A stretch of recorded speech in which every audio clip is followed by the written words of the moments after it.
to the day when everything is gone. Carry this soul away from the dry lands. In the sun we see, fighting over lives, all our dreams and wishes we sent home for safekeeping, fighting for what's right.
Brothers, it's been too long.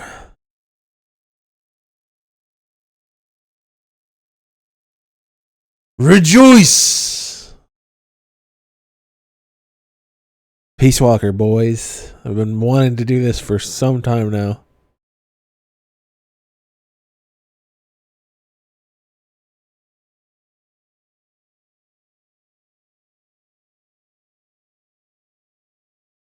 Super! Started with Prime. Thank you.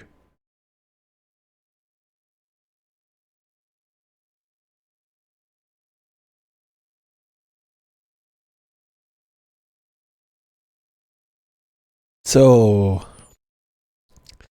new game, in-depth story playthrough. So what we're going to do is, I think I did this once before, but it's been a while. I'm gonna go through and play the side ops as they appear, mixed with the main ops. So there's going to be a few side ops sprinkled in.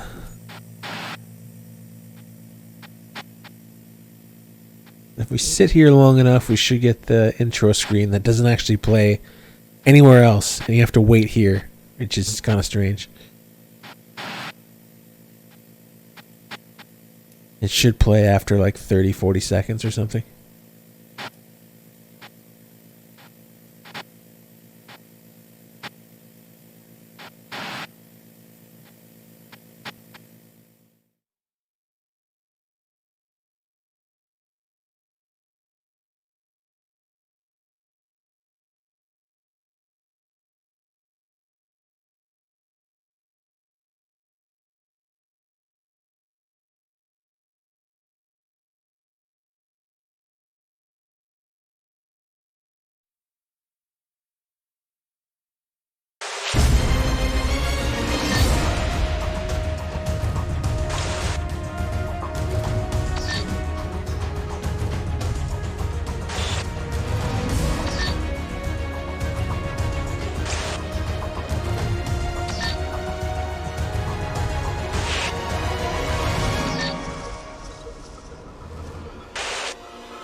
Alright, new game.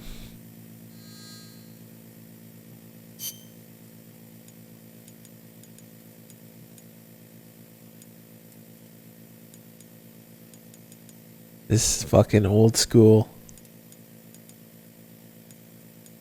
way of typing.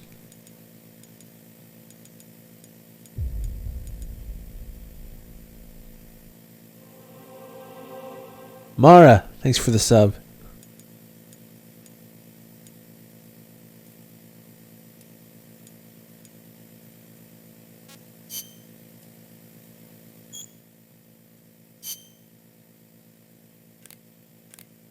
Which way was it again?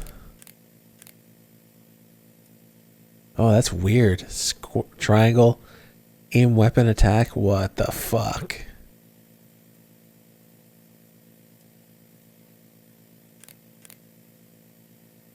Shooter type. I think that's MGS4, isn't it?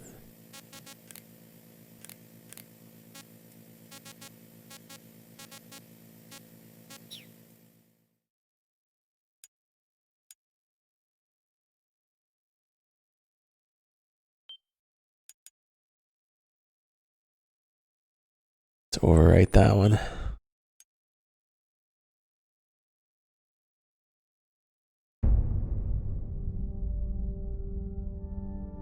The year was 1964. The world was firmly in the grip of the Cold War, divided into East and West. One of America's heroes had defected to the Soviet Union.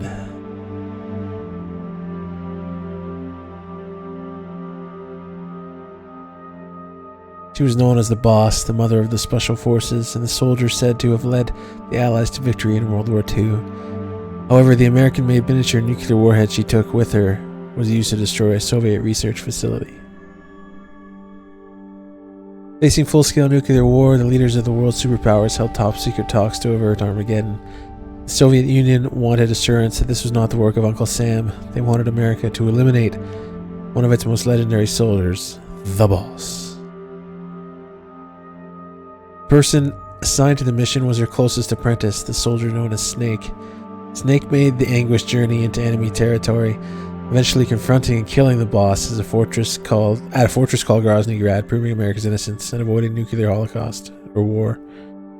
Having saved the world, Snake was hailed as a true hero and given the title Big Boss. What's up, dude? Following the award ceremony, however, Snake disappeared.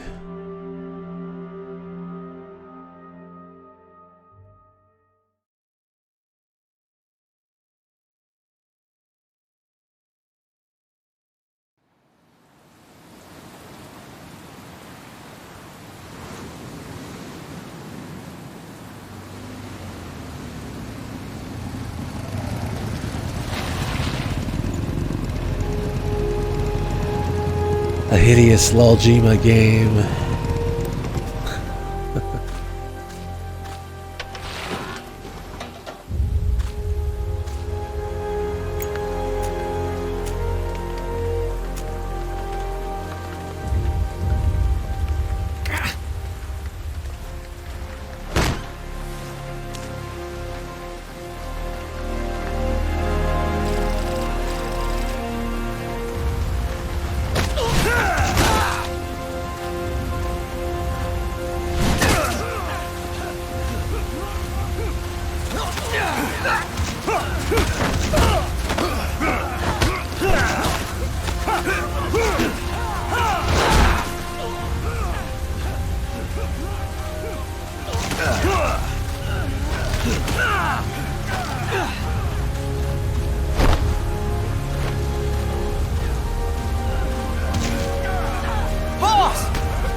Interrupt him. Nice. Hey, boss! Wanna go around? What'd you say to your boss, bitch?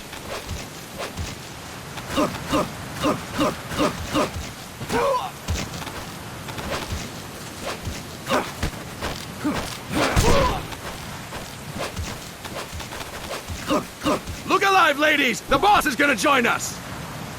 Show him how it's done, boss! Your first priority in enemy territory is knowing your surroundings. Your life depends on where you are looking and how fast you can identify your targets. Therefore, you must first master moving your line of sight. To move your line of sight, use the right stick. Now when I give you an order, look in that direction. Look up. Good. Look down. Good. You should be familiar with the up and down controls now. Press the action button if you're ready to move on. Okay. Next, we'll check your left and right. Look right. Good.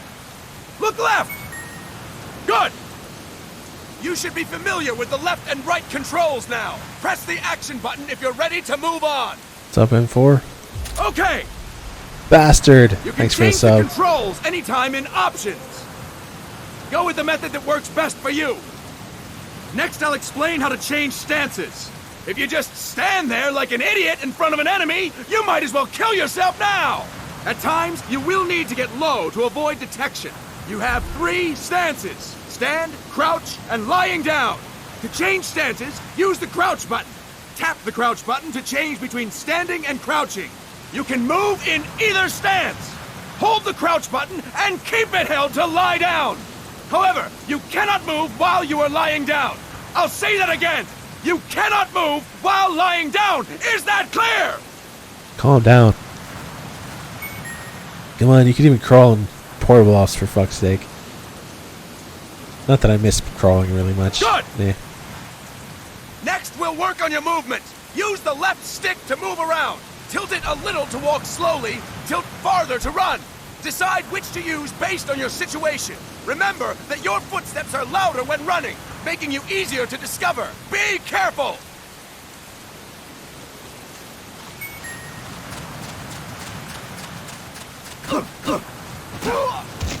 Good! Now we have rolling.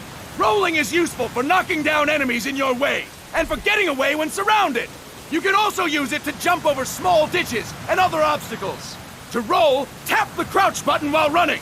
You got that? Tap the crouch button while running! Don't forget it!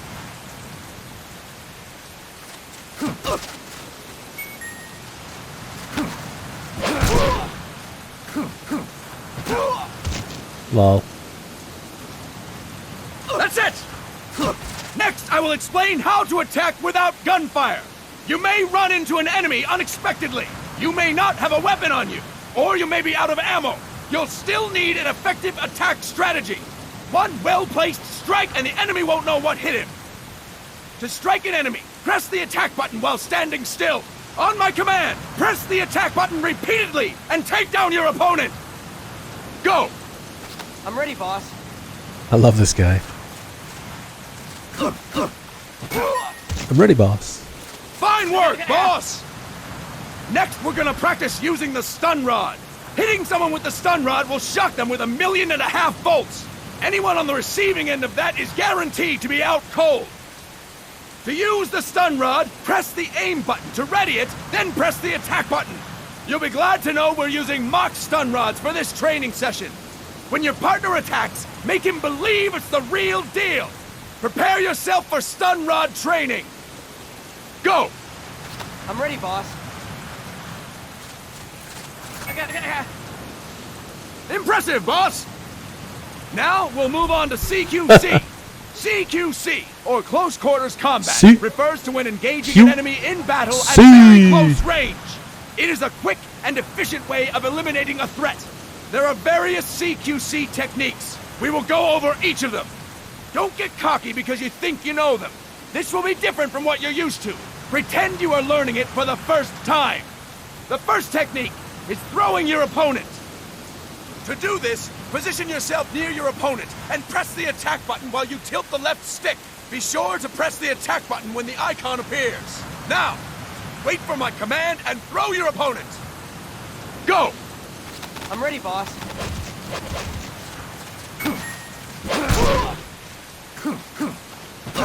Fine work, boss! Next, I'm going to teach you how to restrain an opponent close to you. This is a cornerstone of CQC. Grab hold of an enemy, and the bastard's life is in your hands. What you do from there is up to you. Just know that if you restrain him for too long, the average person will most likely pass out.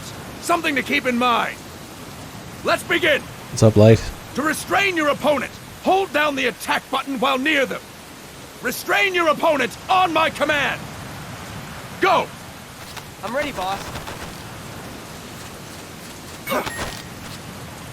Fine work, boss! Now we will throw your opponent after restraining them. To throw an enemy to the ground, press a direction on the left stick when you have them restrained. Restrain your opponent and throw them on my command. Go! I'm ready, boss.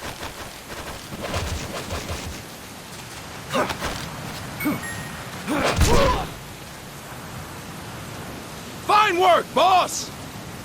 Now we will try CQC against multiple enemy opponents. You can also take out a group of enemies by throwing an opponent you have restrained. First, restrain an opponent by pressing the attack button near them. Then, tilt the left stick to throw them. By tilting the left stick toward other enemies, you can send your captive flying straight into them. On my command, restrain and then throw your opponent. Go! I'm ready, boss. Here we go. That is incorrect, boss! Fuck you. That is incorrect, boss!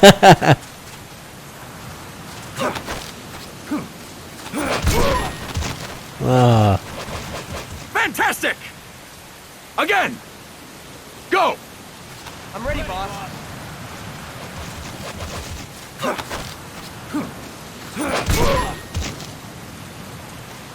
Fantastic!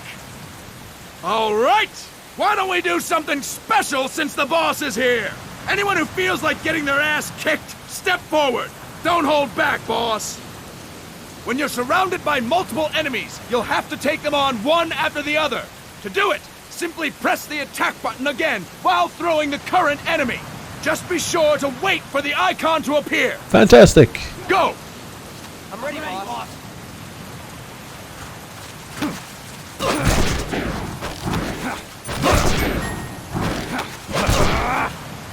Fuck yeah.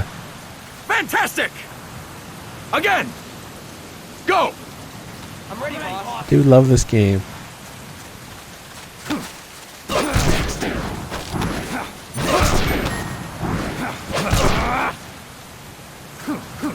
Fine work, boss! Pick all three of them. And stop! That's it for today! Thank you, boss!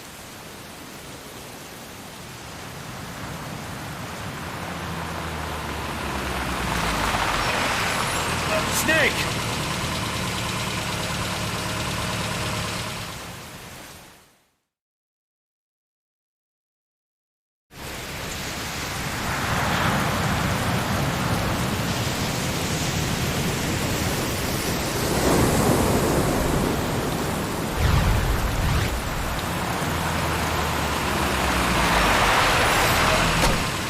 What's going on, Kaz? We've got guests. Time to move. Don't worry, it's not our friends from Langley. You made I more of brought our it. troops Make than sure enemy. we won't follow. Thank you, big boss. Call me Snake. Sorry, Vic boss. Listen up. For us, there is no victory. But in revolution, doesn't one triumph or die? We don't do either.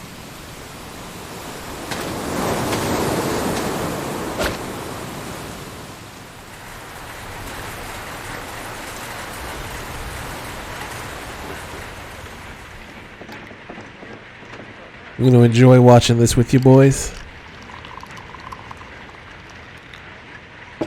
Here. Thank you.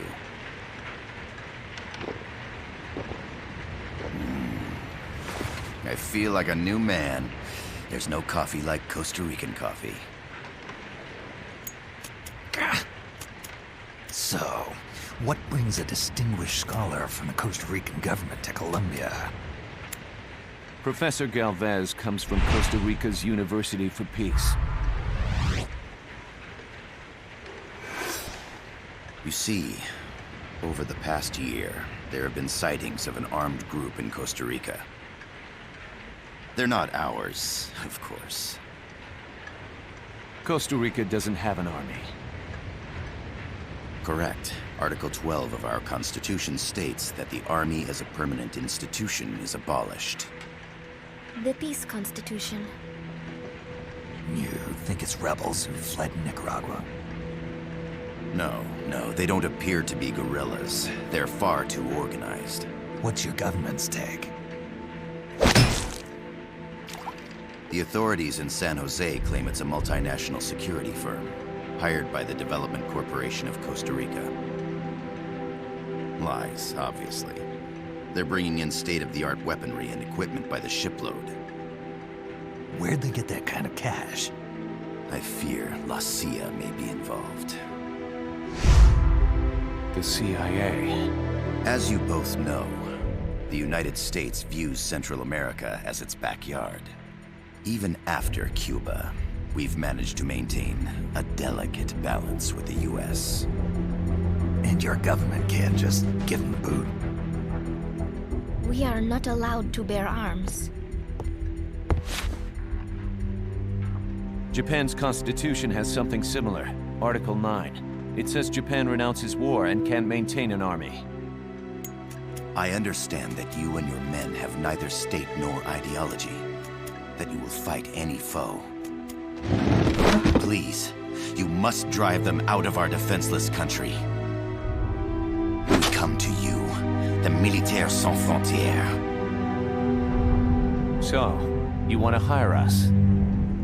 Yes, as our deterrent. We can't afford to pay much, it's true. But we can offer you this. A forward operating base. An offshore plant in the Caribbean. Sounds pretty good to me. This place is becoming a mess anyway. Snake, we need someplace we can settle down. The government's agreed to cooperate. Unofficially, of course. A chopper for transport would be nice too. I'll see what I can do. Hold it. You seem to think we're just a pack of dogs of war. Is that right? Yes, that's what I've heard. You're an army without a state. No, we've only left our countries behind. Please, you must help us. If your suspicions are true, force isn't gonna do any good. You'll have to find a political solution. The government's hands are tied. Go back to your bosses in San Jose. Tell them if they want, I'll introduce them to a negotiator I know. No, I'm not here on their behalf. So, what are you doing here? For over 20 years, I've preached the virtues of peace at multiple universities. Tonight, I stand before you as an educator. This is my student. She came to me to study peace. Her name is Paz. Paz Ortega. Paz. Peace. No kidding. That's my name too. Kazuhira. It's Japanese for peace. Pleased to meet you, Paz. Call me Kaz. They've got a supply port north of Puerto Limon, a town in La Costa del Mar Caribe. A few days ago, Paz stumbled upon that facility while searching for a lost friend. She was captured. She's only a child, 16 years old. They did terrible things to her, but somehow she managed to escape. Oh, thank God. She's huérfana. Her mother died when she was small, and she lost her grandparents in the Civil War. She hates war with a passion like no other. My name is Paz, and I will do anything to protect my namesake. It is my one and only purpose. Please, get them out of my country. Make them leave Costa Rica. Sorry, kid. We know who you are, Big Boss. That is why we've come to you.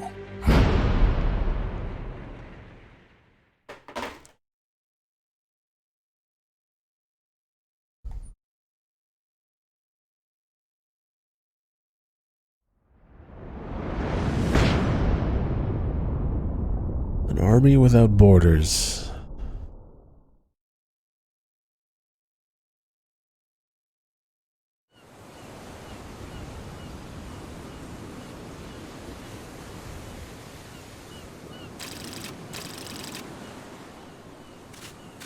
Miller here. Do you copy, Snake? I see you've landed. That makes one giant leap for us.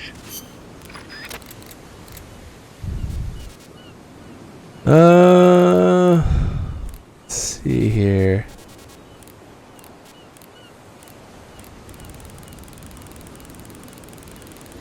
Let's crank everything. Shooter type. I'm sending this from the offshore plant, our mother base. The signal is unidirectional. I'll be giving you commands and advice through this channel. Keep your headphones on at all times and pay attention. Also, make sure no one else can listen in. Snake, are you clear on the controls? Take a minute to refresh your memory. Use the left stick to move. Use the right stick to adjust your view.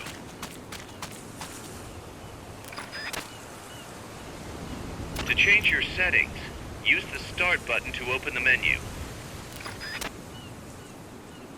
There's no one around. Why not try some shooting practice?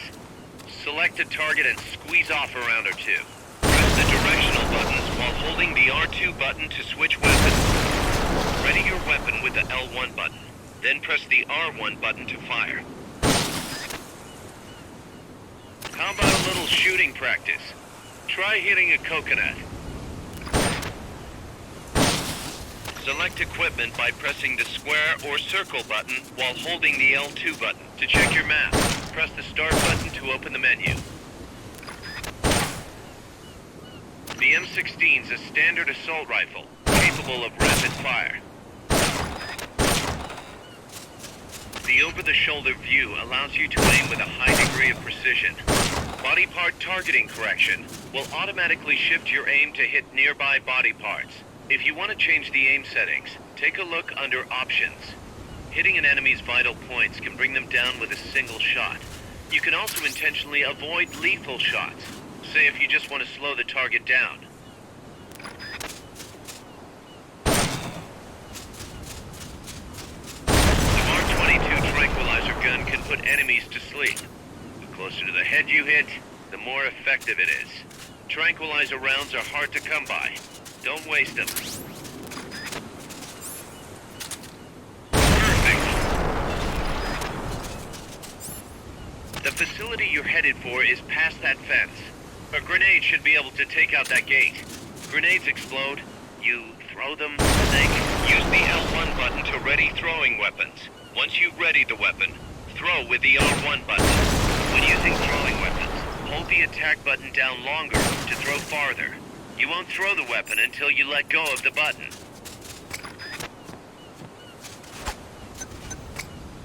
To use the stun rod, first You're doing it for her, for her, for her. I gotta thank you for agreeing to this, Snake. Man, am I glad to be out of here. Finally, we can leave all that crap in San Geronimo behind. Break into the mercenary business for real. Let me guess. You're doing it for her, aren't you? For her.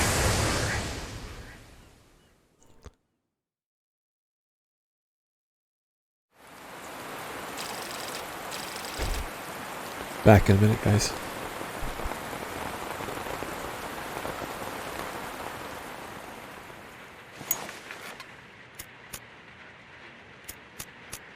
Are they still here?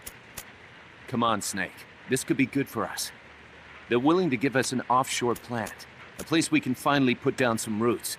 This is our chance to expand MSF. We don't need a place to stay, guys. We're nomads. We always will be. What? You'd rather keep wandering from conflict to conflict? Tools in the hands of whoever's fighting at the time? The second we settle down, who's to say we won't become the warmongers? Listen to me, Snake. We're not mercenaries. We're not a foreign legion. MSF's a business. A new kind of business. Look, it's not like we're trying to start a war here. All we need to do is find out who this security company really is. Come on, Kaz. It's pretty obvious that they're backed by the CIA. Wait a sec. That would mean... Our friend, the professor, is likely KGB. I see. We'd be making an enemy of our homeland.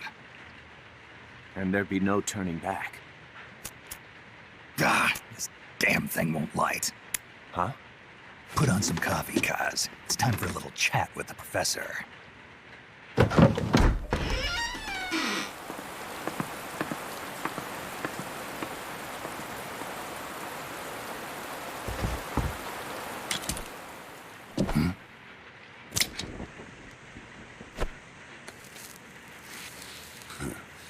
I was a heavy smoker. When I got my medal from the Secretary General, he gave me this prosthetic hand as well.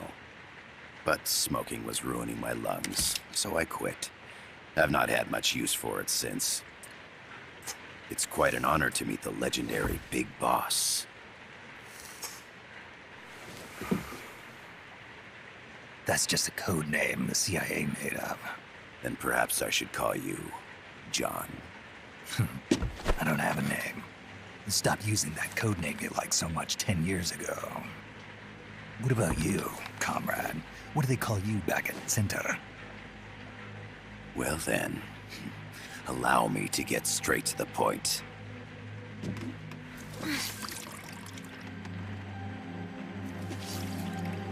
Land as slim as a whip, hot as torture. That's the Chilean poet, Neruda. Central America is the navel of the American continents, bridging north and south. We want this land. We'll build a socialist stronghold, then use it to split the Americas in two. America would lose its backyard. And with it, its economic production, shipping lanes, and strategic value. We, on the other hand, would gain a base from which all of Latin America would be well within our reach. He who controls Central America will win this Cold War. First comes Nicaragua, toppling the pro-American Somoza regime. In preparation, we've begun instigating anti-Somoza sentiment and providing aid to the Sandinista National Liberation Front. You're manipulating Sandinista into overthrowing Somoza for you. After the revolution, Nicaragua will become a socialist state. You think America's just gonna let that happen? Certainly not. After all, the CIA is already here. And that's the armed group inside Costa Rica. Precisely. It's clear that they've been sent in to disrupt our efforts across the border in Nicaragua. Simply put, the army now stationed in Costa Rica is CIA capital. But it's more complex than that. The CIA's got something else planned as well. What? That is the million-dollar question. Big Boss, we want you and your unit to find the answer. Infiltrate and investigate the facility in La Costa where Paz was imprisoned. Learn all you can of their operations. Then, drive them out of the country.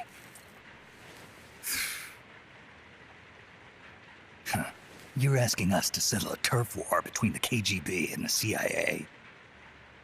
What about her? That was all just an act? You mean her words about peace? She was captured, that much is true. But I've kept my KGB affiliation from her. And you thought we'd fall for a sob story? No. I had good reason to bring her along. She managed to escape with her life, but her friend was not so lucky. Why were they attacked? I believe this will help explain. Perhaps they saw something they weren't supposed to. Perhaps they heard something they shouldn't have. What's up, Henry? A cassette tape? Paz took this during her escape. She says her friend happened to record it by accident. What is that? A portable stereo cassette player. The first of its kind. Ah, I heard they were working on something like that in Japan. Didn't know you guys were too. I believe what you're about to hear will help you understand.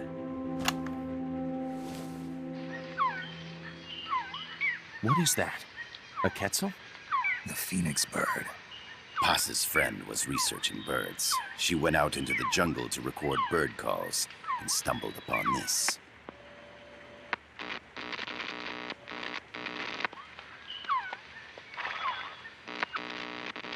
So?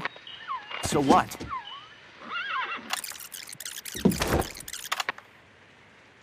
Now it gets interesting. Poisonous. I need to get rid of it. I chase it back to its nest. You can't. The snake's too vicious. It's all many people. I chase it away. It will bite you unless you kill it. Go home. Boss. Voice print analysis confirms that this voice is indeed that of the legendary hero and criminal, the Boss. What? The other hasn't been identified. Female in her 30s with a British accent. The song playing in the background was a hit in 1973. What's it going to be? Loyalty to your country or loyalty to me? Your country or your mentor? Your mission or your beliefs? I am loyal to myself. Boss is alive in Costa Rica. As I understand it, she was your commander, fought by your side. And that you killed her under orders from the CIA, thus surpassing her to become the hero known as Big Boss.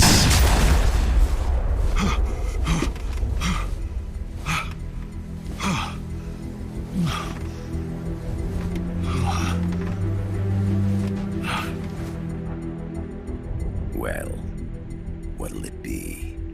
Will you take the job? Snake, it's gotta be a trap. So you still can't turn your back on your country? Then I suppose you won't need this.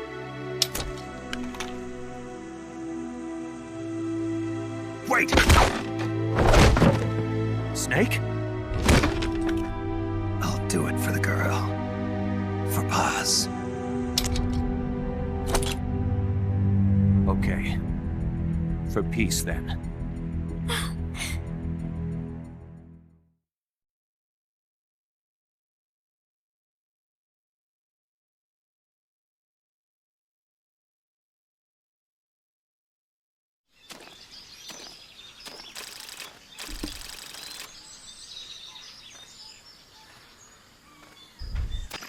There they are. CIA mercs. Snake, you've got to get past them undetected. Avoid combat whenever possible. Man, this game looks a lot different. I was just playing it on the Vita last night. The PSP version. This is a sneaking mission. Hide behind stuff. Take the long way around. Whatever it takes to stay out of sight. Your gun is a last resort. It could just as easily kill you as save you. Keep your eye on what's left of your life gauge on the left of the screen. To the right of that, you'll see your sight gauge. Exhausting it will inhibit your actions. Your life gauge will recover with time. The sight gauge, too. You'll recover faster crouching than standing up. Lying flat works even better.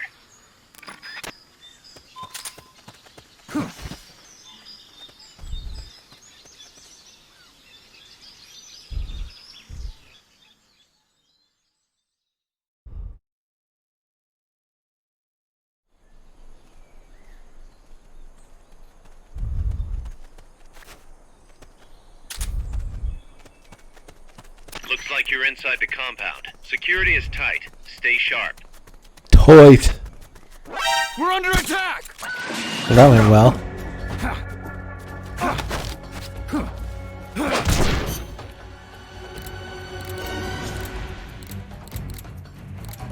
Wasn't there a restart option? Guess not.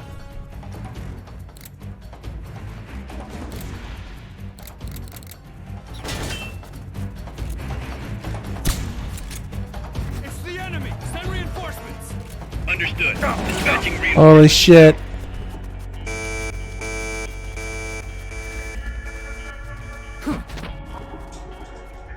They're gonna come running in from that side or over here? Oh, there they are.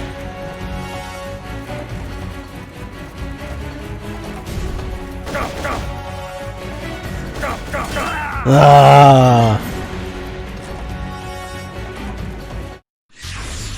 What happened, Snake?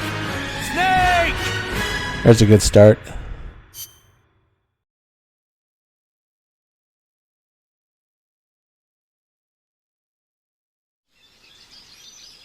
If you think you're about to die, use a ration or a recovery item. Can't be too careful.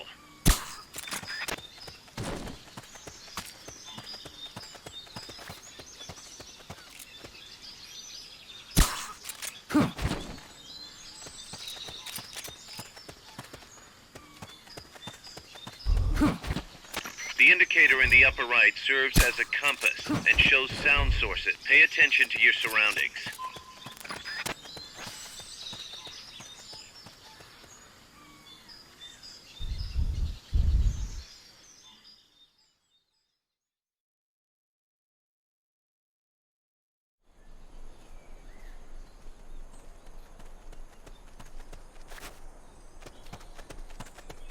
Looks like you're inside the compound. Security is tight. Stay sharp.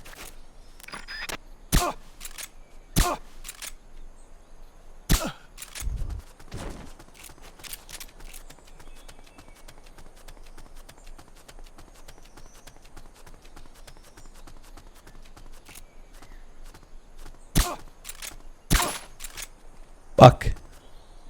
I'm already out? Hey! No, you saw nothing.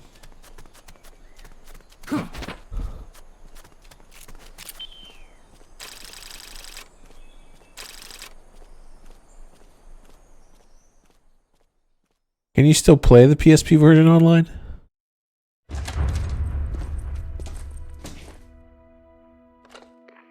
Yes, sir, we broke them. We acquired the whereabouts of target 500. Acknowledged. Spears are loaded. The barge has cleared Point Bravo. Acknowledged. Out.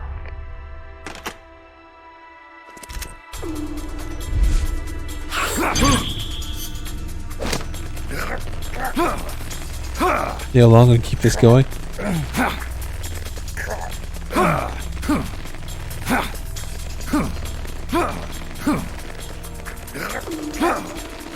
How long are you gonna make that noise?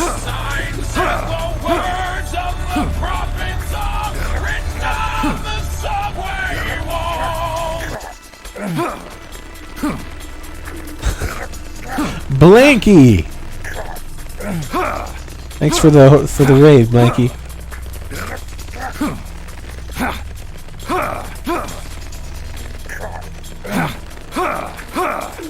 Sounds like they're making sweet love.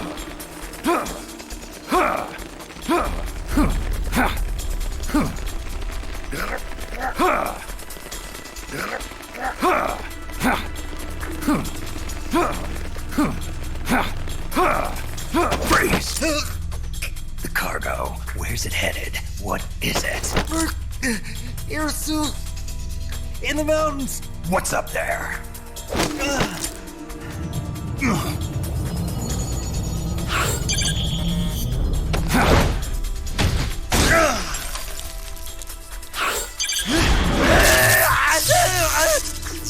Nice.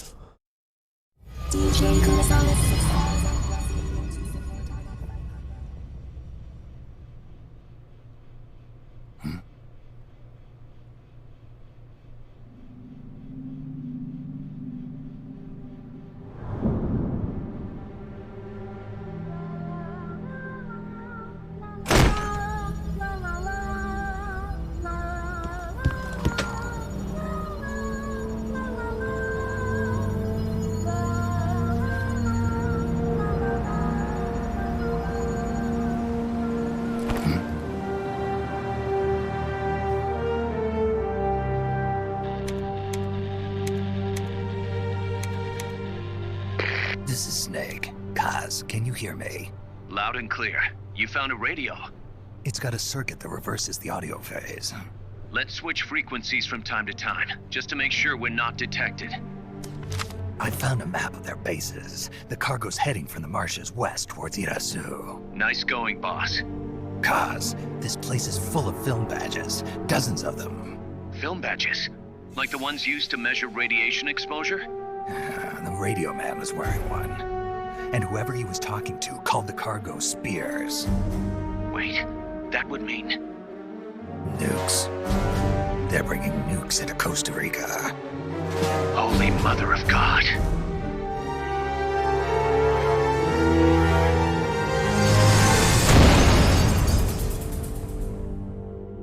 I mean, what else would it have been?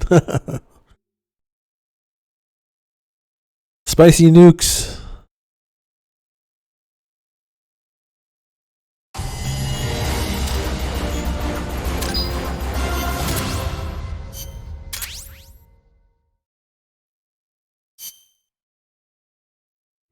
How's that map, Snake? Think you can use it? It tells me where their bases are, but it's just a bunch of points. No routes. I need better intel on the lay of the land. Snake, the professor said he's got the Sandinistas on his side. Said you should get in touch with the FSL and Commandante. Do they know they're backed by the KGB? Nah. As far as they know, they're really fighting for the revolution. The KGB is staying behind the scenes. I'm not sure the Sandinistas are aware of what's really going on. Still can't believe anybody would bring nukes here. Yeah, that's a shocker. Costa Rica's party to the Tlatelolco Treaty, which declares Latin America a nuke-free zone. Based on Japan's 3 non-nuclear principles, it bans the testing, use, import, or deployment of nuclear weapons. If word of this gets out, Opinol will be forced to act. It'll cause an international uproar. The treaty was signed to prevent another Cuban Missile Crisis. If the U.S. itself is gonna scrap it... Latin America is too close to spawning another Cuba or 2 already. The entire continent would become one big powder keg. Well, if they did bring nukes, we can't let them get away with it. Are they planning a test? Showing off? Or is it all to keep the anti-American movement in check? Good question. Why bring them here? I can't figure it out. Whatever the CIA's up to in Costa Rica, the professor wants it stopped. We need to find out what that something is. We need to get ready first, Kaz. Repairs? Working as fast as we can, boss. This place is pretty beat. It looks like hell. But as long as you're with us, we'll make it heaven. No one can bother us here. No state telling us what to do. This is the MSF's haven, our mother base. And with this foothold, we'll back you up even better than before. We're gonna turn this pile of junk into something big.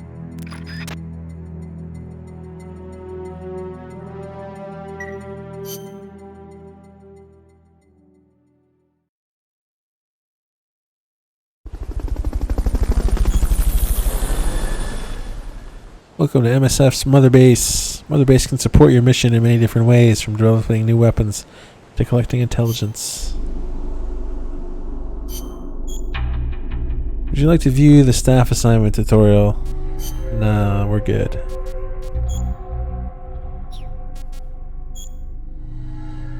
Auto assign staff. Gonna upgrade the Mark 22 analyzer.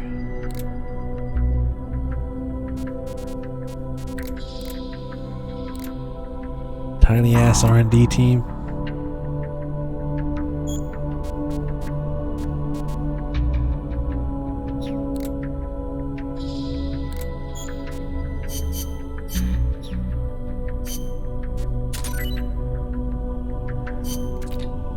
Smoke grenades.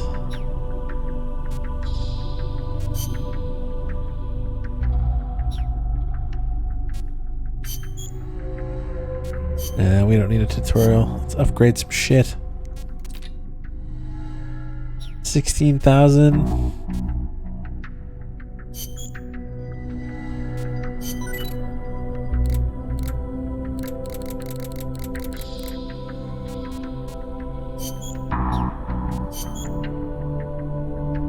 Smoke grenades. Level up the analyzer. Don't have a lot of options right now. Stuff opens up as you go along. That's R&D and staff. Obviously, versus isn't a story thing.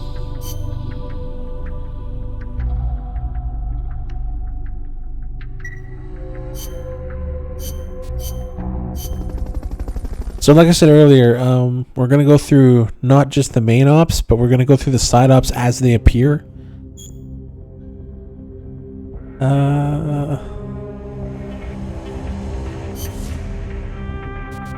So it's under all is what we're going to do. Now normally like old school OHN playthroughs during marathons, and we'll just go through the main ops purely and go down from there.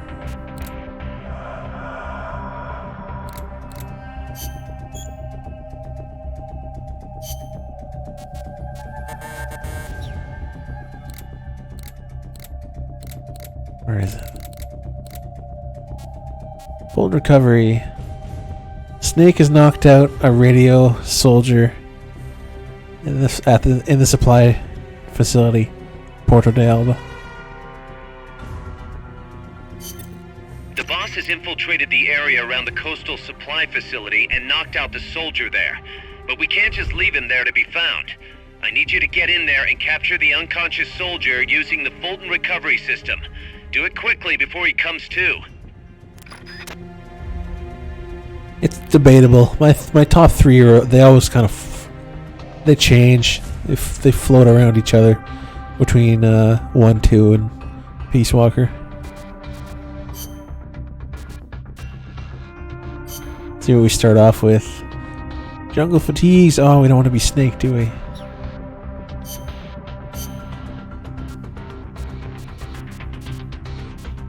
So alligator is our best right now.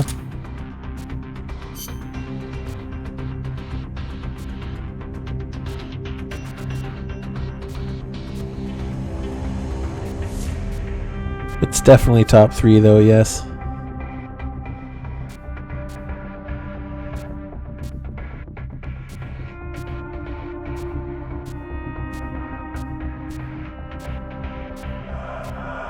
Going pink.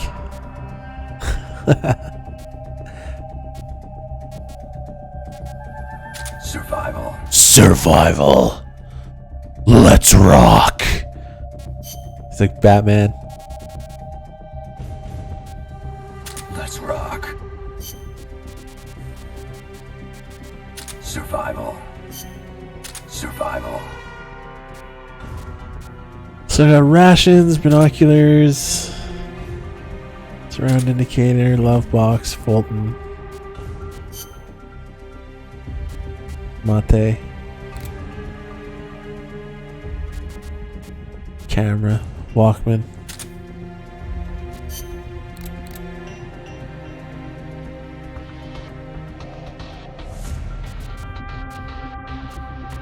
Speedos come later. 22 M16.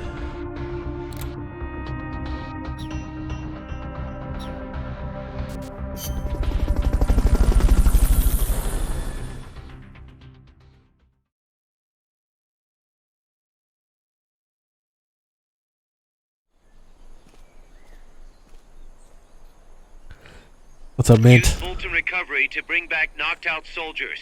To use Fulton Recovery on a soldier, get up next to them so the icon appears, and push the action button.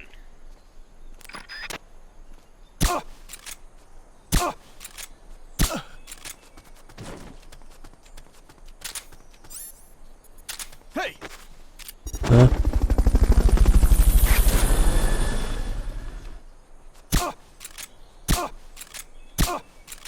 Fulton Recovery helicopter is complete.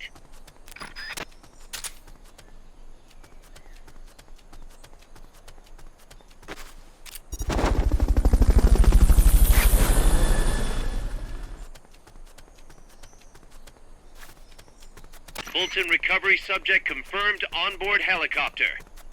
Man, that hot pink stands out. Holy shit. Hurry up and send those knocked out soldiers back here. Oh, of course. Don't mess around or they're gonna wake up.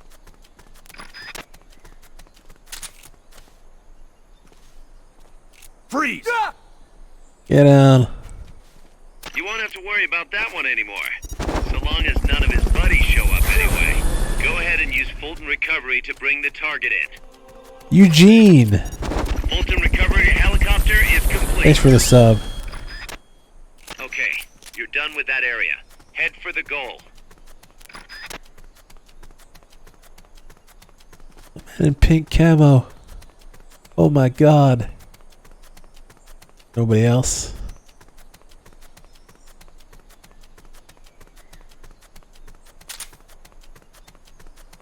You did See ya. it. Keep it up.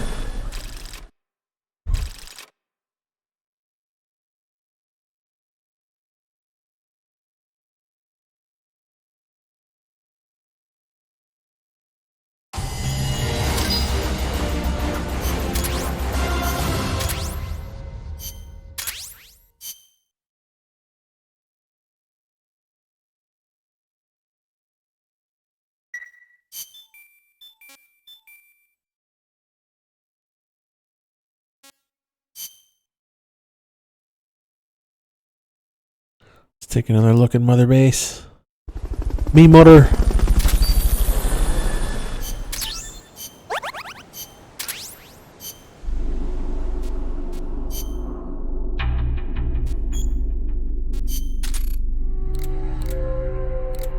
Just throw everyone in R&D except for Alligator. Get an R&D. Alligator by himself in the combat unit. Level 2, level 9.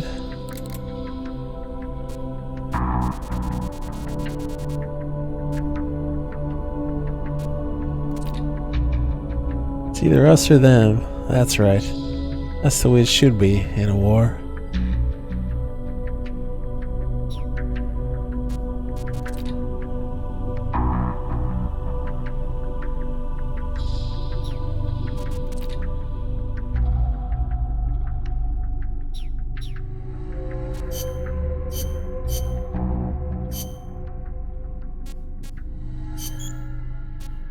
Not much GMP, do we?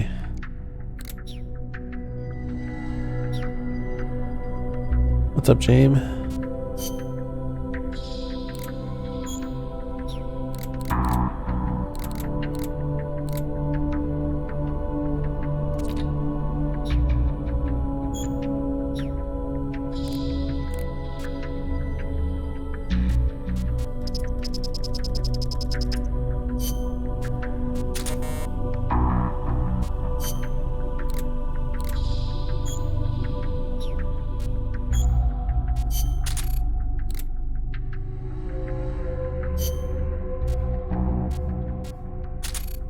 There we go, that gets us some more GMP.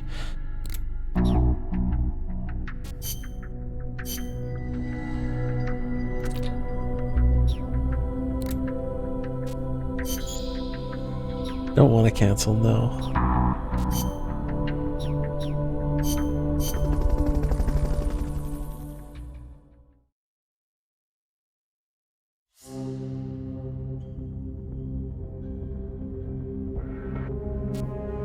Contact the Sandinista Comandante. Delve into the swampy jungles of eastern Le Mans. Make your way to the Sandinistas' hideout where you will make contact with their Comandante. What's up, Beef? Snake, I rigged that radio so you can contact our young lady friend Paz. Is she okay? No need to worry. She's tougher than you think. Still just a kid. Which is exactly why she could be an effective source of information. Besides, that little Angel de la Paz is the one who gave us this mission, right? I guess. I'll put her on. Snake! Paz, where are you? Ciudad Colon. A school. The teacher told me to stay here until things quiet down. Teacher? Oh, him. He's... Yeah, that's probably good advice. See, he has a radio in his room, so we can talk anytime. Pretty fancy for a teacher. Promise me, Snake, that you'll bring back peace, and... I know. I'll contact you if I find your friend. Thank you. Snake, if you need to know about Costa Rica, the geography, the climate, the wildlife, anything, just ask me. I know about its history and laws, too. We learned it all in school. Got it. I have a question. I'll ask. What? In school, I also learned that peace is an unnatural state for human society, and that war is a constant threat to our relationships with others. That's right. So, to achieve peace, we have to create it ourselves. Crying about it won't bring it about or make it last. Each one of us must go and seek it out. You won't find it without making sacrifices. No offense, but I don't know what peace is. Never felt what it's like.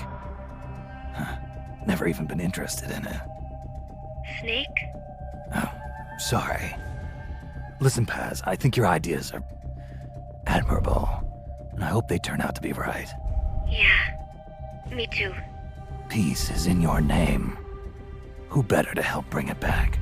Thanks, Snake. I will be here whenever you need me. See you later. Snake, use your radio to call people, but stay alert. You're in the middle of a mission and can't afford to let your guard down. Got it. Need to know more about Costa Rica? Haas can help you out. Good to know. We'll follow their transport route. This should take us straight to their main base. From what I've seen, it looks like nukes. Agreed. The key thing now is to confirm whether those spears really are what we think they are, and if so, why they're here. Follow the transport route. Find the nukes. That's what I'm thinking. First, we should make contact with the Sandinista Comandante. They can tell us more about what's up ahead. But it looks like their hideout's already come under attack. We better hope they're still alive. Snake, infiltrate that cabin and secure the Sandinista's Comandante. Neutralize any guards by knocking them out, putting them to sleep, or even using the Fulton recovery system. You choose how to handle it, boss. Hey, boss! Let's take a peek at the briefing files. Got a lot of shit to go through. Wait. New!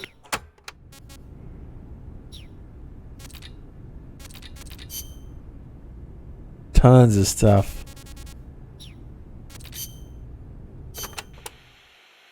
Kaz, what kind of shape is that plant the professor gave us in? First time I laid eyes on it, I thought it was some kind of joke. It was a giant birdhouse, seagulls everywhere.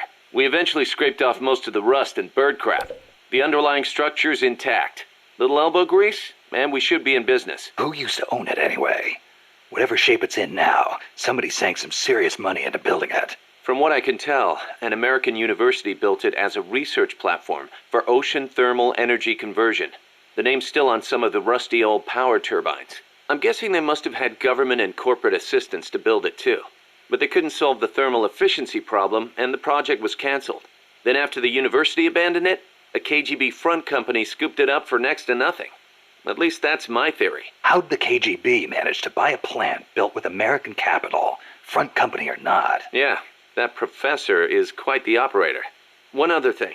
The plant's set up so that it can join up with other plants of the same standard. So, they were originally planning on expanding the place, huh? Hey, let's give it a shot. We can get some more people together and build this place up into a proper home for MSF. You're with me on this, right, boss?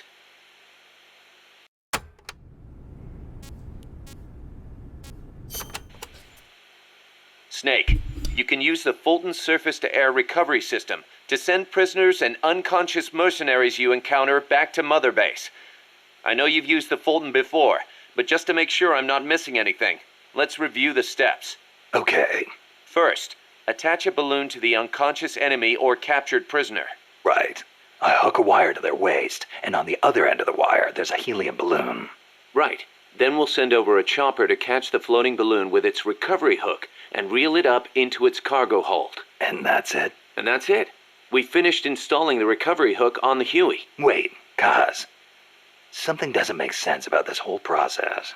This again. Well, normally, Fulton recovery is for when you're using fixed-wing aircraft. With a helicopter, isn't it simpler to land and pick up directly? Listen, Snake. You're going to be calling for recoveries repeatedly throughout your mission. We want to keep the risk of taking enemy fire to a minimum. The best way to get that done is to do the recovery in a high-speed flyby. That's what the Fulton surface-to-air recovery system is for. Uh-huh. What's the real reason? Helicopters are cheaper, and the repair bills will start adding up once the bullets start flying. I thought so. Kaz, I know we need to keep costs down, but... Boss, you really need to get rid of this whole army mentality. We're not the Pentagon. We don't have billions of taxpayer dollars to play with. And besides... Fine. Just pick a reason that makes sense. Helicopters have quicker response time. Sounds strange, yeah, but it works great. I promise. You'll get used to it before long. Yeah, I hope so.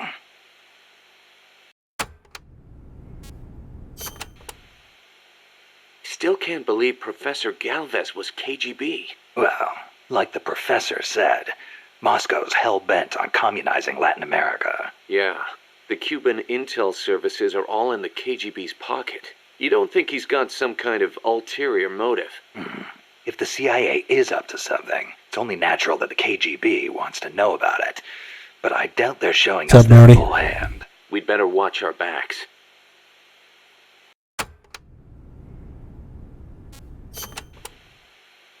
What do you think, Kaz? Why did Paz come all the way to Colombia herself? It's a long trip to make just to be Exhibit A in Galvez's sales pitch. She's only 16, still a kid. Maybe we should take her wish for peace at face value.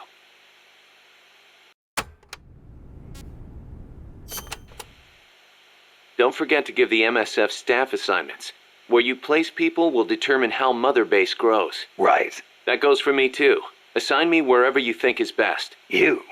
I thought you were second in command. Don't worry, I've got that covered. But MSF is still small, and I don't have the leisure of sitting around on my butt all day. I see your point, but... Not to brag or anything, but I kick ass at whatever job you gave me. Put me in the area you want to focus on developing most. I'll take real good care of the staff there. Easy, Kaz.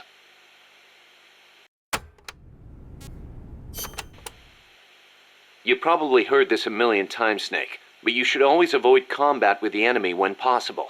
Right. We're outnumbered and in unfamiliar territory. We won't survive long in a straight fight, even with you on our side. I know. Avoiding combat is rule number 1 in a sneaking mission. That's right. Don't let the enemy know where you are, and attack only when necessary, using hit-and-run tactics to cripple them.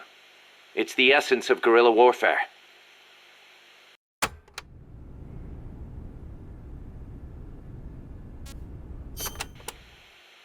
Going by this map, you've got a lot of different terrain types between you and the hut where the Sandinista Comandante is being held.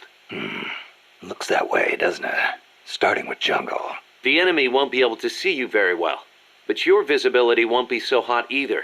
Stay alert. Next, you've got the swamps along the river. Make sure you get a good feel for how robust surveillance is before diving in. Will do. Finally, there's the boat repair cabin. The Commandante's in there. It's a key enemy outpost, and security is going to be tight. You may have to let brute force do the talking. You still have a long way to go, Snake. Use caution and don't make a racket out there. Got it?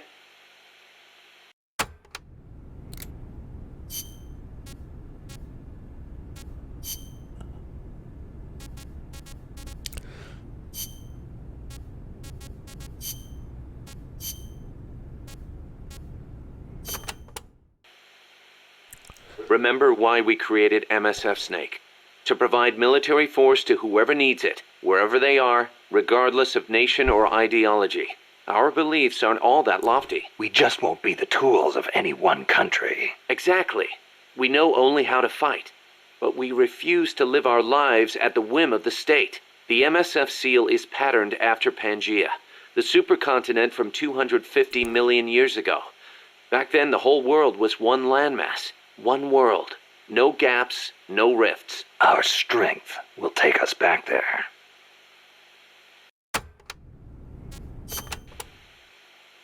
What about you, Kaz? Any interest in expanding MSF? You'd better believe it. I want to make us into an organization that doesn't take orders from any country. Just like you were saying, we have to be strong. Strong enough to defend ourselves. We need money, too. Money to train soldiers to fight.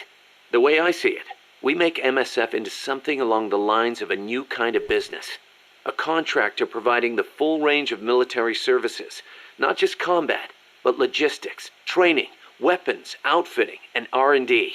Combining the small footprint and exceptional performance of special forces with the raw military might of a full regular army. Only with that kind of power can we break free of nation-states. What I need from you, boss, is to go out and find guys we can bring back here using Fulton recovery. Then tell us what assignment to use them for. I'll take care of the rest.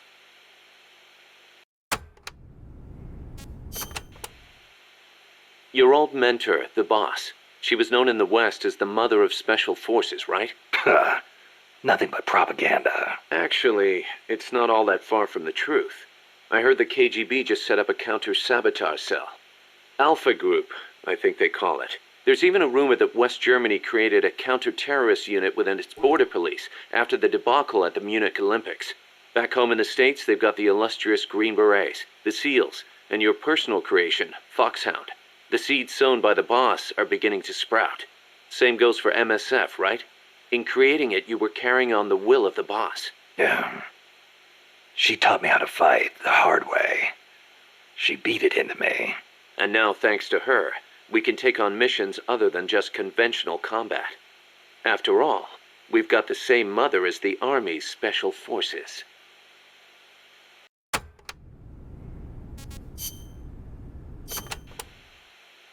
Costa Rica isn't alone. All of Latin America is getting swept up in the superpowers' Cold War. The whole ideological split between East and West. In the end, it's just a greedy scramble for wealth by the ruling classes. The Western bourgeois stand to lose everything if their countries go communist.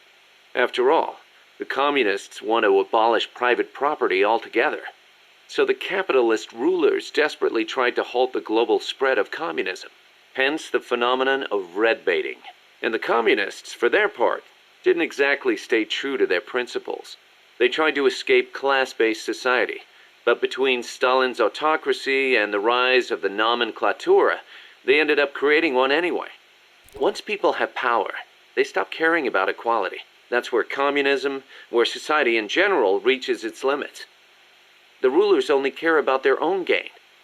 The opposing side becomes a risk factor that threatens the profit, and thus the ongoing struggle between capitalism and communism was born. And now, nuclear deterrence is part of the picture. Exactly.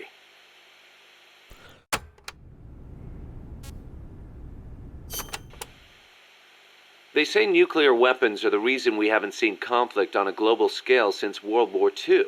The thought that your opponent might launch nukes against you sort of makes it tough to start an armed conflict, especially now that they've got intercontinental ballistic missiles.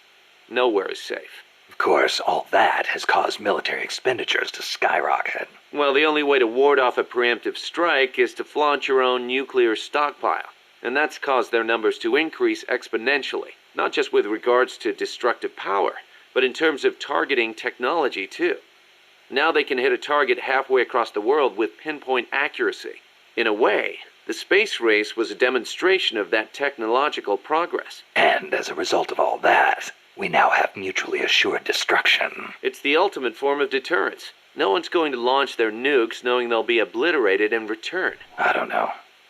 The chance of somebody hitting the button by mistake is never zero.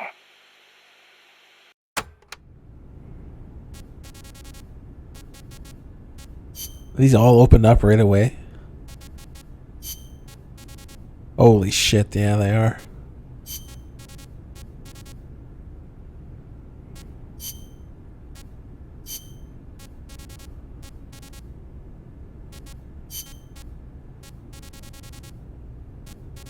I hadn't checked this while doing a new game in quite a long time. Seeing what opens up.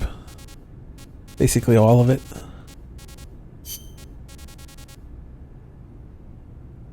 Okay, once we get to Cold War, is it Cold War? No, once we get to situation in Central America, I think we'll spread them out. Missions by missions, and do a mission and then do a subcategory of all the subcategories of one of these. We'll finish this one for now, and then maybe do a pause one. You're right. Even with peace guaranteed by MAD, there's always the risk of an accident. Nobody wants the world to end on account of some machines malfunctioning. On the other hand, thanks to deterrence, we haven't had a world war since 1945. You gotta admit, it has been pretty peaceful. Not that it matters to us. People point at the nuclear arms and space races and call it a Cold War. I say if they're not shooting at each other, why not call it world peace? Doesn't mean war is gone. Look at Korea. Look at Vietnam. Well, yeah, but I'm talking in relative terms here. Besides, if war died out completely, we'd be SOL. We're not warmongers. And yet, we can't survive in a world that's at peace. You got a point.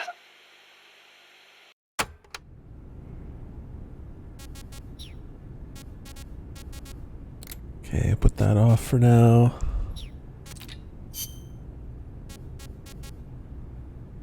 This mission, wow, that's a lot of stuff.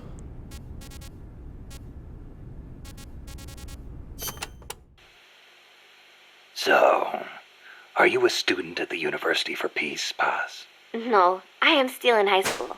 But Professor Galvez lets me visit his office and study with him every now and then. International law, security, conflict resolution, human rights. We study all these subjects and then use them to build the foundations of peace. Yeah, I get it. I just never heard the UN had a university for peace before. Oh, that. Well, to be precise, it is still being set up.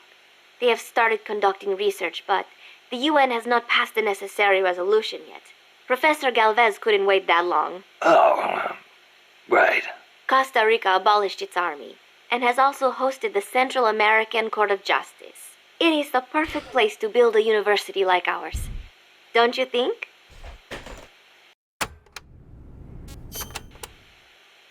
Paz, you said Costa Rica has no army, right? Correct. Article 12 of the Constitution declared that the Army as a permanent institution is abolished. It does permit us to organize armed forces for national defense based on inter-American treaties. Only temporarily, then. In effect, yes. But in the years since the Constitution took effect, Costa Rica has not once raised an army.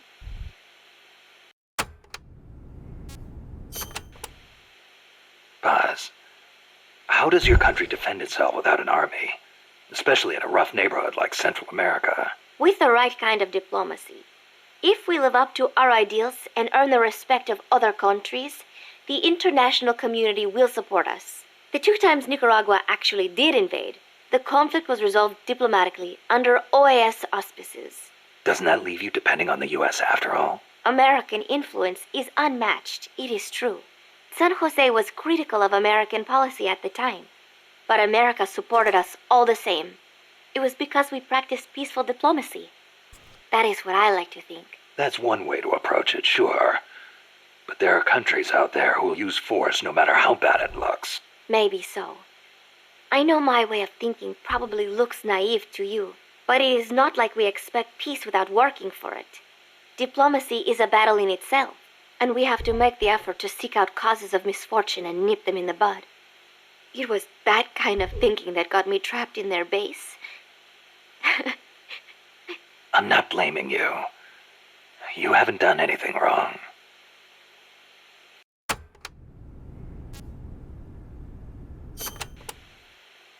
The army was abolished 25 years ago, the year after the Civil War. I learned about the sorrow of civil war from a very young age, the futility of countrymen fighting each other, and the tragedy. Costa Rica learned the hard way. That is why it abolished its army. It decided to pour its efforts into education instead. More teachers than soldiers was the slogan. Education is essential, no question. Even Che used to teach reading and writing in between guerrilla campaigns. Costa Rica was poor at the time. We did not have many resources. I suppose we had to pick one or the other. The military or the schools.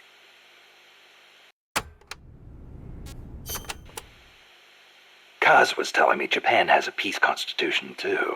That is right. Apparently, when Costa Rica was drafting its constitution, they looked to the Japanese as a model. Only, Japan's constitution renounces war itself. Unlike Costa Rica. But, Japan has a self-defense force, right? That I do not get. I think I will ask Mr. Miller about it next time I see him. He said he used to be in the JSDF. Huh. You're a Mr. curious Miller. one, are you? Don't study too hard.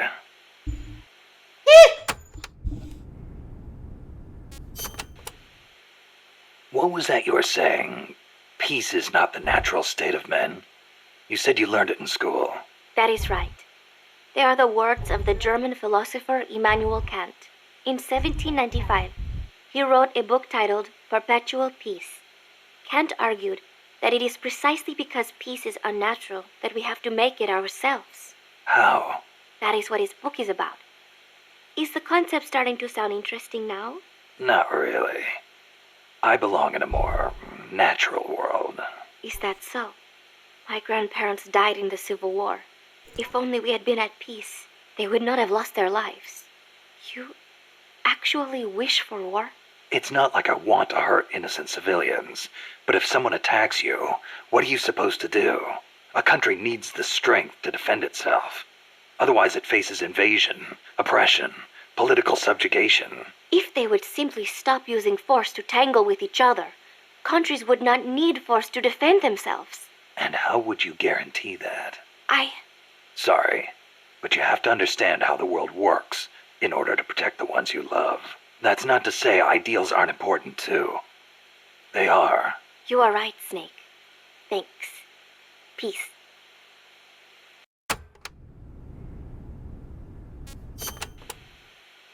Costa Rica's forests are more diverse than you might expect. I think that one comes up later too, doesn't it? Kang! Thanks for the resub.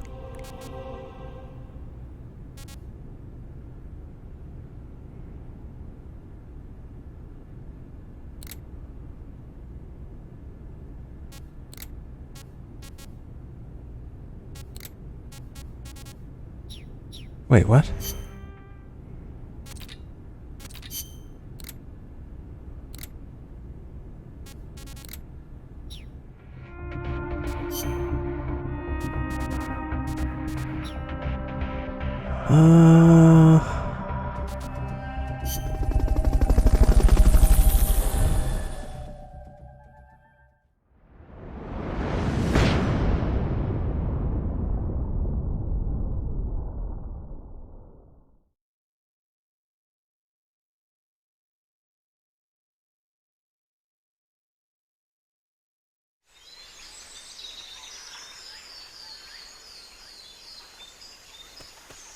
Head for the FSLN boathouse. It's northwest of there.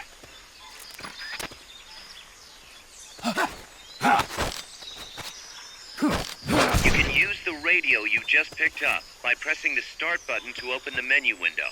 You know you can assign the radio to the select button by choosing options from the menu window.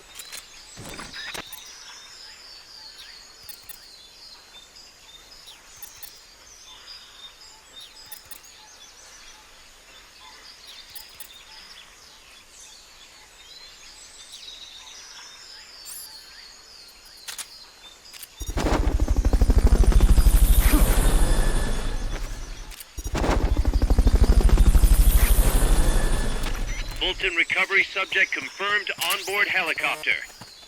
Fulton recovery helicopter is complete. Helicopter.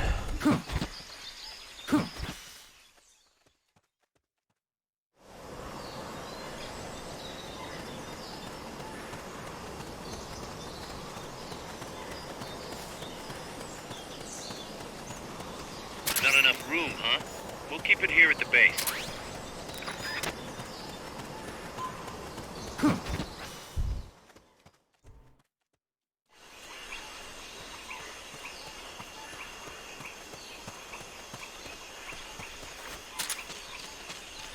Here's one of my favorite parts of the game. Electrocute the water.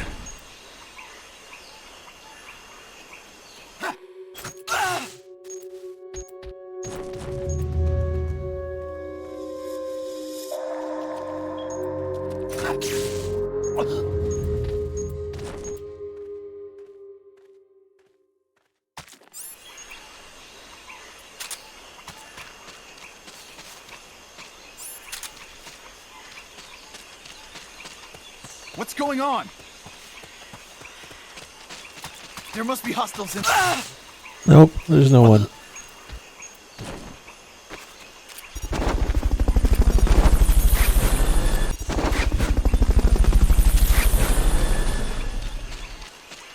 Fulton recovery subject.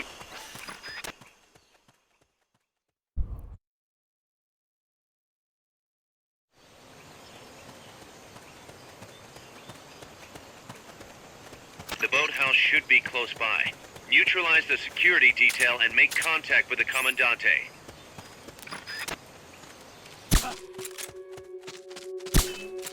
Someone attacking?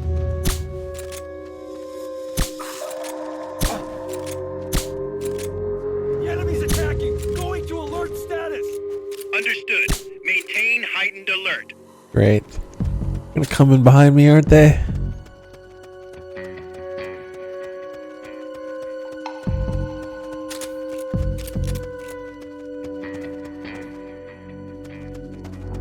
What was that? What is it?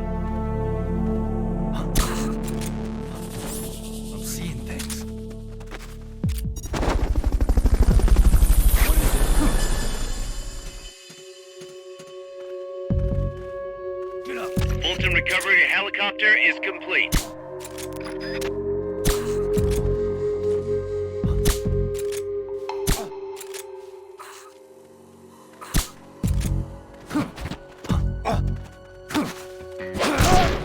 Freeze. Oh, fuck. Thank you. Hopefully that's everybody. Good. Now meet with the FSLN Commandante. He's inside the boathouse. Oh, I don't have any more. That sucks. What's up, Snake? Going all right.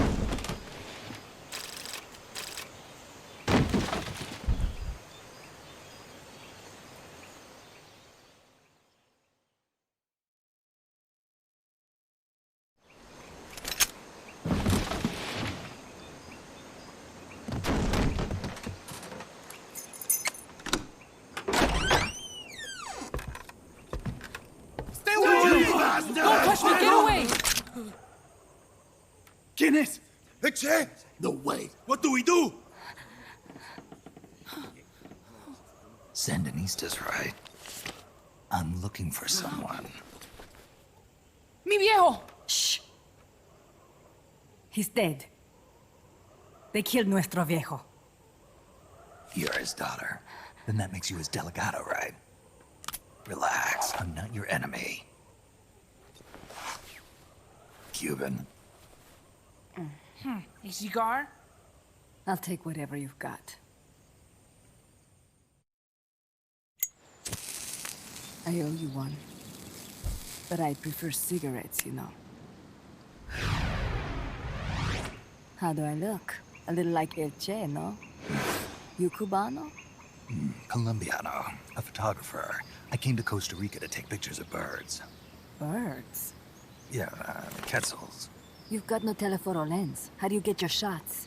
Telephotos for amateurs. It's all in the timing. Oh. Let me smoke Okay, too. we can talk until I finish this. Chico! Tell me what's going on here. This place is crawling with soldiers. They don't look like private security, more like hired guns. They're loaded with the latest gear from all over the world. I heard they're a security force hired by Codesa. Yeah, and I'm Papa Noel. Those guys are UCLA's. UCLA's? La CIA. I saw them, setting up shop in town. They're planning to do here what they did in Chile. If that's the case, what are they after? Whatever it is, it's not us. You don't think they're here to push you back into Nicaragua? Impossible. Too much hardware. Too many bases. Didn't you see? They've got helicopters, tanks. It's like we're in Da Nang. There must be something else. They have a base near here. There's a factory to the north, across a suspension bridge.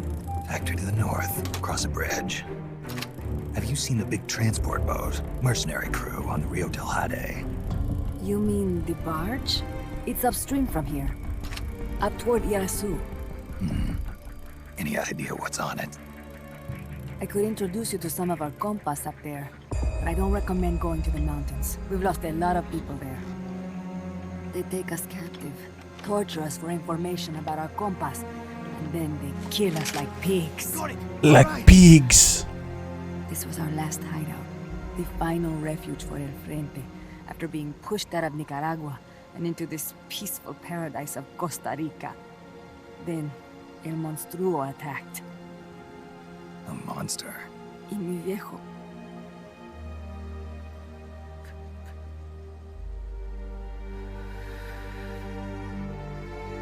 Mi viejo. Papá. He was la esperanza. Our hope. Now that Papa's gone, my sister's la comandante de la revolución. Do not listen to him. Papa was a hero who fought by Sandino's side. I am only his daughter.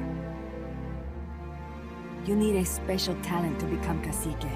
It takes someone great to unite all of Las Compas. Sorry to interrupt, but leaders don't choose themselves. Neither do heroes.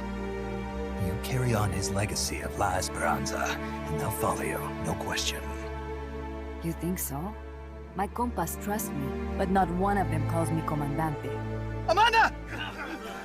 See what I mean? El Colibri!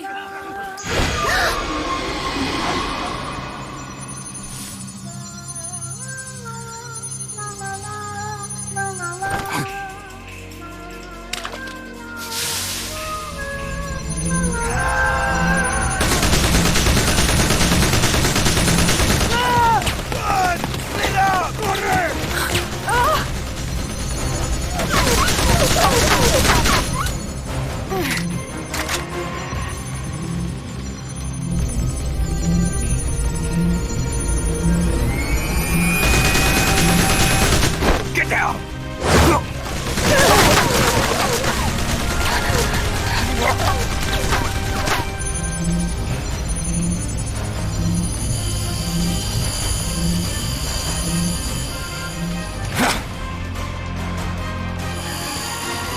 Kill us like pigs.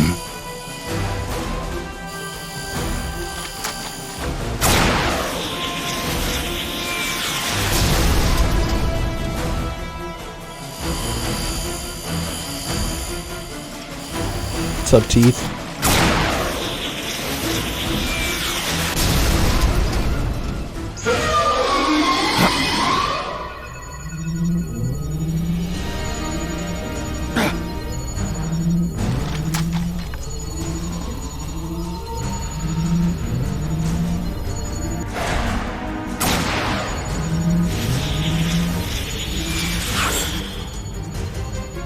What the hell? Es un hombre nuevo, an unmanned weapon, a robot. Did I call it 3 different things? No, he won't survive the fall. Out of my way! Better for him to die at the hand of a compa than suffer their torture.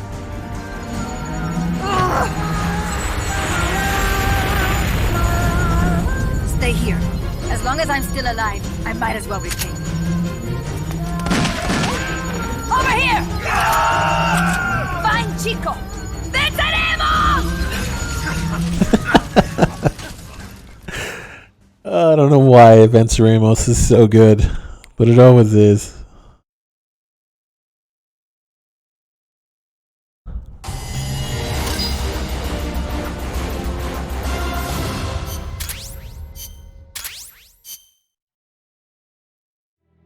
Snake, what was that thing? Whatever it was, it looked unmanned. Unmanned? I'd heard rumors, but an operational unit? What the hell is going on here? Not to quote Amanda, but the hardware they've got here isn't just unusual, it's overkill, which means one thing. It's nukes. So the question now becomes why? We can't make that call yet. We need more intel. How? Our source is dead. But his daughter isn't. Good thinking. We can follow her. Head for the next outpost and make contact with Amanda if she's still alive. Roger.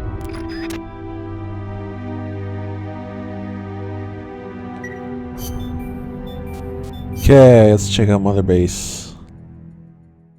Me motor.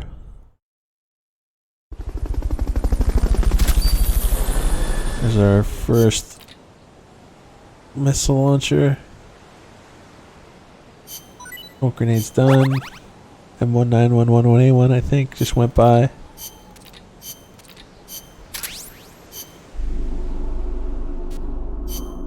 Wait, let's do staff before R&D.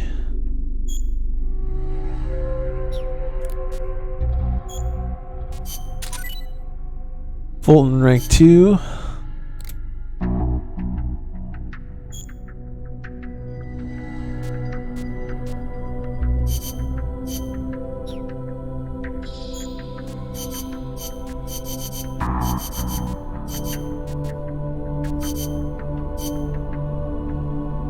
These guys don't even have what's it called, R&D? They don't even have ranks.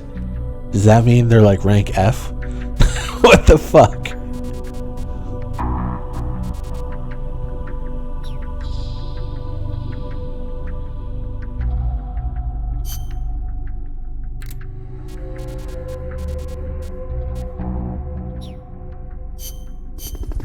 No, I didn't want to do that. Fuck. I wanted to do some R&D. Rank. Terrible.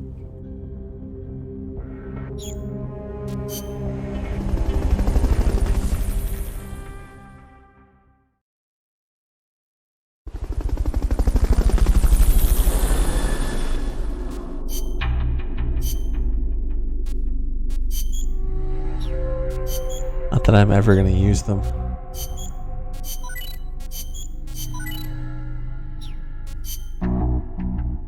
Fulton upgrade, we'll definitely be using that.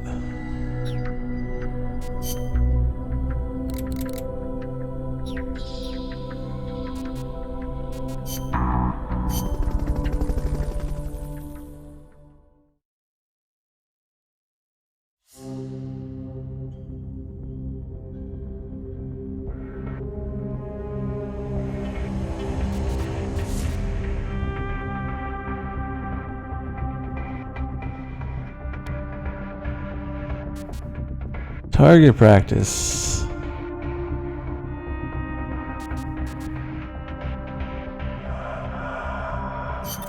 Commence target practice.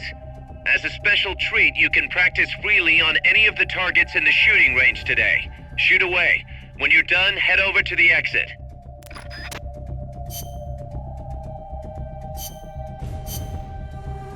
The alligator, the best by far. After snake, of course.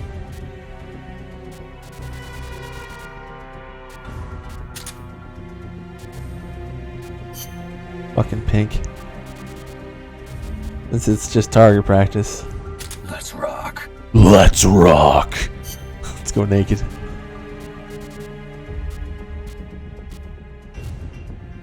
Let's rock. Yeah, there we go. Naked pink.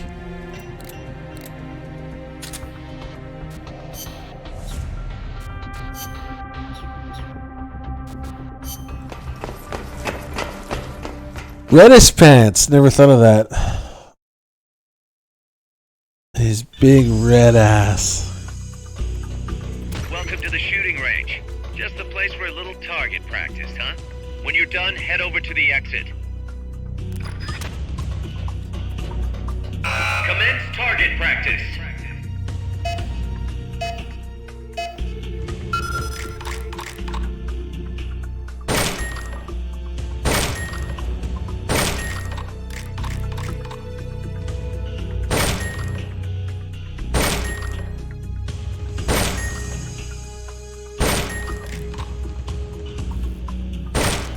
Fuck.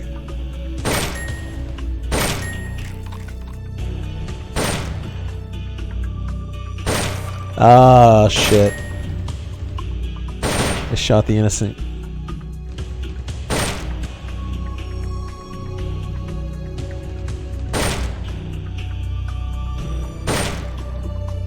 Holy fuck, that's far away.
emote is horrifying.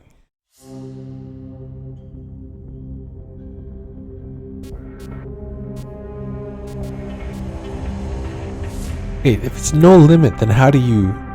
What? Commence target. How do you finish it? How do you get the check mark beside it?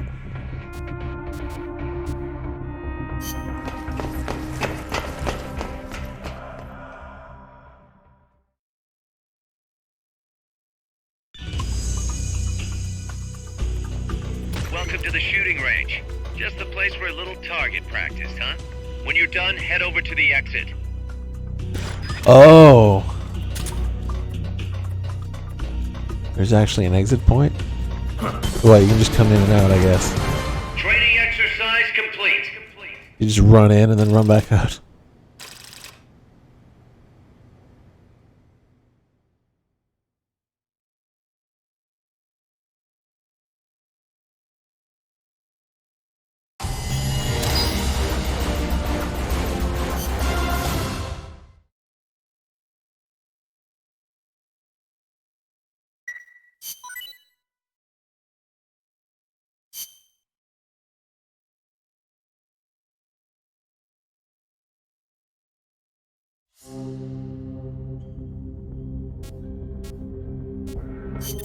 Target practice commencing now. Shoot all the targets in the shooting range. When the timer reaches 0, the exercise is over.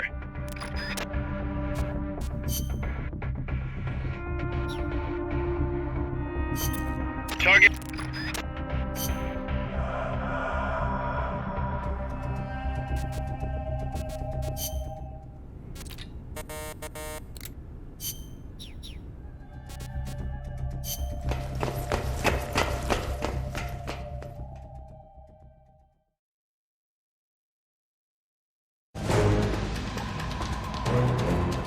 Hit as many targets as you can before time runs out.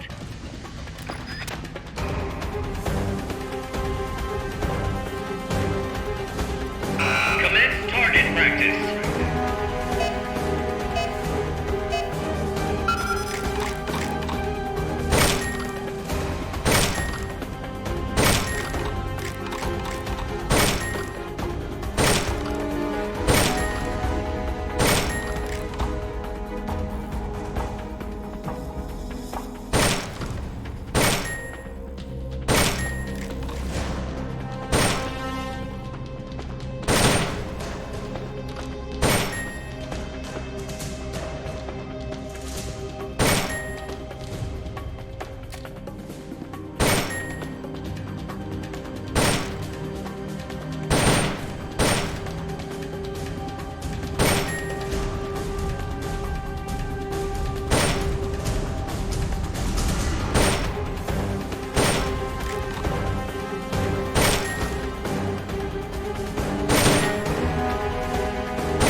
Jesus.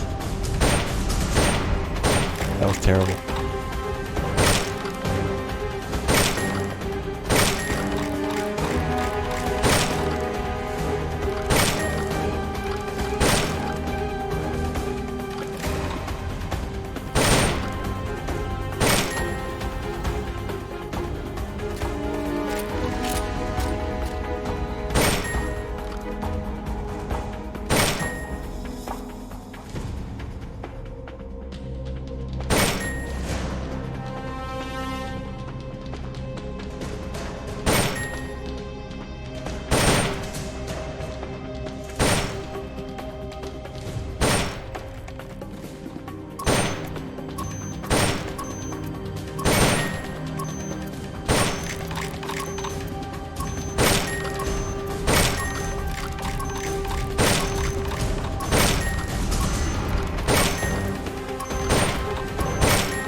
Nice.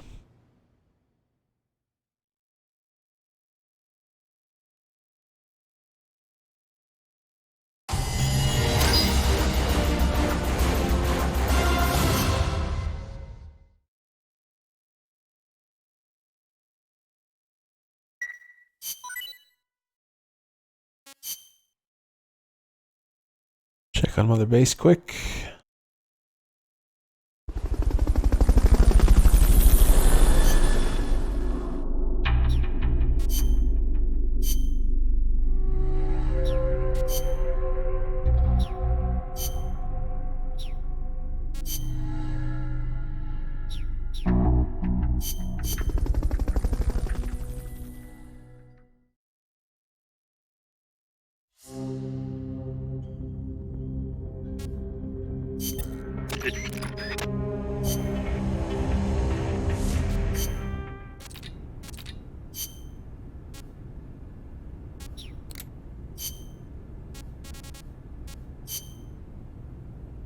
If I'm not back by the time this ends, I'll just be gone for a minute.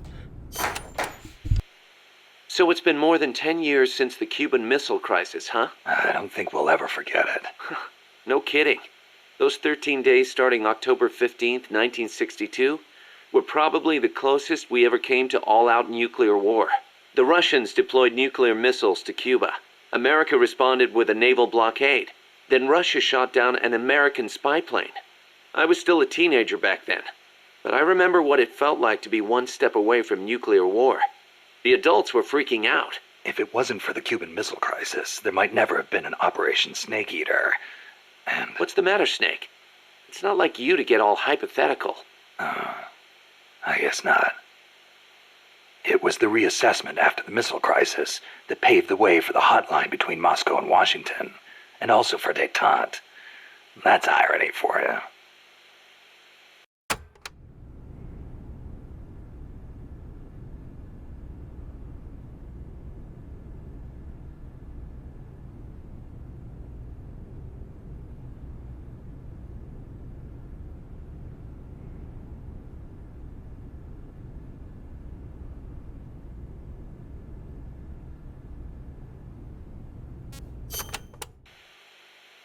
The Treaty of Tlatelolco was enacted to make Latin America into a nuclear-free zone.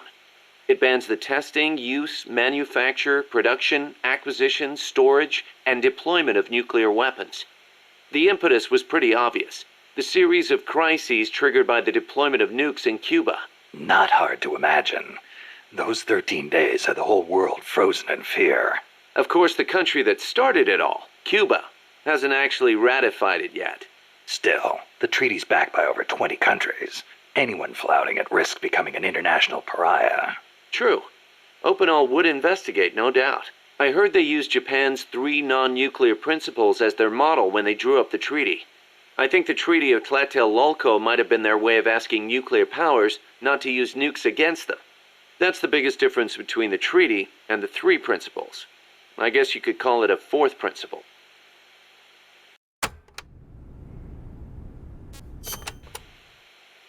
So Costa Rica abolished its army back in, 1949? Pretty gutsy move for a Central American nation at the time. Yeah, well, they'd just come out of a civil war. I'm sure they were driven by a desire to avoid another tragedy like Paz said. But I think they had a more compelling reason. Army coup d'etat are a way of life in so many Latin American countries. Imagine seeing that up close. No army, no coup. Makes sense. Plus, their economy was in ruins. So they honestly didn't have any money to spend on an army anyway. Yeah, but weren't they on less than friendly terms with Nicaragua? Yeah, and in fact, Nicaragua did end up invading. But the Civil Guard fought back and the OAS brokered a ceasefire. The US and the rest of the OAS had their back, and they used it to full advantage. For a quarter century, they survived in the powder keg of Central America. That must have taken some serious diplomacy. Even if the Civil Guard is pretty decked out for a police force. Must be tough to be a country without an army.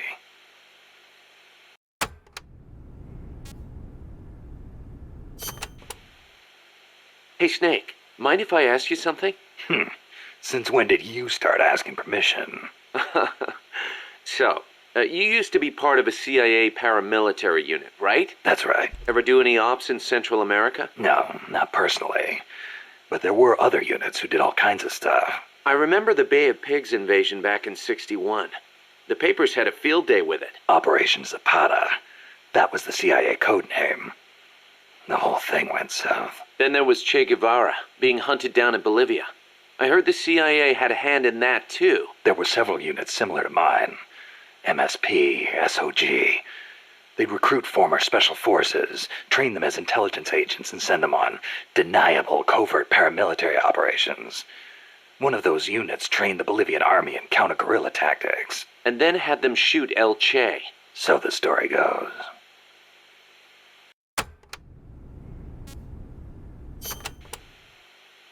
Around here they say La CIA instead of CIA, huh? Nothing strange about it. That's how it's pronounced when you read it in Spanish. It has the feminine noun ending a, so they use the article la. Apparently some people have taken to using the term UCLA. That's a new one to me. What's it mean? It stands for Unilaterally Controlled Latino Assets. Meaning they're local agents? Yeah, that's the idea. Washington uses them like pawns. Nobody knows who they really are or what they're doing.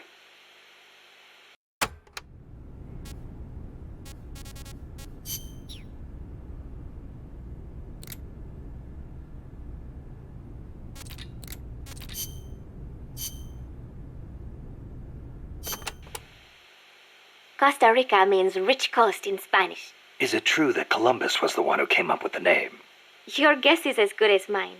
But it is true that Columbus landed his ships near Limon back in the age of exploration. He wrote in his diary that when he landed, the indigenous showered him with gifts of gold, hence the name. It sounds a little strange to me. There is no way they could find that much gold in Costa Rica. Columbus originally set sail in search of the legendary land of gold. Maybe he was just nuts about the stuff. Costa Rica is rich enough without it. Look at the forests and the animals and the peace-loving people. That is what I want to protect. I know how you feel.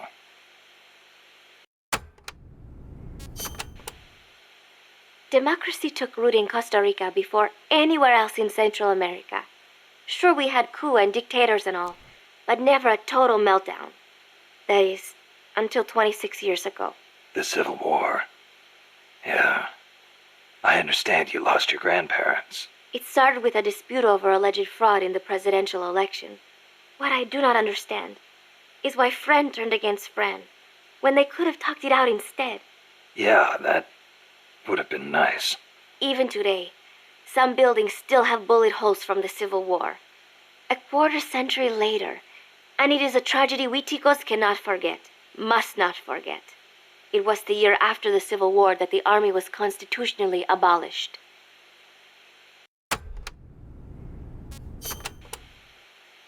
A new president was elected this year, President Otaber. He seems to be distancing himself from the United States. He has limited the privileges granted to American banks, lifted the sanctions on Cuba. Our last president was so pro-US, people suspected he was in bed with the CIA. You think the CIA's doing this because it feels threatened by the president's shift in policy? It is possible, but would they really bring in such a huge army just because of that? Part of our job is finding out. Exactly. Thanks, Snake. Peace.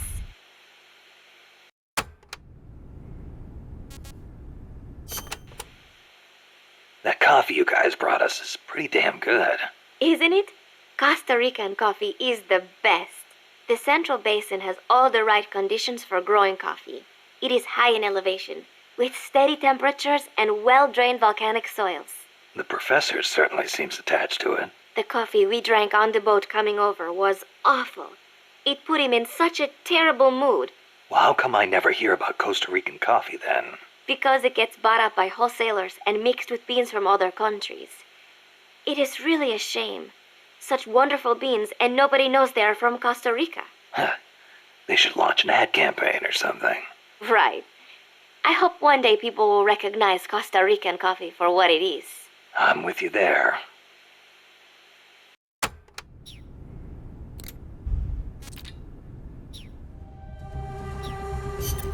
The direction Amanda's Sandinistas were going corresponds to the location of the next outpost, a supply depot. We should be able to make contact with her there. So, I remember the way I used to do this was just choose the mission like I did, but then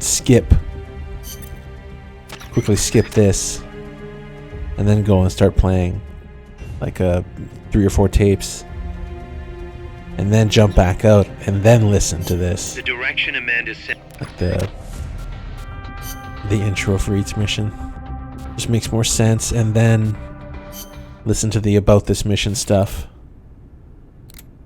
It's a bit odd, but anyway, it's not the way obviously like they laid it out, but it makes more sense to do it this way. Can I ask you a favor, Snake? If you ask nicely. To make MSF bigger, we need to do some recruiting. Yeah? What's your point? I want you to avoid killing enemy soldiers as much as possible and send them back using Fulton recovery. Not much we can do with a corpse except give it a funeral. Obviously. Put him to sleep, knock him out, hold him up even. And if you do have to fight, try to leave them near death instead of dead. And then use the Fulton recovery system. Sounds easy enough. You know what'd be really nice, though?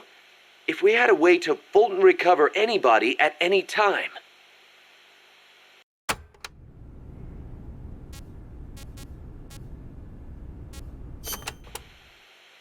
To get to your next objective, you'll need to backtrack along the way you came for a bit. Don't get too comfortable just because you know the terrain. The enemy knows you're out there now. They'll be out in greater force than before. Proceed with caution. Refrain from using firearms unless absolutely necessary. Looks like I'll have to cross the river. Yeah. There's a suspension bridge you can use. It's the only way across. You'll have to be a little creative to keep from being spotted. So, I cross the bridge, go through the swamp, and come to a banana plantation. Complete with its own factory A by the banana looks of it. plantation. It's going to feel a lot different moving through that area compared to the forest. Stay on your toes. Got it. Also, you may encounter Sandinista prisoners along the way. Try and save as many as you can with Fulton recovery. I'll keep an eye out.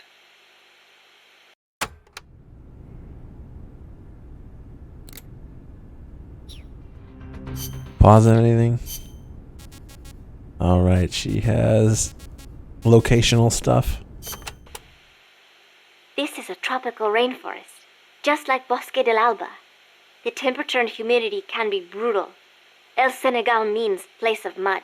No. Mud. Great. Mud. Watch my step. This area often gets flooded by the river. There are canals here and there carved out by water. Good places to hide. But they will also make it harder for you to see. Be careful, Snake.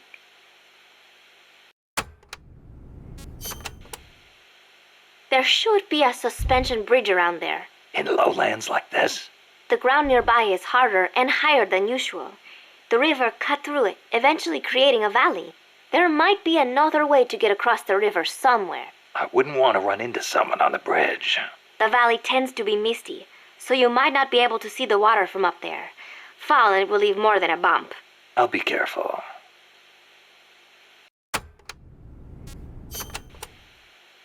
When a river floods an area, the banks can collapse, creating a marsh.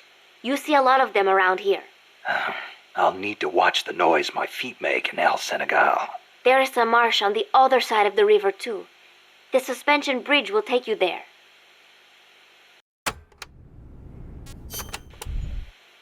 The river running through here is Rio del Jade, or the Jade River. Jade? Are there minerals around here? No, it refers to the color of the water. You will have to go to Guatemala for jade. Doesn't look all that pretty from where I'm standing.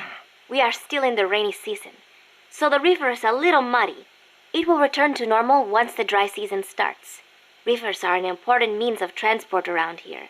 They are relatively calm, and there are plenty of canals along the coast too.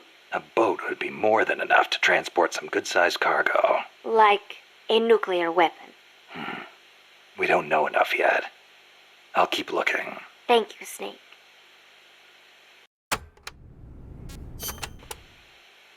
There's a lot of banana cultivation along Costa Rica's Caribbean coast.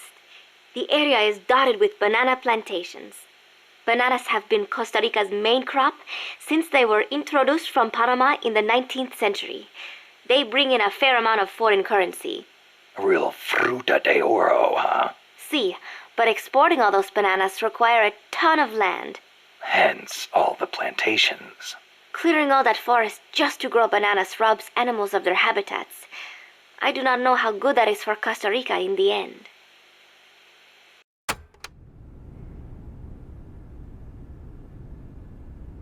There's a new hot tub section? Are you shitting me? Please be shitting me.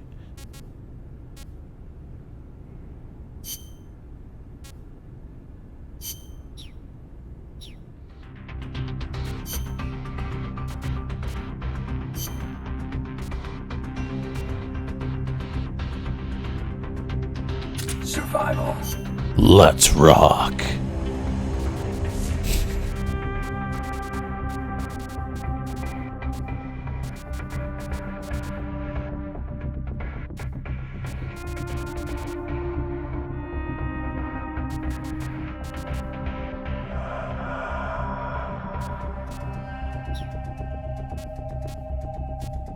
I mean, to be honest, it's better than them just being in just chatting.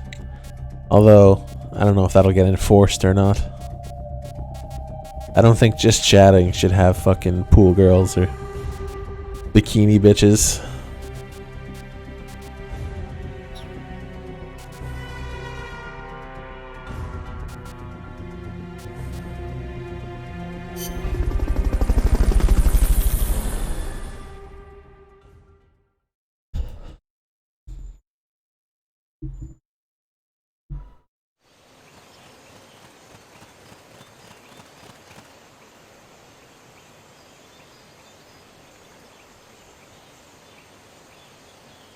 Careful. They've got reinforcements coming.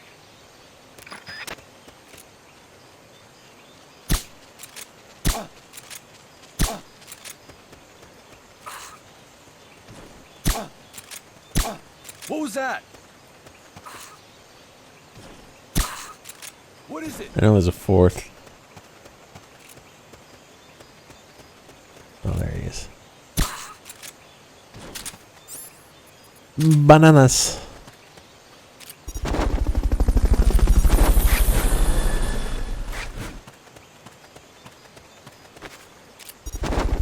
Fulton recovery subject confirmed onboard helicopter. Fulton recovery helicopter is complete. Imagine your 11-year-old Fortnite watching son finds out about that section. I mean, it's just as easy to get to just chatting, but yeah. They should make a category and just call it just twerking.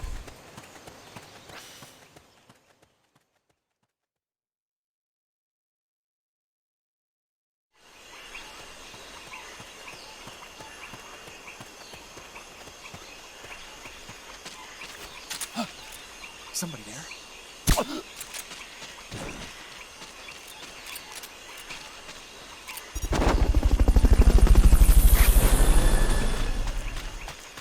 Not enough room, huh?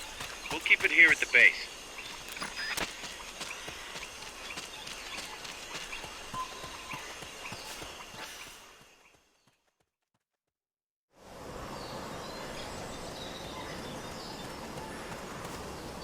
Amanda went across that rope bridge. Hurry. Yeah, the internet really wasn't a thing for me until I was, we had it at school, like when I was 12.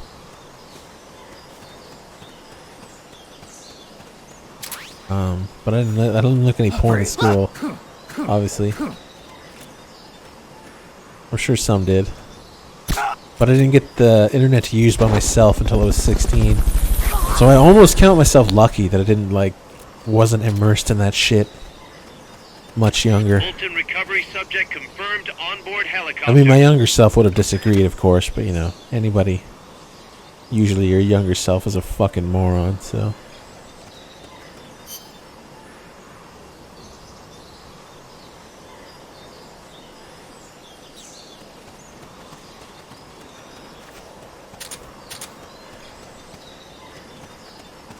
I'm glad my moron younger self You might wasn't be able to get swimming in past the porn enemy until I by was about hanging from the 16. bridge. Press the action button near the bridge's handrail to hang. You can't hang down when you're crouching.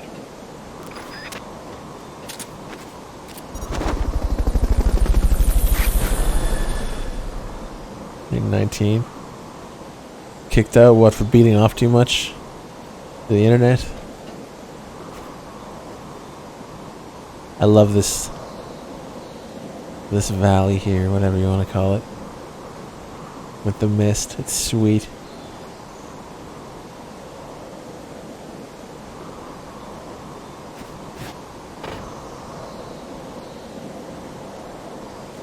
The troll streams in that category. Oh, that's awesome.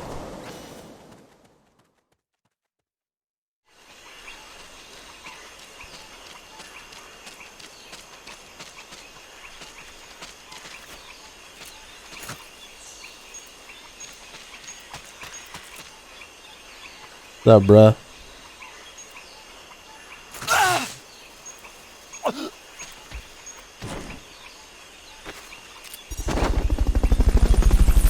Got one of those left.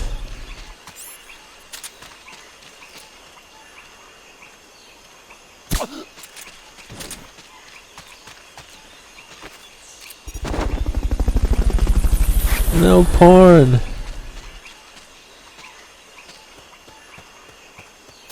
Fulton recovery helicopter is complete. Uh-oh.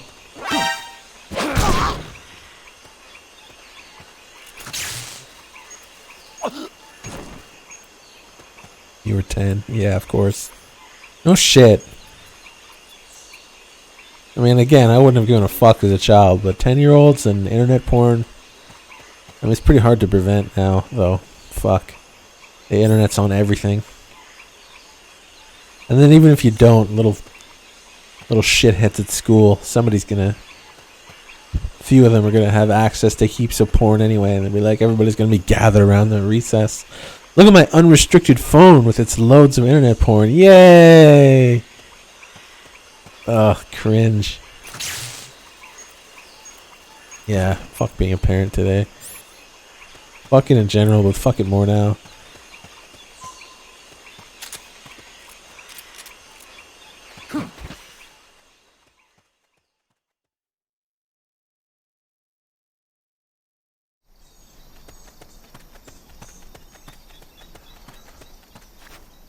Careful now.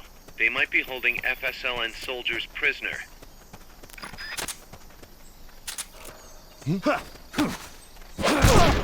Freeze. Alright, we already did it. I'm out. Out of Fulton's. What's that?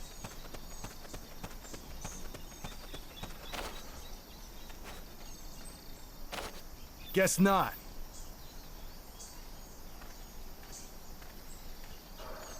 Yeah, I'm kind of glad too, in some ways.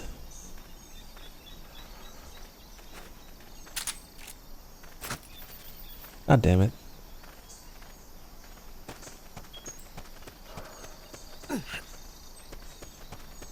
You could transport the prisoner to Mother Base, if you had a balloon.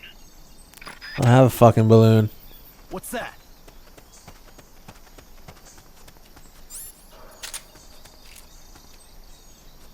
Guess not.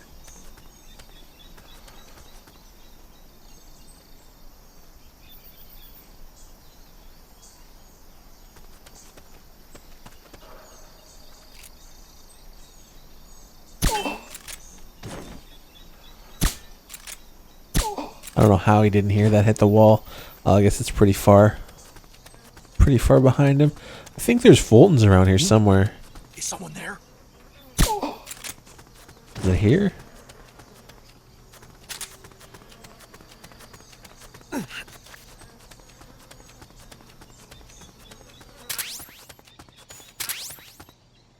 Twin barrel shotgun.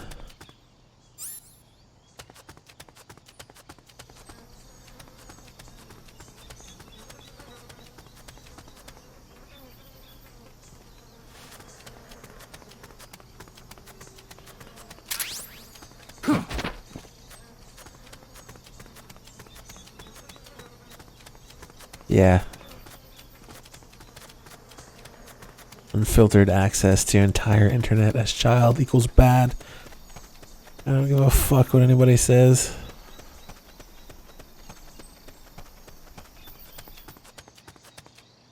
Tiger stripe. Raise camo index near water. Rations. Fuck, I wish there were Fultons around here.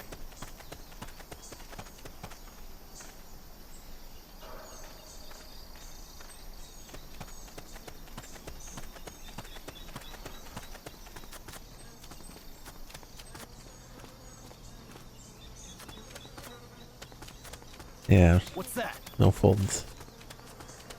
Looks like.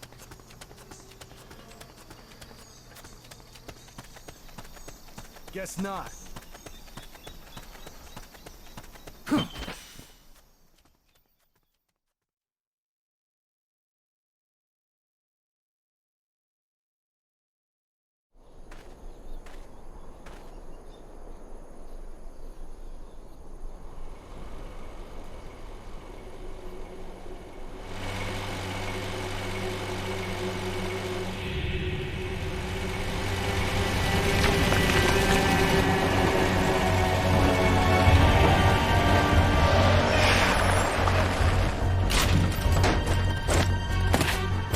Looks like there's no way around him.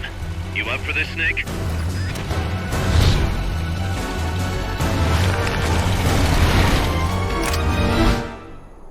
Yeah, you're gonna take that thing on with your M16. I mean, in theory, in the game, you can do it.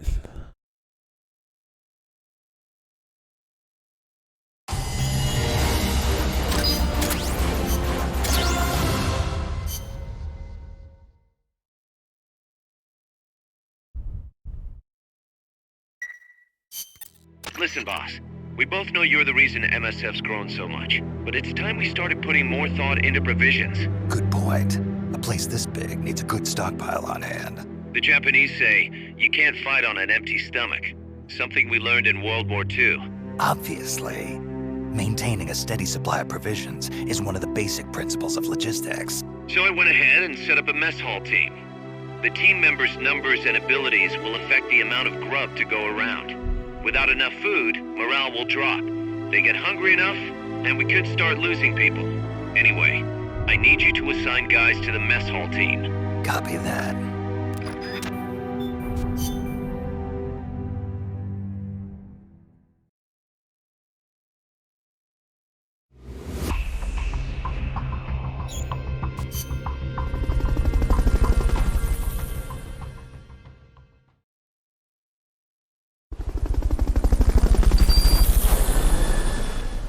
Mess hall team. Serve food and increase your food supply rate. You can also develop high rank recovery items.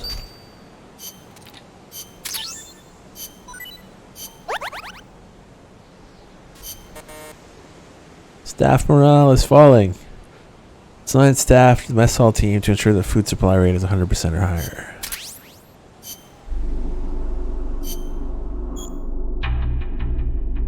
Nah.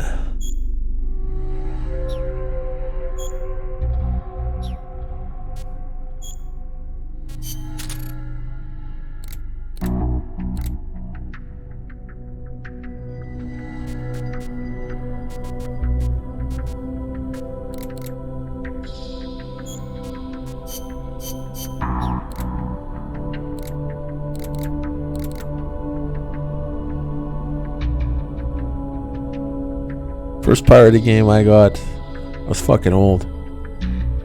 Because I only got the internet at 16. Like I said, first thing I pirated was Max Payne. When I was I 17? Yeah, I'm pretty sure I was 17. Late 16 or early 17, one or the other. Probably 17. And that was like the only one, really. Very few that I've pirated. Incredibly few, actually.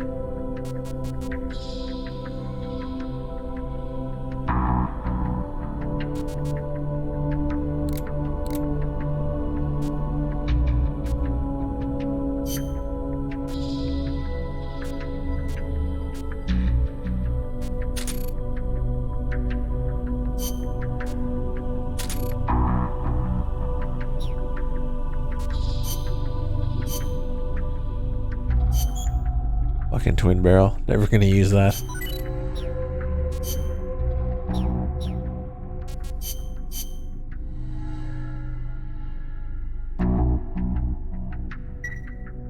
Fuck, I'm old. You ancient. You're like old scratch. You're an ancient bastard. I think there's more 40 and 50-year-olds crawling around here than people think.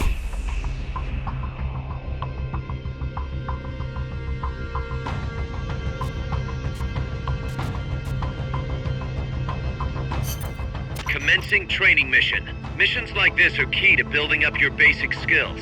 Be careful out there.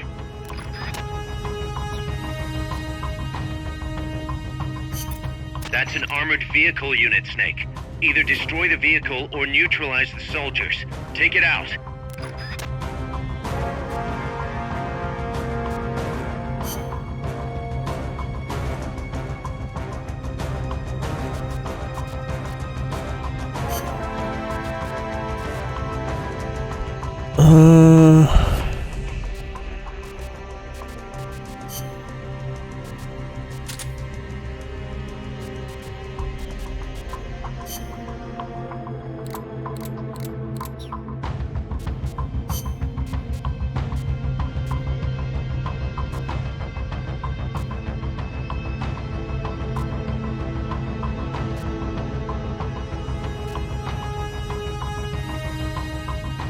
Survival. Let's rock.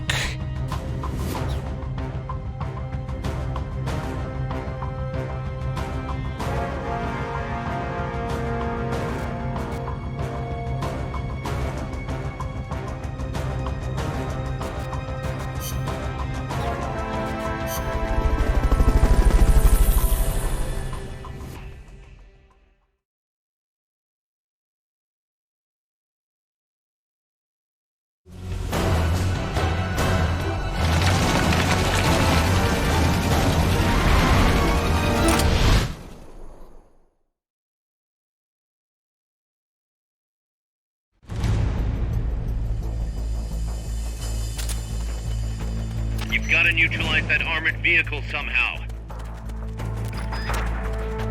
The accompanying soldiers are armed to the teeth. Watch yourself.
Yeah, dude, I've played a decent amount of Pac-Man.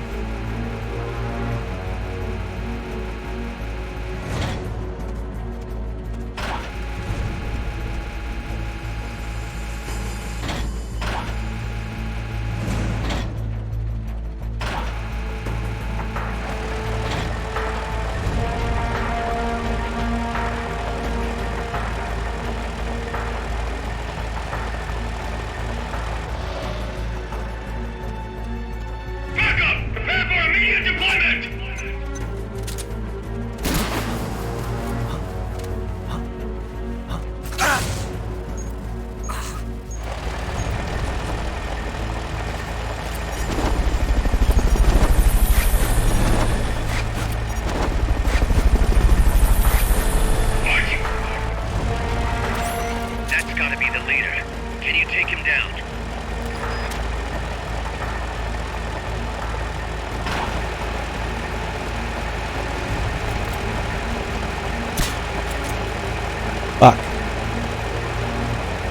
vehicle needs to stop moving.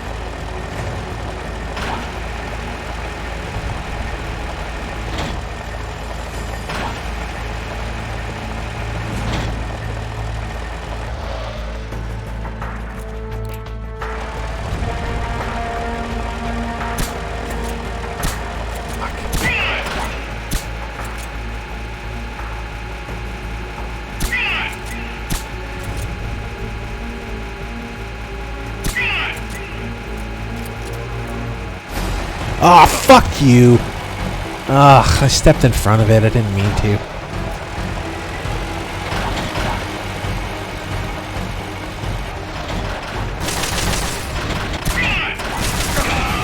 The enemy leaders Ugh, it was perfect until then. Almost finished it without an alert.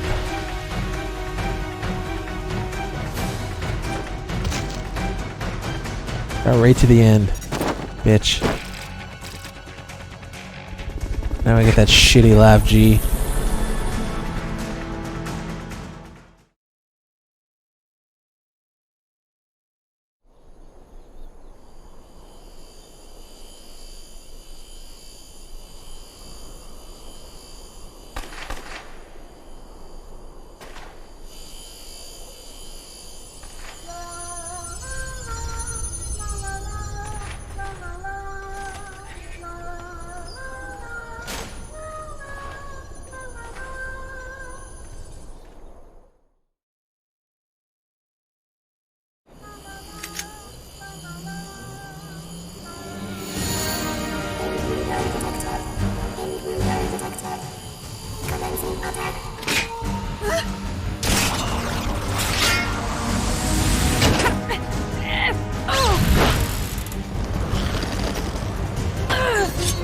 Yeah, PSP. Jesus.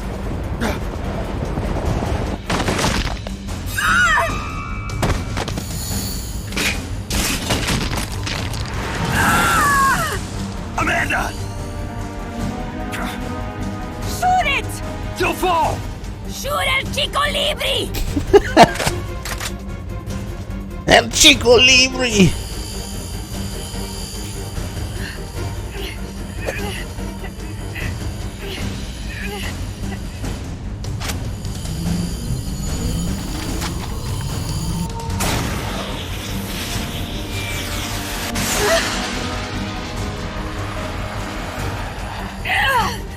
What are you aiming at? El Chico Libre!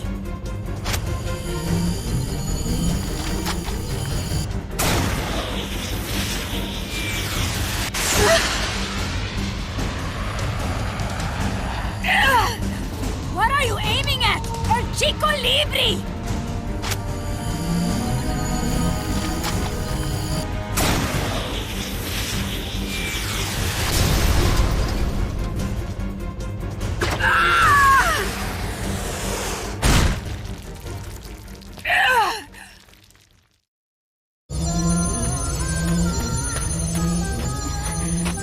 Amanda! Chico. What? What is it? Can you roll me one? Tobacco. Oh, yeah. Chico.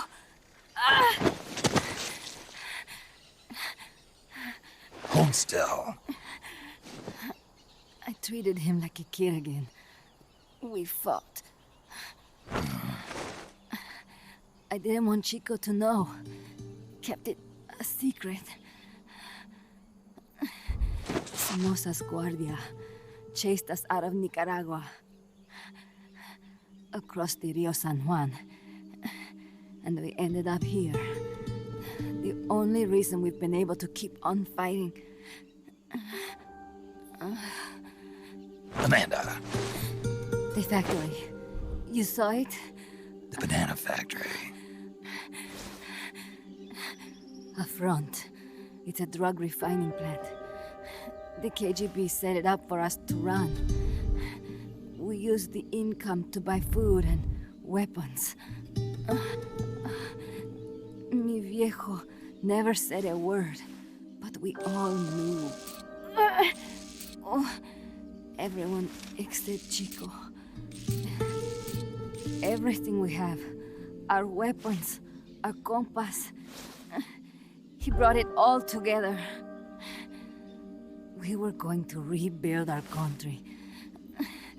Rebuild Nika with our own hands. Even if we had to dirty our hands to do it. But it's all over. We lost our cacique. Papa. I could never replace him. Now they've taken the plant from us too. There's no place left to regroup. No way to fight la revolución. Here, I rolled you one.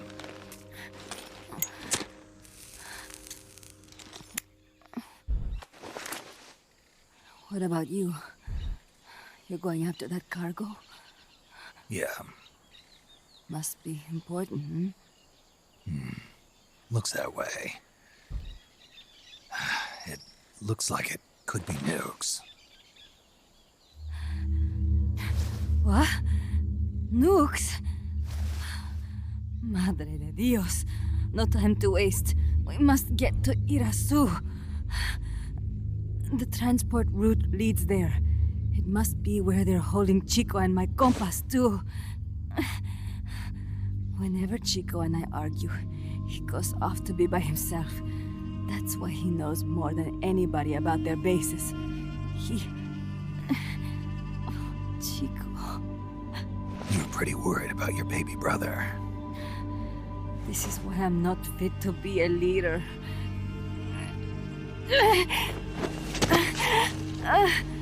Fine. It's a little bit out of my way, but just tell me where I need to go. There's a prison up in the mountains. That's probably where he is. A prison in the mountains. You must do something for me. If you can't save Chico, I want you to ease his pain, end his humiliation. If he gives in, if he's about to sell out his compass, please, at least let him keep his honor. That's a promise I can't make. Why? Amanda, we gave up our homes, but we're still alive. We're still fighting. And there's always another reason to keep on living.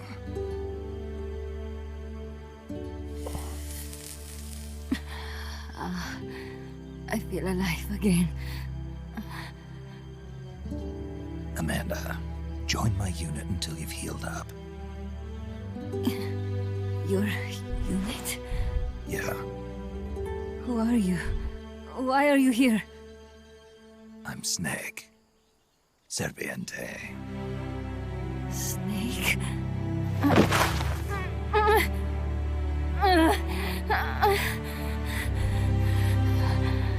Could it be the great cacique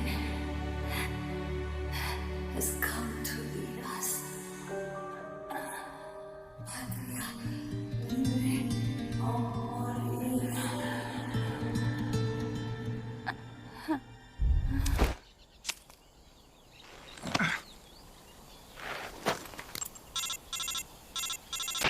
Kaz, can you hear me? MSF here. One for recovery. She's wounded. Acknowledged. Kaz, the cargo on the barge. I was right. It's headed for the mountains. You think that's where they're taking the nukes? I'm sure of it. Let's move.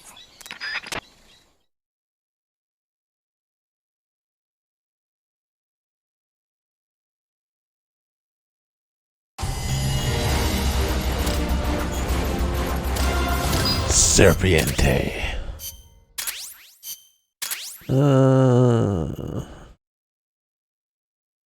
Tortilla chips. Canned soft drink.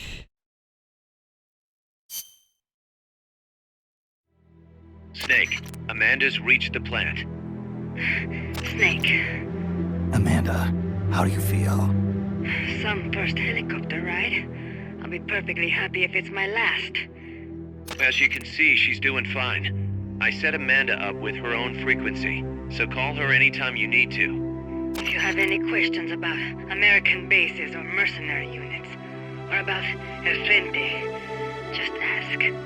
And please, do not forget my compass and Chico. Don't worry. It's good to be working with you, boss. Snake, we can monitor her condition in sickbay. Remember to assign roles to any POWs you bring back to Mother Base. How this outfit gets built depends on who we assign to what jobs.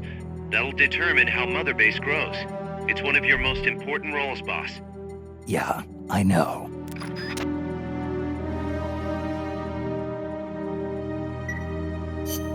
Boss, one more thing. Now what? It's about sickbay. Naturally, we can use it for the sick or injured like we did with Amanda.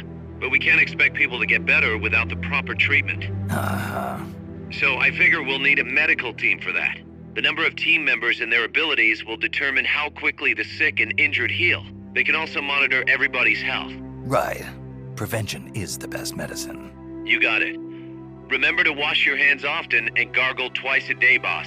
If only I had the time. Okay, Mother Base.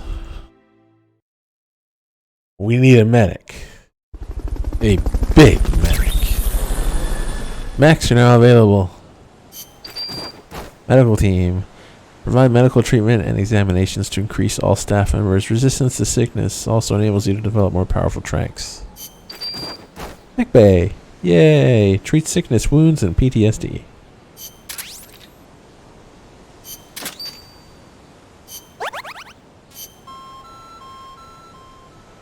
Transferred to sickbay. Kangaroo. Being reasoned with in the brig due to intense hostility. Well, all four of them. Hostile. Staff morale is falling. We need food.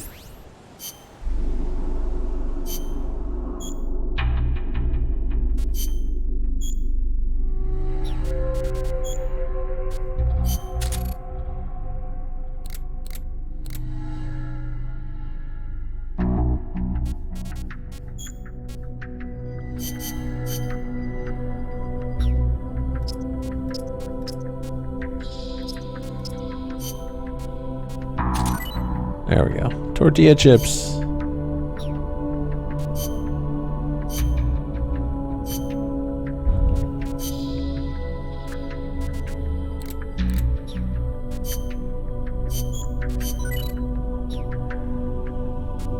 Here's our first mech.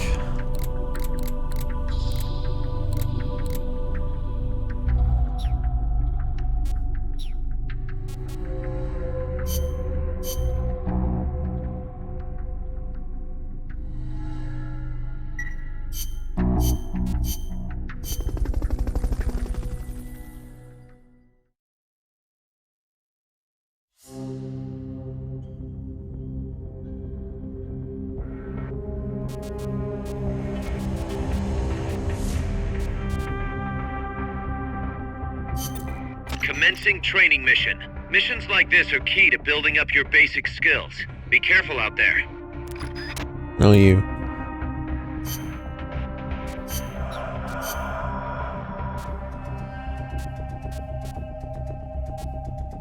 Wait, what? What happened to what's his face?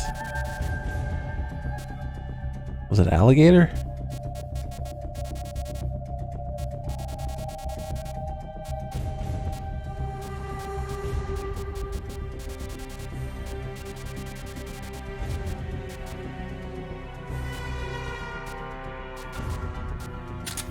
Whatever, let's just go like this.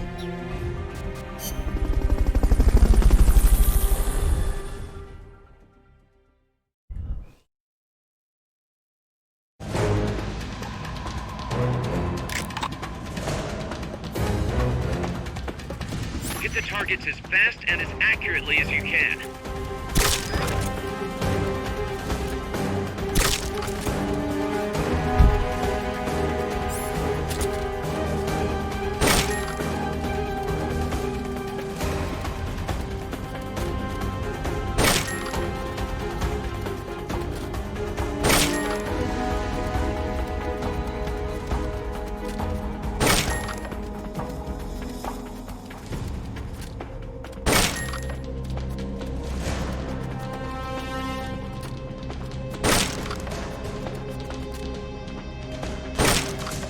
For fuck's sake.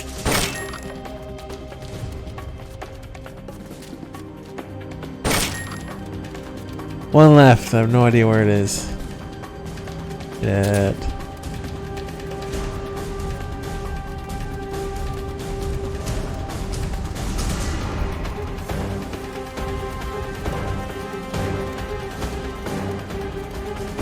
Oh, here it is. Okay, you're done with that area. Head for the goal. Snake's slow ass old man run. You did it! Keep it up!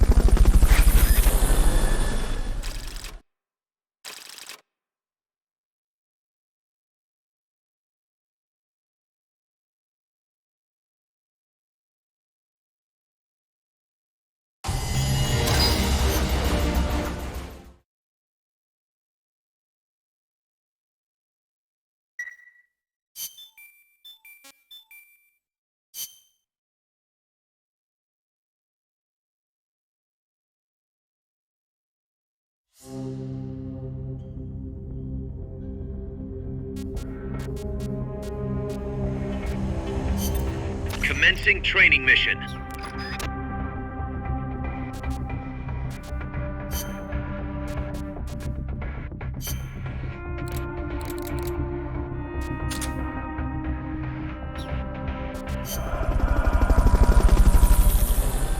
Oh god.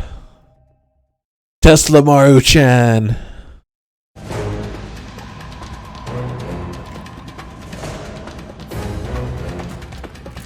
Hit the targets as fast and as accurately as you can.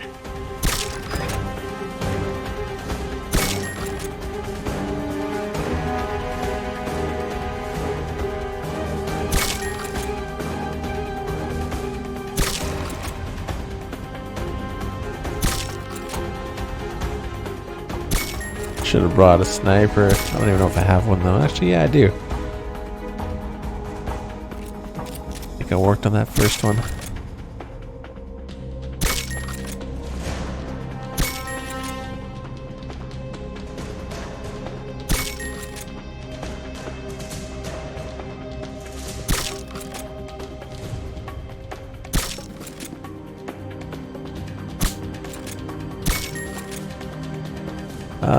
One left.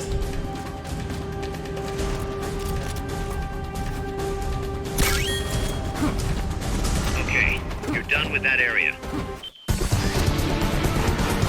Mission complete. Great job.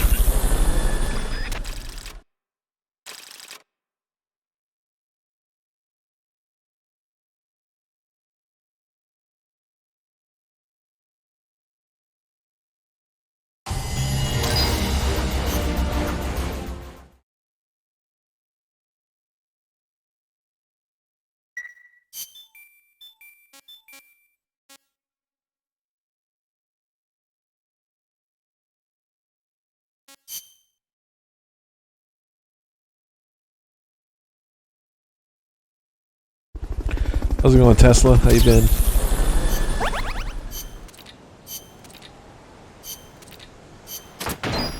A new plant has been built thanks to staff efforts. Yay.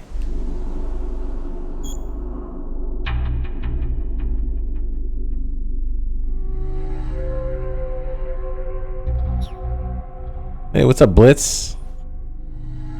You missed the first Vance Ramos. I thought of you when Amanda shouts it.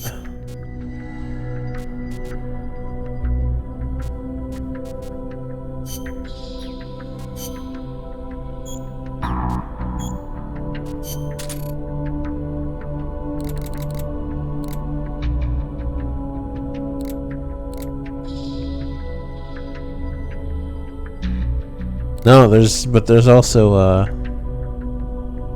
somebody shouts it again, don't they? Can't remember now.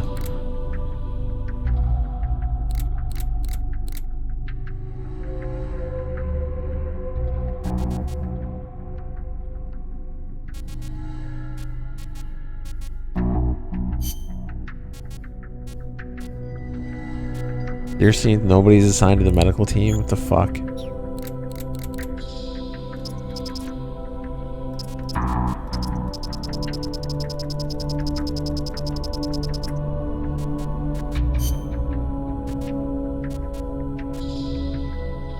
Put alligator in the mess hall, yeah.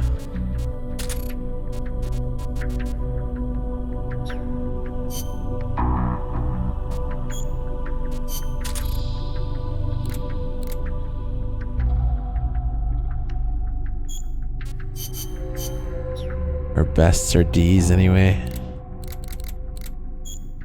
Or wait. I have a couple C's. Kangaroo, horse mackerel.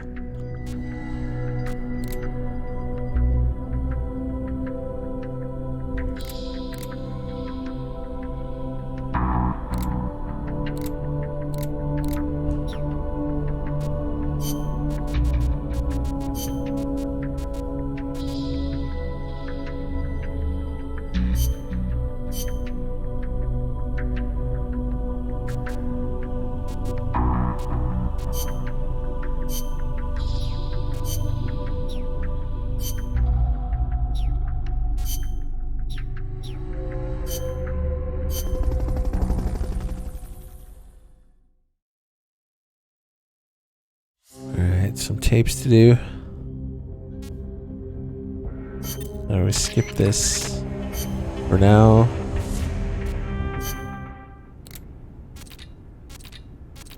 Alright, Amanda. About this mission. So we'll do... Won't do them all, but I'll do a great leader and then skip to the next characters. Do a category of each, but leave some stuff for other missions.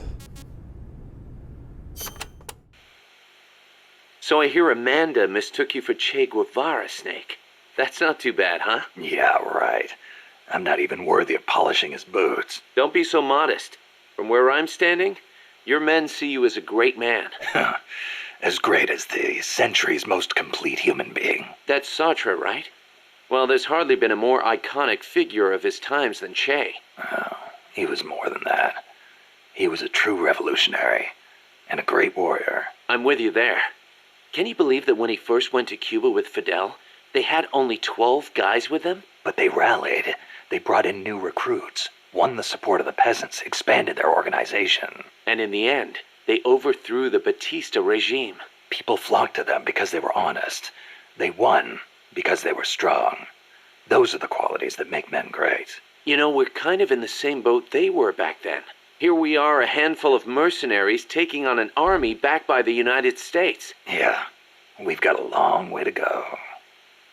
But we've got to keep on going. It's not just about winning in battle. You need to think about recruiting people and growing this operation. Got it.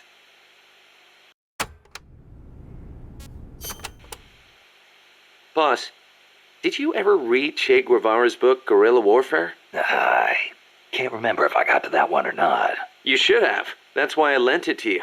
A lot of the guerrilla tactics it covers apply to sneaking missions, too. Che was one of the first people to articulate the theory of guerrilla warfare. T.E. Lawrence of Arabia, was another one.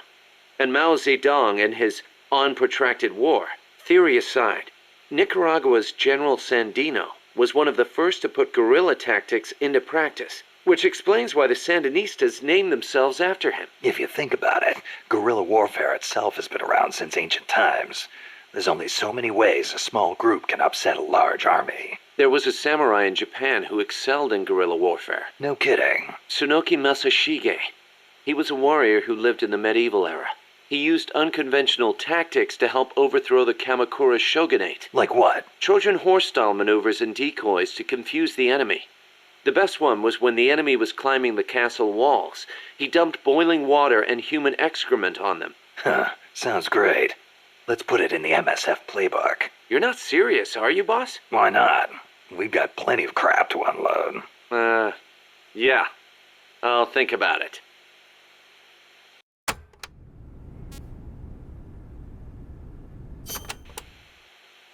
The year the Cuban Revolution was won, Che visited Japan as a member of an economic delegation.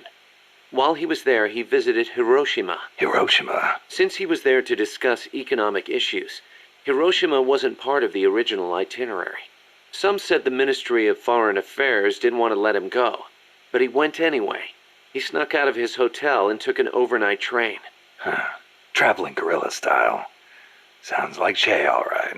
He visited the Peace Memorial Museum and the atomic bomb survivors' hospital.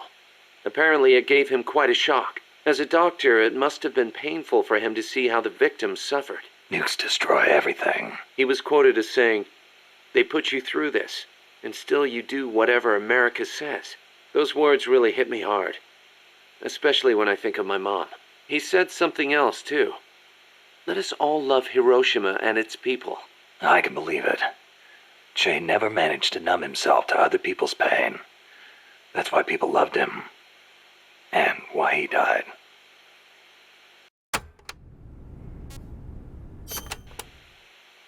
That bandana you're always wearing, that thing's a real antique.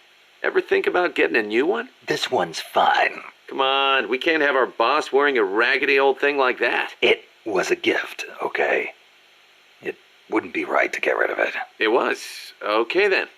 Speaking of which, Che supposedly had a black scarf he used to take everywhere with him. A scarf? One of his comrades gave it to him when he broke his arm in battle. Che used that silk scarf as a sling, and the comrade who gave it to him became his second wife. Alida, right? Even after his arm healed up, he never went anywhere without that scarf. What about you? You get that bandana from someone special? No, nothing like that. It's important to me. That's all.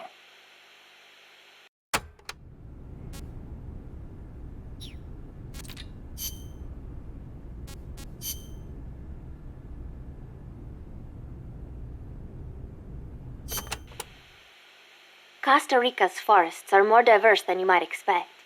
Not all of them are tropical rainforests. Costa Rica is close to the equator, it is true, but it is also very mountainous. Yeah, I see what you mean. Go up 4,000 feet in elevation and the temperature drops more than 7 degrees. There are basically 3 types of forests. The lowlands are covered in tropical rainforests, the highlands by tropical cloud forests, and areas where there is a dry season have tropical dry forests.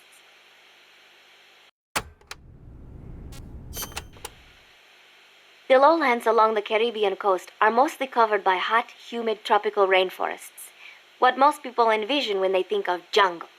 The closely packed trees spread their branches out at great heights to soak up the sun. Their shade makes it dark near the ground, so be careful. Of course, with so little light, few plants can grow on the ground, so it might actually be easier to walk. So even if you could photosynthesize, it wouldn't do you any good.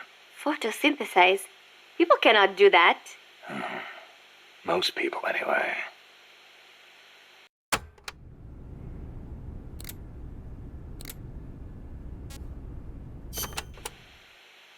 Costa Rica is said to have about We're back on that. 87,000 species of living things. That is about 5% of all the known species in the world. A tiny place like this? Huh. I'll be damned. I want to protect that biological diversity. When diversity is lost, the environment weakens. Just look at the plantations. I think I know what you mean. It's like trying to assemble a unit from similar guys. It usually doesn't work out. Throw a few square pegs in there and everything falls into place. There are so many species here that a lot of them have not even been classified yet. I am hoping I can help do that someday. Kind of like a parataxonomist. Say that again? Parataxonomist. Someone who helps a taxonomist. Oh. Huh. I thought you were going to say it had something to do with parachutes. You're weird.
Yo, I'm back. Where were we? Pause? Costa. Right, we were here. The Development Corporation of Costa Rica, or CODESA, was established 2 years ago. Since President Oduber was elected this year, the state has been putting a lot more effort into development. The corporate state, so to speak. Growth is good and all, but there is one thing that bugs me. What's that? I cannot help but wonder whether CODESA is not just a front for the CIA. You mean what the professor was saying about the CIA mercenaries posing as security guards? They were using CODESA as camouflage? I am worried that development is going to destroy the forests, but I do not suppose it has anything to do with this.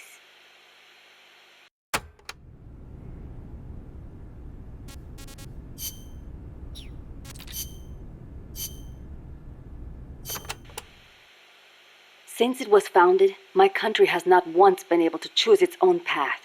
First Spain, then America. Over 100 years of this. I know.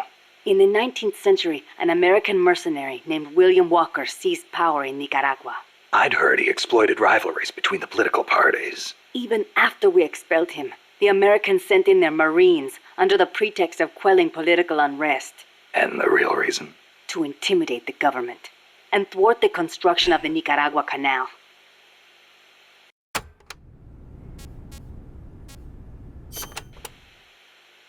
I thought the U.S. already has the rights to build a canal in Nicaragua.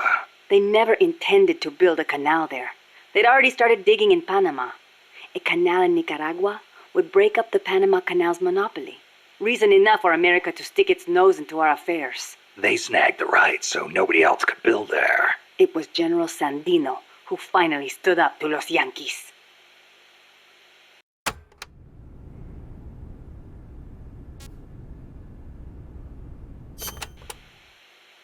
General Sandino waged a guerrilla war against the Marines, at last driving them out.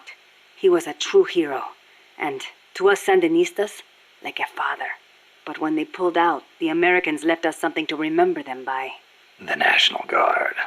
Yes, La Guardia. In name, a peacekeeping force, but in reality, Commander Somoza's personal army, answering to no one else. Unable to stay silent, General Sandino went to protest and was assassinated by Somoza as he made his way home. It was then that Somoza and Los Sapos began to eat our country alive from the inside.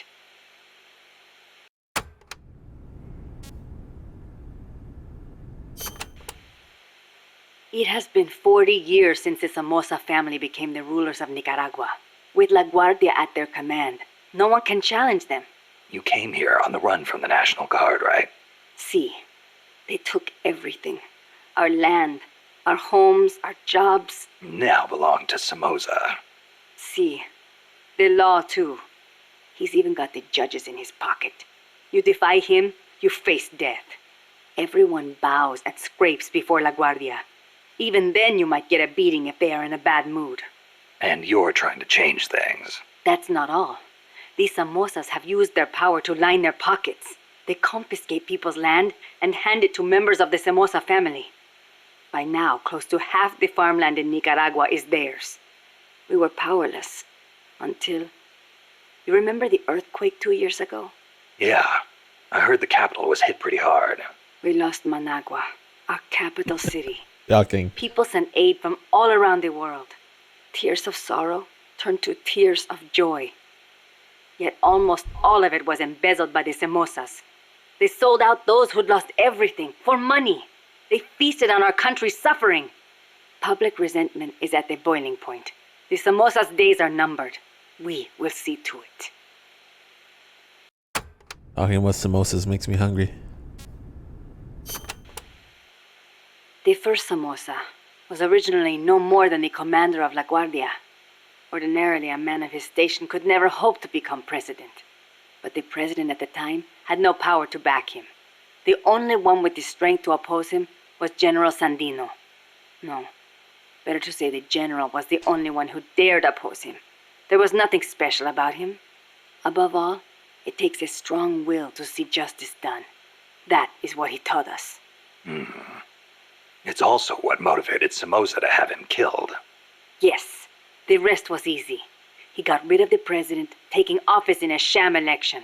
And once he had the power, he never gave it up. Talk about heavy-handed. He had the Americans backing him, that's why. They didn't want to hand over power to a rebellious general. Even so, it's hard to believe Washington would give its blessing to a guy like that. The American president at the time put it this way.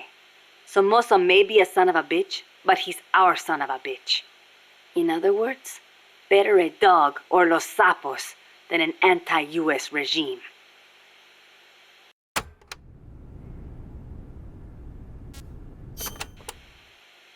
The Managua Earthquake struck 2 years ago, the day before Christmas Eve. Giant cracks opened up in the streets. Sleeping children were crushed in collapsing houses. No chance to escape. No visit from Santa Claus. Thanks to Somoza, the old houses could not even get rebuilt. It was a nightmare. I heard the epicenter was right in the middle of the city. Even today, it's too dangerous to build on top of the fault line. The city center is still in ruins. And to make things worse, Somoza stole the recovery money. We must not fail. We owe it to those who lost their lives. We will defeat Somoza. What's up, Vixen? Okay, now mission stuff.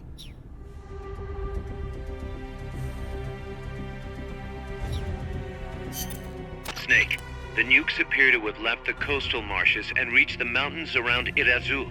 But without a guide, it's going to be tough tracking those things in the mountains. So we need you to infiltrate one of their bases, a prison facility. I hope nothing's happened to Amanda's brother. I hear you. There may be other Sandinistas held there too. To bring them back safely to MSF, use the Fulton recovery system. As I'm sure you know from experience, it's completely harmless.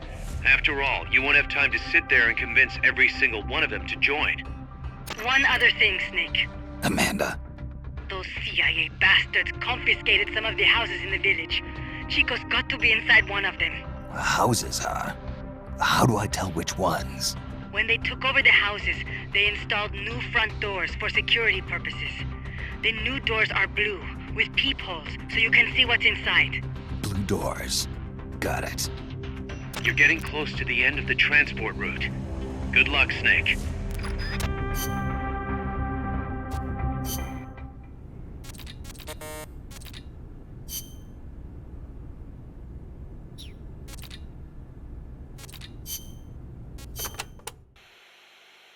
Areas with a distinct dry season, like the Pacific coast, have tropical dry forests. During the dry season, the trees drop their leaves. It gives you a clearer view, but at the same time, there are fewer places to hide. So be careful. Sounds dull. It is not really. A lot of trees flower during the dry season, including my favorite, the tabebuya. It has these amazingly vivid yellow flowers.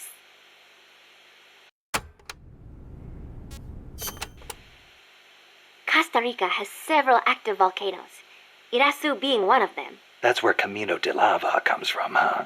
The tropical dry forests around here are quite different from our rainforests. They lose their leaves in the dry season. Tropical forests are not all thick jungles. A few of them even have cacti. Some of Costa Rica's greatest assets are its diverse forests and natural landscapes. What's up, Yuri? Costa Rica got its first real railroads up and running about 100 years ago. Their primary purpose was to move coffee harvested in the Central Basin to the Caribbean coast. They built railroads here 100 years ago? That's impressive. It was That even really more is. difficult than you would imagine. Later, they started using the railroads for shipping bananas too. There still might be some branch lines around here.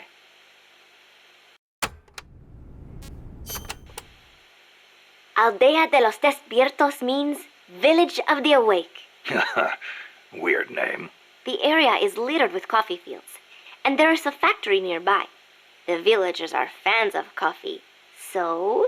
Nah, they don't get much sleep, huh? They've got a sense of humor, all right. I cannot believe they would take over a place like this and use it as a prison. It is unforgivable. for both the CIA and the thugs they employ. All the villagers wanted was to live in peace. What gives the CIA the right to crush them like that? They don't care about anyone's rights but their own. It's just the way some people are. You really think so? Don't worry.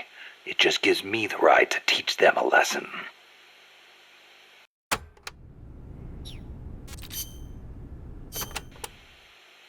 Amanda, how do I get to the prison camp? First, head up the narrow mountain path. The path will gradually open up and you'll come to a fork in the road. Watch yourself up there. You'll be lower than the surrounding terrain, so if you head down the middle, you'll make for an easy target. Yeah, thanks for the heads up. Take the leftward path to reach the prison camp.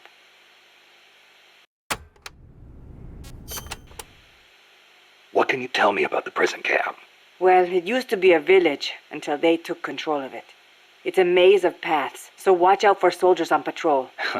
I'll be sure not to stop and say hi. Use the paths carefully, and you should be able to stay out of view. Where are they holding Chico? One of the houses, most likely. You can peek through the doors. Just press the action button when the icon appears. You could also listen to any sounds inside for clues. Good idea. Guards will still be on the move while you're looking inside. Make sure you don't get caught. And Snake. I know. I'll bring him back. Thank you. I know I can count on you.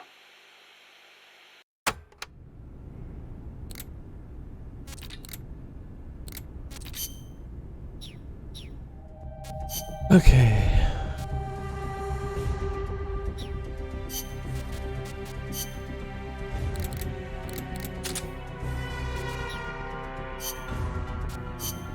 Survival. Let's rock.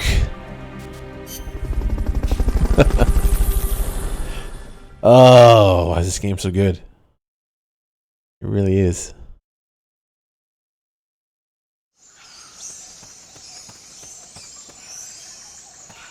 Chico's in a prison camp north of here.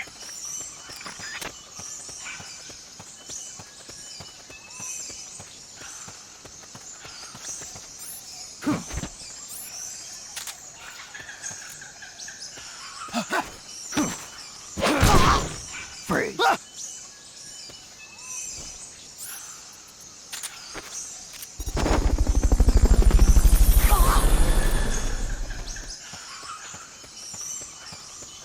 Wait. Fulton recovery subject confirmed onboard helicopter.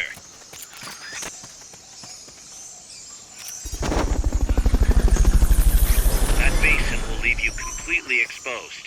If I were the enemy, I'd position snipers there. Better be careful. Rocket. Peace.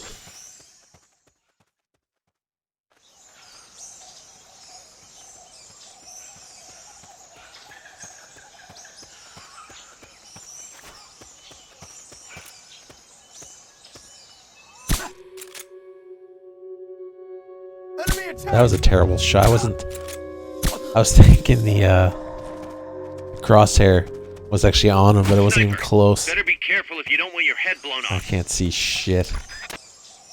My right eye is basically useless now. I might as well wear a fucking eye patch over it and become Big Boss.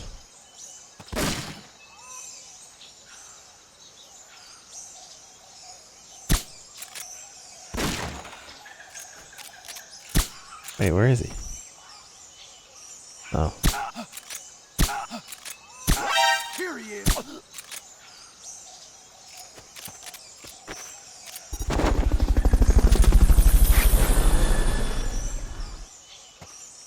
What's wrong with it? What, you mean my eye? Fulton recovery helicopter is complete. Henry Hooverville! Do you guys know how Henry got his name? Kappa? Because he sucks dick like a Hoover vacuum.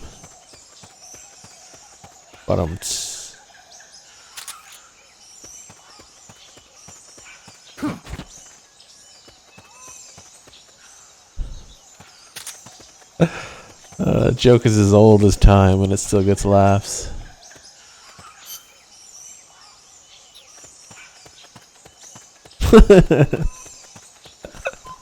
I've been saying that for so long. What has it been now? It's definitely been 5 years. Probably more than that. Good to see you, though, Henry. You fucking old schooler, Chico's in you. one of these houses.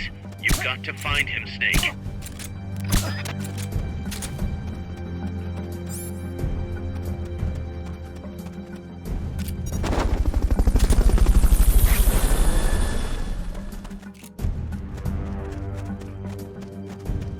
Hey! Ugh.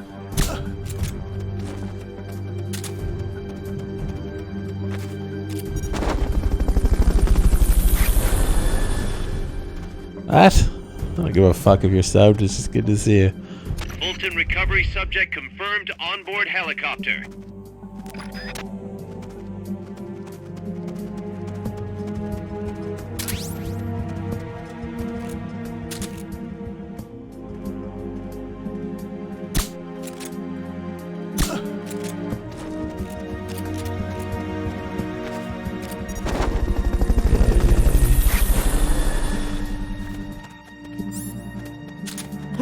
God!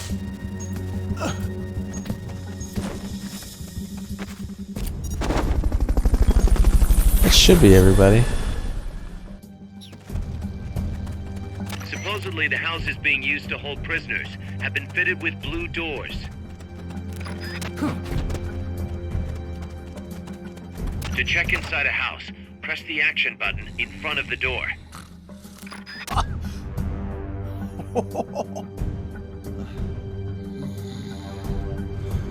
Not this one.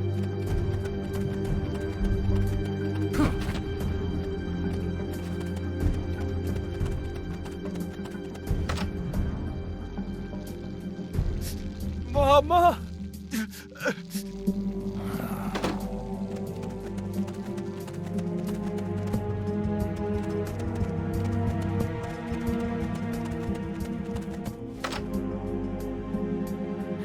Chico, is that you? Yep.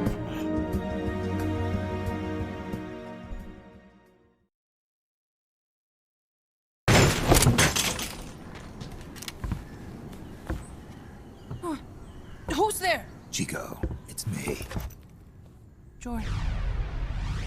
You're that photographer. That's right. A war photographer. Huh? I thought you were here for the birds. Yeah, the birds of the battlefield. Whoa. Is that chess? Can I see it? Wow, the same kind of chair used. You can't keep it, kid. Here, have these instead. Those photos. Huh. Oh no, Amanda! She's safe. Don't worry. You sure? We're patching her up back at my place. She's hurt? I said, don't worry. It's just a broken leg. You got any cigarettes? A cigar, huh? Hey! It's not for kids. Chico, do you know where they took the cargo? Cargo? What cargo? Let me rephrase that. How do they get stuff from the coast up here? Oh, that I can tell you. When the cargo gets to the harbor, they first send it up the marshes on a barge. Then, they load it onto a jungle train past the banana plantation and transport it by rail. The train stops here. When it gets to the train terminal past the coffee plantation, they reload it again. This time onto a truck, which disappears into a tunnel heading toward the mountains. Disappears? Chico, what's on the other side of that tunnel? Nobody knows. None of our compas ever got close enough. He's protected by a spirit. Spirit? Yeah, a giant monster. El Basilisco. The king of snakes. No, really, I saw it. I was camping up there one day, and just as I was waking up around dawn, I heard this loud noise. I opened my eyes and saw an enormous shadow. Must have been 30 bara at least. He was walking, on legs as big as trees. Where did you see it? At the terminal near the tunnel, but I only saw it that one time. What exactly were you doing there? Well, me and my sister got into a fight. And you just happened to go camping. You know, their train should be arriving at the place I saw El Basilisco right about now. Is it far? No, really. Go past the coffee plantation, and it'll be to the north. What are you chasing? Something that could keep the world in balance. Or destroy it. Huh? I heard that place was a narcotics plant before those guys took it over. But you already knew that, didn't you? Look, I get it. Even revolutionaries need to pay the bills. Still, must be tough for a kid like you to swallow. You're damn right it is. The route they use to transport stuff is the same one mi viejo used to smuggle drugs. They sold the drugs to the Norte Americanos and used the profits to fund the army. They tried to keep it hidden from me. Is that why you went camping? Yes. I managed to sneak into the plant a few times and I tried to set it on fire. Everyone treats me like a child. I couldn't stand it anymore. I'm not a kid, I'm 12. Couldn't do it though, could you? Chico, growing up means choosing how you're gonna live your life. To do the right thing, you sometimes have to leave the things you care about behind. Parents, family, your homeland. But mi viejo.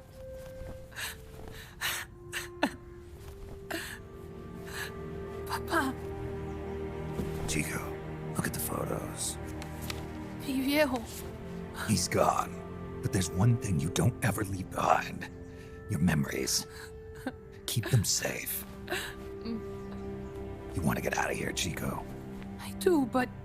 Come back with me. Your sister's waiting for you. I can't go back.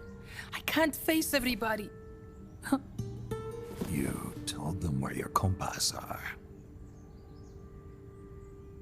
I see. Nothing to be ashamed of. Pain gets the better of us all.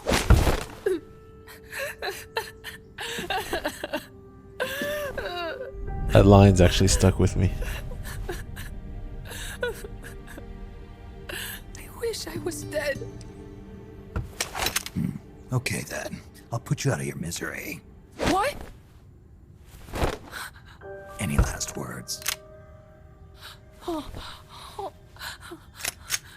Shoot. You are only going to kill a man.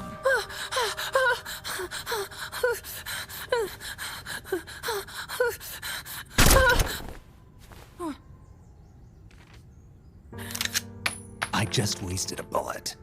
Don't waste your life. Listen to me, Chico. You died here today. You understand? You're hombre nuevo. A new man. Now, give that new life to me. Huh? Fight with me, little soldier. Show me how strong you really are. Dry your tears, then promise me one thing. No smoking until you get older. Remember, real heroes are never as polished as the legends that surround them. You got it, boss. Snake is fine. What's that? Ah!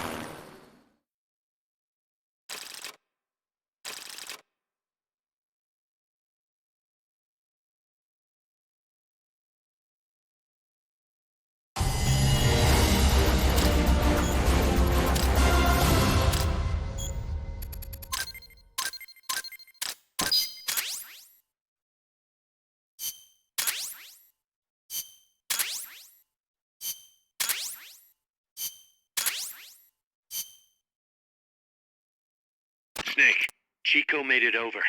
Snake! Chico, you made it. Made it. Don't give me that. You say you're gonna give me a new life, and then you nearly kill me. I take it you didn't enjoy the trip. What's the big idea? Dragging me off in a balloon. I might as well have taken a Calibri. At least you got a nice view. Or are you afraid of heights? Whatever. I just wish you would explain it to me first.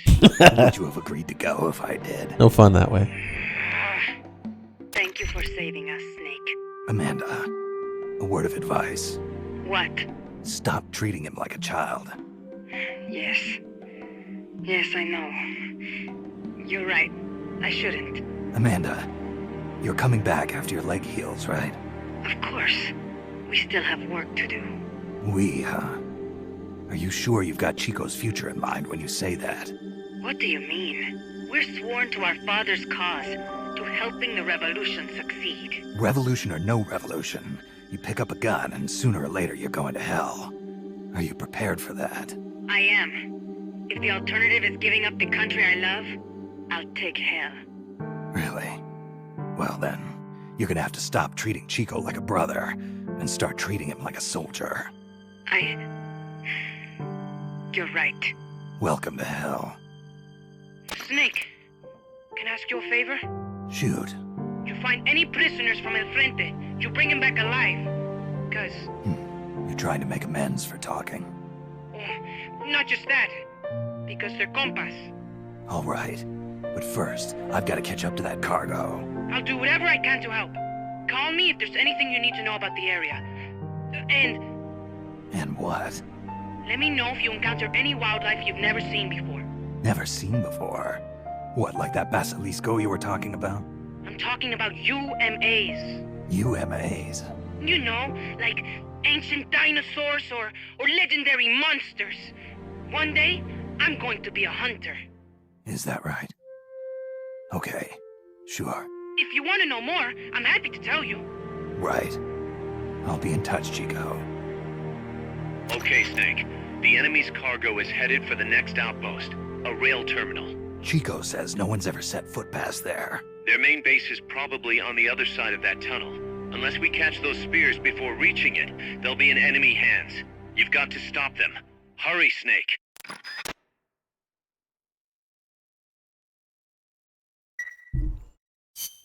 Boss, I had an idea. Listen to this. Let me guess. You want to start running ads in the local gossip rags. Please, what do you take me for? I thought that with all the new guys we've got, we should get an intel team going. We send agents around the country to scour different locations. That way we're better prepared, no matter where we end up. That's actually not a bad idea. They could probably develop recon equipment for us too. We could also have them transport goods and direct the mother base support strikes. You can send an item to a co-op teammate from the delivery menu. Is that overly loud? It's the raid alert. Owl, thanks for the raid.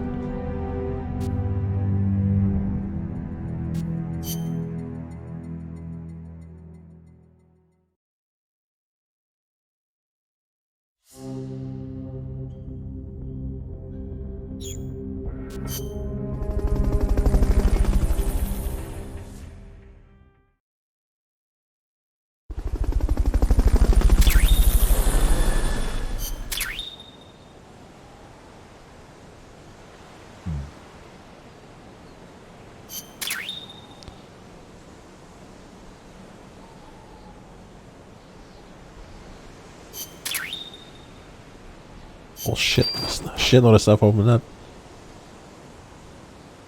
Develop equipment such as radars to support intelligence activities. Enhance your ability to provide support strikes and supply drops from other base. Chico.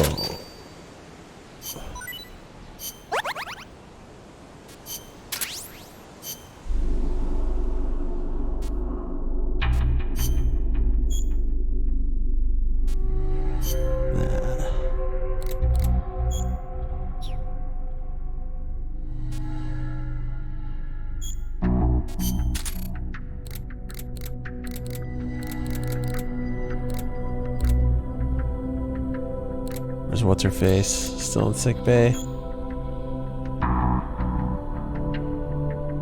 Not fully recovered.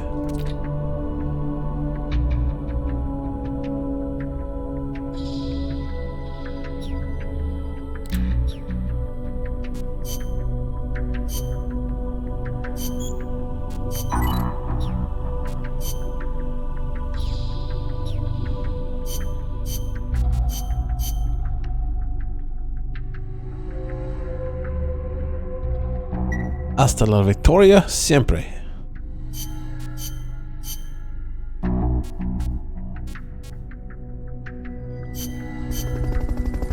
How's your stream, Al?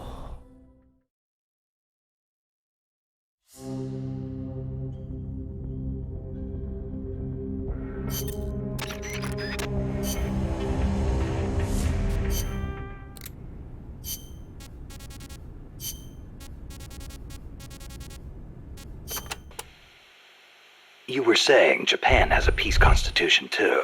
Yep. Japan renounced war in Article 9 of its constitution, aspiring sincerely to an international peace based on justice and order. The Japanese people forever renounce war as a sovereign right of the nation, and the threat or use of force as a means of settling international disputes. In order to accomplish the aim of the preceding paragraph, land, sea, and air forces, as well as other war potential, will never be maintained. The right of belligerency of the state will not be recognized. You know it by heart. Some things you never forget. Impressive. There were some parts I didn't quite get, though. Like the whole means of settling conflicts thing. Yeah, that's been the subject of debate. Whether or not it forbids any and all use of force. The current Constitution was originally drawn up under the Allied occupation. The first draft was even submitted by Allied GHQ. So naturally, there are some who feel the Constitution was imposed on Japan by foreigners. Things like that are never simple. Same for every country, I guess. One thing's for sure, though. Not having an army let Japan focus on economic recovery after the war. In that sense, it's the same as Costa Rica. Oh, fucking hip is starting to hurt. Kaz, you were in the Japanese Self-Defense Force, right? I thought that Article 9 you were talking about earlier prevented Japan from having an army. Yeah, and that's another subject of controversy. The Self-Defense Force is an organization for the purpose of defense. Article 9 of the Constitution does not deny Japan's right to self-defense. Therefore, the SDF is constitutional. That's Tokyo's official stance. Sounds complicated. Call it what you will. It's a distinctly Japanese way of interpreting things.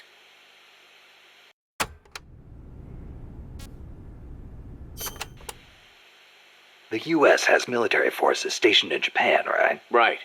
Even though the Allied occupation ended, American forces are still stationed there under the U.S.-Japan Security Treaty. Unlike Costa Rica. Part of it stems from the occupation, but Japan also occupies a key strategic position from America's perspective. It's next door to the Soviet Union, and close to China and North Korea as well. It's integral to the security of Pacific Asia. For America, Japan represents a barrier against communism. What about for Japan? As you might expect, there's deep-rooted opposition to the alliance. In 1960 and 1970, when the treaty was up for revision, there were mass protest movements against it, especially in Okinawa.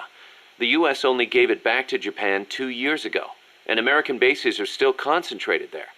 It's a heavy burden for the Okinawans to bear. Then why don't they scrap the treaty? Lots of reasons. There's the imbalance of power with the U.S., of course, and if Japan pulled out, they'd be losing the nuclear umbrella America provides. And as for whether the JSDF could defend the country after the Americans left, I really couldn't say. Costa Rica is in a similar situation. They depend on the Inter-American Treaty of Reciprocal Assistance, the so-called Rio Pact. So, the countries with peace constitutions end up having to rely on other countries' armies. Kind of ironic. On the flip side, not everybody in America is satisfied with it either. Some people argue Japan is freeloading off America's security guarantee. And you know how Japan's industrial exports are making inroads in the States. Yeah, I've got a Japanese camera myself. Best damn camera around. Japan's low defense spending allows it to invest more in economic recovery and expand its share of the American market. That's a bitter pill for Americans to swallow.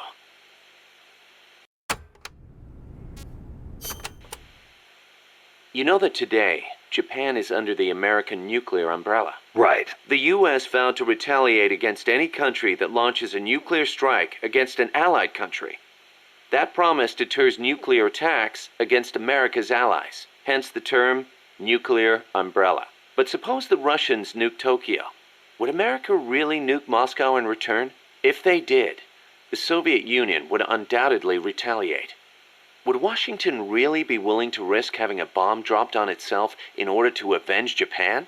I'm not so sure. Don't tell me you're still worried about Japan. After all these years? It's not that. To be honest, I'm not convinced either. But Moscow faces the same dilemma. Maybe Washington wouldn't retaliate on Japan's behalf. Then again, maybe it would. So you're saying Moscow wouldn't want to risk being attacked either? The whole concept of nuclear deterrence is entirely hypothetical to begin with. When you get down to it, it's all smoke and mirrors.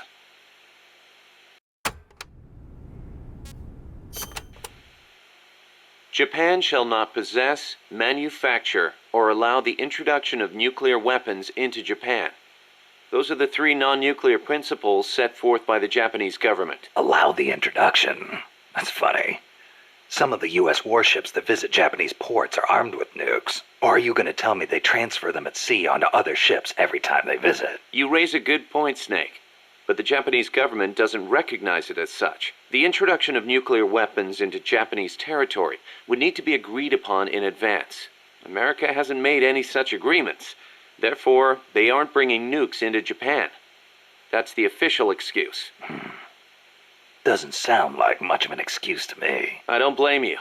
Keep in mind, though, Japan suffered actual nuclear attacks.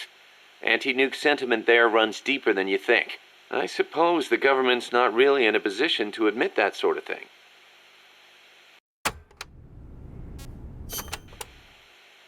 So tell me, Kaz, how's the self-defense force you were in different from an army? The JSDF is set up for national defense. It's not configured for aggression against other countries.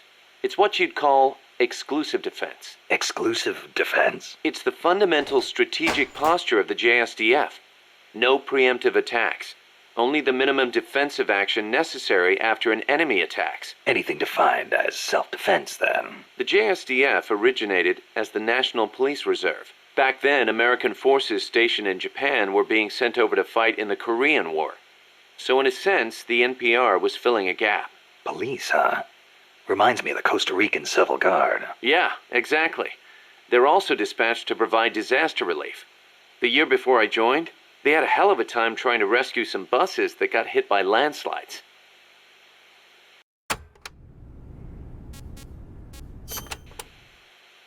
So why'd you quit the JSDF? Because I didn't have a reason to be in Japan anymore. A reason? My mom had died 3 years earlier, so I didn't have to care for her anymore. With her gone, there was no point hanging around in Japan. Yeah, but a man with your talents could have risen pretty high in the ranks, I imagine. I don't know what they made of me. Could be it actually alienated me from the brass.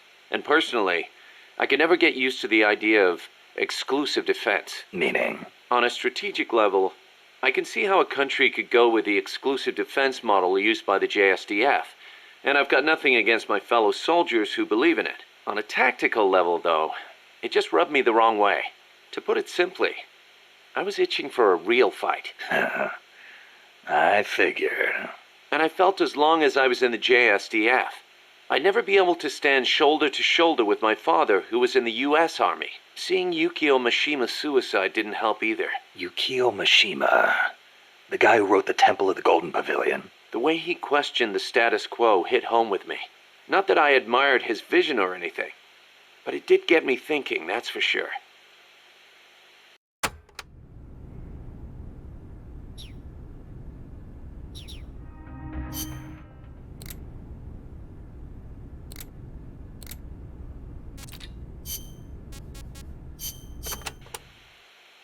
My mother was the one who named me Paz.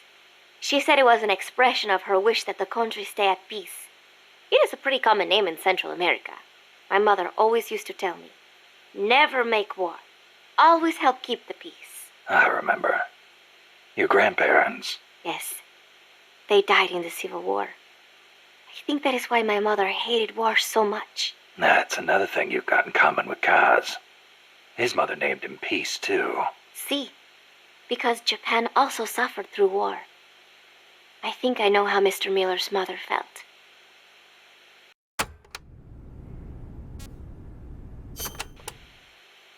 You like the peace sign, huh? See, as a gesture, it connects every peace-loving person. Here, you try it, Snake. Peace. No thanks. It doesn't suit me. Too bad for you. You know, the V in the peace sign comes from the V in victory. When did it start standing for peace? I am not completely sure, but I guess it came out of the protest movement against the Vietnam War. Oh, and do not turn your hand around when you do it, especially around British people. It is insulting.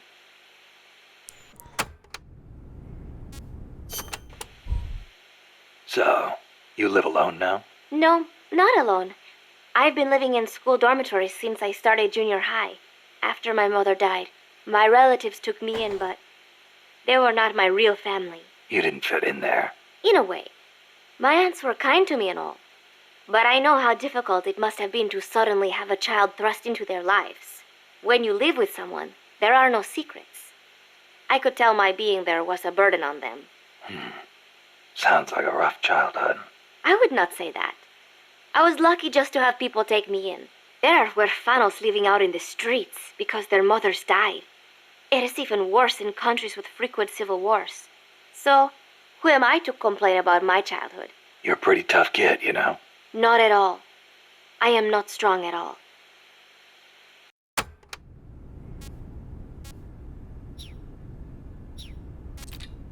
Oh yeah, Chico.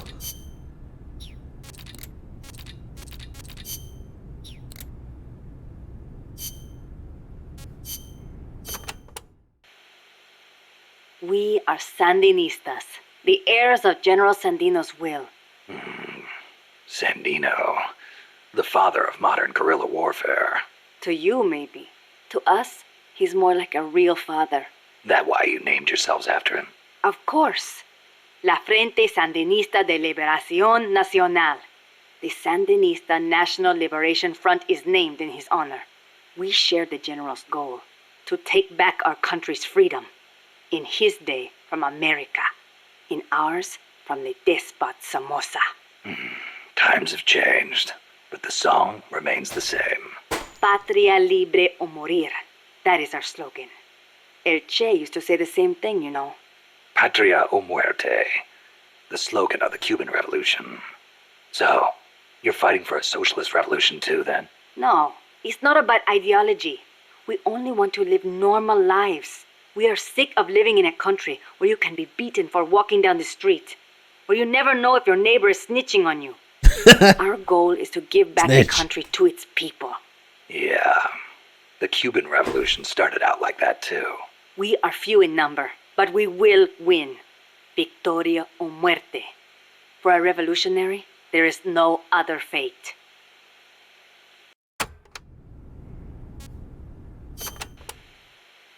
Augusto Cesar Sandino, general and hero of Nicaragua. 50 years ago, conflict broke out between the political parties of Nicaragua. The U.S. Marines intervened in the name of restoring order. The only one who refused to listen to their call for reconciliation was General Sandino. One man against the Marines. That takes guts. The general wasn't a professional soldier. Neither were his compadres. And they certainly could not match the Marines' equipment. But he used the land to his advantage, lurking in the fields and hills of Nicaragua, and using surprise attacks to harass the Marines. I know. I've read plenty of textbooks on guerrilla warfare. In the end, he drove them out. He was truly a role model for us. Yeah, but that was the 30s. Didn't the Depression have something to do with it? It takes cash to wage war. Perhaps. But there is no denying what the general accomplished. The people hailed him as the General de Hombres Libres, the General of Free Men. They loved him. And then he was assassinated by Anastasio Somoza Garcia, commander of La Guardia. The father of the current Somoza. Somoza had the Americans' backing. That is the way things were. The general may be dead, and the times may have changed, but his will lives on inside each of us. We are the sons and daughters of General Sandino.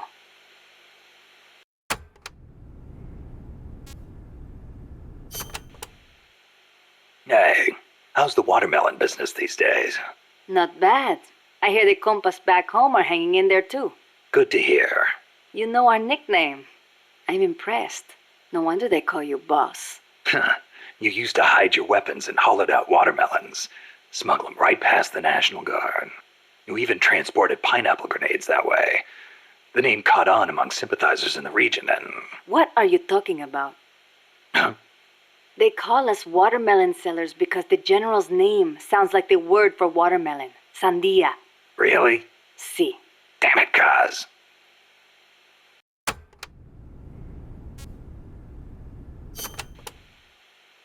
A revolution to bring peace to your country, huh? No matter how much we fight, peace never gets any closer, does it? I do not like it, but it is the only way. If we do not fight back, they'll just keep exploiting us. You want proof? Look at our country's history. Revolution is a means and not an end. I know. When the revolution is victorious, I want my country to be at peace. But to bring peace, we have to first eliminate that traitorous scum. It's an old saying. We make war that we may live in peace. Who said it? Aristotle. You know your history. I had a good teacher. It has always been like this. People making the same mistakes over and over. And still, all we can do is fight. I hear you. If you've got a goal, you've got to keep moving forward.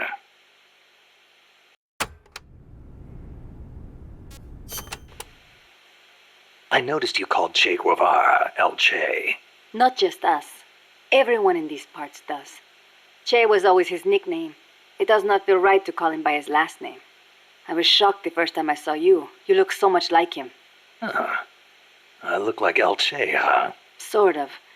Not in the face. It's more the way you carry yourself. I guess Che's a hero to the Sandinistas, too. Of course. The FSLN was formed in the spirit of the ideologies championed by El Che and Fidel. Fidel Castro. So, you're trying to bring the Cuban Revolution to Nicaragua. Well, we were. But Cuba isn't what it once was. Not since El Che left.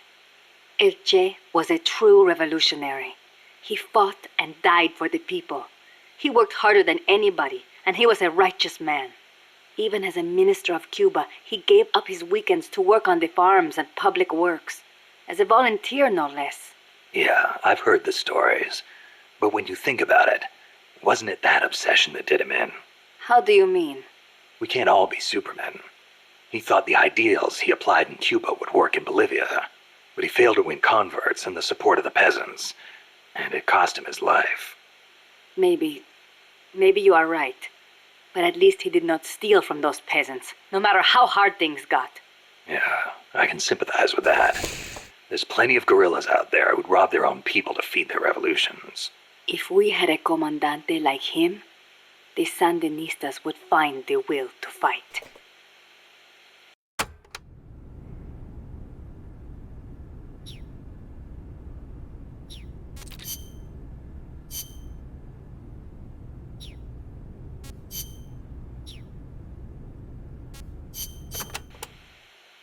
The supply staging point is at the eastern foot of Irasu. There's a rail terminal there. They'll probably transfer the nuke from the train onto a truck. Gotcha. I'll have to catch them while they're moving the cargo. But you might run into El Basilisco. Keep your eyes peeled, Snake. An 80-foot-tall walking behemoth. The CIA's new weapon? Could be. Too bad it's not actually a dinosaur. I think they're testing it up at the base on top of the mountain. I met a guy in Russia who described it as a metal gear linking infantry and artillery. Metal Gear. I've got a bad feeling about this. Like maybe it's connected to everything that's happening here somehow. The nukes? You don't think... What else could it be? If it is up there, I'll just have to improvise. Either way, I won't know until I get there. Watch your back, Snake.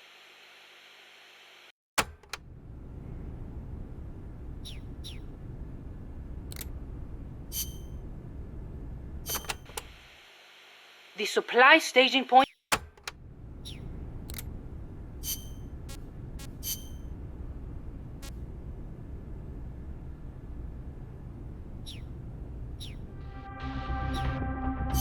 Snake, a According to Chico, the nuclear materials will be loaded from a train and onto a truck at a rail terminal near the eastern foot of Irazu. If we can't cut him off at that terminal, we'll be in a world of hurt. Hurry, Snake. What's up, back?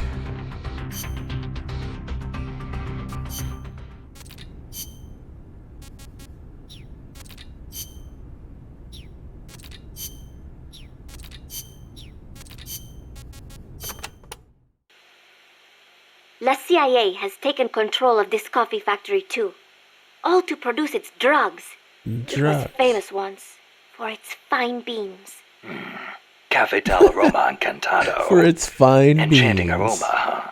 See, once Vegeta they would have like to thrown hear the that. mercenaries out of Costa Rica, I know it will make wonderful coffee again. And then you must come and try some, Snake. Sounds great. I wouldn't mind a cup of joe after all this is over. Oh, wait. What is wrong? No, I just remembered this guy I knew who wasn't big on coffee. English. Get rid of that muddy water and get a cup of black tea down your gob, he'd say. That is too bad for him. It is delicious.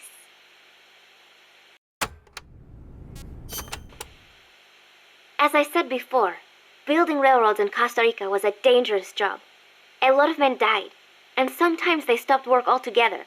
This is one of those places. They had to cut through steep terrain, so when they finally made it through, they just built the rail terminal right there. And that is why they named it El Cadalso. The gallows. Charming. I'm surprised the construction money didn't dry up the way things were going. Actually, it did, but the bananas helped complete it, so they say. You mean the energy the workers got from eating bananas? Oh, I suppose they do have plenty of vitamins and... No. I meant the money they got to finish it came from exporting bananas. No. Bananas. But one thing is for certain. The owners of the railroads expanded into the banana trade after construction was completed. That was the start of banana cultivation in Costa Rica.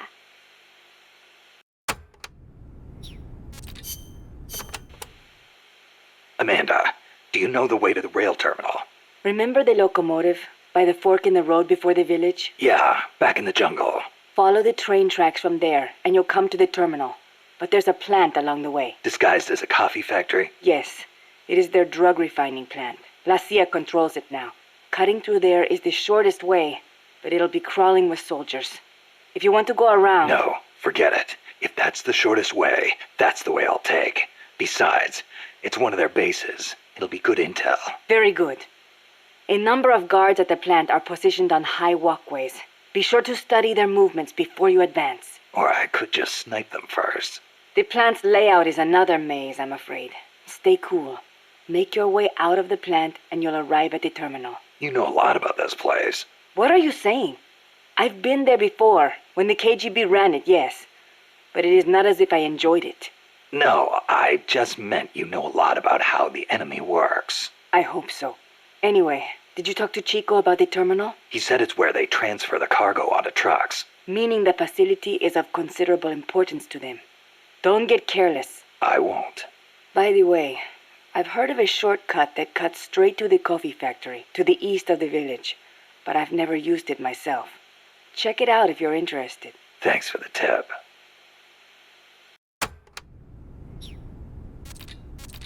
Bananas. Pursue the jungle train.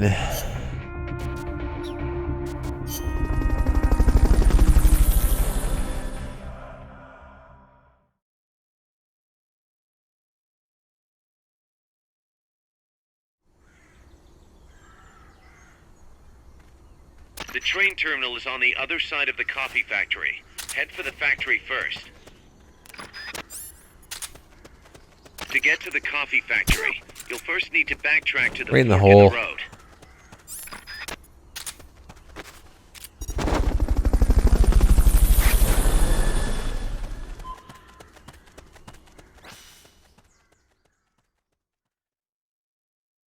What's up, Billy?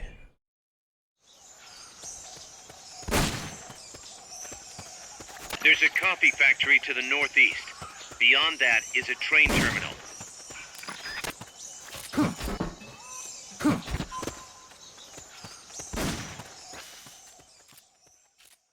Beef, my good man. I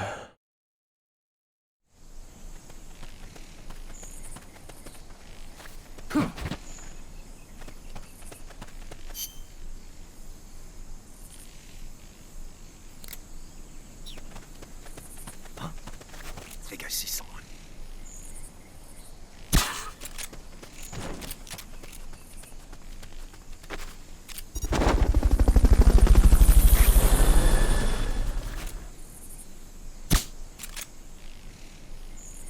Fulton recovery subject confirmed onboard helicopter.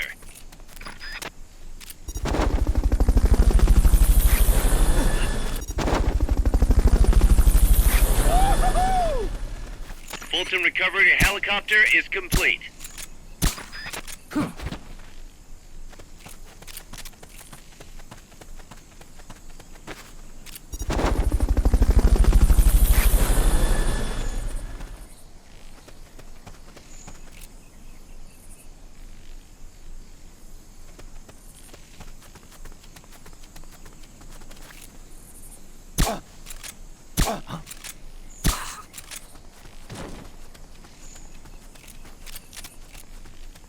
What was that?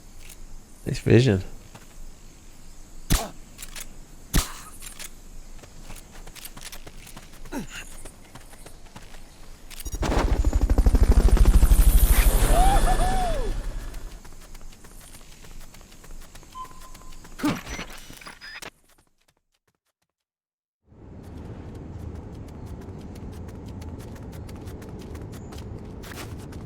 Pass through the coffee factory to reach the train terminal. Oh shit.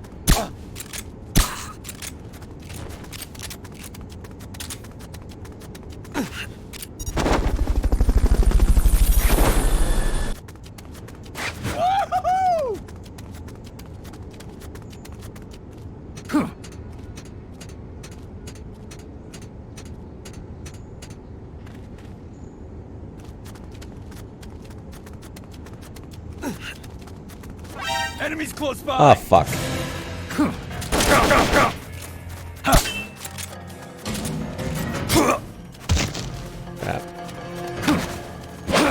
Enemy sighted. Question backup. Understood. Dispatching reinforcements now.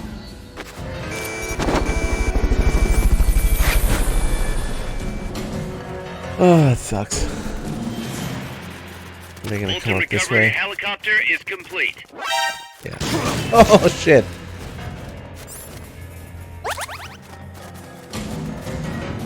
Come on. Come through the door.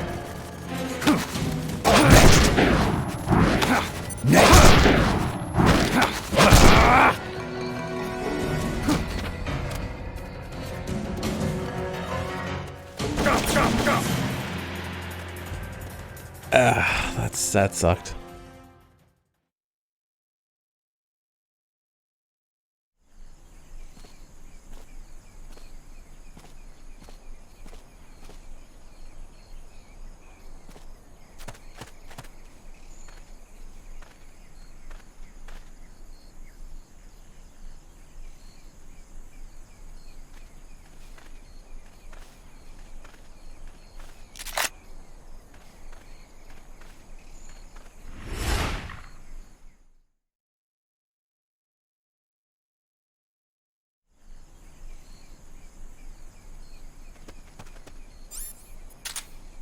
Looks like we're just in time.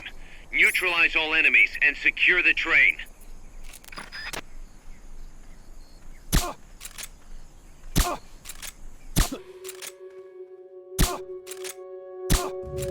I know I saw something.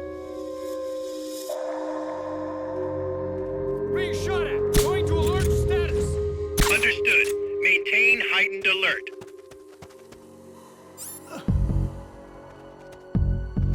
Hey! We're up!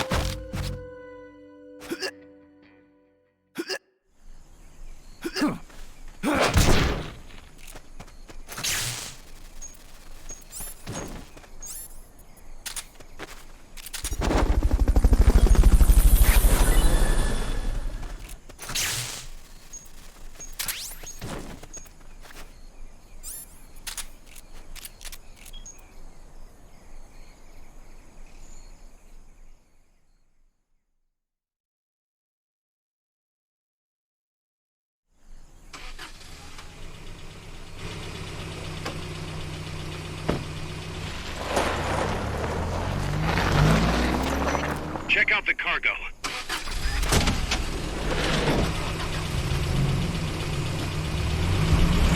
Nukes.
You've been rewarded a new code name, Butterfly. Given to soldiers who mainly use short-range weapons and favor taking down enemies with non-lethal force.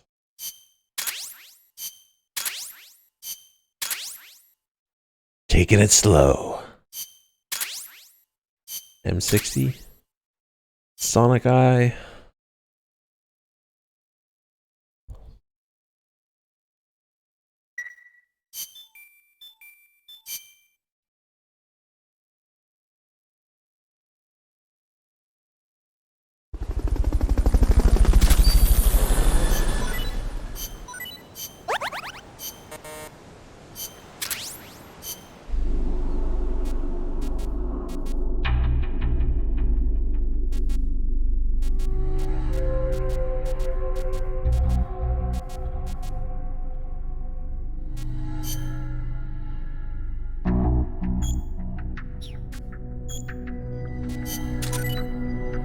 Surround indicator.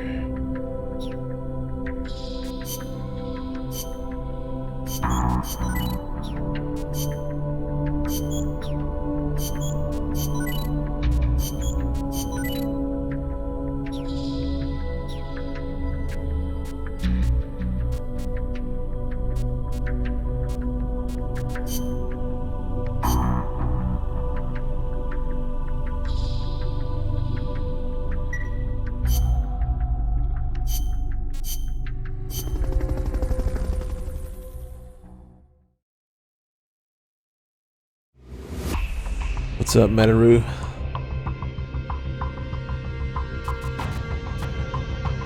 I never did this. Classified document retrieval. Here's a rundown of your mission. This one's perfect for a warm-up. Nice and easy. Don't let yourself get lazy, though. Stick to it and get the job done.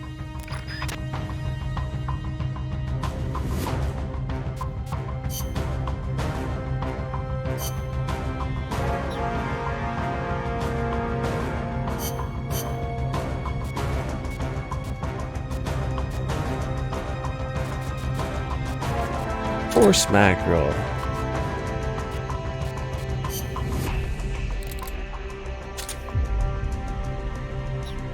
Gainjiro. Make sure that resub.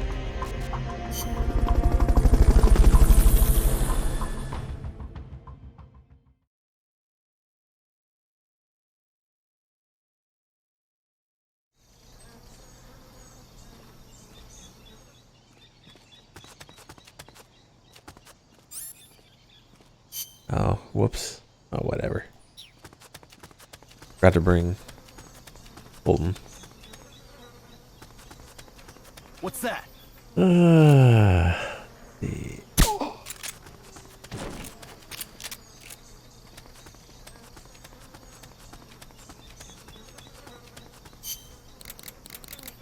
Fuck it.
that?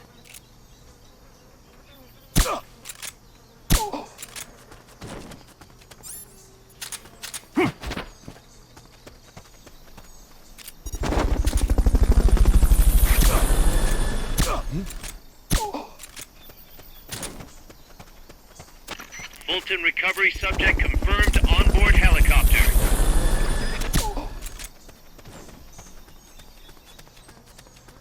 Fulton recovery helicopter is complete.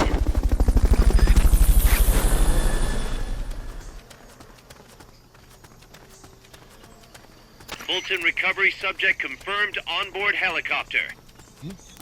Is someone there?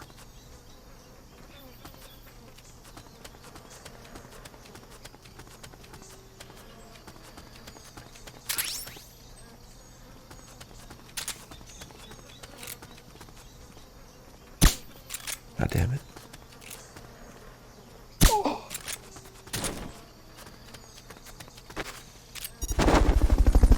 Okay. Documents. I used to remember where all these were.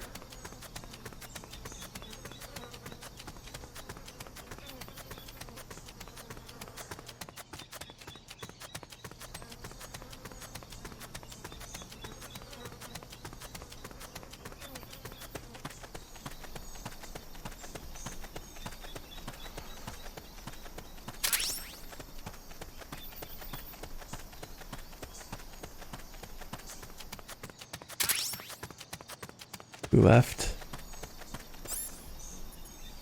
Didn't bring my grenades. Blow that door open if you want.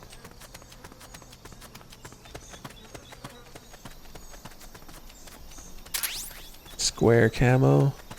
Variation of jungle. Bases index with a lot of wooden buildings.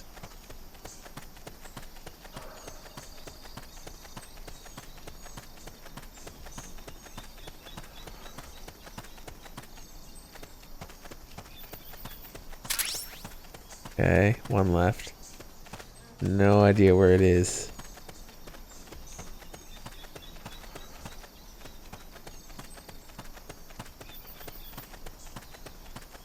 That area is not part of the mission.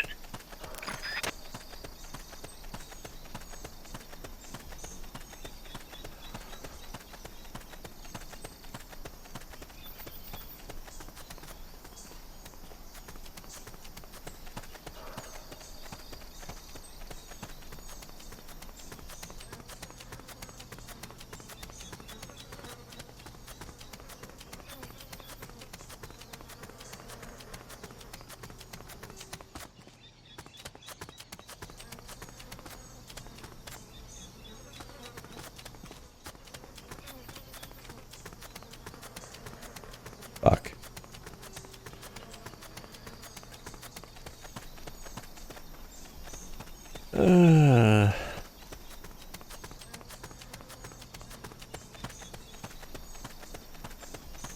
The fuck? Man, there's a time limit too, I forgot. Focus. You're on a mission. Yeah, I'm trying.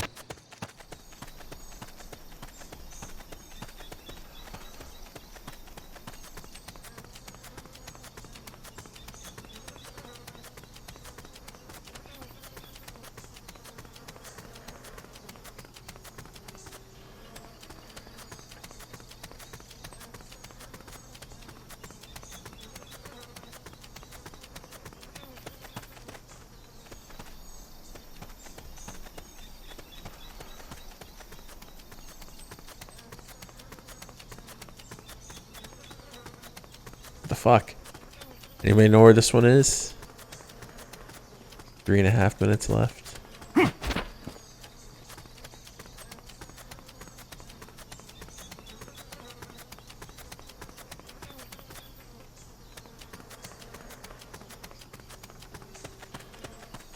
Yeah, night blind.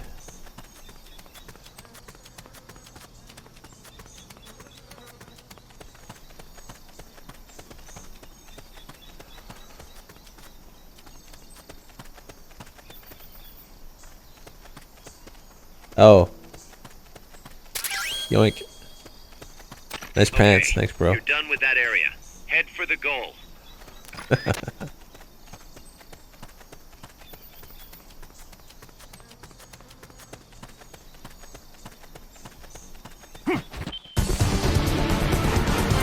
Mission complete. The folks back at Mother Base will be thrilled. Snake! Thanks for the sub.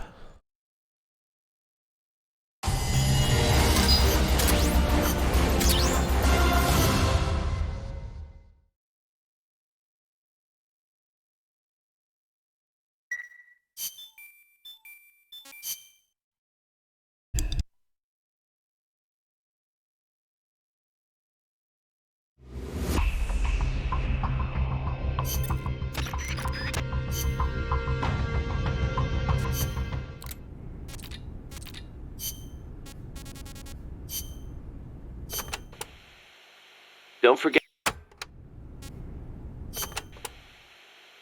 Life's funny sometimes, isn't it? What brought that on? We first met as enemies on the battlefield. And now here we are fighting side by side. You mean Colombia? Yeah. After I quit the JSDF. I made my way there and got myself a position as a drill sergeant for a band of revolutionaries. Despite the fact that I'd never seen a day of combat. I see you had the gift for talking business in Spanish even back then. Oh, come on, stop it. You're making me blush. Unlucky for me, though, you were in the service of the Colombian army. I remember it like it was yesterday. It all happened in an instant. You guys ambushed us, and half my unit was taken out. My mind went totally blank. I couldn't keep it together. My whole unit was wiped out. And I was left half dead from a bomb blast. Then, as I was leaving, you yelled out at me. I came all the way from Japan to be here. My place is on the battlefield. Then you asked for my help, saying, I want to be the one to end it. I remember being surprised that there were still samurai in Japan. You guys came over to me. I had a grenade hidden under me, but even then you were too fast. The second I pulled the pin, you grabbed the hand I was using to hold the grenade with both palms. I didn't want it to go off.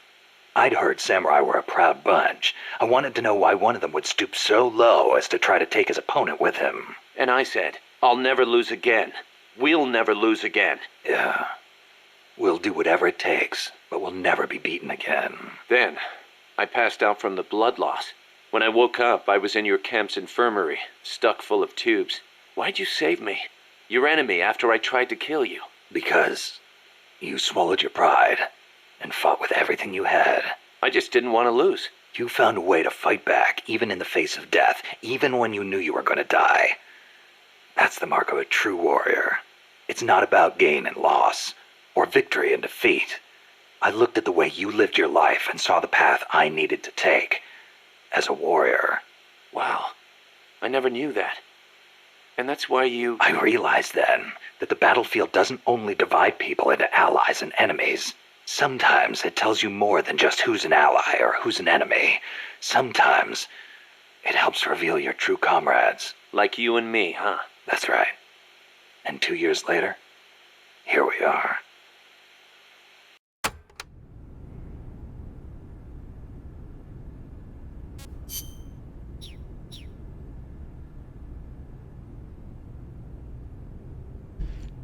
Okay.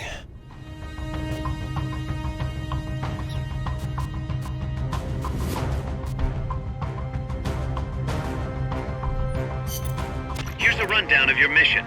This one's perfect for a warm-up. Nice and easy. Don't let yourself get lazy, though.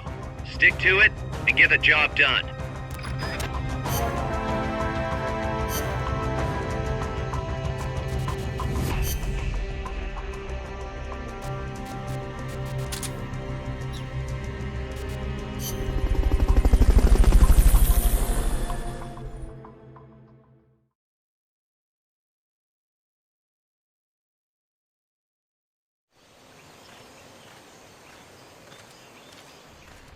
Neutralize all the soldiers without killing them, and then use the Fulton recovery system.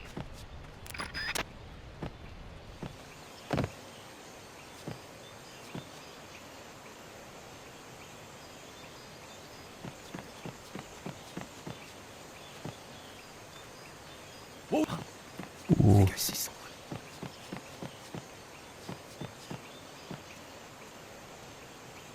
Oh, it was him.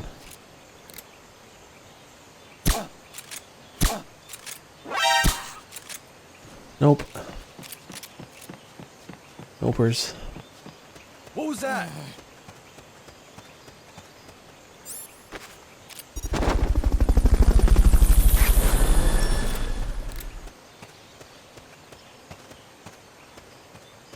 Fulton recovery helicopter is complete.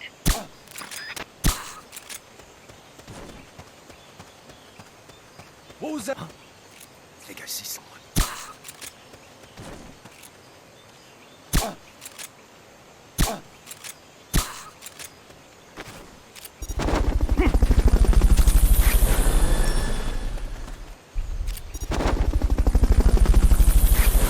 Fulton recovery subject confirmed onboard helicopter. Fulton recovery helicopter is complete. Okay, you're done with that. Hey, that was great. Can't wait to see what else you can do.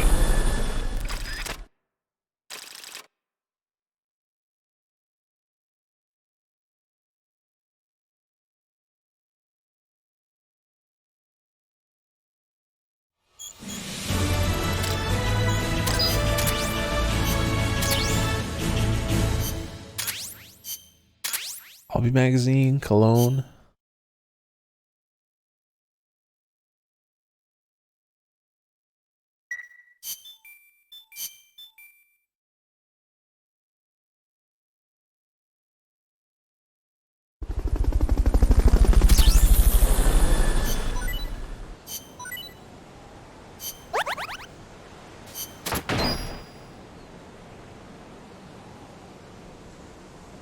New plant has been built.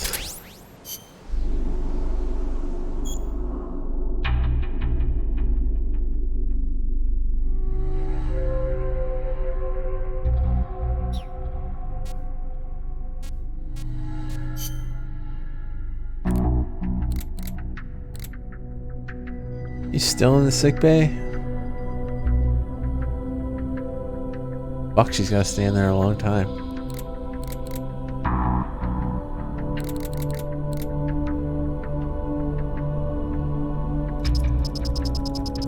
What do we have now? 74?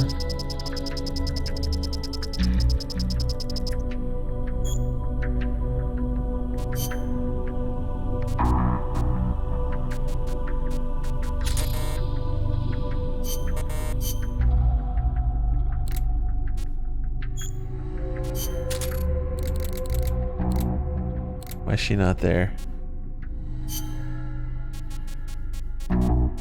Get back to sick bay.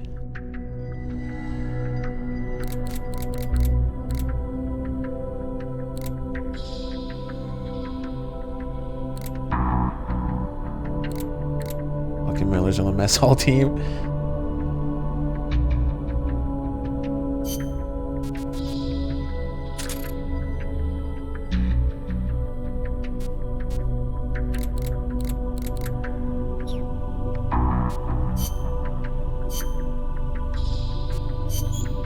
RPG 2.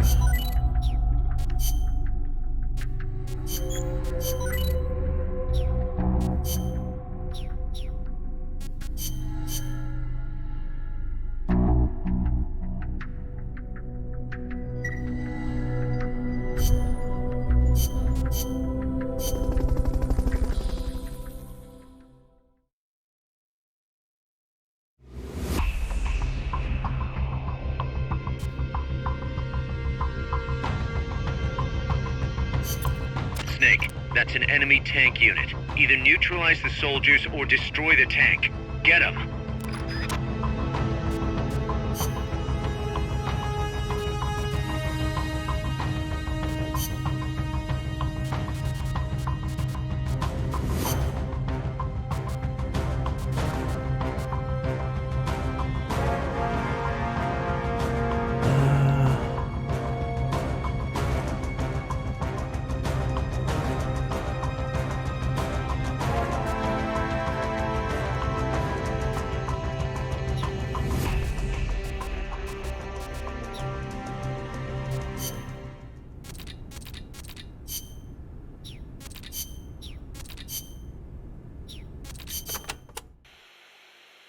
An enemy tank.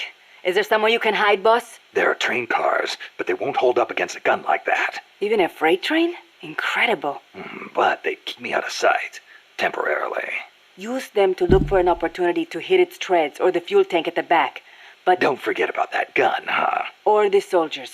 They may try to flank you. Right. You can also stop it by taking out all the soldiers. You can do it, Snake. Oops. An enemy.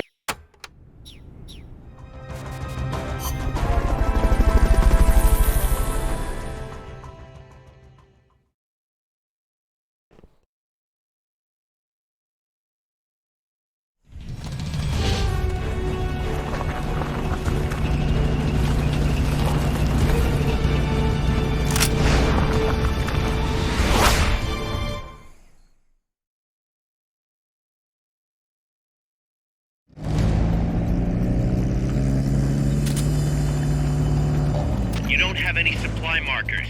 Are you gonna have enough ammo? Maybe you should pull back and reorganize things first. Maybe you should shut up.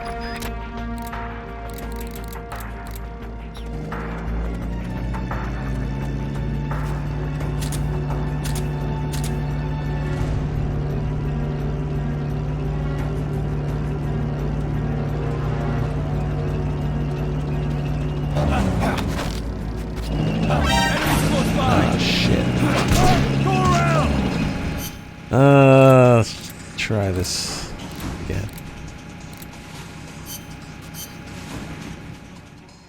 I'm so used to the sneaking suit muffling your footsteps. You don't have any supply markers. Are you gonna have enough ammo? Maybe you should pull back and reorganize things first. Playing on PS3.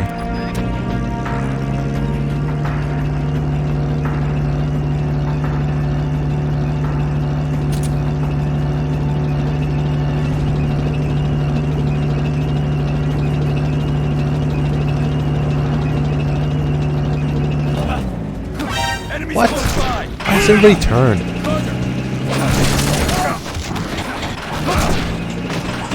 Holy fuck! He's just driving over everybody. Dude.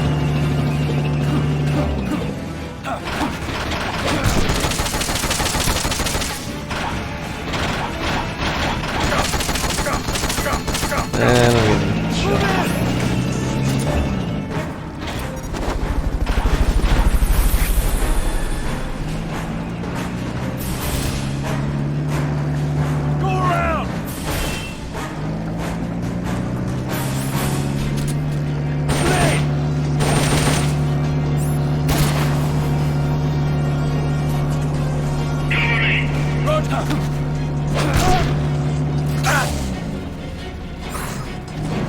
Come on, come on.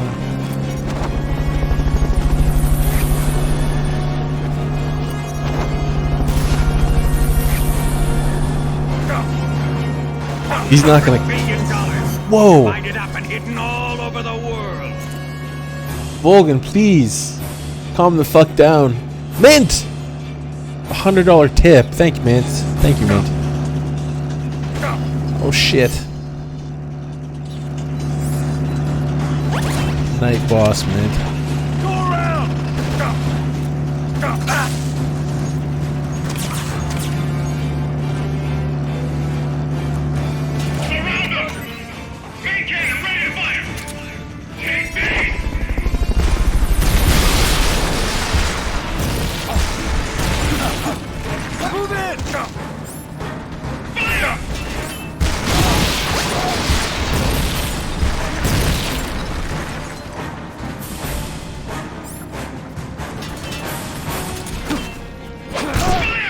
Move in. It's funny, I was gonna update that alert when I put all the stuff below stream, and now I wish I had.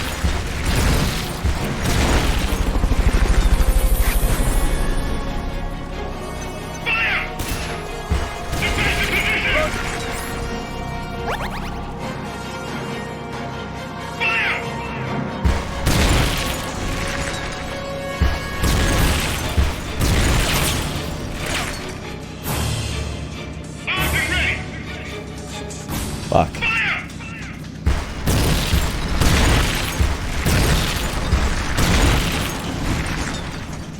Well, there's loads of them still.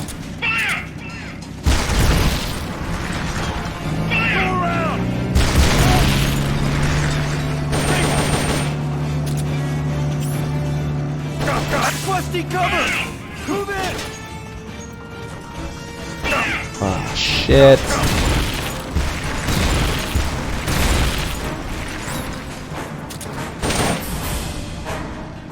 Didn't really mean to shoot you, but oh well.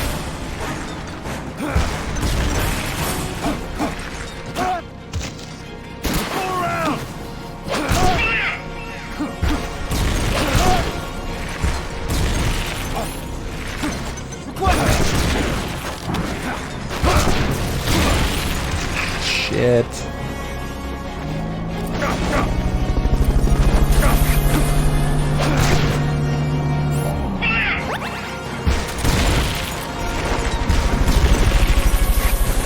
Yeah.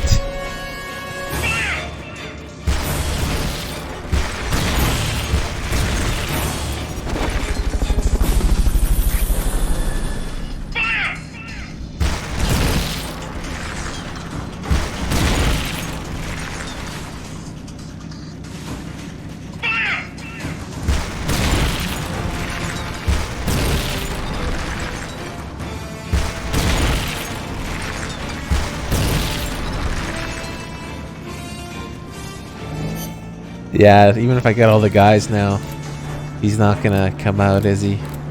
Until you get him down below a certain amount of HP. Shouldn't even have bothered. I should have just went back out and either brought a proper explosive or started again with the stealth approach.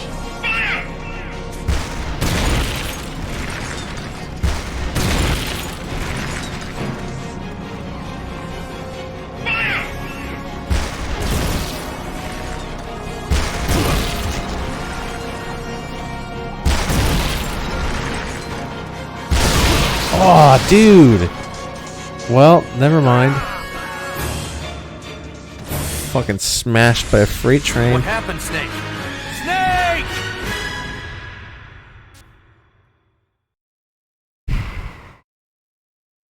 How should I handle this without something to muffle my footsteps? Maybe just keep shooting from far away. I should also bring some kind of supply marker. This is definitely a bit different on New Game. New Game Plus, I would just stroll through all this shit with ridiculous items and equipment in general. What did I want to bring? Supplies? Yeah, supply marker.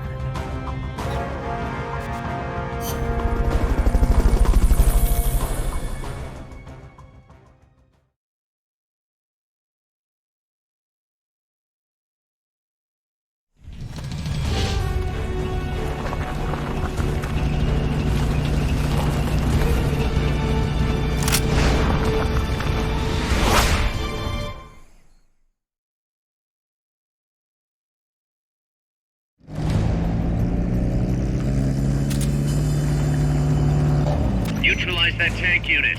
You can do it. Yeah, sneaking see what it is. They're trying to It find spoils you. Make sure they don't. What was that? Well, you can see me from pretty far, can't you? Something there? I'm seeing things.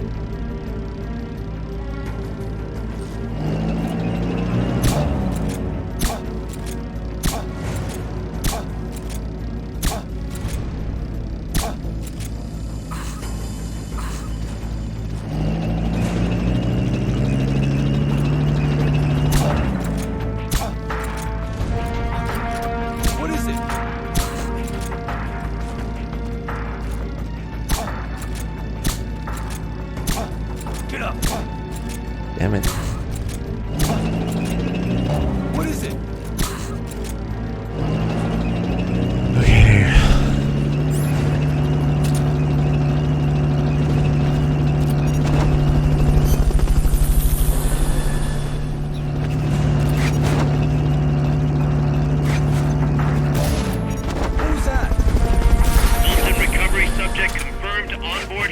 helicopter. Yeah, just keep going. Fulton recovery helicopter is complete. There's a fourth one. There should be a fourth one.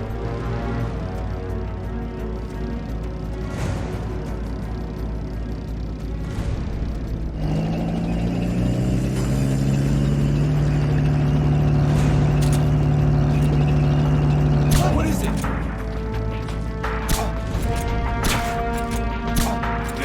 God damn it. Gotta ruin it. What is it? Nice, I got him again. Get up.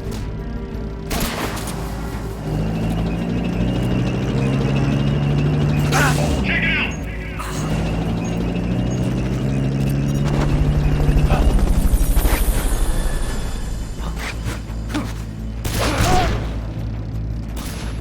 What is it? Enemies close by. Of course. Fucking ruined. I can't get any more, you know what, I'm just gonna blow this fucking thing up.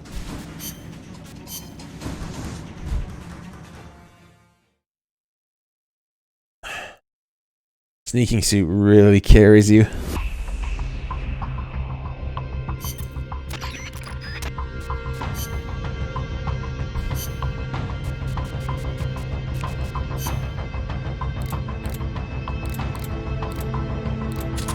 Okay, there's missiles.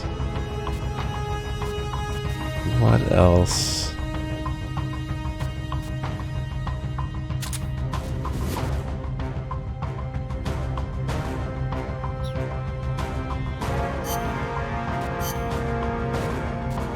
You don't even have battle yet, do I?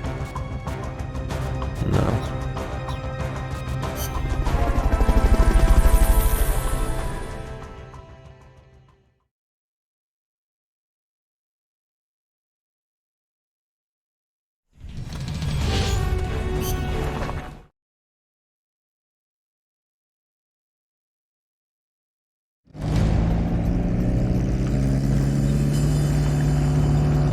Neutralize that tank unit. You can do it. They're trying to find you. Make sure they don't. Dude, one hit didn't do anything. Oh, great. Thanks a lot. Run right in front of me.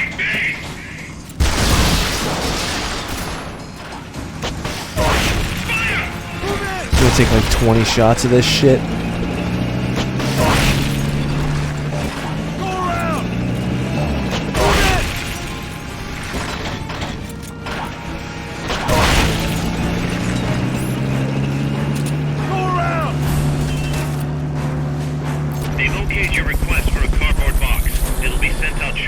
Yeah, I should bring the M16 as well. We'll see how it goes.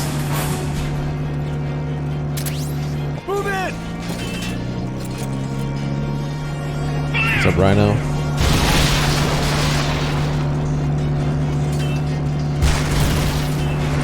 Move in.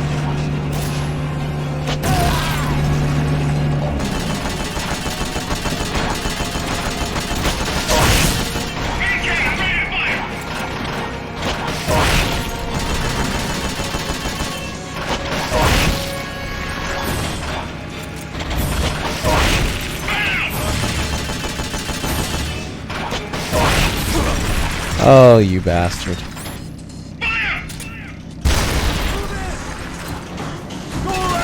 They've okayed the request for support. They're sending out a cardboard box as we speak.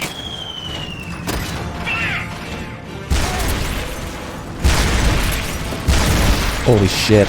Calm down. Oh yeah! Long live MSF!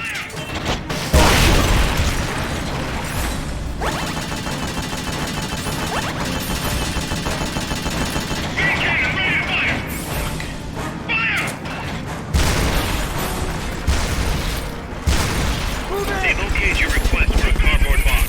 It'll be sent out shortly.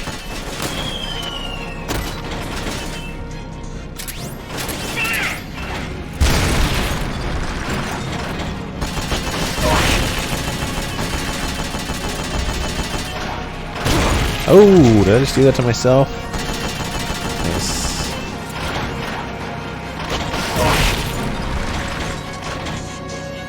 Wait, seriously? I'm already out? Oh my god. They've okayed the request for support. They're sending out a cardboard box as we speak. Are they all too scared to come back here? They're gonna get their shit blown up if they do.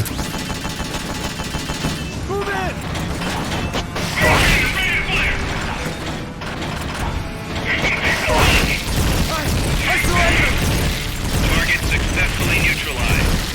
Fappy.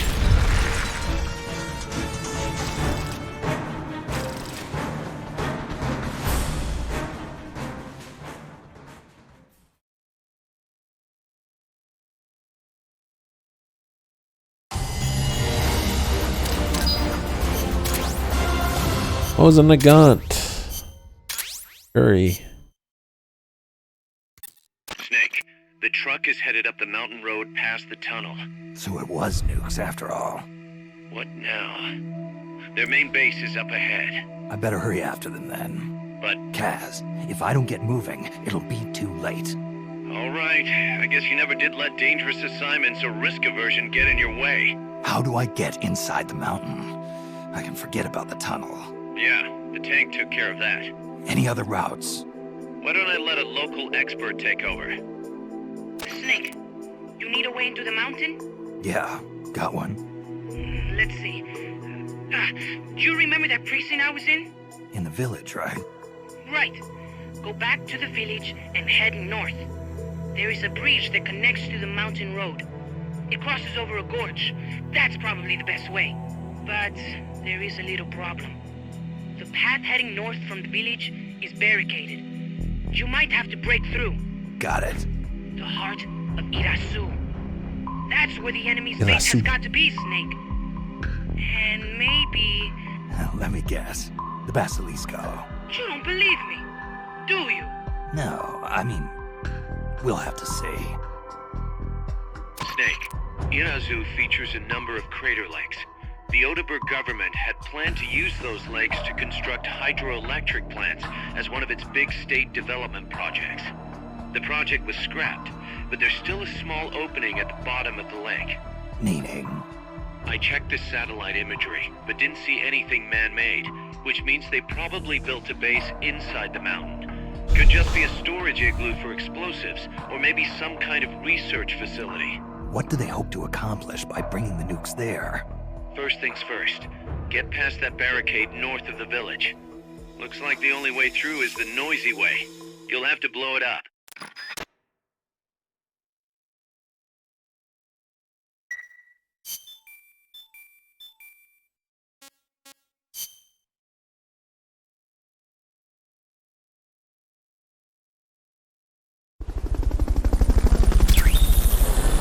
Trade.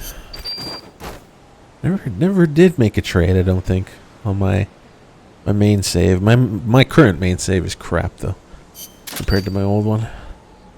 PS3 shat the bed and then I lost all my saves, which was only really meaningful for Peace Walker. That's the one that actually upset me. Spicy curry.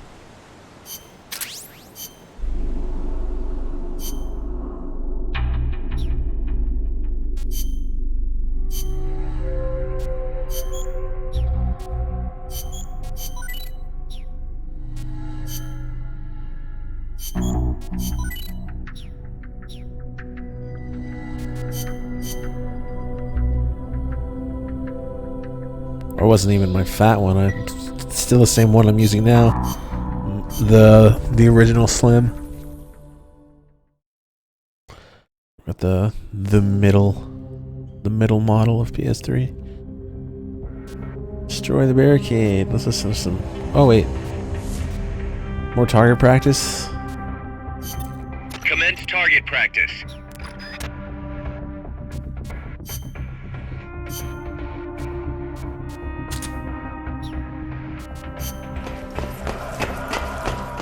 I think this one you can just exit right away.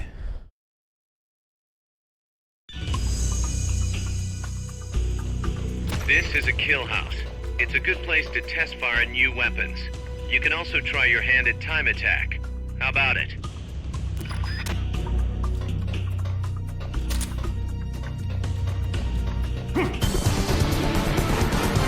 Training exercise complete. You did nothing. Bravo.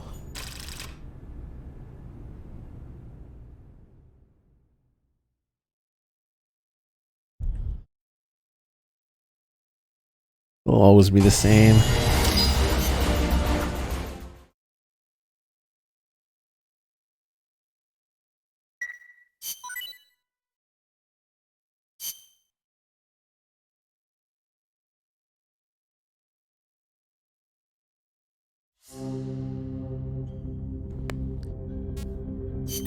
Target practice commences now. Shoot all the targets in the kill house. When the timer reaches 0, the exercise is over.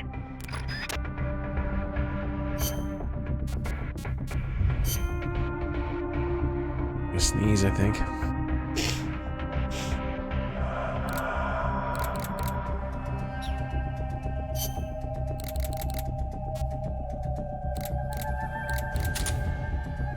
Let's rock. Survival. It's bloody marvelous. That's how it is.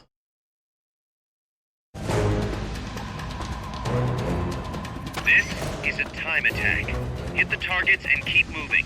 Hit the last target before time runs out to complete the mission. Is time running right now? Doesn't seem really good.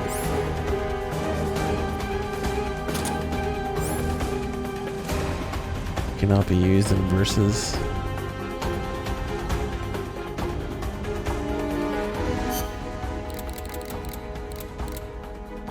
Wow, it's got like nothing on it.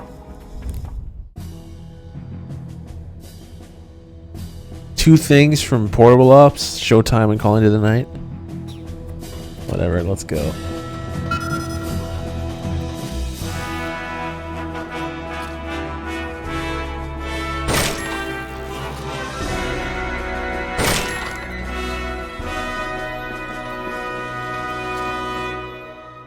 Nice. You hit all the targets in your booth. Move on to the next one.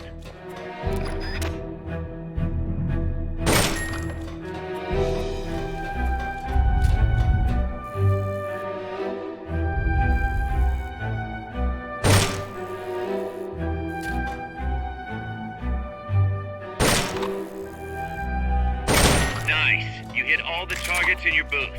Move on to the next one.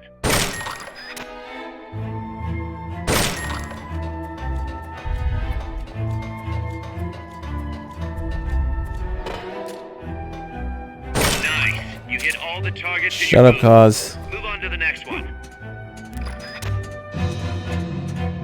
Yeah, Showtime is pretty good.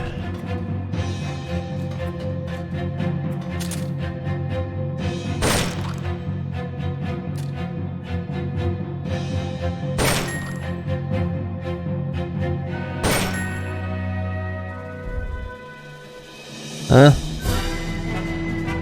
Where the fuck?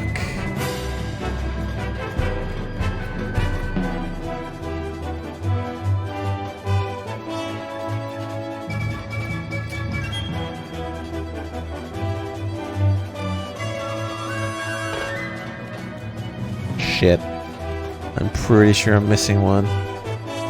Up there, probably.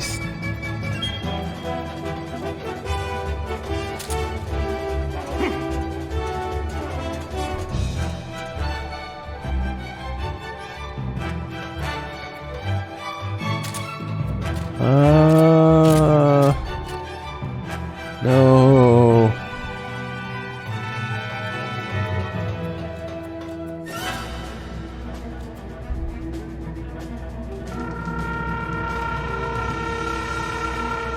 Yeah. Anybody see it? Playing on PS3.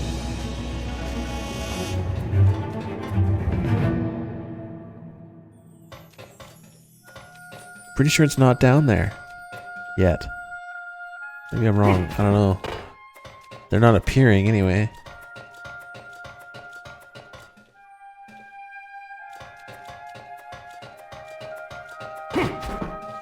Son of a bitch. The timer is running down. Oh, it's way the fuck back here.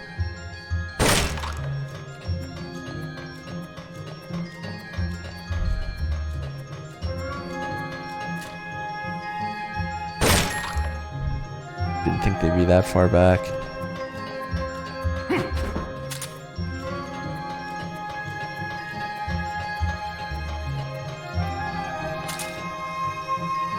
Nice. You hit all the targets in your booth. Move on to the next one.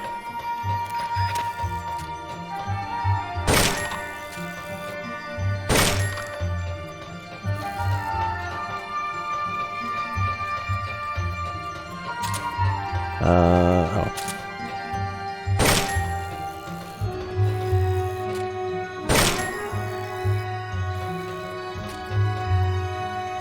Nice. You hit all the targets in your booth. Training exercise complete.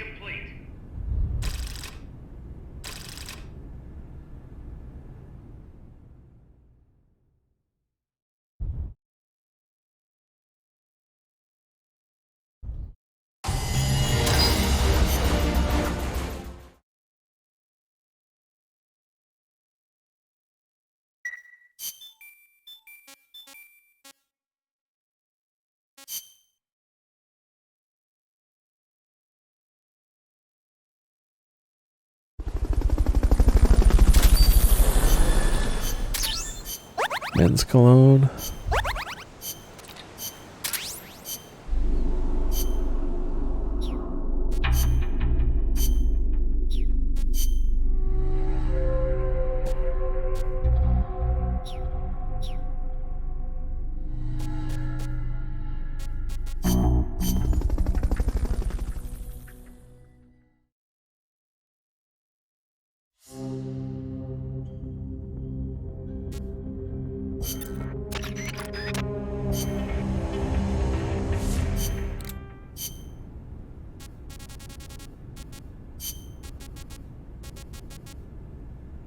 What?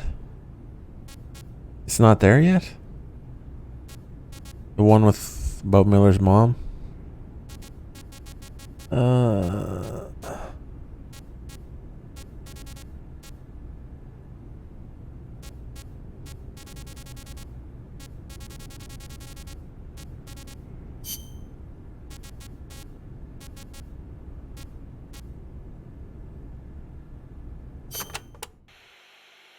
Don't carry any more gear than you need. If you try and stuff your entire arsenal into your backpack, it'll be too heavy and your mobility will be impaired. You'll only be hurting yourself. I know. Take only what you need. Every rookie knows that. You can check the weight of your gear before heading out. So make sure you do. Got it.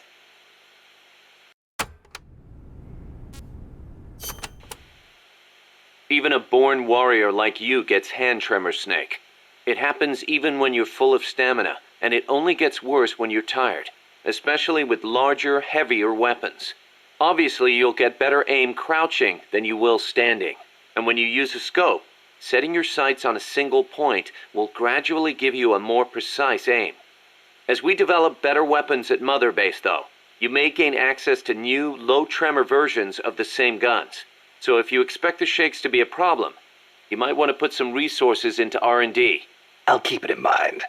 Then again, the more you use a weapon, the more your hands get used to it. Sometimes it pays to be faithful to your gun. Poops! Choosing the right uniform is boss. crucial. Pick one that matches the mission objective and your own combat style.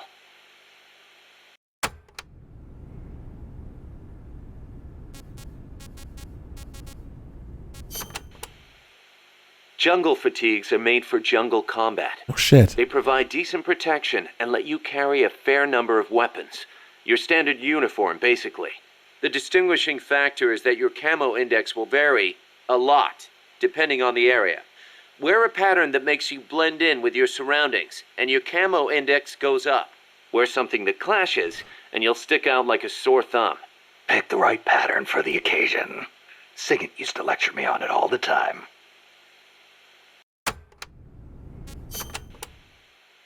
Naked. That's exactly what you are with this uniform. The pants are the same as the jungle fatigues. Obviously, since you're exposing your bare skin, your defense and camo index are gonna be low. On the plus side, it's so light you can move around quicker. Good for showing off muscles, too. Hey, Snake. I heard they gave you your old code name because you used to run around with your shirt off. Is that true? Don't believe everything you hear. They called me naked because I went in without gear or food. I had to procure everything on site. You mean they sent you into the jungle without even a pair of pants? On a halo jump from 35,000 feet? Sweet Jesus, you are a legend. You're busting my balls, aren't you, Kaz? Little bit, yeah. Hilarious.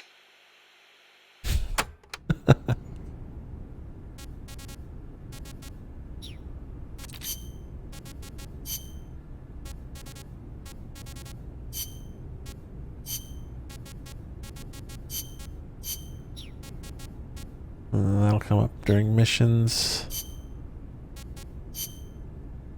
Hombre Nuevo. You called that giant chopper an hombre nuevo. Si. It means new man.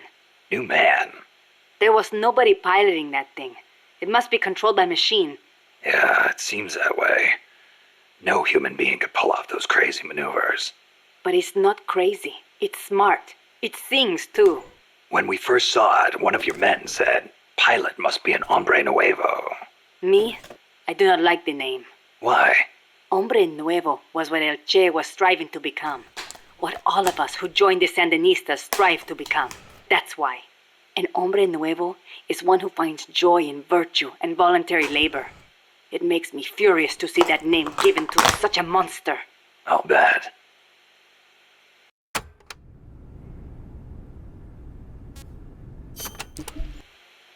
Chico called that helicopter El Colibri. Our name for the hummingbird. You saw how that chopper moved, how it hovered in midair like a hummingbird? A hell of a lot bigger than a bird, though. True, but better than Hombre Nuevo, don't you think? When you get kidnapped by El Colibri, it's all over. They take you to a prison camp and torture you until you snitch on your compas. That's what took Chico. They have no mercy. Once you talk, they toss you out like trash. I knew this, and still I could not save Chico. If he cannot be saved, I will do what must be done. Don't write him off like that. Sometimes you have to survive, even if it means sacrificing your honor. I'll get him back. I promise. So this one's played out of place, obviously. Because we already got Chico back.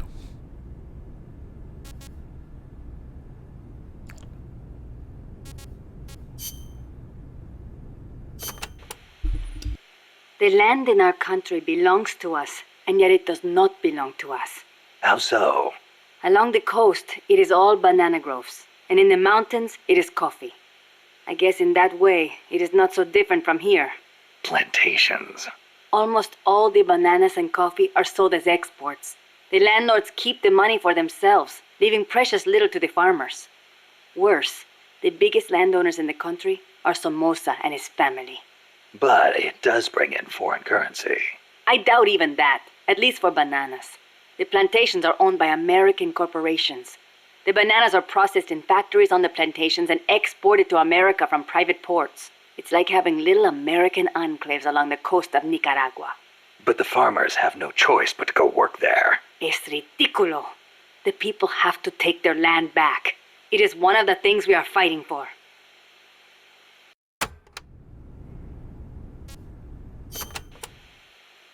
Tell me, when exactly did you realize your dad was working with the KGB? About 6 months ago.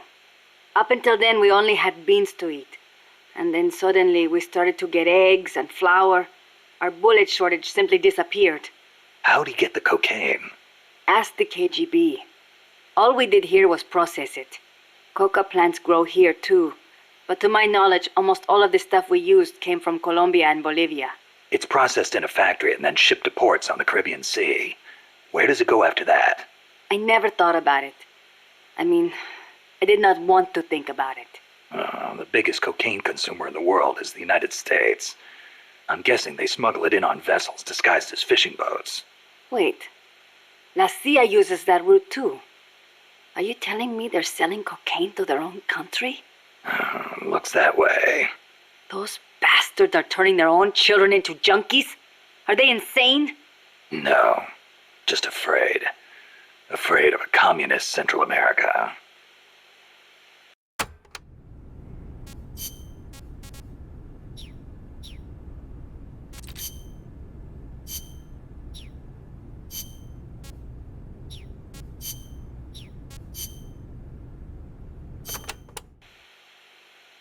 Amanda's so bossy. It's always follow me or stay here. The other day she told me, chew your gallo pinto before you swallow. Can you believe it? Knowing your sister? Yeah, I can. The enemy could strike at any time. I can't sit around taking my sweet time eating. I'm a Sandinista, just like the others. I don't need some woman telling me what to do. Some woman?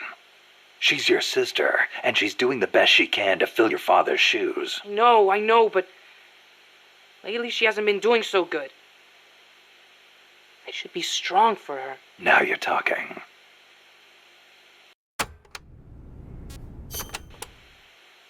Sorry to hear about your dad. Don't be. He is a guerrilla warrior. We pledge our lives to our country and its people. I'm ready to die too if I have to. You sure? You better believe it. Like mi viejo used to say. Patria o muerte. Che said it first. My dad used to tell us all kinds of stories. About General Sandino and his fight against La Guardia. About my mom before she left us. You didn't want to go with her? It's not like that. La Revolucion comes first, that's all. You must wish you could see her, though. I don't know. But I know I'll see her again when this is all over. Somehow, I just know it. When I do, me and my mom and papa are all going to live together again. At least that's what I thought. Now, Hang in there, Chico. Your sister needs you. Okay.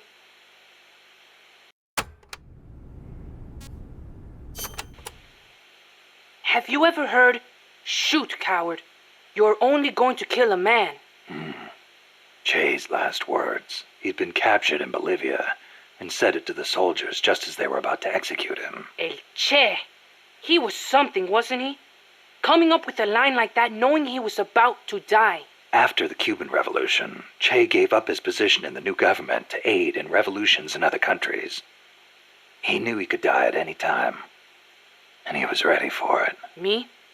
I couldn't even take a little torture. But you've been reborn as an hombre nuevo. Right, Chico? Right.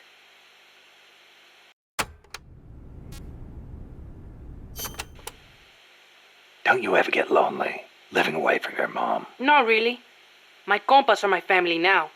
A lot of them are from the same village as me. So you had plenty of people to take care of you. Take care of me? I'm a warrior, like any other Sandinista. We look out for each other. That is how it works. Sorry. Guess I misspoke. Now we're scattered because of that colibri. Wonder where everybody went. Hey, Snake. If you see any Frente prisoners, please, you gotta get them out, okay? Those guys are solid, every one. You could use them in MSF.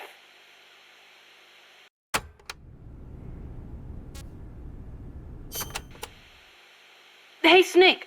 Are there any jobs for me here at Mother Base? I can do anything. You don't have to work, you know. Don't treat me like a kid.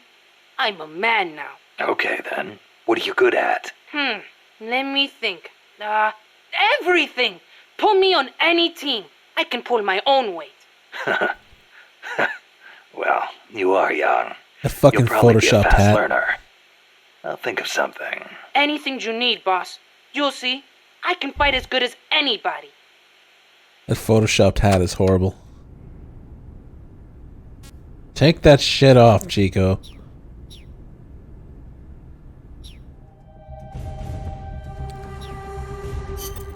Snake, I've got just the explosive to bust through that barricade. C4. We finished developing C4 charges. Take some with you.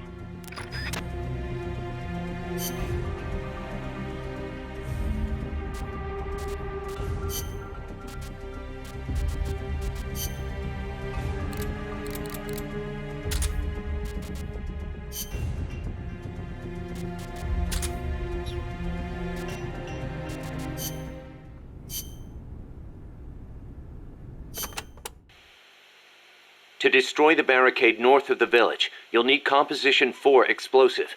You've handled C4 before, right, Snake? Yeah. I've been a regular user since the days of C3. C3. Oh yeah, I remember. That stuff got brittle and useless in cold temperatures, so they upgraded. C4's a moldable plastic explosive. It's very stable and won't explode without a special detonator. Light it on fire and all it does is burn. A lot of American soldiers in Vietnam used to use it as fuel. Place it near the barricade and move to a safe location. Then hit the detonator button to blow it up. I'm on it.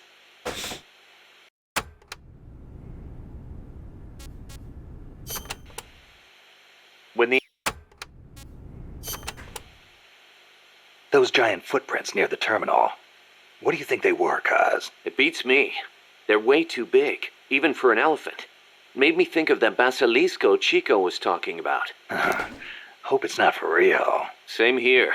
If they really do have that kind of weapon, we could be dealing with a basilisk in more than just looks. What do you mean? There's a medieval encyclopedia that describes the basilisk like this. The basilisk is the king of snakes. All snakes fear the basilisk and flee at its sight, lest they be slain by its foul breath. A snake to take out a snake, huh? I don't mean to scare you or anything, but it never hurts to be careful. Will do.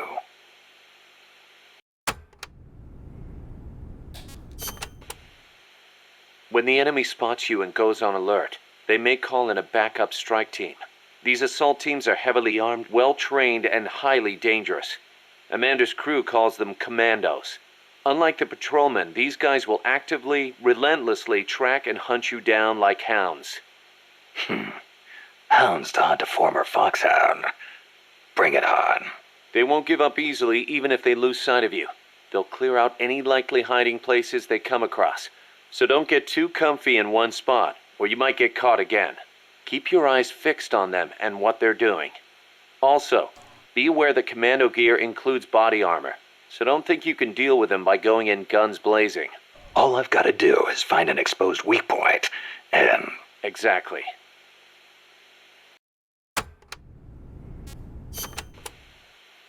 There's one type of commando you really need to watch out for, and that's the kind toting shotguns. They can take a few hits and still keep charging you. And believe me, you don't want them closing in between those shotgun blasts. When they start charging, you need to stop them immediately. Use something with serious stopping power.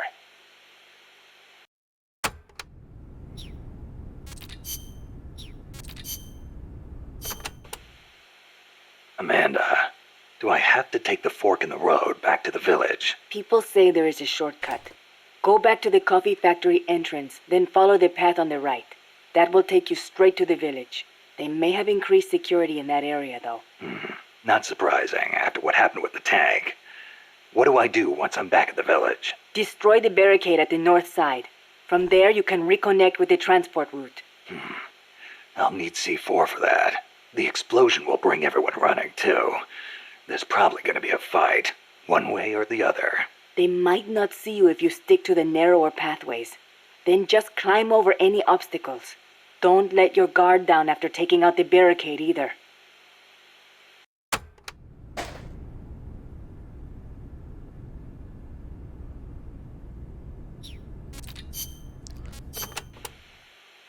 There's a river in the mountains north of the village. You'll see a water pipe running across that's got a walkway you can use as a bridge. I guess they built it to carry water from the hydroelectric plant. To get there, though, you gotta get past the barricade north of the prison. Got it. El Basilisco supposedly lives in the gorge up there, so be careful you don't get distracted and fall in the river. The Basilisco? Not the big monster I saw. I mean the real Basilisco. A real one? The legendary king of snakes? More like a lizard, I guess. It walks on top of the river. A lizard The that walks river. on water? Man, you should see it. It's not that big, though. Only about 1 bada long. Pretty good size for a lizard. Yeah, but not nearly as big as a dinosaur.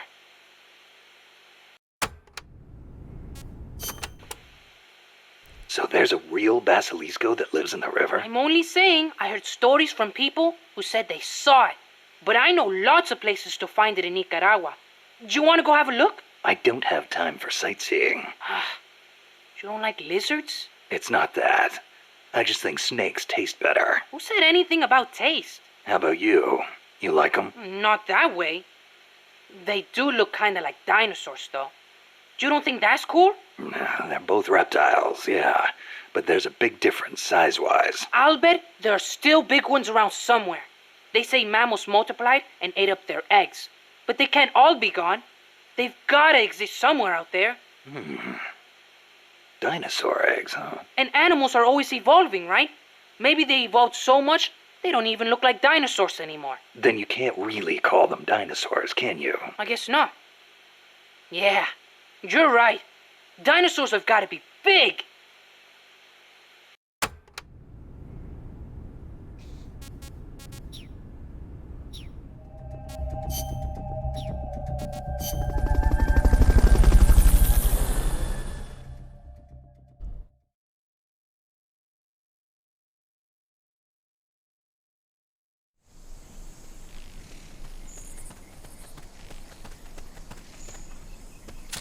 Go back to the prison camp.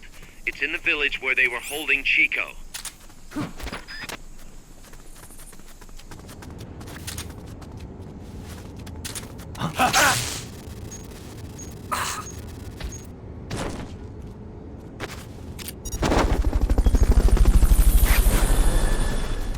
Let's grab some new guys. Fulton recovery helicopter is complete.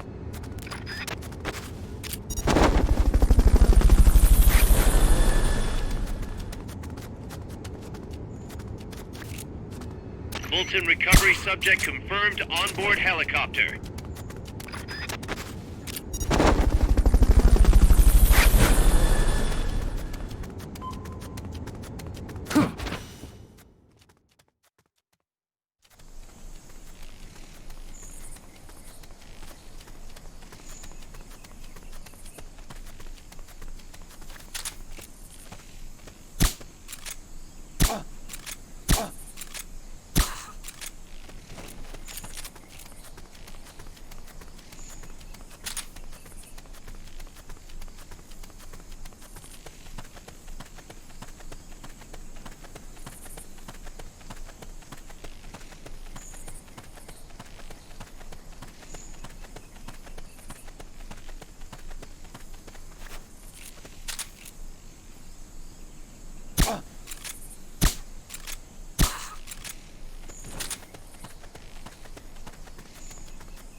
Head west from there, and it'll take you straight to the prison camp.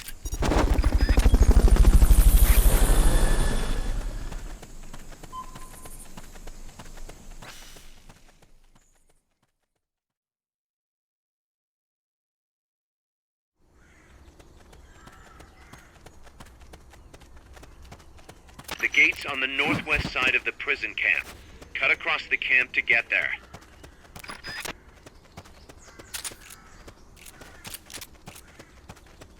We're under attack! Ah, fuck. Great.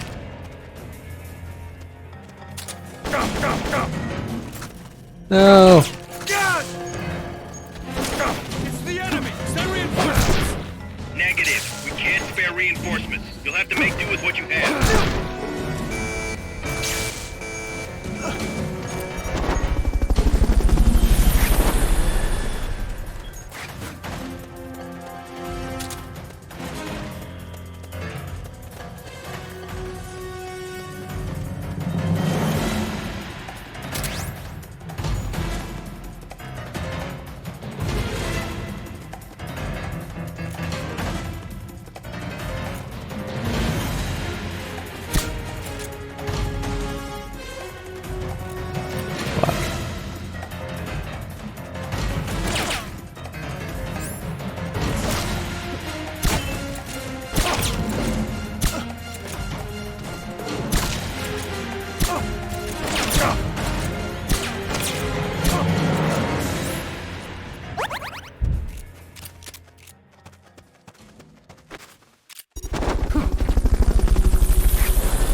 Fulton recovery subject confirmed onboard helicopter.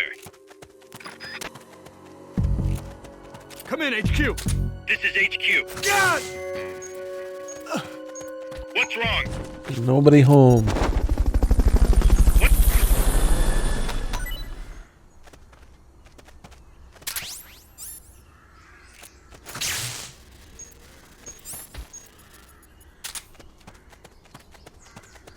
To plant a C4 charge, hold down the aim button and press the attack button. Good work, Snake.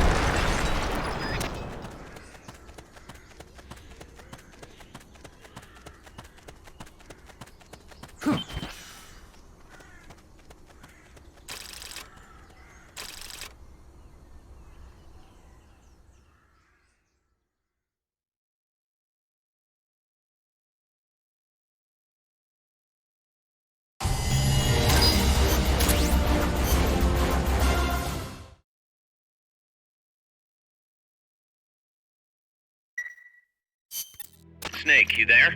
Yeah, what's up? You've got to talk to Amanda. What happened? She wants to leave sickbay and get back on the battlefield, but she's not fully healed. She's still in crutches. Who'd be crazy enough to try and fight like that? You have to talk some sense into her. Is she with you right now? No, she's in sickbay. She keeps shouting about how she doesn't want to be there. She won't shut up about it. She's driving me. Let her go. What? If that's what she wants, let her go. I'm really not in the mood for jokes, Snake. I'm serious. Let her go. Why? So she can come back in a body bag? I'm really not in the mood for jokes, Kaz. What are you talking about? Amanda isn't the type to just sit around in sickbay. She has a sense of duty. Her purpose in life is to fight. The battlefield isn't just the best thing for her, it's the best thing for her compas too. She'll be a huge morale boost that can only benefit MSF. You think so? You're good at fighting, Kaz. One of the best. But you've got a lot to learn when it comes to people. So, where should I put her? I'll think it over and find a team for her. Don't worry. She won't let us down. Whatever you say, boss. If you just do a New Game Plus story run, that doesn't play. There's several things that don't play.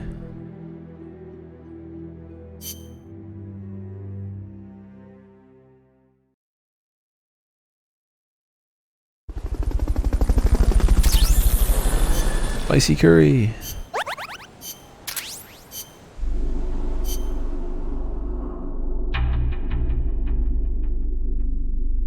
How about I just put her back in sickbay? Lol.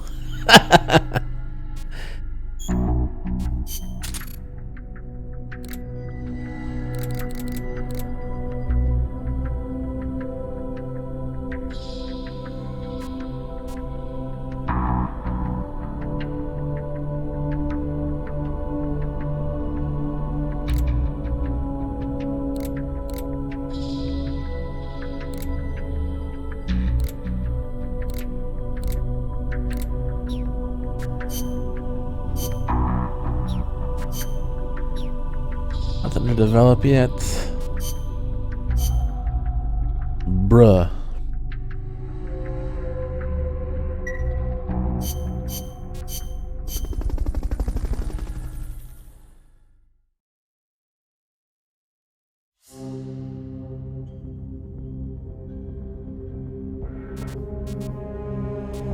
Full recovery. Prisoner held at the prison facility. Oh no, no shit. Let's get this mission started. Complete the mission and proceed to the Fulton recovery point so we can get you back alive and well. Good luck out there.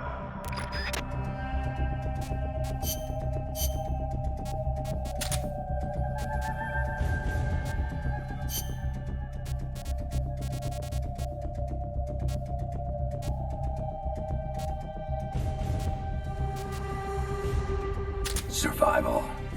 Let's rock.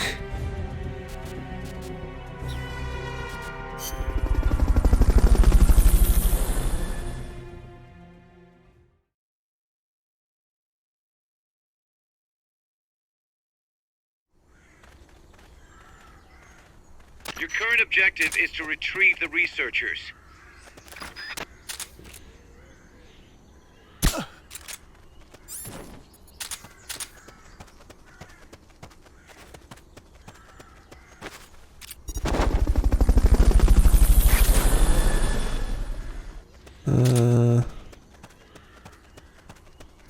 Fulton recovery subject confirmed onboard helicopter.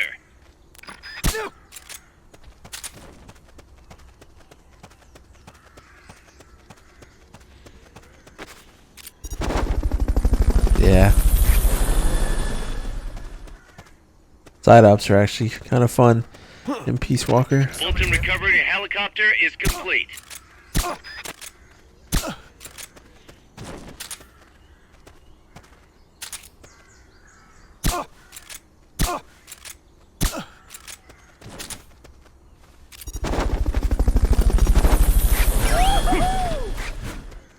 Okay, you're done with that area.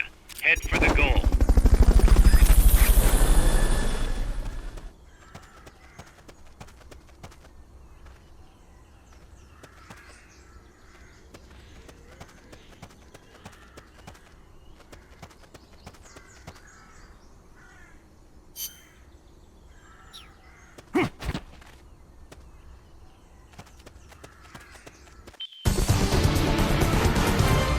Mission complete. The folks back at Mother Base will be thrilled.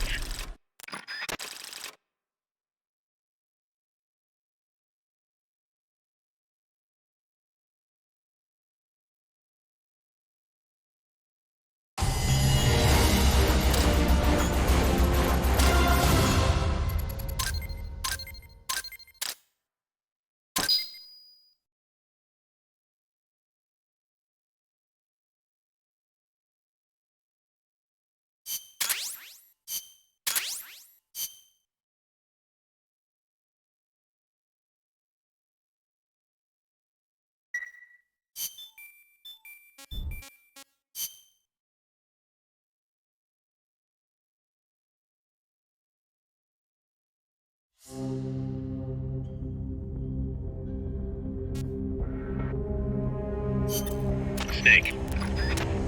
Let that play in a minute.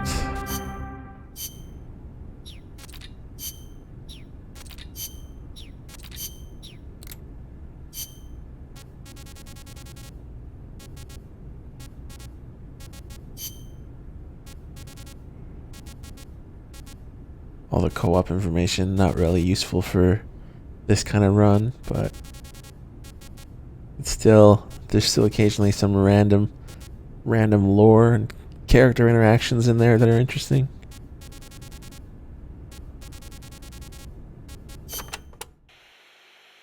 Cooperative operations, or co-ops for short, is the term for taking on missions in teams of 2 or more. The basic co-ops unit is a 2-man cell. Even a single teammate is great to have in enemy territory. And there are actually quite a few things you can't do by yourself. You can help each other climb walls, divide up mission roles. On the other hand, if one of you is spotted, the other one's screwed too. And it's kind of tough for 2 people to hide in one small space. Good point. But what's more important than anything is how close you are to your comrades. Well said. Working as a 2-man cell can make the mission easier or harder, depending on how well you work together. It's also good to note that if you've got a clear, specific objective, it can be to your advantage to use an even bigger team. That said, teams of 3 or more run a much greater risk of being spotted. Yeah. In a sneaking mission, the fewer people you have, the easier it is to get around. In co-ops, you can trade weapons and equipment with your teammates. You can also display your teammates' inventories from your weapon or equipment menu. Ammo is shared too, of course. Ammo, sure. How about life? That also shared? Yep. You all sink or swim together. Your teammate dies, you die. You need to be within a certain distance of each other to swap items. Yeah, I know. I've been in this business so long I can virtually see that distance. Looks kind of like a ring in my head. That's why you're the boss. Okay, we'll call it the co-op ring, and entering the ring will be called going co-op in.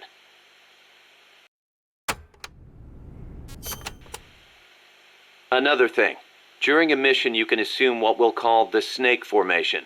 Same as your code name, but probably not standard operating procedure for a guy who specializes in going solo. Damn right. There's only room for one snake. In co-ops though, it's a highly effective formation. The signal for snake formation is to tap your teammate on the shoulder. Can't form up until you're close enough to reach out and touch someone. Entering snake formation is called going snake in. When you're snake in, Sweet. the soldier at the front of the line controls movement. The soldiers in back focus on scouting and attack.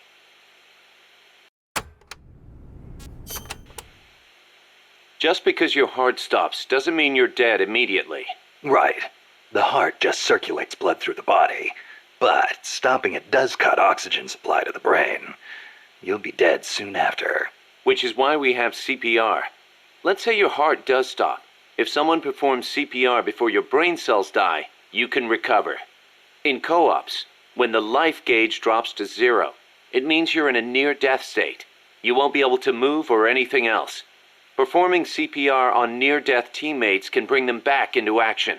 Of course, performing CPR in the middle of battle isn't exactly safe. You're leaving yourself exposed. Even so, in co-ops, you and your teammates are all in the same boat. Don't think you can get away with leaving one of them behind. I wouldn't think of it. And I'd expect them to do the same for me. If you let all your teammates die during a mission, there'll be nobody left to save you. And then, it's game over.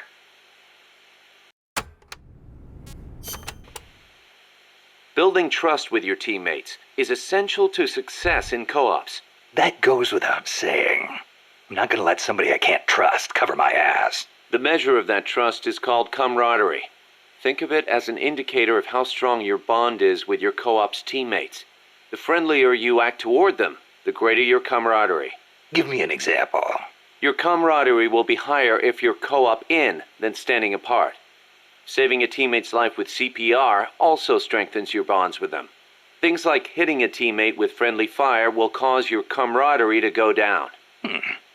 Makes sense. Camaraderie carries over from mission to mission. The next time you go co-ops in with the same guy, you'll start off strong. But be careful. If you keep taking new people with you on missions, your camaraderie with past teammates eventually reverts back to its original level. Got it. I'll have to make sure to renew old friendships once in a while. The performance benefits gained from snake sync in co-ops depend on your camaraderie. It's always best to keep things cool with your teammates.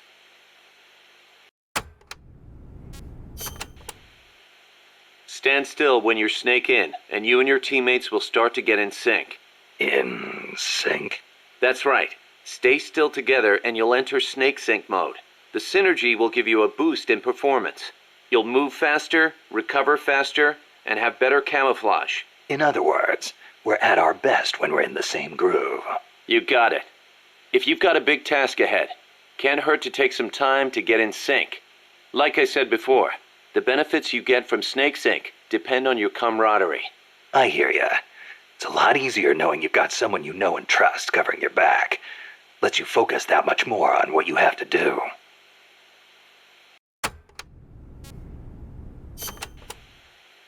If camaraderie represents how much your teammates trust you, then heroism shows how high your reputation is.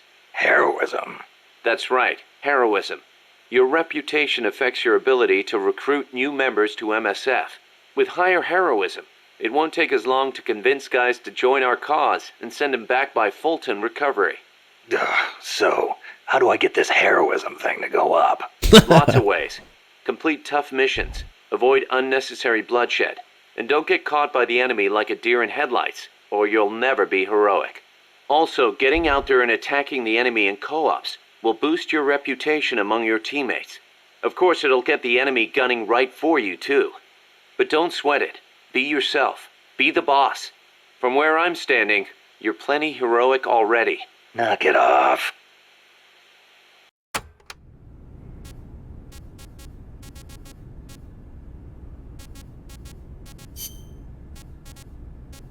A cardboard box. Let's save that.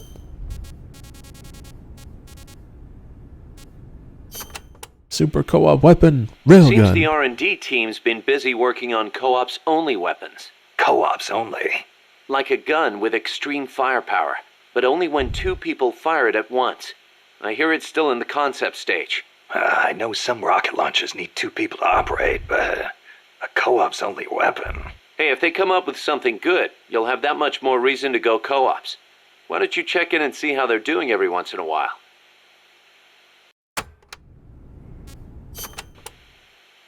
In co-ops, maintaining close communications with your teammates is crucial.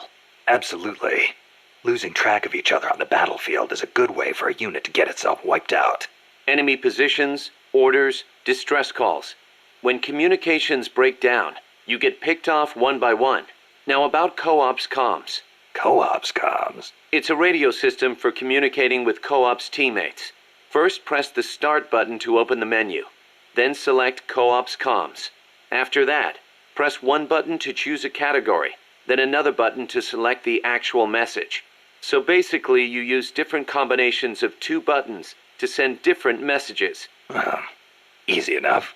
You can set which messages go with which buttons during mission prep. That takes Sounds forever. like it's going to be a pain to send messages until I get used to it.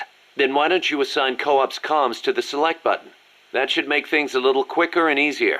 Just go to Select button under Options. I'll give it a try.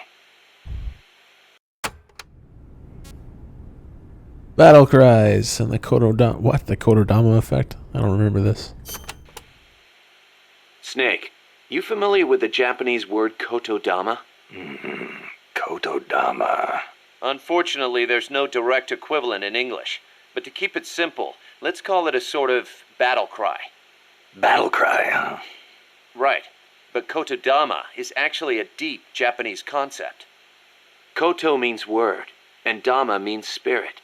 It signifies that words have power that affect our reality. Are you feeling okay? I guess I made it sound kind of like mumbo-jumbo, huh?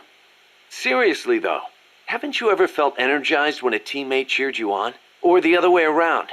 Ever had your legs cut out from under you by a thoughtless remark? Yeah, I know the feeling. Words can have a powerful mental effect on people. Same goes for Co-op's comms. Offering praise to somebody could make them run faster than usual, or make somebody who thinks they're done for get up and fight again. See what I'm saying? I get the picture. So it works in reverse, too. The powers of words are many and varied. Try using them for yourself.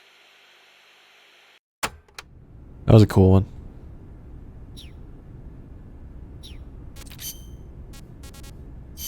Right, those are just locations. All right, about herself. I forgot about that.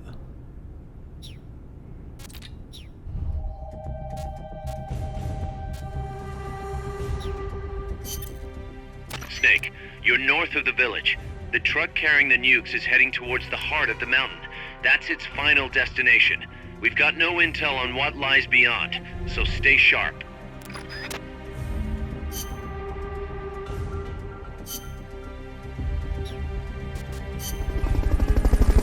Oh. Whoops.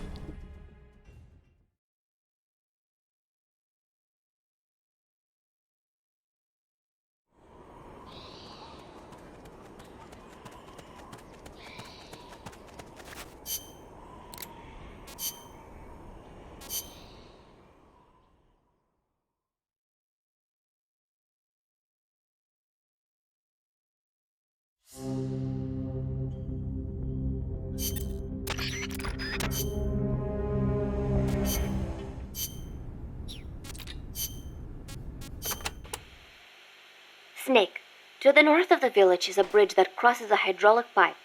Though normally the bridge is not used by people, if you slip, you will fall straight to the bottom of the valley. Be careful. What's a channel doing here? It is not for irrigation. They are hydroelectric pipes. I wonder if they run into Irasu's crater lake. Normally they would build a reservoir at the bottom of the valley, but it was probably too dangerous. Los Cantos means sword peak. I'll be back in a minute, guys.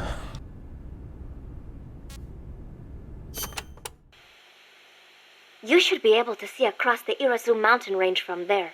There are not as many big trees at that elevation, and you will probably be well above the mist. It'll be tough to hide up there. You're not thinking about the scenery right now, are you? Not while I'm surrounded by bad guys. You should have seen it when the country was at peace. I know you would have been impressed. Well, that'll be our reward for a successful mission. Sound good? Wonderful. Thank you, Snake.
There is an old fort around there.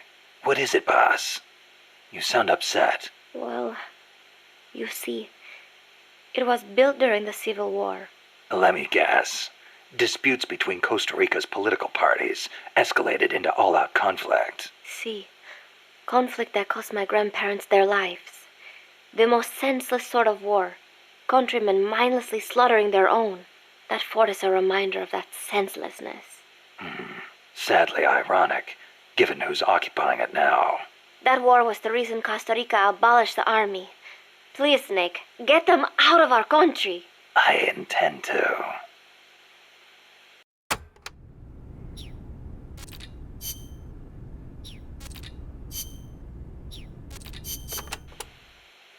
Chico says there's a bridge north of the village. Yes, a narrow one, for crossing the pipe. On the other side of that is the road the trucks use, though it's collapsed in places. I'll have nowhere to run if they spot me. They could be blocking the road, too. Is there another way? There is a path along the cliff. After you cross the bridge, there are ruins of a fort on the mountain. Going through there would be a little easier. Once you come to the end of the mountain path, you'll be at the fort.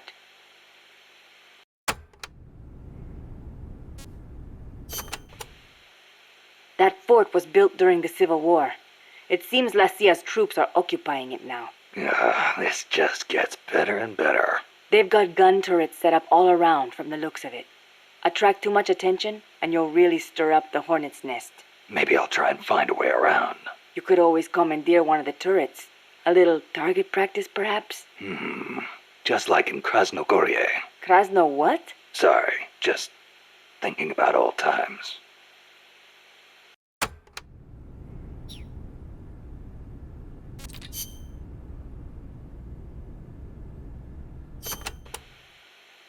Irasu has more than one crater, because he's erupted so many times.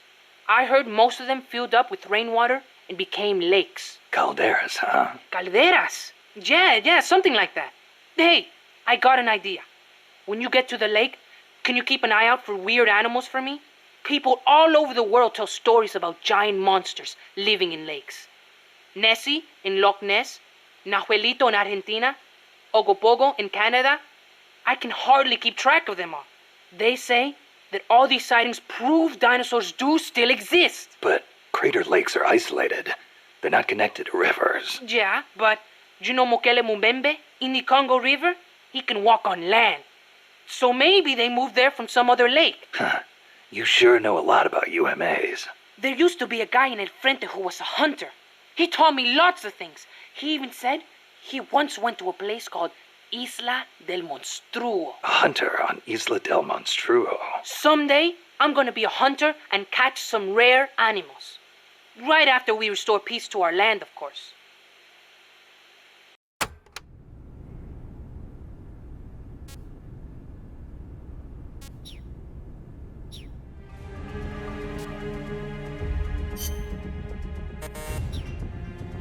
Nukes. Follow the nukes and infiltrate the enemy's main base inside the crater of Irazu.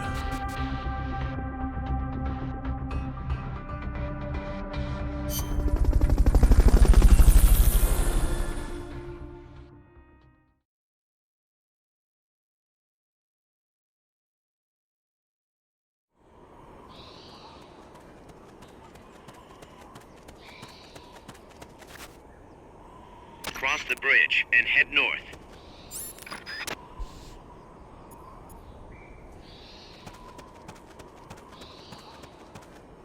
Fucking tin cans.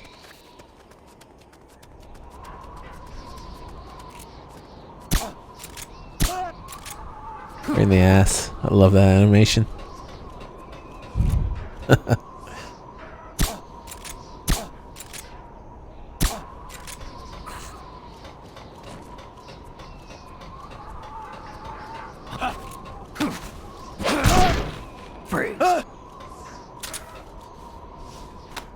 Oops.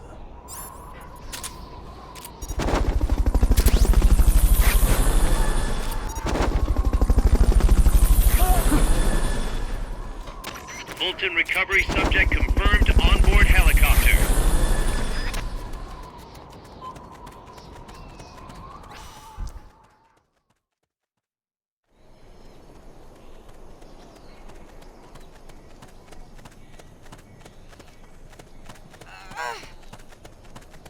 That's a truck route you're on. Their base is up ahead. Move out.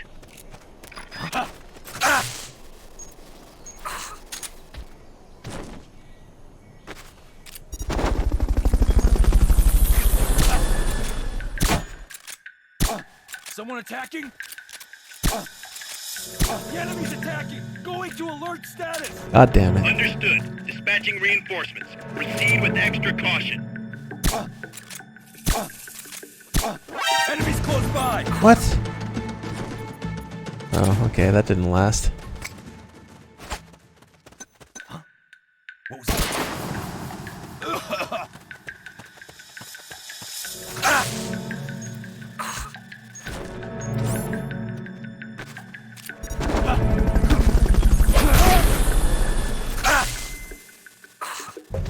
Come on.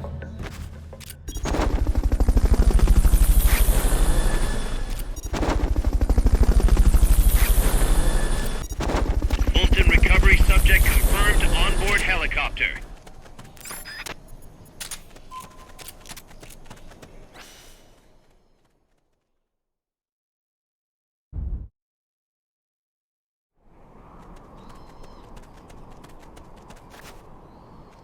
The base is beyond that fort. You've got to get past it somehow.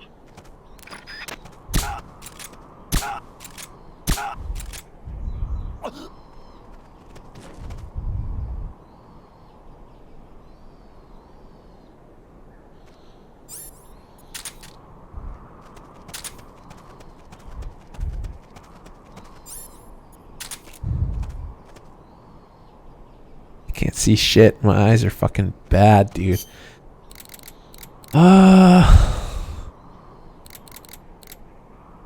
I'll do it later. I was gonna turn the brightness of my TV, but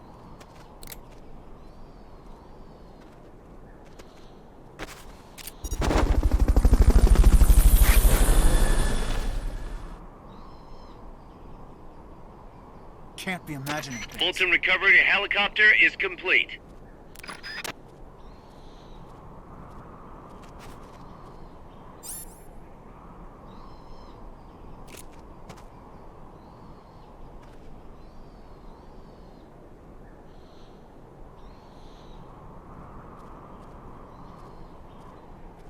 yeah, I can't see it on this TV. Combination of my eyes and how bright this fucking thing is.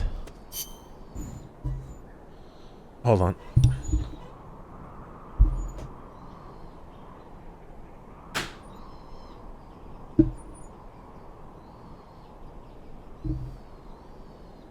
I don't even know where my remote is. Can't be imagining things. Alright, I don't know if I can get past that spot. Wait. Somebody there? See if this works. An intruder? The enemy's here! Ah, fuck.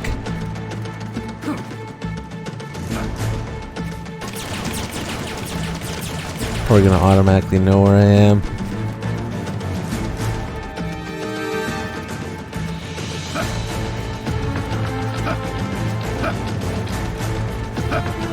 Okay, see you guys. They can't get back up, I don't think. Understood. Dispatching reinforcements now. No.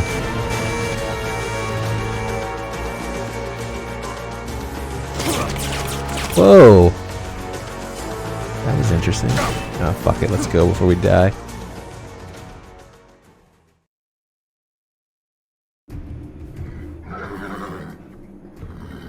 Kaz, I'm inside the facility.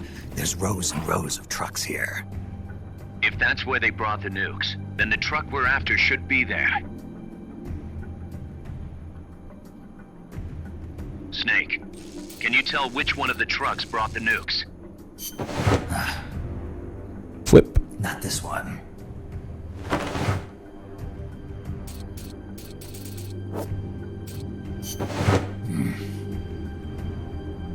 Nothing.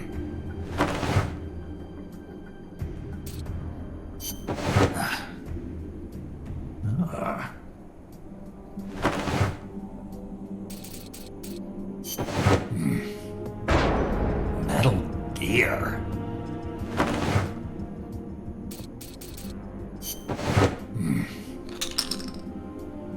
Where are they? Sunlight. Mr. Kojima? That looks way too young for Kojima, even in 2010.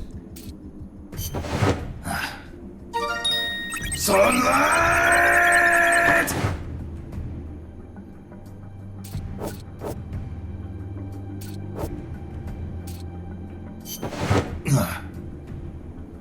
This is the one. The exhaust's still warm. The cargo's already been offloaded. The name's Yui. Just a minute. This isn't what we agreed on. It's too late. The changes have already been finalized. You told me it was going to be a deterrent, that we wouldn't have to launch. I am not arguing with you, Doctor. Our goal is to create the perfect deterrent. That's why I agreed to help develop it. However, in order to achieve that perfect deterrent, we must show the world our strength. 3 key principles ensure effective nuclear deterrence. First, you must have nuclear weapons. Second, you must never use them first. And third, and most important, if someone attacks you, you must strike back. Unless we prove beyond a doubt that these 3 principles work in practice, the world will not accept our new deterrent. And the only way to do that is to show them we're capable of actually launching a nuke. But isn't deterrence supposed to stop nukes from being used? Exactly.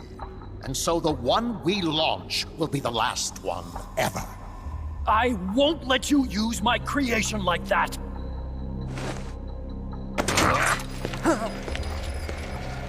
Your creation? That thing wasn't even your idea to begin with. You stole it, didn't you?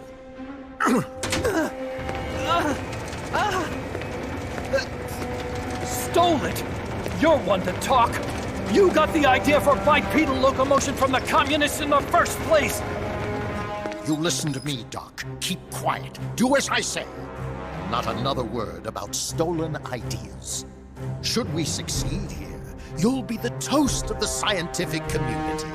And your name will go down in history as champion of both progress and national security. The hell with that! Doctor! Unless we prove we're capable of launching, Peace Walker is useless as a deterrent. You used me! We used each other. I'll get my old director's job back at headquarters, and you'll finally be able to walk tall among your colleagues. I won't let you get away with this! How unfortunate. Guess I'll just have to take your legs for myself.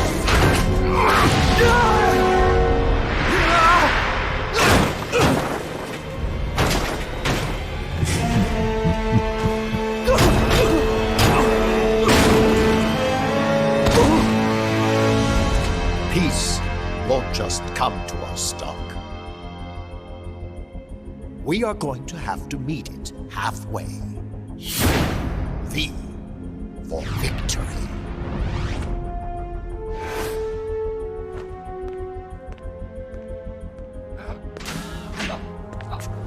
Wait!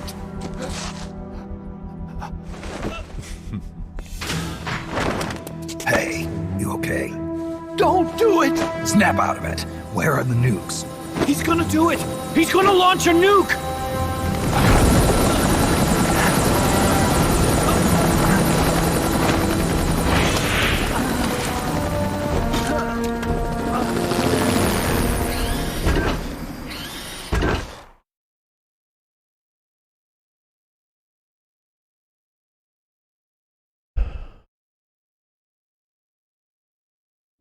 Good to see you all here for this. Peace Walker in general, I mean.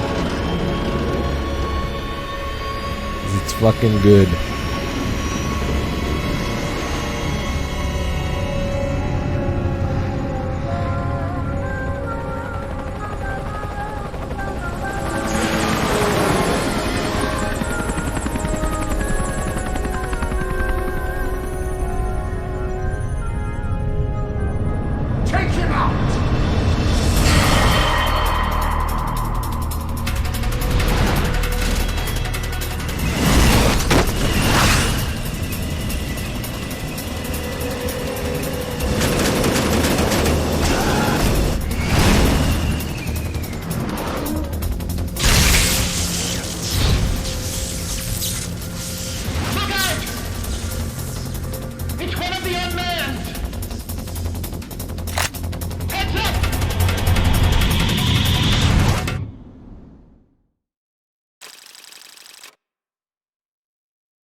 Peace Walker deserves the views.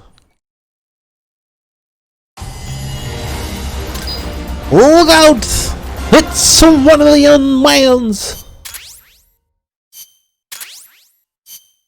Below the hatch and climb into the AI pod.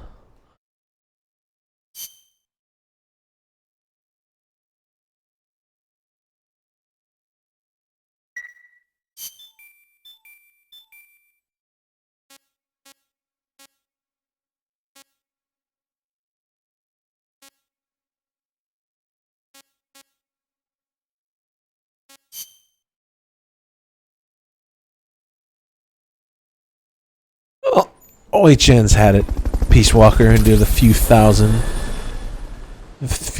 concurrent viewers before, so that's not bad. And they do pretty well now with it. I mean, I think it goes below 2,000, but it's still pretty high. And it's always an extended playthrough. Just almost wish it happened more than once a month.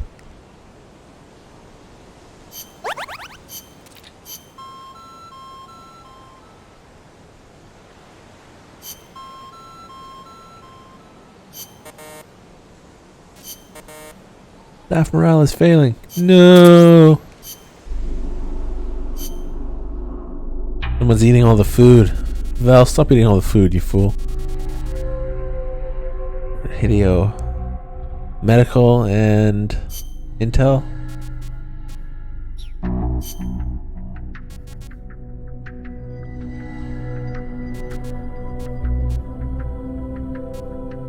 Put Hideo on the combat team. Right. Put him on intel. Solid magazine. Liquid magazine. Where's Solidus magazine? What the fuck?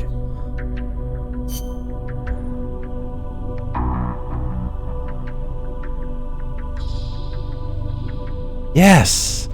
I've been saying that for fucking years, but they haven't done it yet. Phantom Pain needs to leave the OHN marathons. I said it privately, I've said it publicly, I said it fucking years and years ago. It should have been gone a long time ago.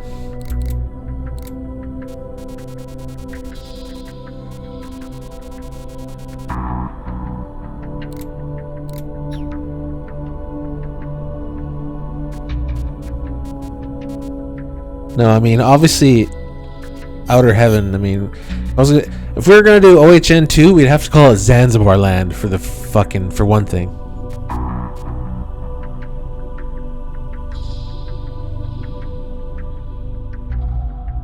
Exactly, just, it should have been gone in like 2016, 2017, after even a couple years of that Phantom Pain nonsense. It should have just been like, poof, kicked out of here, goodbye, no more marathon coverage for you. But it's not my thing anymore, is it? So, whatever.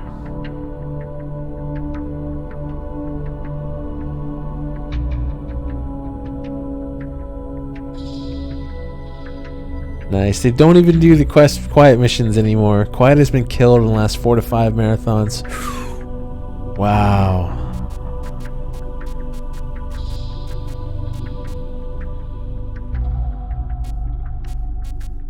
And then, yeah, I remember I heard about DRK skipping the truth tapes. Like,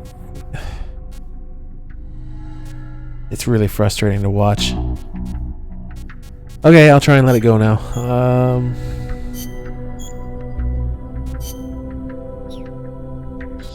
I'm not even talking about the game itself. I'm talking about its presence on OHN. Fuck the game itself. Okay, what am I doing? I did staff, right? Yeah, I did staff.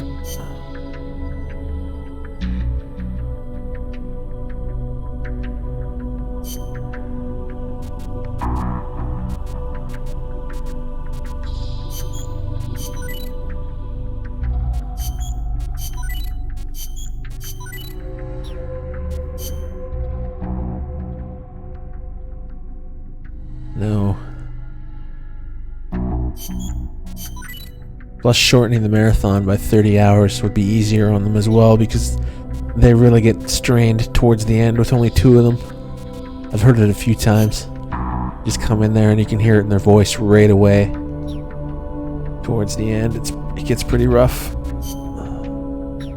I mean, DRK and I did a few two-man marathons before Dog was even a thing back in, 2013 and prior.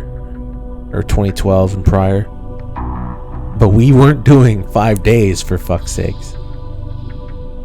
Fuck, they sound drained sometimes. Like, I couldn't even put in a third of that effort now. I would just be fucking sick after a couple days.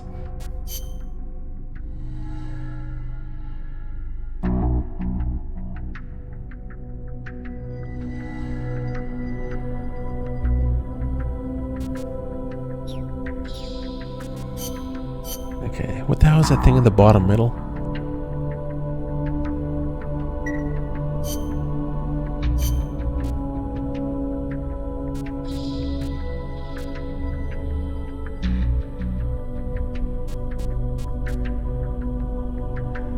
Oh, database. Okay, let's try and get back to it.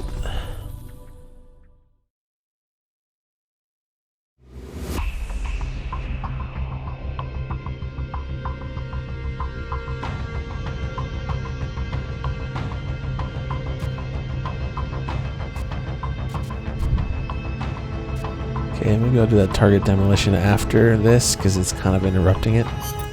Careful, Snake. I've never seen anything like that, and I've got no idea how to bring it down. Maybe the scientist knows. However you do it, take that thing out. Shut up, Vel, you fucking... I can't even say it. I can't even call you the names.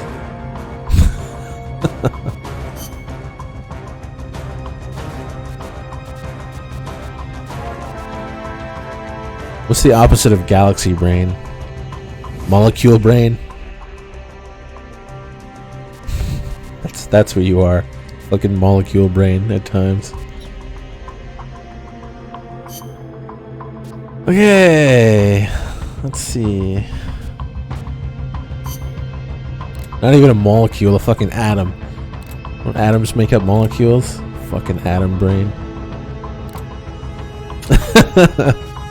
Okay, well, law and what?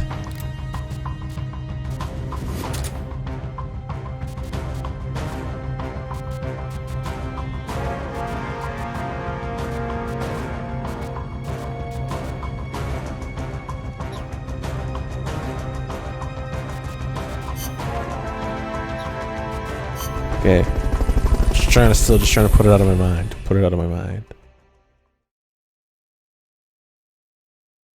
What's up, Cyrus? Good to see you.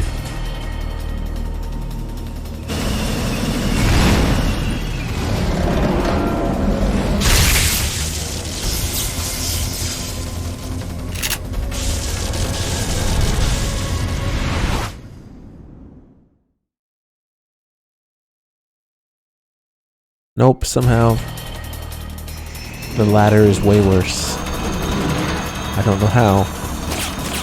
It was almost impossible for that to be... for that to happen. The pupa! So be careful! Blow the hatch and climb into the AI pod! Did I just miss? I just missed. Holy shit, that scared me. Lie flat to avoid getting hit when it charges! Shit. No, stop shooting me.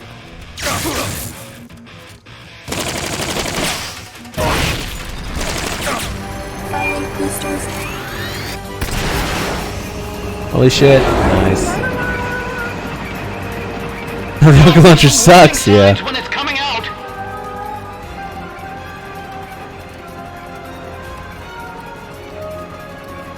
Okay, the topic dies here. I'm gonna start timing people out for considerable amounts of time. You know exactly what I mean, and you don't know how long they'll be either, so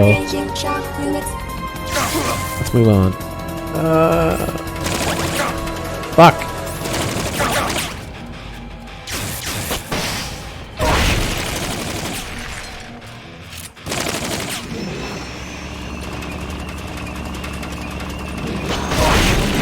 Holy fuck.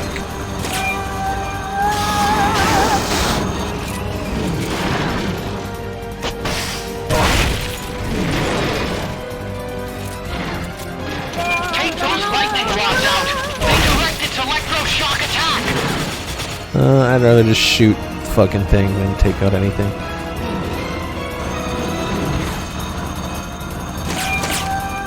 Oh, there's one here. Fuck. And I'm out of ammo. Oops.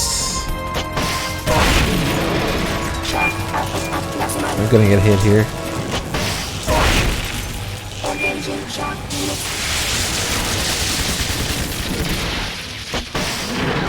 Fuck! He ducked. Bastard. I guess it's more of a she since it's a she voice. It's been decided. Pupa is a female.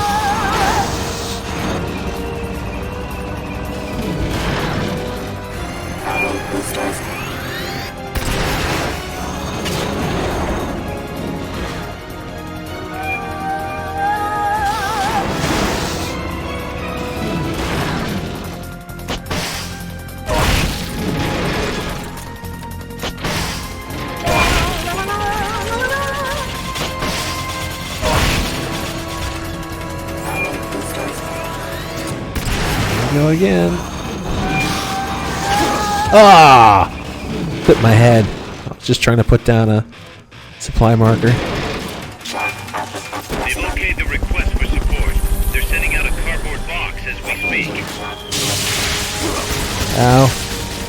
Did I just die? I don't have any more food. Shit. I should have brought something else. Oh, come on. Piss right off. No, that was so close. High voltage incoming. Shut up, incoming. It only gives me one.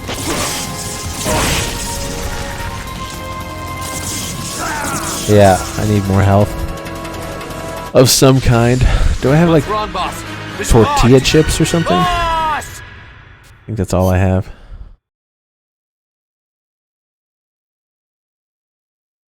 The Shagohod sexually identifies as Pupa. I think it's kind of the other way around.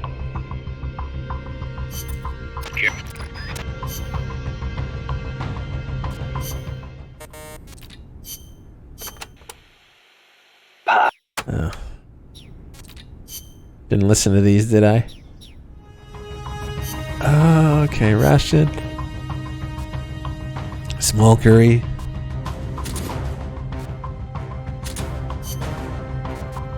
Tortilla chips.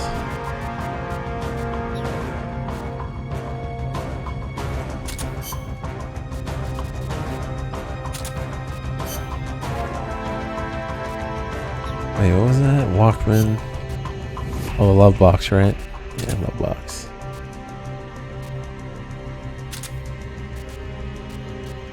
Wish we had battle. The battle outfit.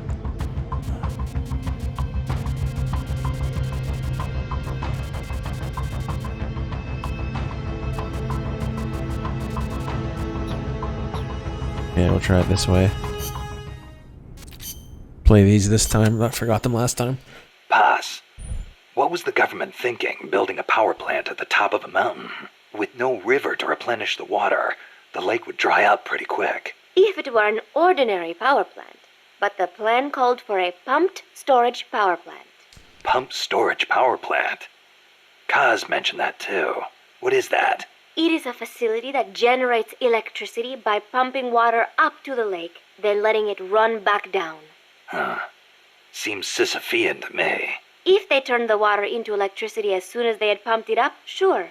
But a pumped storage plant acts as a kind of battery. A battery? For instance, they could pump at night when there is surplus electricity and store it for later use. If they need extra power during the day, they can generate it using water pumped up during the night. I get it. It's a little more difficult to adjust output with thermal or nuclear plants. The thing is, Costa Rica won't have enough electricity to meet its needs. Right now, there is no surplus. Maybe that's what put the brakes on the project. Must have played right into the CIA's hands.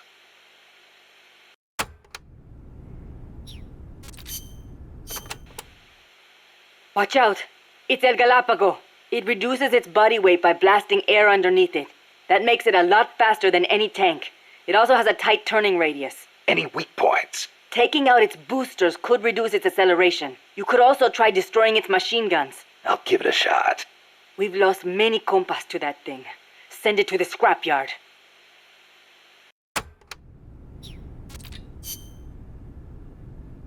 The fuck, yeah, suddenly we're gonna talk about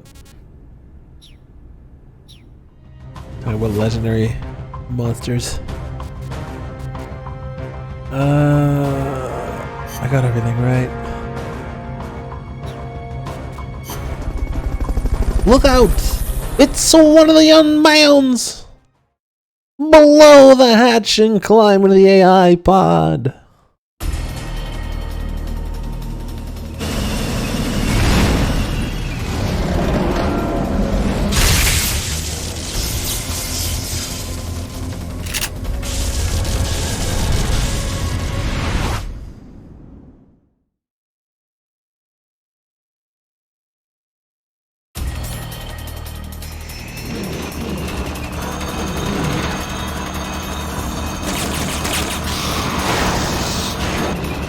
That's an AI weapon. The pupa. It's fast, That's so still be asshole. careful.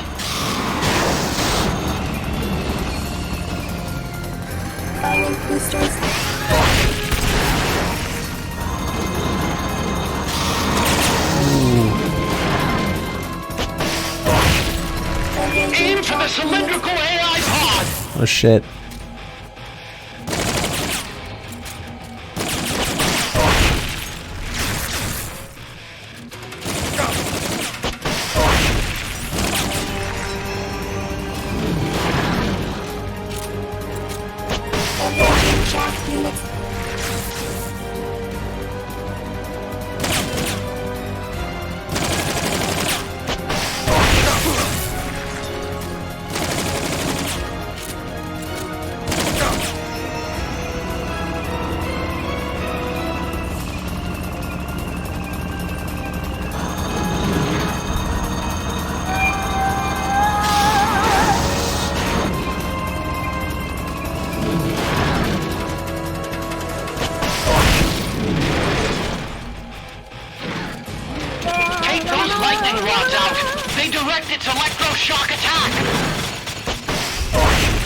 Fuck.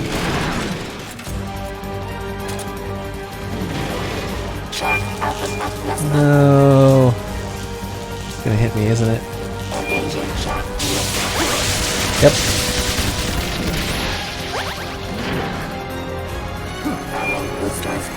Uh-oh.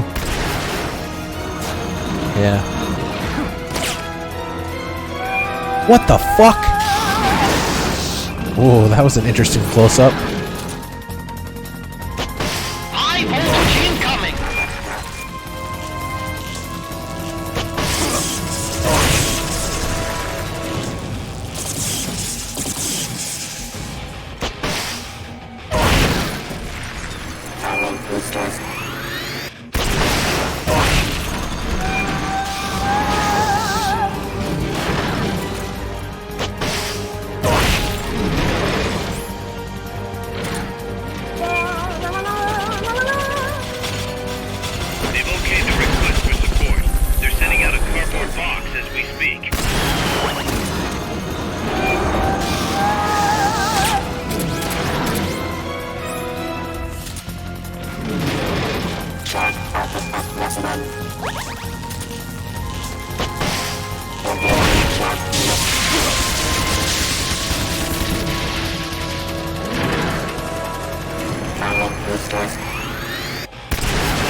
Holy fuck.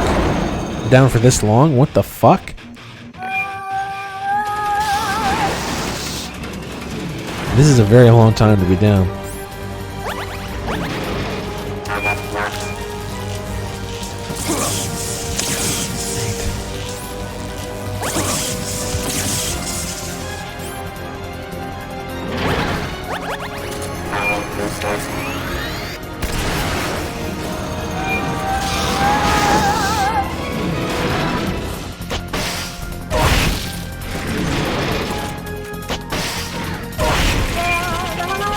Still going, you asshole. Blow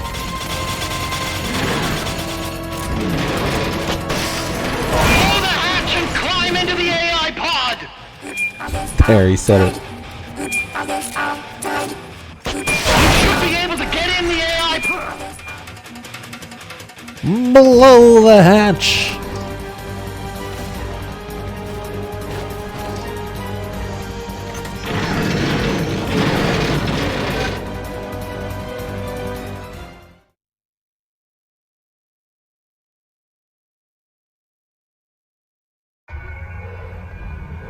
Pull out all the AI's memory boards before the pod's ejected. The black memory boards are locked. Go after the boards with icons over them.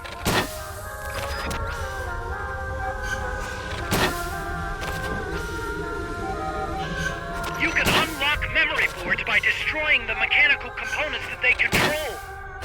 Any boards you remove can be used to build our own AI weapon. Memory boards have different functions according to the icons displayed over them. Go ahead and take whichever ones you want.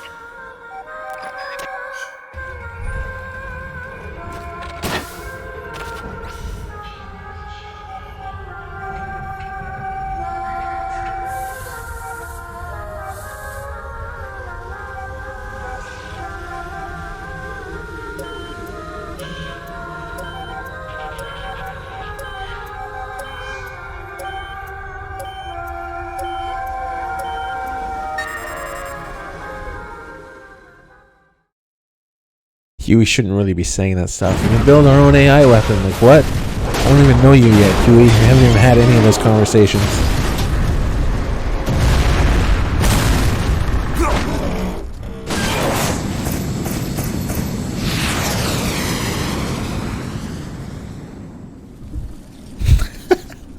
Genesis, what the fuck?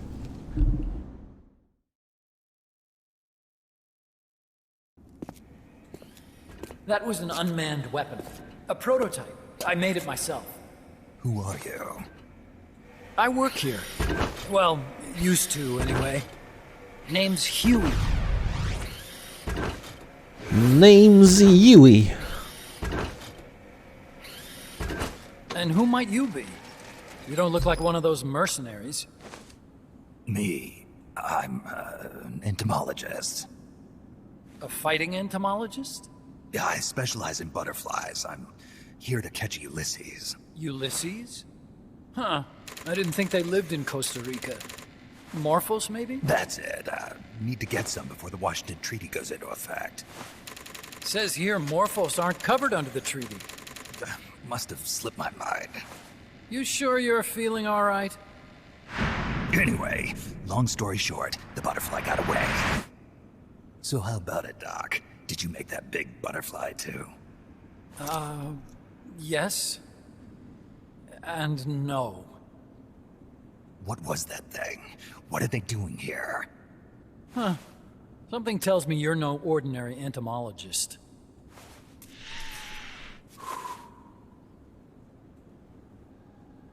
The nukes were loaded on that machine. The project's entering its final phase. Project? That's right. The thermonuclear warheads they brought in, the bases scattered throughout Costa Rica, the mercenaries, the AI weapons, the research we were conducting here. It's all for this.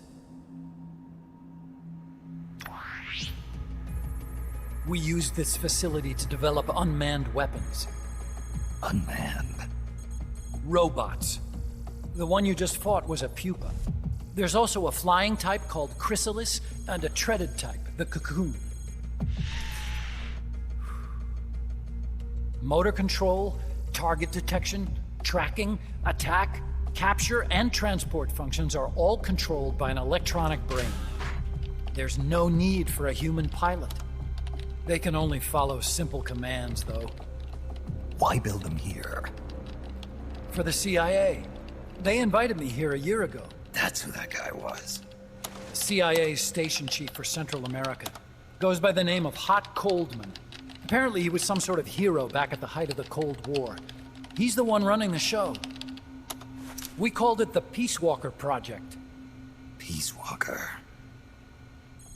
They're going to deploy a new type of nuclear weapon along the Caribbean coast of Latin America. A mobile, unmanned nuclear platform. Unmanned nuclear platform? A fail-deadly system that can automatically move into position and launch a retaliatory nuclear strike. It can move on its own, and stealth shields it from radar and satellite detection, drastically reducing the risk of it being destroyed in a preemptive strike. And this is the new deterrent? Supposed to be. The problem is the locomotion system. There's no dry season in the Caribbean. It rains all year round. The terrain is full of tropical rainforest. A lot of the time you can't even build a proper road. So I went back to where it all started. What's that? Legs. Walking power. A mobile launcher carrying a thermonuclear warhead even more powerful than the Soviet RDS-220s. That's Peace Walker. Chico's Basilisco. We did the assembly and field testing here. A walking nuke. I sort of borrowed the original idea from behind the Iron Curtain. The missing link between infantry and artillery. Metal Gear. Metal Gear. But they'd actually need to deploy dozens of them. Coldman needs funding for that. And to get it, he's planning a test, which will also serve as a demonstration for the folks back at Langley. Wait, he's launching a nuke to prove that his perfect deterrent works? In his words, to prove that if someone attacks us, we will strike back. Put simply, nuclear deterrence is the idea of using nukes to keep nukes in check. If one side launches nuclear weapons, the other is sure to launch theirs in retaliation, which makes launching an act of suicide. In the end, neither side can use its nukes. It's thanks to this doctrine that the world's two superpowers have avoided all-out confrontation. Nuclear deterrence has brought us peace. At the very least, it's prevented another world war from breaking out. But the theory of nuclear deterrence exists only on paper. In reality, there's no guarantee that either side would follow through with retaliation. There's the chance that a preemptive strike could destroy all the missile bases, render them unable to retaliate. But the biggest flaw in the theory is that the decision to retaliate has to be made by human beings. Let me give you a real-world example. Let's say Country X launches first against Country Y. If the people in charge of Country Y are like you and me, they're not going to be able to retaliate, knowing that they're effectively ending all human life. So then the weak link in nuclear deterrence theory is the uncertainty of retaliation. Bingo. And that creates a loophole Country X can exploit to launch the first strike. Which is why we designed the system to be unmanned. With Peace Walker, retaliation is certain. It chooses the appropriate target and launches a retaliatory nuclear strike every time, without needing human input to make the call. Launching a nuclear strike against Peace Walker is tantamount to pushing the launch button against yourself. It closes the loophole in nuclear deterrence theory, rendering our friends in Country X completely unable to launch. What Coldman is saying is that to achieve this goal, we need to demonstrate that retaliation will be carried out by a machine. He will launch his nuke. And then his version of deterrence will be complete. And you believe him? I believe in peace through nuclear deterrence. Why? My father worked on the Manhattan Project. He put his whole life into that research. And all it created was this illusion of peace called deterrence. And then I was born, unable to walk. I had no choice but to face up to the nukes. But if they do end up launching, it'll all have been for nothing. They've got to be stopped. Where'd they take the warheads? To a base near the border. The final test is 5 days from now. Where's the base? You're gonna stop them? It's kind of a hike. And besides, there's a surefire way to halt the project. You see, Peace Walker isn't quite finished yet. What do you mean? It's missing one last critical structural component. The AI. Its brain. The reptile pod, The electronic brain I was working on can only follow commands like, go there, attack that. I guess you could compare it to the human cerebellum. But for nuclear deterrence to work, it must function in place of a human decision maker. It needs something to analyze the huge volumes of data coming in and select an appropriate target for retaliation.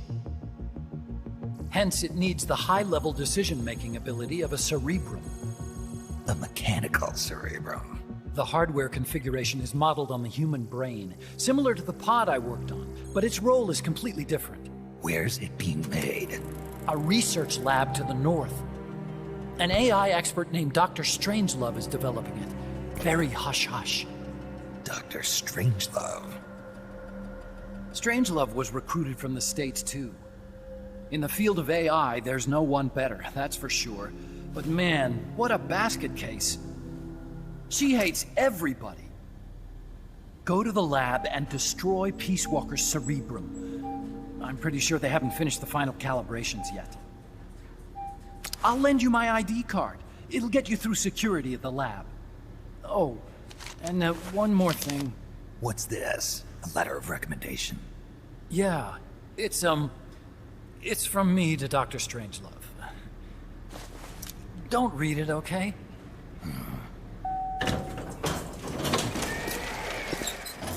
So what will you do now?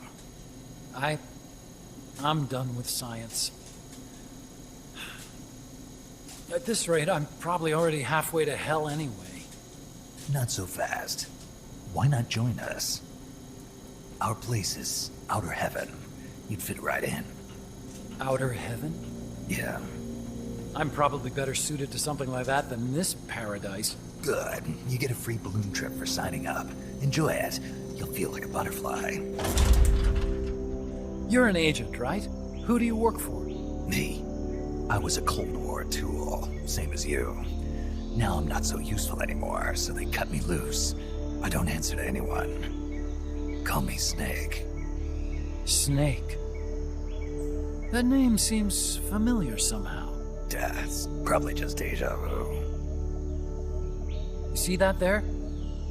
Beyond the cloud forest? See those ruins? Yeah. That's where you'll find Dr. Strangelove's lab.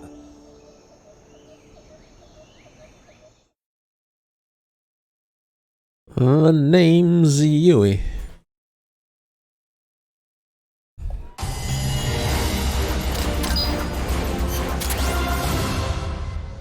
Nice.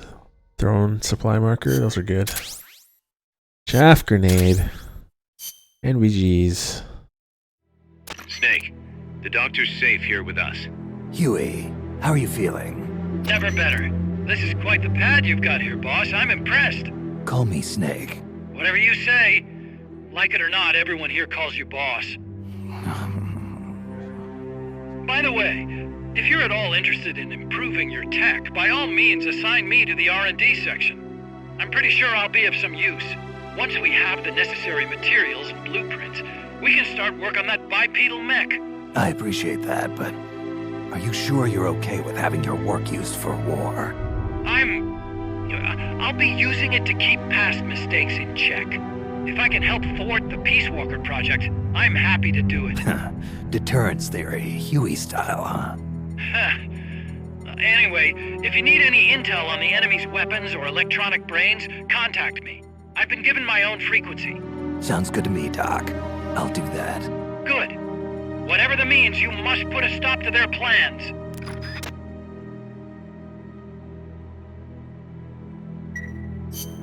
Hey, boss, you mind if we powwow for a sec? What now? MSF brand rations? Actually, that sounds... No. With all the men we have now, it may be time we started sending some of them to other countries. You mean dispatching mercs? How else are we gonna keep feeding the crew we have? I know. You're right. Okay, to deploy troops, select Outer Ops from the Mother Base menu. If it goes really well, we might even get new recruits, weapon design specs, or leads on new missions. We can deploy any vehicles or large-scale weapons in our arsenal as well. And if things don't go really well? Yeah, we could lose men. I won't try and force you. You're the one calling the shots here, boss. Alright, let's check out Mother Base.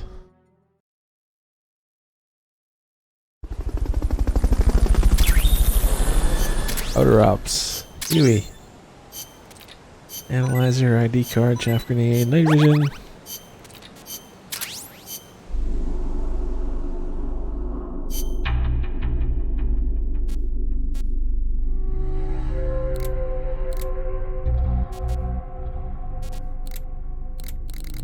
I already signed an intel, didn't I? Yeah, I did.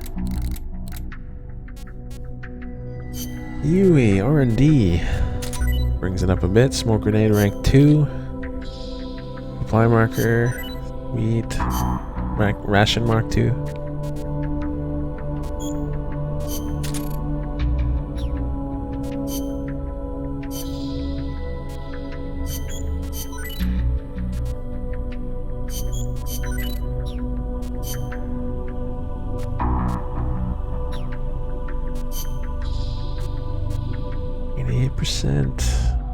What could I cancel here?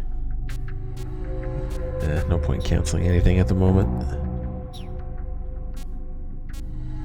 Outer Ops. Would you like to view the Outer Ops tutorial? Sure, why not? Outer Ops, you can send units to conflict zones to participate in combat. Battles will take place as you progress time by completing main ops or extra ops. If your soldiers are victorious, they'll gain experience and you will bring in a greater amount of GMP. You can also obtain rewards and new recruits from the areas you help. However, if you're defeated, soldiers may come back injured or not come back at all. Mechs that sustain damage in battle can be repaired by temporarily removing them from the combat lineup. This concludes the tutorial. Let's dispatch. Rank E, just 2 guys. Striped Jack. I thought that said Stupid Jack for a minute. Okay, why are they both called Striped Jack?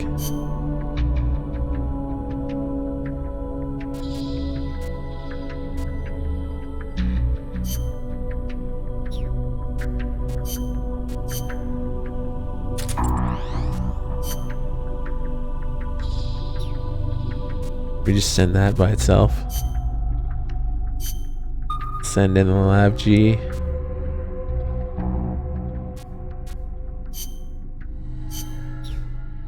Four guys.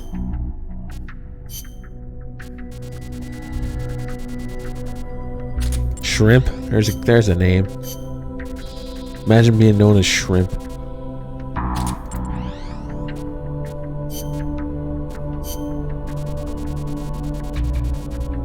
Sparrow, Jaburu, Rat. That's a Vel. Vel would be Rat.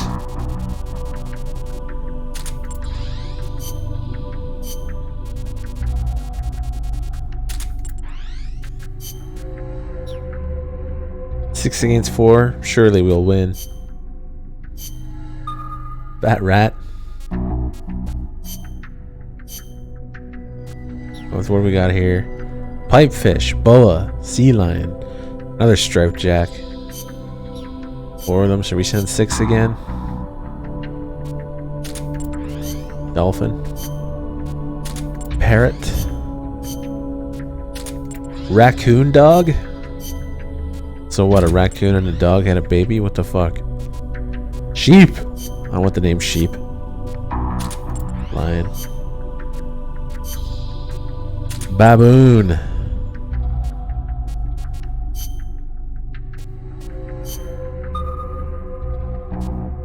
There, they're all deployed.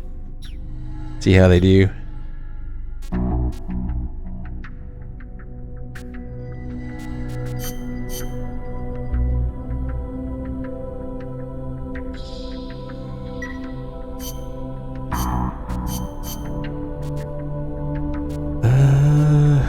Nothing else really to do, I guess.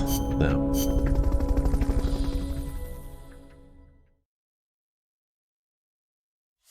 How old are you gonna be now? I don't remember. Marksmanship again. Prison facility. 2-minute time limit. 25. Commencing training mission. Missions like this are key to building up your basic skills. Be careful out there.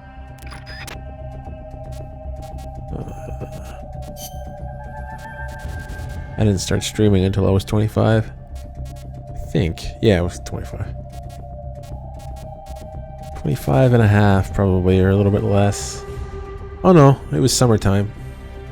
2 months after my birthday.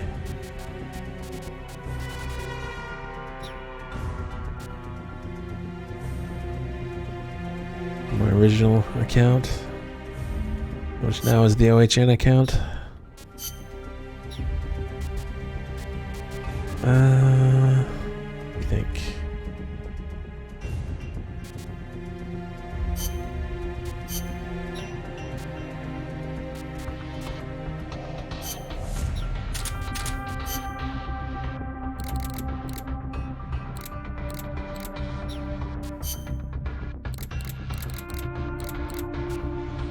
Yeah, we got the Nagant, I forgot about that.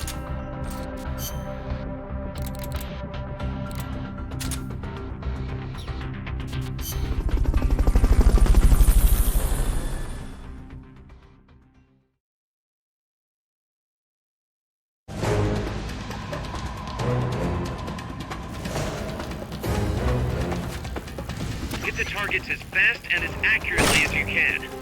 Fuck, there we go. Can't see shit.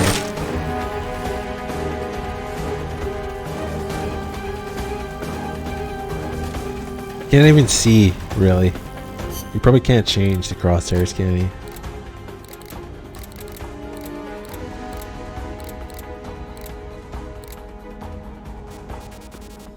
Just have to put up with being blind.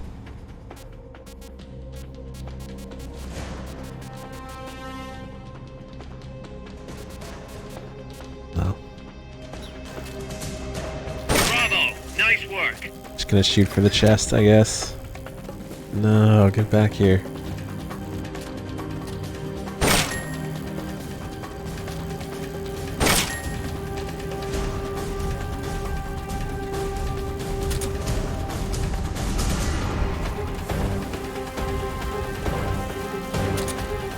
Now that's what I'm talking about. Amazing.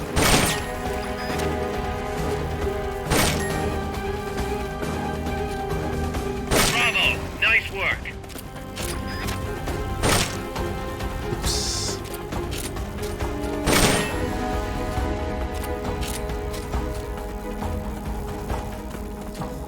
Now that's what I'm talking about. Amazing.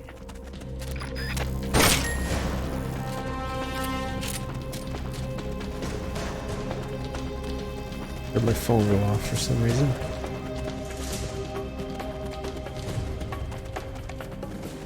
Three left. Where the fuck are they?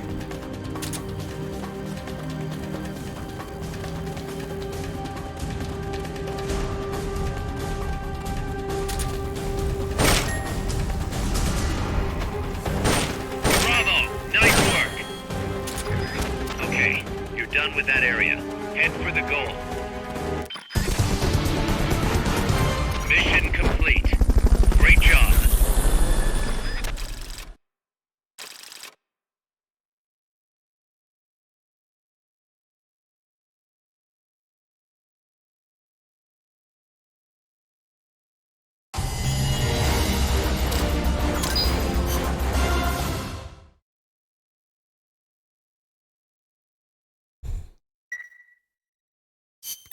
Thanks for putting me on the R&D team, Snake. I'll cut to the chase. We've commenced development on our own bipedal weapon. The only thing is, we don't exactly have easy access to resources here. Yeah. Unfortunately, we don't have the budget of a defense department behind us. I understand. That's why I want to ask you something. If you fight any more AI weapons, could you try to gather as many of their parts as you can? That would really make things go a lot smoother. Again, easier said than done. If anyone could do it, you can, boss. You single-handedly took out the pupa. True. Look, True. if you're not interested, I can just work with what we have here. I'm not trying to force you to take unnecessary risks. You're the boss around here. All right. No promises. But I'll think about it. Great. Also, each AI weapon has a head part that serves as the core of its armament. Recovering a head part will allow you to use the weapon associated with that part. But those guys won't go down without a fight, so don't get too preoccupied with this stuff. Don't worry. I'm not about to risk my life for a bunch of scrap. I would hope not. One more thing. Our new bipedal weapon needs a name. Good point. We can't keep calling it our bipedal weapon. I had a talk with Miller, and we came up with Metal Gear Zeke. Metal Gear? Zeke? Yep. As you know, Metal Gear was coined by Granin. And Zeke? It's a name the U.S. military gave to Japanese aircraft that flew during World War II. Zeke was the Japanese Navy's best fighter plane. So are you okay with that, Snake? Sure. Fine by me. Miller was saying that an army without borders will need a deterrent against other countries. He's right. With Metal Gear, MSF can achieve true independence. Here's hoping.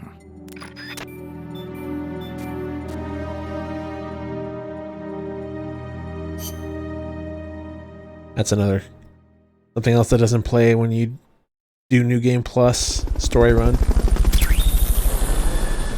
Bipedal tank is now ready for development in the Metal Gear menu.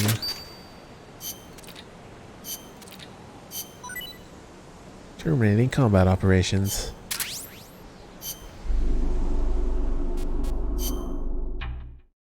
So, would you like to view the Zeke development tutorial? Why not? Nothing there at the moment. In Metal Gear, you can develop Metal Gear Zeke, a bipedal tank. Did I just say pedal? They've got me saying pedal. For fuck's sake, bipedal. Once Metal Gear Zeke is complete, you can deploy this powerful new weapon on outer ops and other missions. Development of Zeke is dependent on parts collected from all the AI weapons you encounter. The parts you can obtain include armaments such as jetpacks and additional armor. These parts vary by AI. This concludes the tutorial.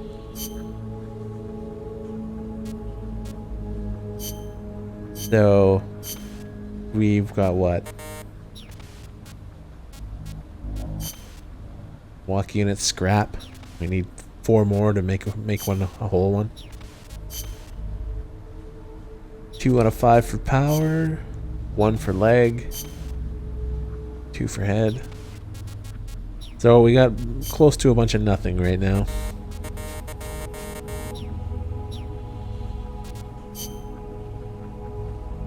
The fuck? It still has AI parts, has mobility, sense, attack, control. I guess it depends on how much scrap for some reason counts towards this. I don't know. Whatever.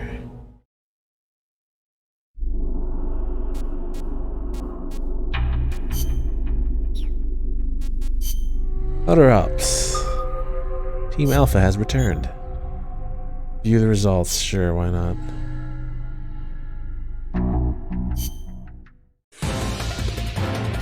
Start battle.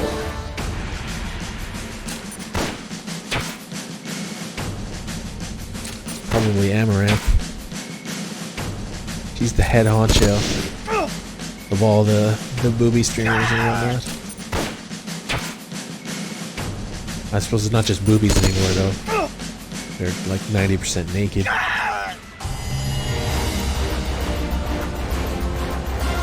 Oh, that fucking lav wrecked them all. Cardboard box tank, fuck yeah. Love those. Combat ready love box. Player 1 serves as driver, player 2 is gunner. Press L1 to go into first person view and R1 to fire. Drop to set.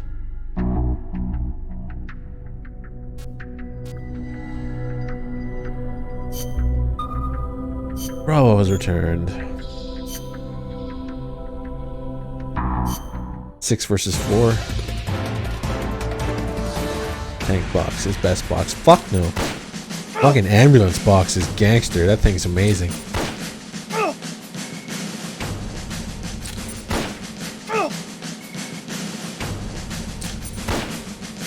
Stop shooting the same dude.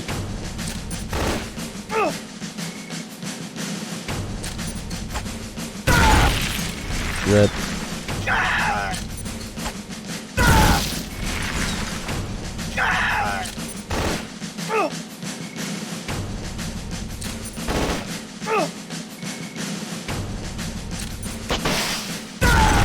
As they should be. Rip. Rat took a bunch of damage. And battle. Shrimp. Poor shrimp.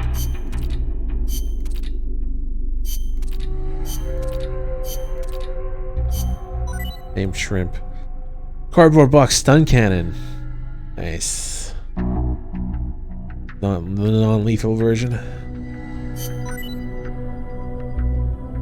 Orby is a volunteer.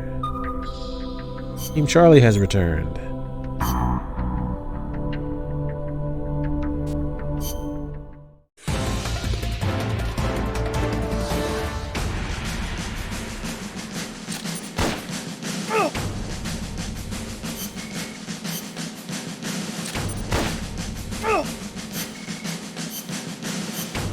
Maximize log.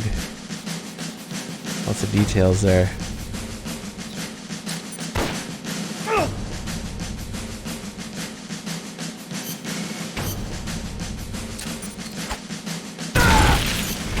Oh, did I lose a guy? I lost sheep. No, sheep. Rip sheep, the first guy we ever lost.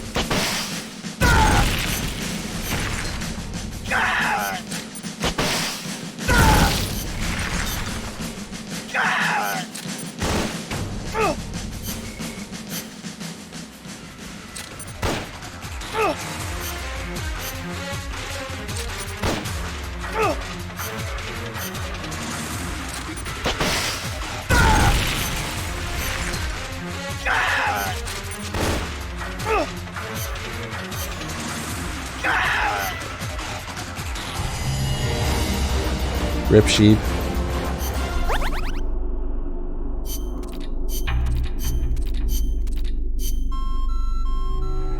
What? Transported to sickbay? I thought he was dead. He's got PTSD? No. More cardboard boxes.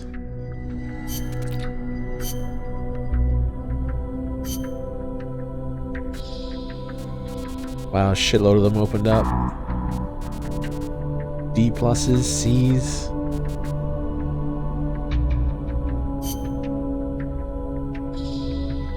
Oh, they're starting to have vehicles now.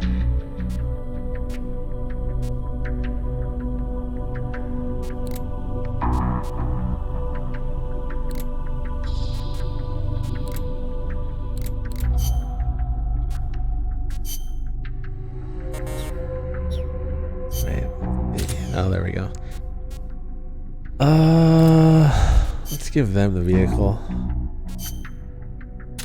Only vehicle we have.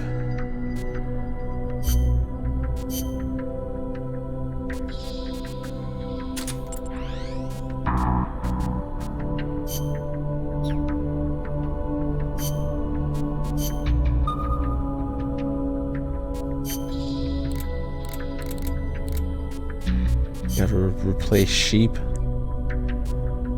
Moose. I don't even know how to pronounce that shit. Magpie.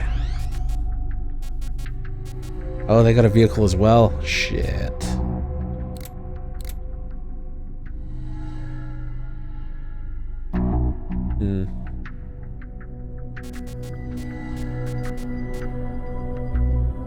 Could lose a few dudes. Let's see how they do.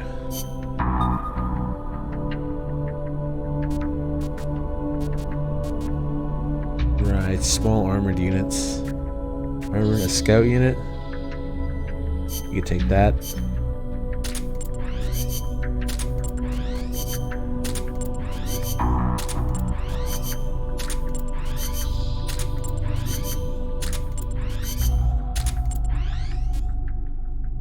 Flying fox, donkey, Nile crocodile, emu. Okay. We got no one left, do we? You do them over again? I guess you can. Marabou and Prairie Dog.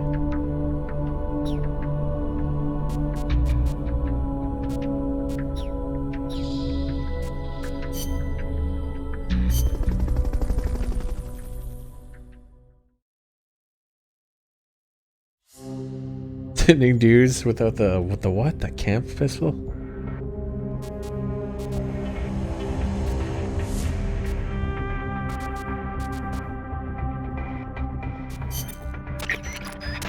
Okay, I gotta go AFK a minute, guys.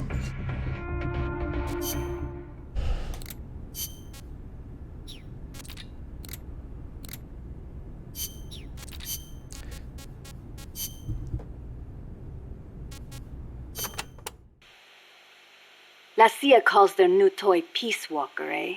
Yeah. So? It is an insult to us Nicos. Because of the guy you were talking about. Walker. Si, although it happened over 100 years ago. Back then, the political parties in Nicaragua were at each other's throats. The Nicaraguan Democratic Party hired an American mercenary to help counter their enemies, the Conservative Party. And that was Walker. After taking care of the conservatives, Walker decided to seize power in Nicaragua for himself, eventually making himself president.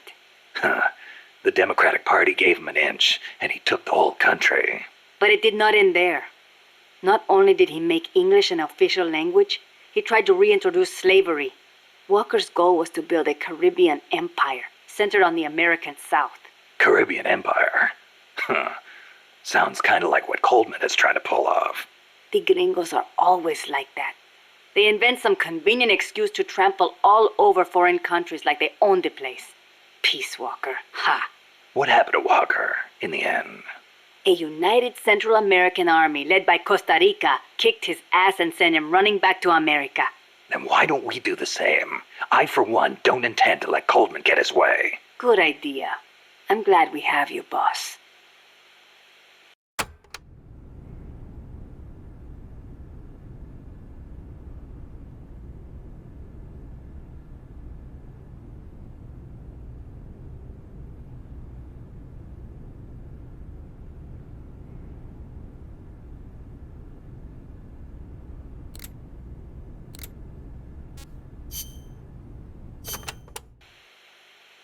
Amanda, when did you join up with the Sandinistas?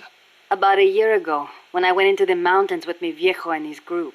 I thought your dad was with the FSLN from the start. No, he fought alongside General Sandino, but after that, he retired for a while.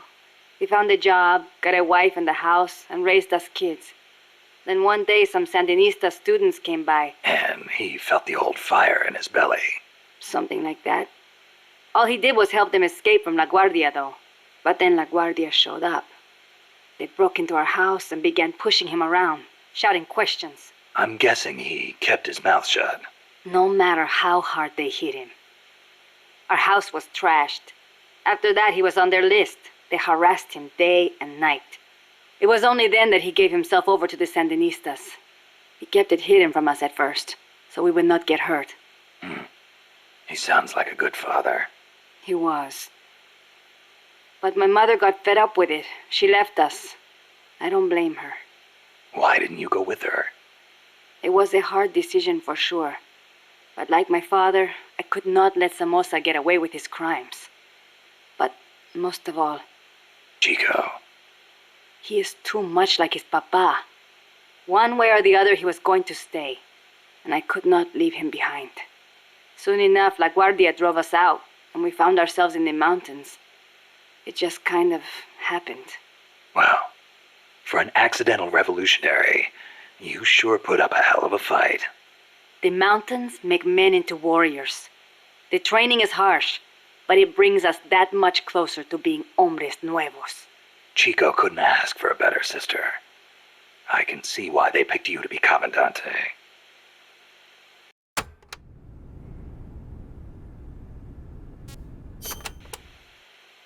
When I was little, I came down with malaria.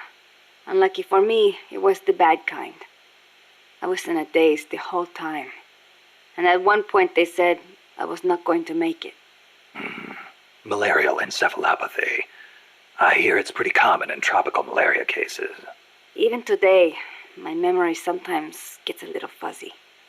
Since then, I've had this fear of mosquitoes. When I hear them buzzing nearby, I get jumpy. Aha, that explains the chain smoking. See, I thought it might help keep the mosquitoes away, just a little. Maybe it is all in my head. You're the same way, right? Well, I will say this. I prefer a cigar over mosquitoes. Me too. I've got to hand it to you. Takes guts to conquer your fear like that and live a gorilla's life in the wild. It is nothing. El Che did not let asthma stop him from leading the revolution. Compared to him, I am no hero.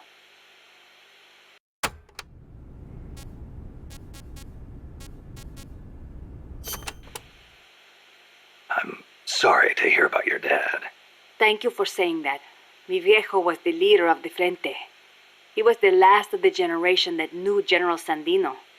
He saw the general's exploits firsthand as a boy. He would tell us stories about it all the time and about how the general was assassinated. Did you know he was getting money from the KGB? I had some idea, but I did not have the courage to confront him about it. I know it was a painful decision for him to make. I can imagine. Yes, my father was a good man. I loved him as a daughter, and his soldiers believed in him. Thanks to him, La Frente held together even in the worst of times. I don't know if I can ever fill his shoes.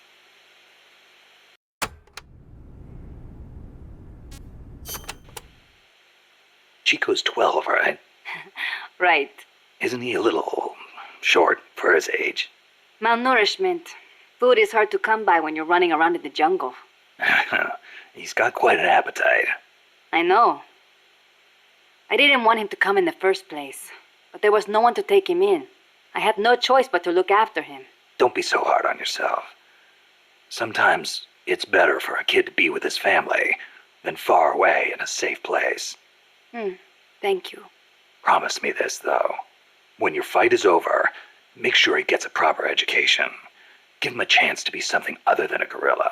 It's not too late to teach him something other than fighting. Okay, I promise. You know what book Chico really likes?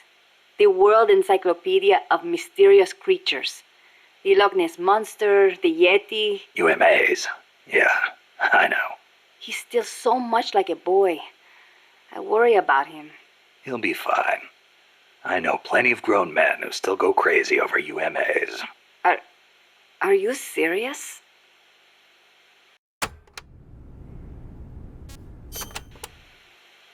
You have taken such good care of me since you saved me from El Colibri. I want to return the favor. Just wait until you're healed up. Then we'll talk. I appreciate that, but you need all the help you can get. It might take a while for me to heal completely, but I'll be fine once I'm on my feet. Put me in a combat unit. I'll pull my weight. I wouldn't expect any less from a Sandinista Comandante. Enough flattery. But seriously, it does not feel right for me to be sitting here while my compas are out risking their lives. One thing's for sure. Having you out in the field would be a big boost to Sandinista morale. Of course, our ultimate goal is still the overthrow of Somoza. But until we get ourselves back in order, we will follow your lead, wherever it takes us. Glad to have you on board.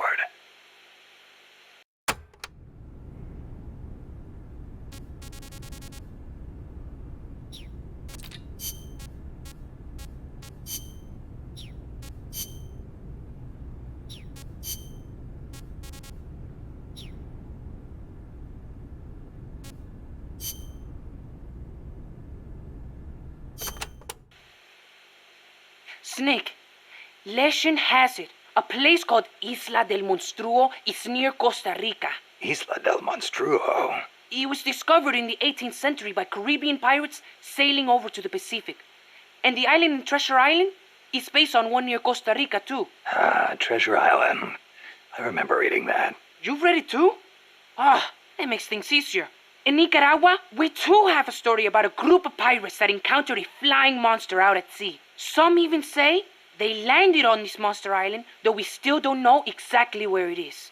That's the reason I've always wanted to come to Costa Rica. Ha! I see. Ooh, I heard another story about a talking cat that lives somewhere in Costa Rica.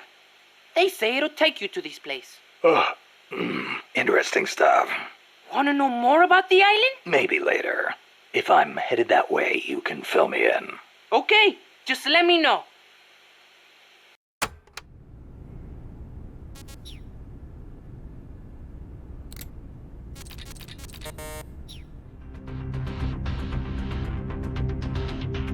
Now would be a good time to play all that monster shit. But I'm not seeing it.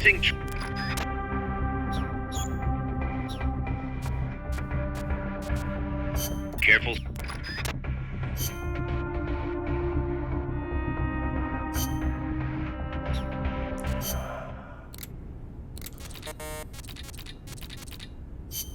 There we go. Did you ever hear of the Loch Ness Monster? Now that one I know. Pretty much everyone's heard of old Nessie. Great, so I don't have to explain. I think she's a long-lost dinosaur. Don't you? Sure. Why not? One of the compas gave me a book about it, with photos. It looks exactly like the plesiosaur. Then why does it only live in Loch Ness? Well, it probably got cut off from the ocean.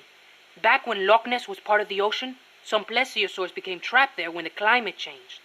There weren't any mammals there, so no natural predators.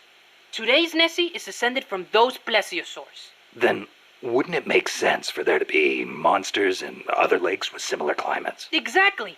That's why there's been giant monster sightings in a bunch of other places. Like Nahuelito and Ogopogo.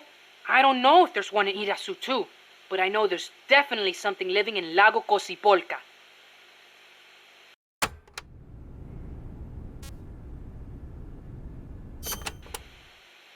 You mentioned the Nahuelito. What is it? It's a plesiosaur that lives in Lago Nahuel Huapi in Argentina. It's described a little differently, but I'm sure it's basically the same creature as Nessie. Except for one thing. What? Well, according to one theory, it's the result of a nuclear test back in the 50s. What? There's no record of a nuclear test in Argentina in the 50s. At the time, the president, General Juan Perón, was pushing hard to industrialize the country. I wouldn't be surprised if he conducted a top-secret nuclear test before he was overthrown in a coup. Sounds a little far-fetched to me. You think? Then maybe Nahuelito really is a dinosaur. No, I didn't say that. I mean, it's really pretty obvious. Wait a minute. Thanks for clearing that up, boss. Dinosaur.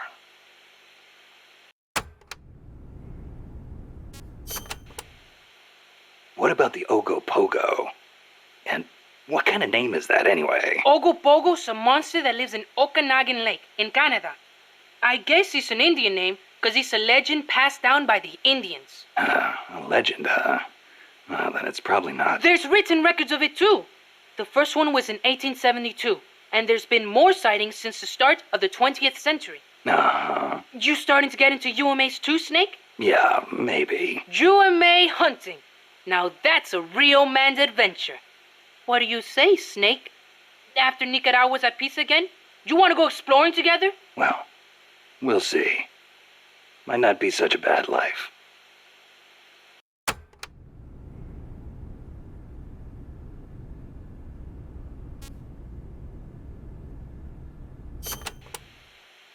Mokele Mumbembe lives in the Congo River. There's nothing mysterious about it, though. It's already been confirmed as a real living dinosaur. The local people know all about it, and when they were shown a drawing of a brontosaurus, every one of them said it was Mokele Mumbembe. When peace returns to Nicaragua, I want to go to the Congo myself. Well, the revolutionary movement in the Congo ended in failure, you know. Yeah, I know. I wish we could do something to help, but Africa's awfully far away. Africa. Wonder if El Che ever saw Mokele Mumbembe. I wonder if I will. Well, best to take care of business here before daydreaming about Africa. Yeah, I guess you're right.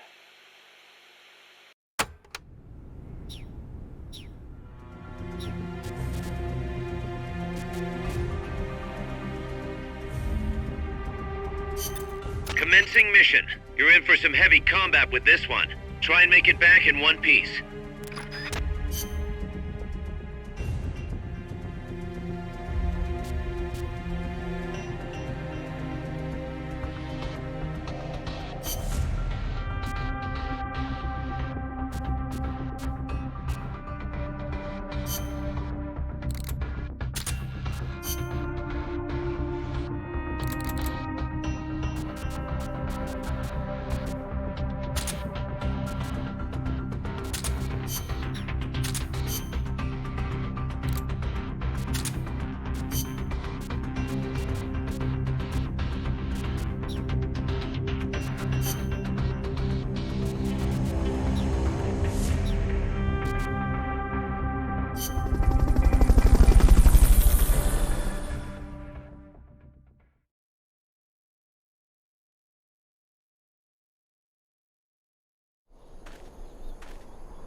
gonna be tough to take out an armored vehicle with the weapons you've got.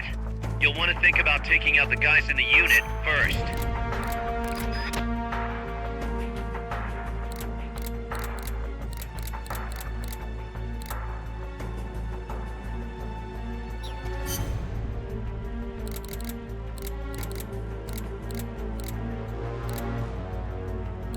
You might stand a chance if you can take out all strike before they spot you.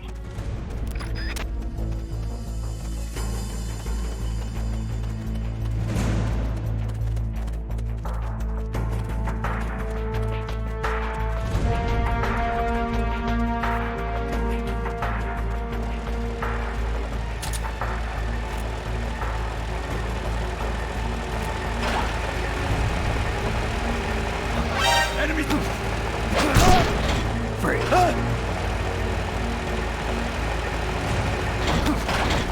What is it? Free. The enemy? They spotted you.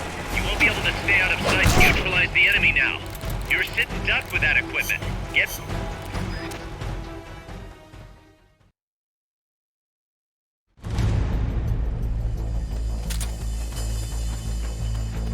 It's gonna be tough to take out an armored vehicle with the weapons you've got. You'll want to think about taking out the guys in the unit first. They're trying to find you. Make sure they don't.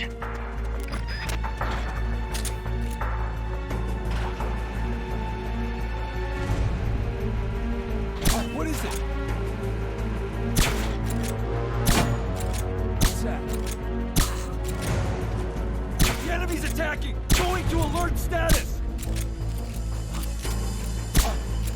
What is it? Get up!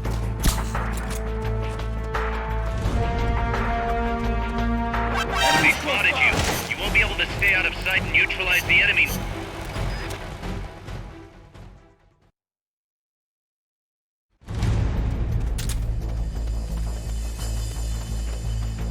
It's gonna be tough to take out an armored vehicle with the weapons you've got. You'll want to think about taking out the guys in the unit first.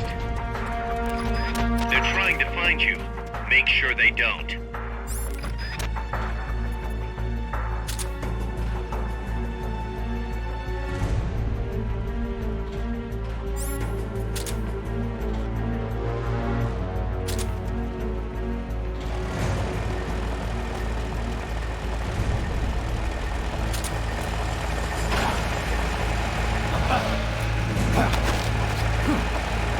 What is it? Enemies close by!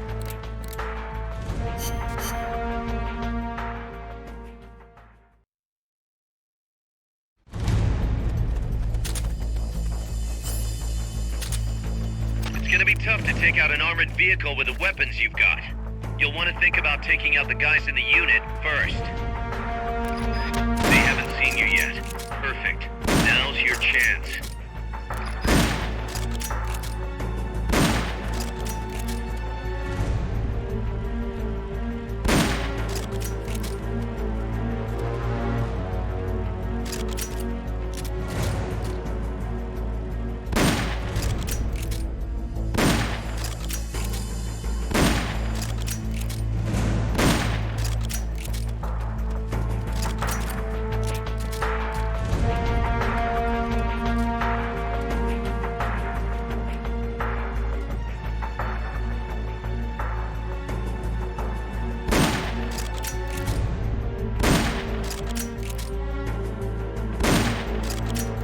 The enemy's attacking! Going to alert status!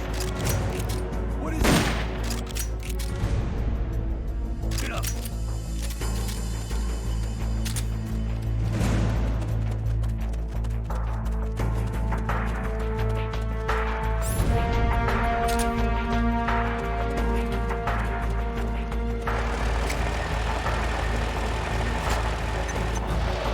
Enemies close!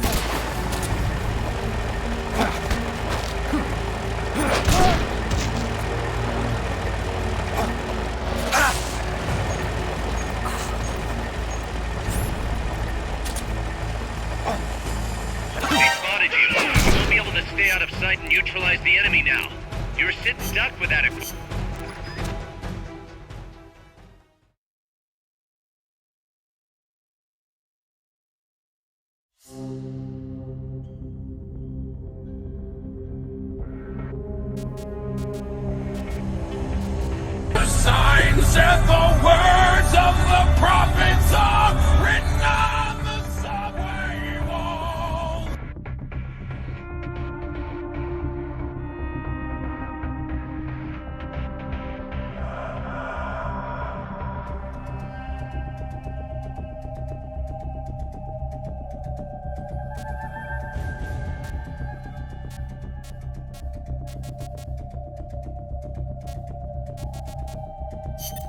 Let's get this mission started. Complete the mission and proceed to the full. I didn't realize I was muted. Well. Good Fuck. luck out there. How long have I been muted for? Nice. Like 10 minutes or something? Okay. Condi, thank you so much for the raid. We're just doing a Peace Walker in-depth playthrough. Play shit. Awesome. That's a new one. Fuck. Fuck. I can't believe I was muted. I was talking through that last mission.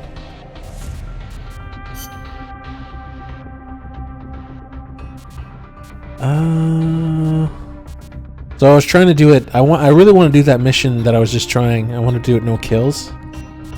But with limited equipment, it's just such a bastard to do.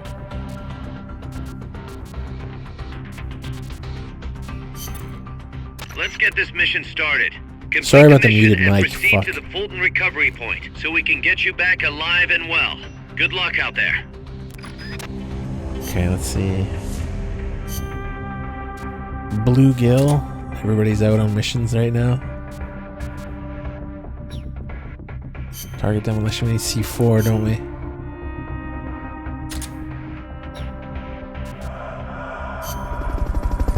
Okay, so is that raid alert way too loud?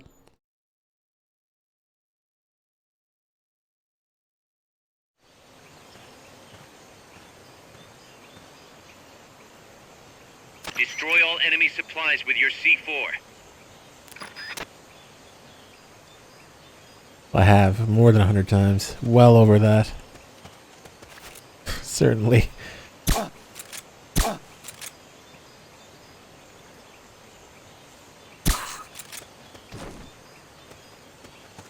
Targets.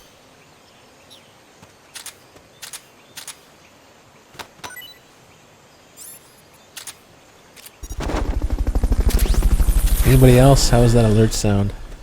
What was that? I forgot to change the volume when I added it. Fulton recovery subject. It used to be the sound for like everything. Quite a bit more alert variation now.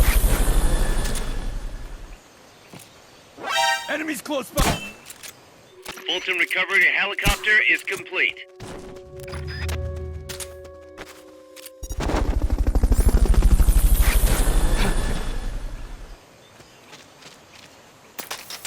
Probably somebody else. Yeah, there he is. Recovery subject confirmed onboard helicopter.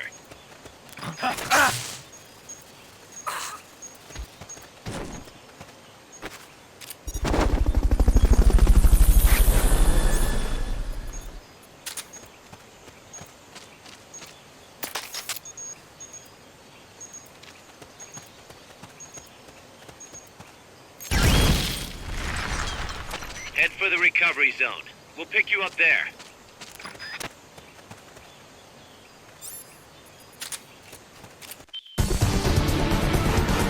Hey, that was great. It's actually a dude singing over top of it. But, you know, close enough.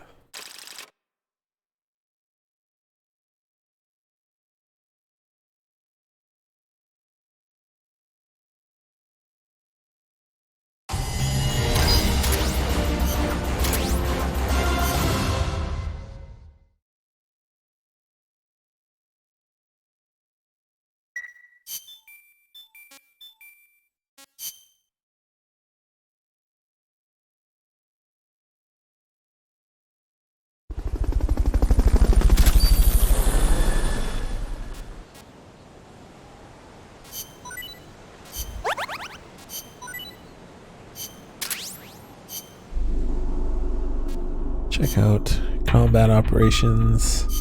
Team Bravo has returned. Didn't I send 8 dudes?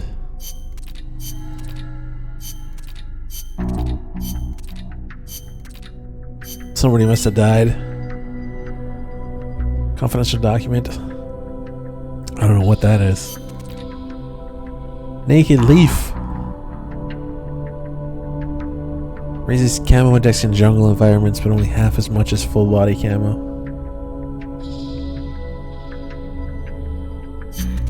Izzy. Polecat.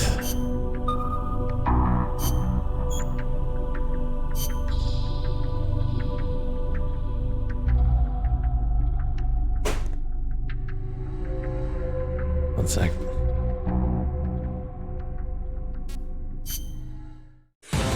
She could autoplay it a bit faster.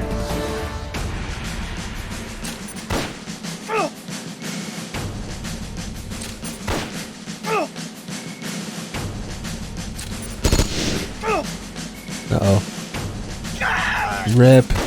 I'm gonna lose all my guys.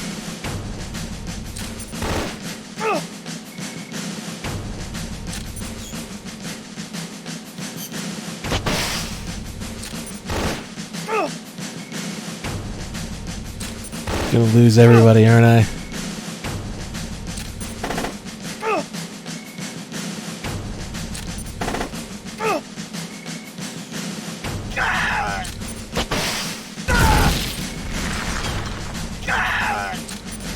No. I think one shot to kill. Shit.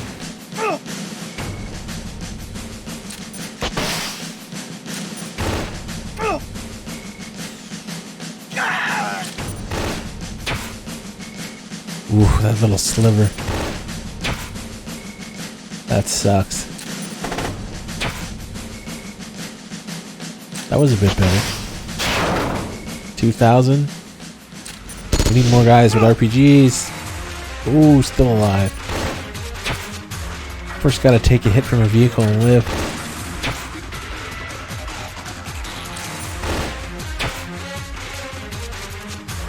What's up, Yuki?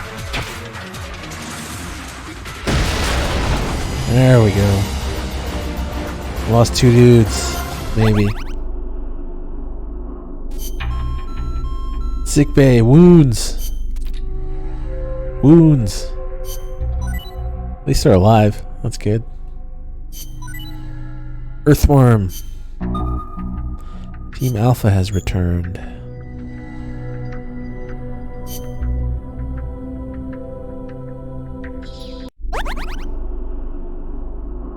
Alligator. Transport to 60. More wounds. PTSD. Wounds. Nice. We got the rescue box. Best box.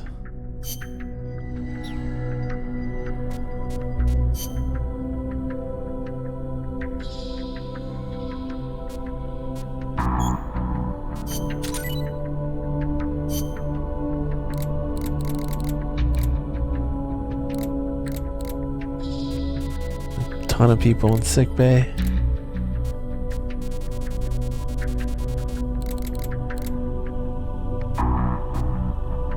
Amanda's still in sick bay? God damn.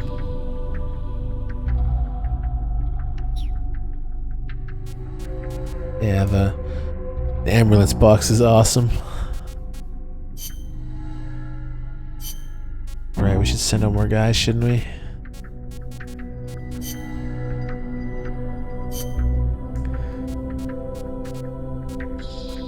Another armored vehicle.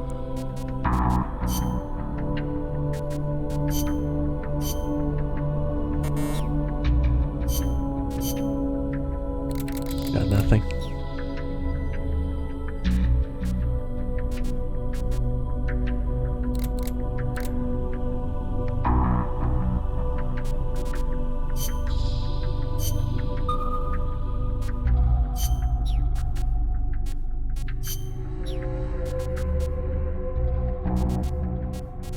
I want to do a C at the moment, really.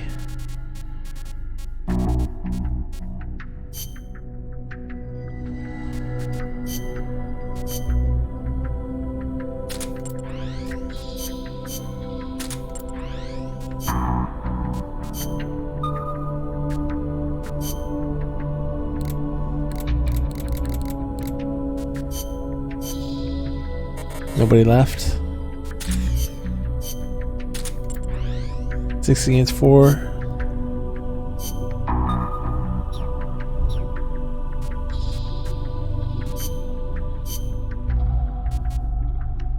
Solidus magazine, chaff grenade. Let's get a boosted ration for sure.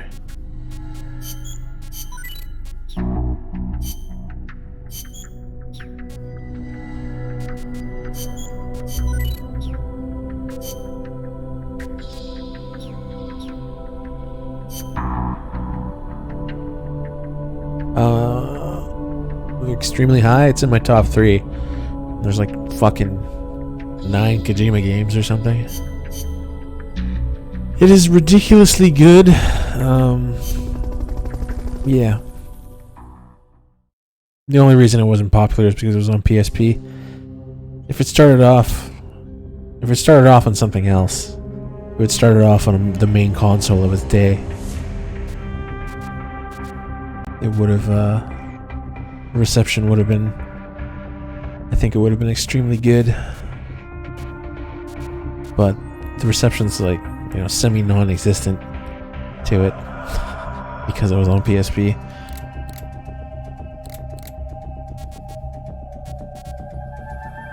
Alright, what do I want to do? We're still post-pupa battle.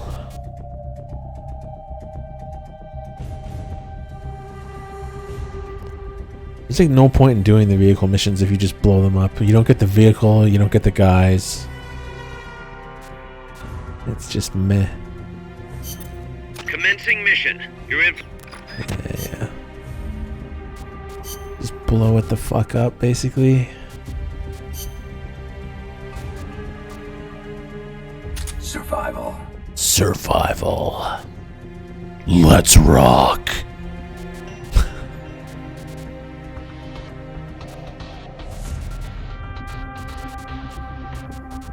Plus portable ops, you know, not being the best. Even the people who were using the PSP might have turned a few people away before it even got out of the gate. I love the beach.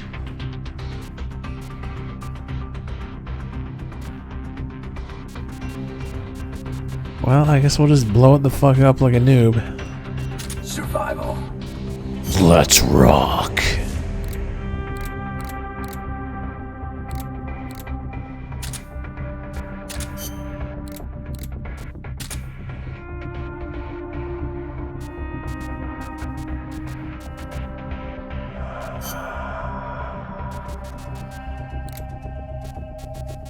What a regular grenade. There we go. So we'll just blow it up like nubs. Like the fucking nub that I am.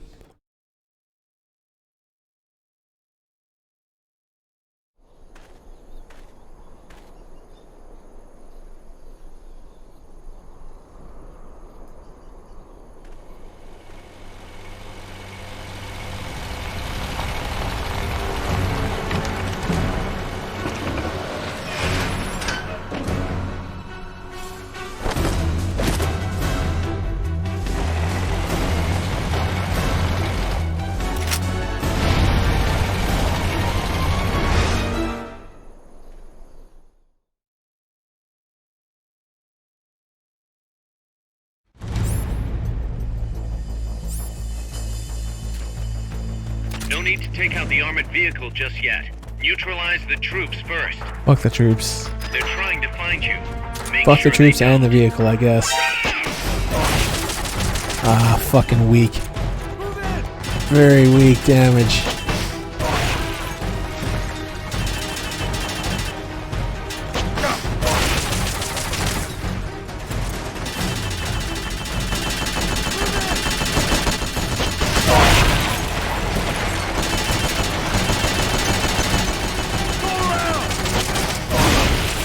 Come on. Fuck's sake. Let's go. Let's rock. I mean, it fits.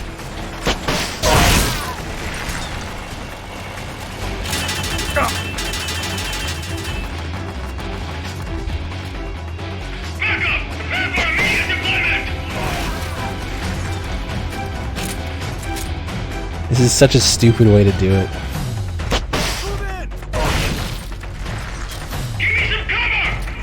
Fuck you, cover this.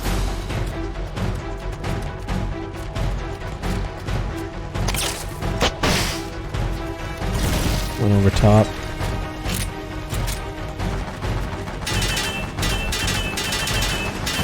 Learn to drive. What are you doing?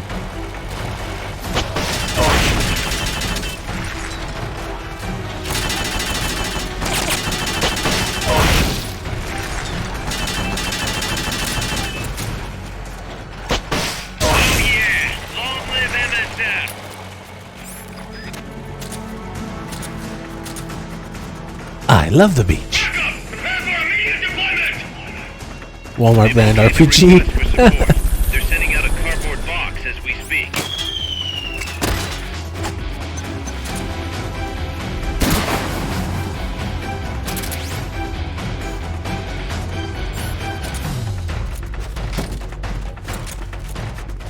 Go around! Fuck. Spewing out smoke everywhere.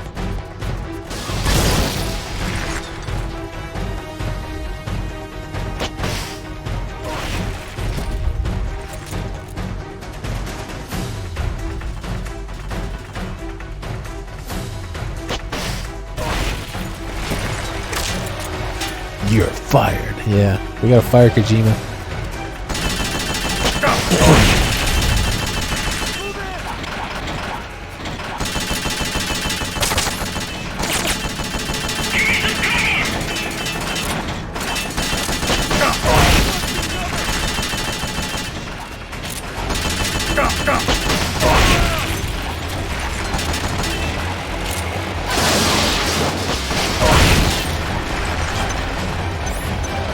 Seriously?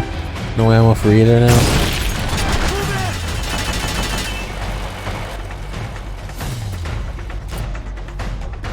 They've okayed your request for a cardboard box. It'll be sent out shortly. Crappy 17.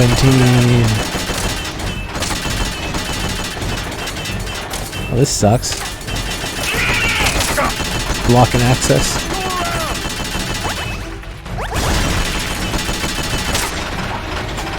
Need a grenade then. Target successfully neutralized. Another guy lying down on the left.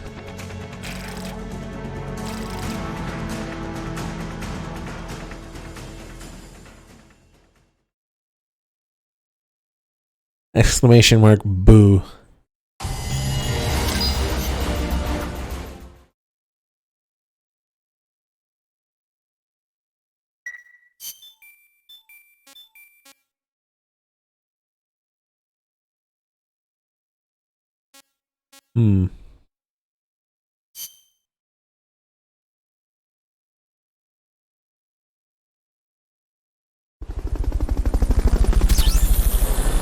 Mission rank 2.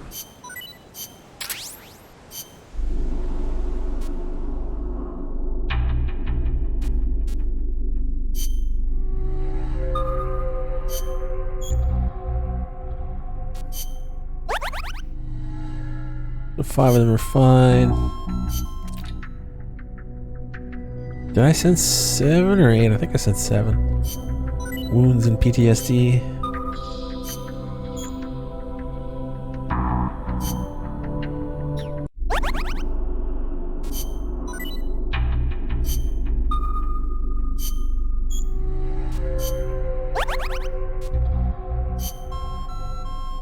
Moose, no.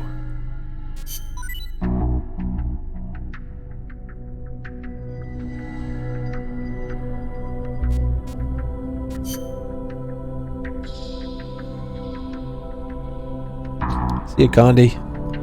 Thanks for the raid. Thanks for being here. Night, boss.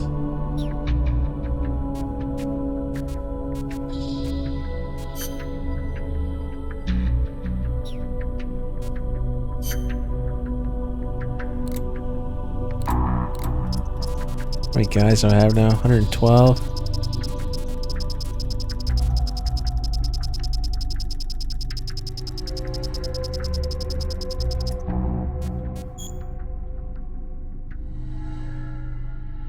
Right. So we don't want to fuck with the sick bay people.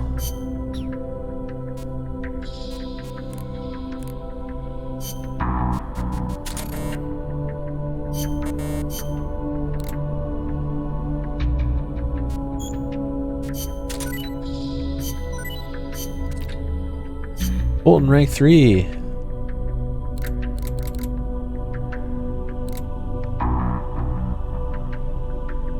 Why do I keep putting him in the mess hall? It's weird.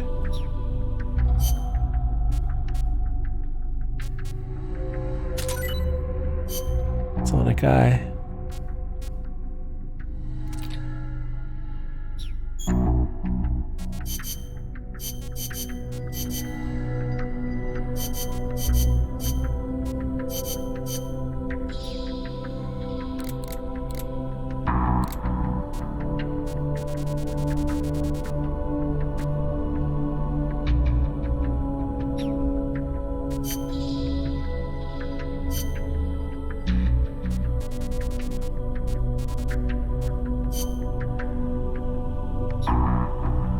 Gonna get fucked up by that vehicle. Team Bravo vehicle.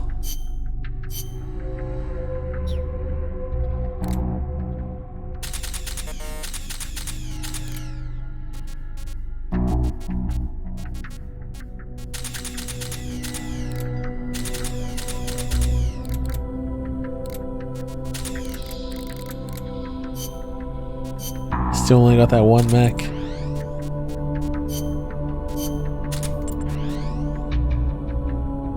This should just be like an autofill.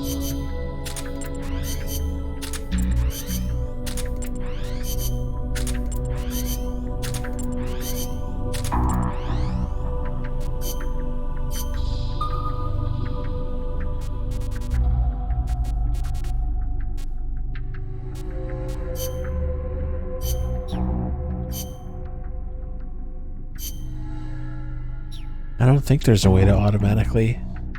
Yeah, there's on a sign. What's up, Appy?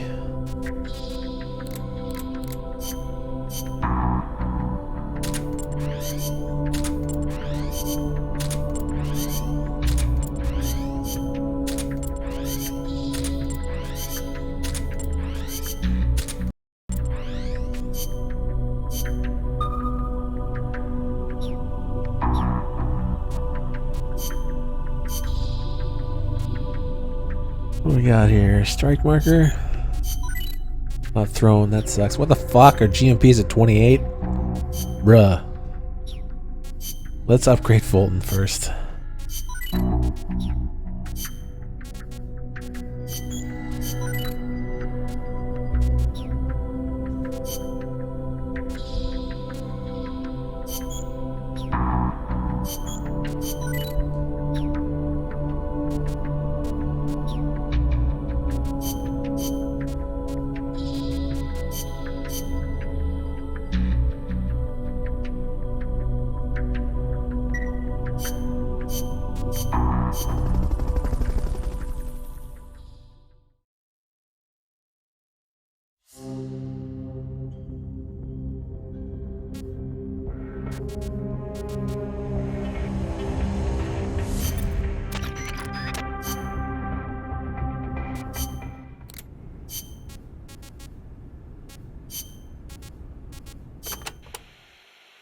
Snake, about cardboard boxes. It feels kind of weird me explaining this stuff to you, but there have been a few recent developments in cardboard box technology.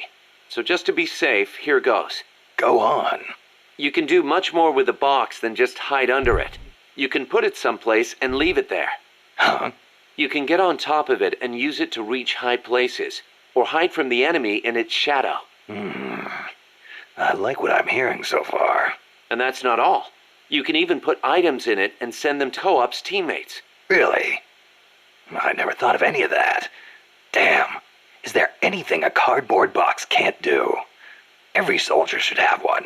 Yeah, well, don't get too excited. This isn't exactly what they were made for.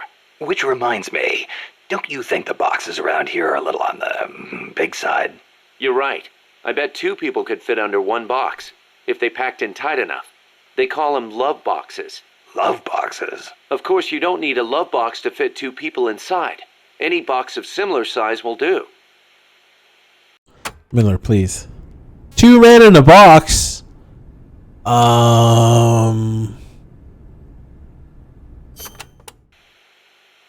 Up to 2 people can fit inside a cardboard box. Tell me how. Move close to a box with a teammate inside, and an icon will appear. Then press the action button. You'll stay inside as long as the action button is pressed. So, same as snake formation, huh? Exactly the same. In fact, when you put on a cardboard box when Snake in, both of you can climb inside. Ah, a box big enough to hold me and my buddy. These are fine times we live in, hey, Kaz? Yeah. Sure, boss.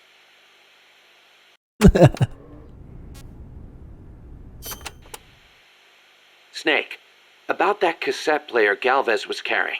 What about it? That was no Russian imitation. It was the real deal. A prototype developed by a Japanese company. Get out of here. It's true. It had the Sony logo on it. The product name is Walkman. Walkman. It's a revolutionary new concept. Music you can listen to on the go. You can take it with you when you leave the house.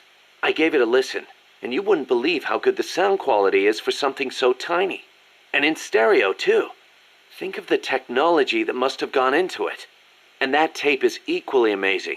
The treble range is clearly superior to any other cassette ever made. Stylish, too. How'd Galvez get his hands on a model that's not even out yet? Beats me. Kudo. It's not the kind of thing I'd expect some stodgy Soviet to be into. Me neither. Tell you what, though, it's a fine piece of work. It'll let me listen to my music when I want, where I want. I never thought I'd hear you say that, but I have to agree. Me?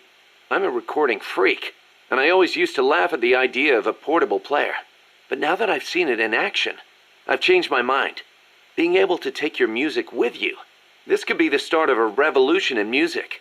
Could be. I'm having the guys at Mother Base study and analyze it. Who knows? They might be able to come up with something even better.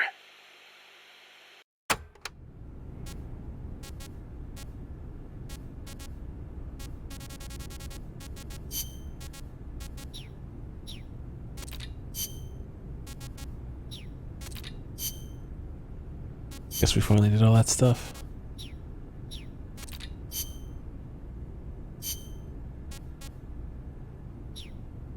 Right, Huey's introduction. The name's Huey.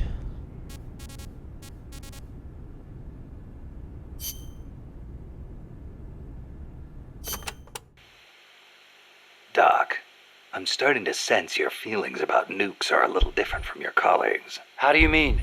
Your little chat with Coldman back there. I told you my father worked on the Manhattan Project, right? You're familiar with it? The basics, yeah. It was the project that kicked off the nuclear age. That's right. Some of the finest minds of the 20th century, including multiple Nobel Prize winners, worked on it. They spent over $2 billion, and that's in 1940s money. It culminated in the successful nuclear test at Alamogordo on July 16th, 1945. And the first use in combat a few weeks later. Doc? I can't walk. What? My spine isn't shaped like everybody else's.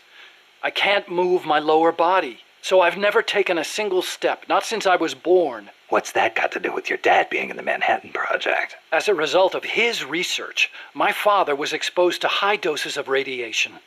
It can't be a coincidence that my chromosomes are messed up.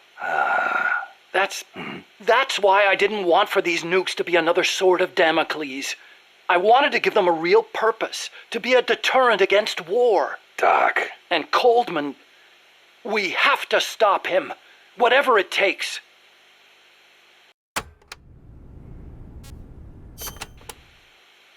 August 6th, 1945, Hiroshima. August 9, Nagasaki. The atom bomb attacks on Japan. My father was married to his work. I don't have a single memory of going places or doing stuff with him on weekends. But even as a kid, I knew on some level that it was for his family. I respected him. My mother used to tell me all the time, "Your father is a brilliant scientist. He saved countless American boys from death. You should be proud of him." Yeah. You could say the war ended because of those bombs. When I was in the 5th grade, a Japanese student transferred to our class. She showed me photos of Hiroshima after the bomb. I couldn't believe my eyes. A city of over 350,000 people reduced to a scorch mark on the ground by a single atomic bomb. Houses blown off their foundations, burned to ashes. The only things left standing were the skeletons of steel-framed buildings. And it wasn't just the buildings. blackened corpses on the side of the road. Survivors covered head to toe in severe burns. Within a few months, over 70,000 had died in Nagasaki, twice that in Hiroshima. For years after that, I couldn't talk to my father. Couldn't even stand to look at his face. I know how you feel, Doc. But your father's your father. If he hadn't worked on that project, my body wouldn't be like this. I could be researching something else. I could have lived a normal life.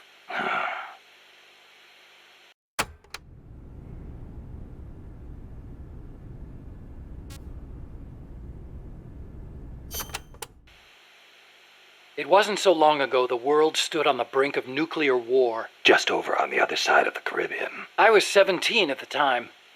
I'd skipped a few grades and was a sophomore at MIT. I remember feeling kind of apathetic about the news that came in every day. It seemed clear to me that as long as they had a grasp of the concept of nuclear deterrence, there was nothing to fear. Either that, or they were fanning that fear on purpose. As a way to secure a bigger defense budget? Huh, I can see that. But if that was their plan, it kind of backfired. Because it ushered in the era of détente between East and West. Coldman's really gonna do it this time. Once the nuclear genie is out of the bottle, the yoke of deterrence is going to be meaningless. People will die. Cities will burn. We have to stop him now before it's too late to turn back.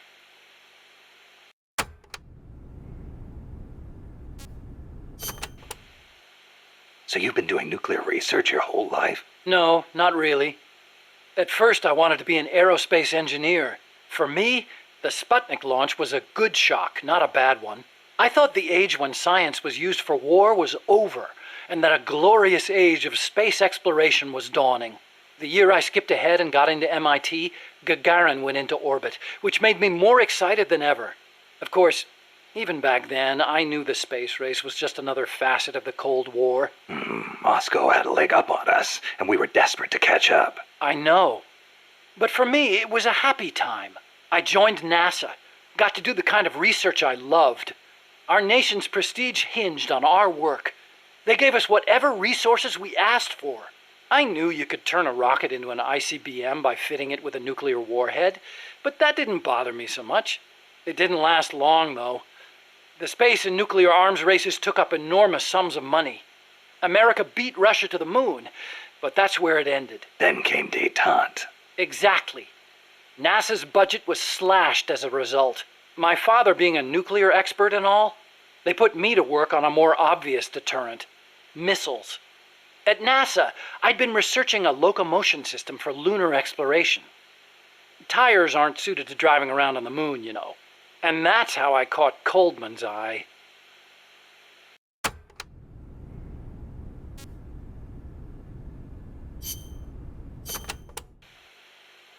Let's speak in hypotheticals for a minute. Say you wanted to make a clone of yourself. A clone? Paramedic had the same idea. It's science fiction. I'm just hypothesizing here. Okay, not a clone then. You have any kids? Nope. Wife? I've never been tied down. Okay then. So, we're still talking hypotheticals. Say you had a son who'd inherited your genes. Someone with the same combat abilities as you. Would you challenge him to a fight? Not to sound cocky, but I wouldn't want to do that. No telling who'd survive. I'll bet. You picked up on the Pupa 5000's combat patterns in seconds. Only with your advice, Doc. Well, if anybody could learn to do it just by listening, it'd be easy. But you're a born soldier. Yeah, you must have been born with genes geared for combat. Soldier genes, if you will. Genes geared for combat?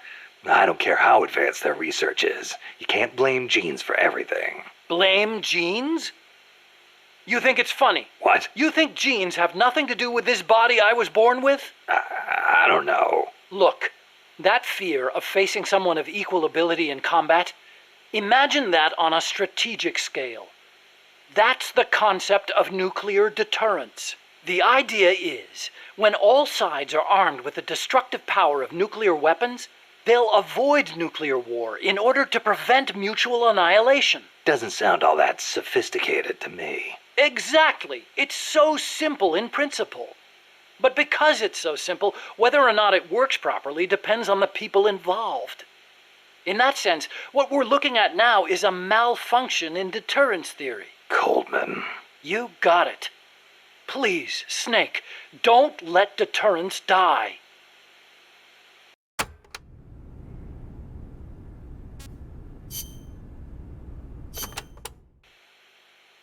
The aim of the Peace Walker project is to achieve robust nuclear deterrence across Central America by deploying a new nuclear weapon system along the Caribbean coast.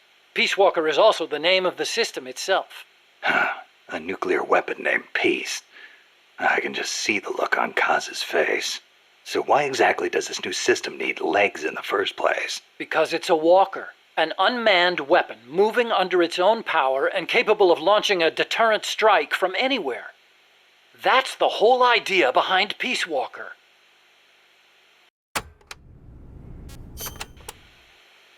The reason Peace Walker is a mobile nuclear weapon system is to maximize its potential as a nuclear deterrent. How so? If need be, Peace Walker can stay constantly on the move so that the adversary can't pinpoint its position.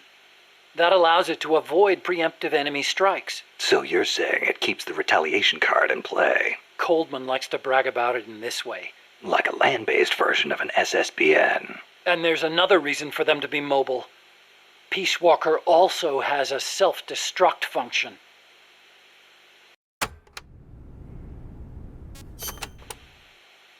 Why would Peace Walker need a self-destruct function? You saw it, didn't you, Snake? That sphere on Peace Walker's head? Yeah? That's a hydrogen bomb. What?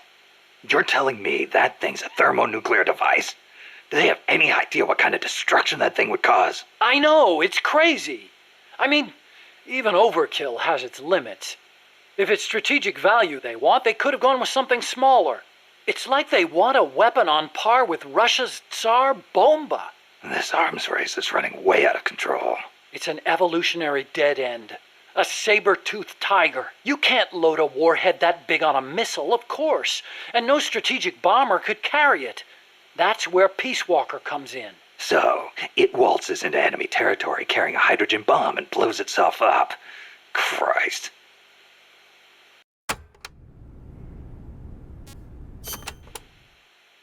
The biggest nuclear warhead ever actually detonated was the Soviet RDS-220, nicknamed Tsar Bomba.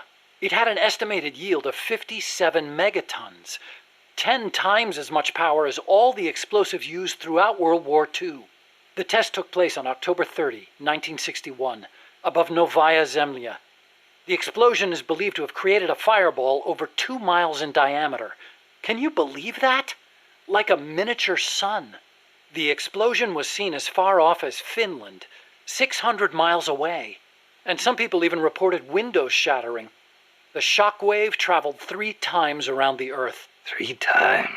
Peace Walker is armed with a massive hydrogen bomb, even more destructive than Tsar Bomba. It can sneak into enemy territory, lie low, and in the event of an enemy nuclear strike, detonate itself in retaliation. And the locomotion system that lets it do that? My research. Snake, those legs were supposed to make my dream come true. Now they're about to jump the fence of nuclear deterrence. You have to stop them. I'll apply all my energy into developing weapons and equipment to help you do it. Sounds like a deal.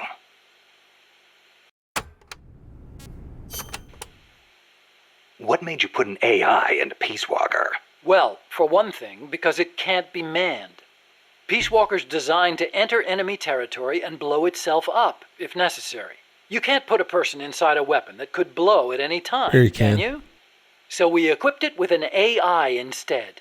That's strangely humane of you. And besides, Peace Walker was designed as a bipedal weapon system. You can't imagine how hard it shakes when it walks. It'd turn a man into mush. Plus, when launching a nuclear missile, it has to perform ballistic calculations in real time. See? Because it's always moving. Hold on. If that's all it does, then a high-performance computer ought to do the job. It doesn't need intelligence. That's a very good point, Snake. Which brings me to the real reason. Peace Walker needs AI to make decisions regarding nuclear retaliation. It's what ensures perfectly mutual assured destruction. I've heard all this before. You want a war between machines? We'd never actually launched the first nuke, of course. It's strictly a counterattack system. Only a politician could make such an illogical decision as starting a nuclear war. Conversely, if an adversary launches a nuke at us, the AI will not fail to retaliate. Therefore, the adversary can't launch. The AI guarantees it. Even so, launching nukes without authorization? Boomer captains have the authority to launch if land communications are cut off. It's the same principle. Not even the captain of a boomer can make that decision alone. The way I heard it, that's the only situation where insubordination is allowed. Only because humans are imperfect. That's Coldman's line of thinking. You're saying that machines don't make mistakes? That's a myth. Worse than that, it's blind faith. We wouldn't put our fate, into the hands of any ordinary machine. That's what the AI is for. The decision to launch a retaliatory strike requires high-level judgment. You have to take into account not only the state of the war, but the entire world. And sometimes, you need to make a guess based on incomplete information. Huh. You think an AI can do all that? Yeah. At least Dr. Strangelove does.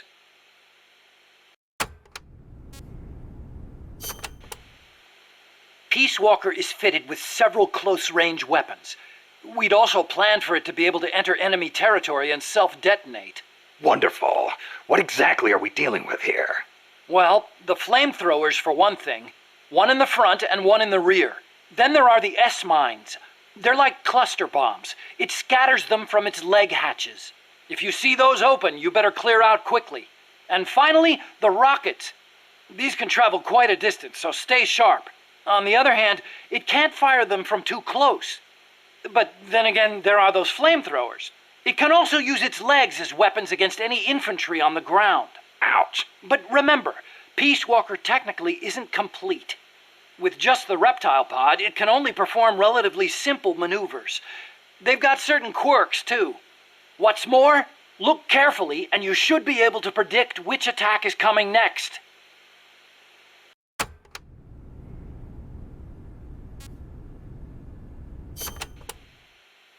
Okay, but why does Peace Walker need to walk on two legs?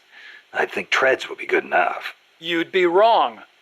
As you know, the terrain in Central America is rugged and complex, especially along the Caribbean coast of Costa Rica. You've got jungles, swamps, mountains, and the only way to get across all that terrain, no matter how rugged, is on legs. Yeah, but wouldn't it be tough to cross a swamp, even on legs? It wasn't easy, that's for sure. The reason we picked Costa Rica as a proving ground is because we can test it on every type of terrain.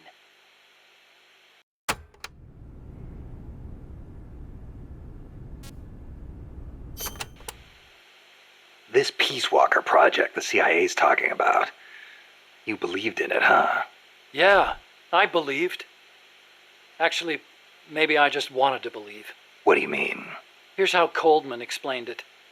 Peace Walker's a weapon for peace. One to ensure true nuclear deterrence. It'd be the anchor to bring stability to Central America. He told me, the nuclear weapon system you've built will never be used. It will forever stand vigil as an icon of peace. And to achieve that, he needed my bipedal locomotion technology. To be honest, I was flattered. Flattered? Wouldn't you be? My colleagues in the scientific community have never taken me seriously. They told me bipedal locomotion was a pipe dream, that it'd never amount to anything. It was the first time anybody recognized my work. How could I not be happy? And besides, it was my chance to surpass my father. To create nukes for peace. Or so I thought anyway. But Coldman's really going through with it. Yeah. Makes perfect sense, really. No one would give the project any notice unless they could prove that an unmanned system is capable of launching a nuke.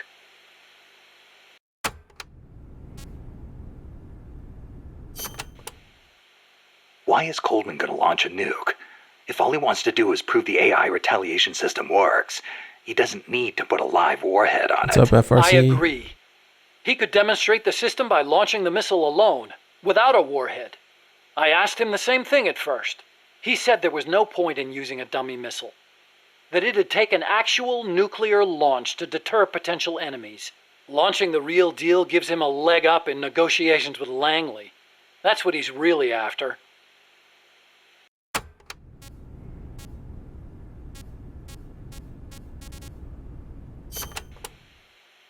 I based the bipedal locomotion technology used in Peace Walker on Soviet research. Actually, I'll be honest with you. I stole most of the basic ideas behind it. Soviet? Of course you did. Bipedal? You mean Granin? You know him? Yeah. I met him at his lab in Russia. He helped me out a little bit. You met him? What were you? He was head of the Granin Design Bureau, creator of countless Soviet weapons. I'd hit a wall in my research at the time. Granin's ideas solved nearly all my problems. There's nothing unusual about using somebody else's work to further your own research, is there? As long as you cite it, yeah. But I wasn't in a position to do that. His research was classified at the highest level. Soviet research, no less. So, you used it without telling anybody? I wanted to show up my colleagues for once. The ones who never took me seriously. But you reap what you sow. Coldman seized on that vulnerability. Told me if I quit the project, he'd expose my larceny. He had you by the balls, Doc.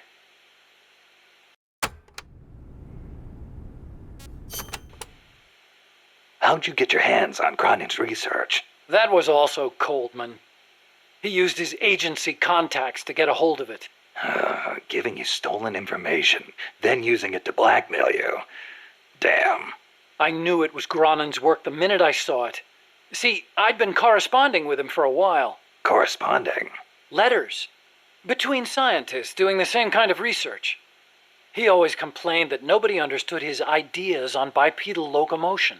Ah, so you're the American friend he was talking about. Obviously, he didn't write a word about the technology in his letters, except for one time. If by chance anything should happen to me, I entrust my research to you. Better that than handing it over to these ignorant so-called scientists. Sounds like him, all right. Then one day, his papers actually came. It wasn't hard for me to imagine what had happened to him. I felt it was my duty to carry on his work after him. And also... What? I thought maybe combining his technology with mine could be a way to bring East and West together. Like the docking of Apollo and Soyuz. It'll never make the history books. And it's still not a reason to plagiarize. You're right. You're absolutely right. I never had the courage to tell the truth, that's all. I always looked for excuses to cover it up. Until now. Huh? You told me everything. You're no longer a coward.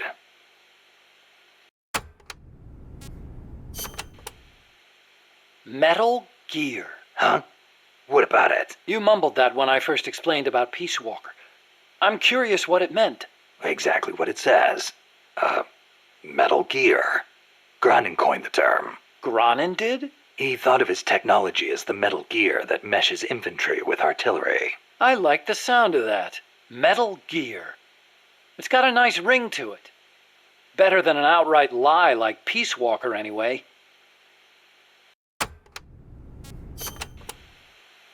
Those papers the CIA gave you, was there any data on the Shagohod in there? Shagohod? A nuclear tank that launches IRBMs. It competed against Granin's system for approval. Oh, the thing with the rockets. Designed by a guy named Sokolov, right? What's so funny? No, I was just remembering some of the commentary Granin added to the Shagohod papers. You should have seen the way he badmouthed it. It was too conservative, too ugly. I can imagine. He was so angry when he wrote that, he smeared up the ink. And you know how shoddy the paper is over there to begin with. I'll bet. That's Granin, all right. Imagine accelerating the launcher itself to 300 miles an hour to extend the range of an IRBM. As stupid as it sounds, it's a hell of a concept. Who but the Soviets would think of using a tank as the first stage of a rocket? I actually took a cue from the Shagohod when I developed the Pupa. That hovercraft thing? You stole that one too? Give me a little credit. I only borrowed the concept. The technology is original. Uh-huh. As it turned out, hover technology wasn't enough to handle all the terrain in Central America. It relied too much on brute force. But the Shagahod was a major threat. That thing could corner like you wouldn't believe. Built pretty tough, too. You sure know a lot about it. Yeah, it almost did me in. I couldn't forget it if I tried. Did you in? So you were the one who took it down. Wow! You really are amazing. I didn't do it alone. No, seriously, thank you. We might not be here today if they'd begun mass-producing that thing. Then again, they're hard at work now miniaturizing nuclear warheads. Pretty soon they won't even need an accelerated launcher like the Shagahod. Great. That means they're that much closer to being able to launch from anywhere in the world.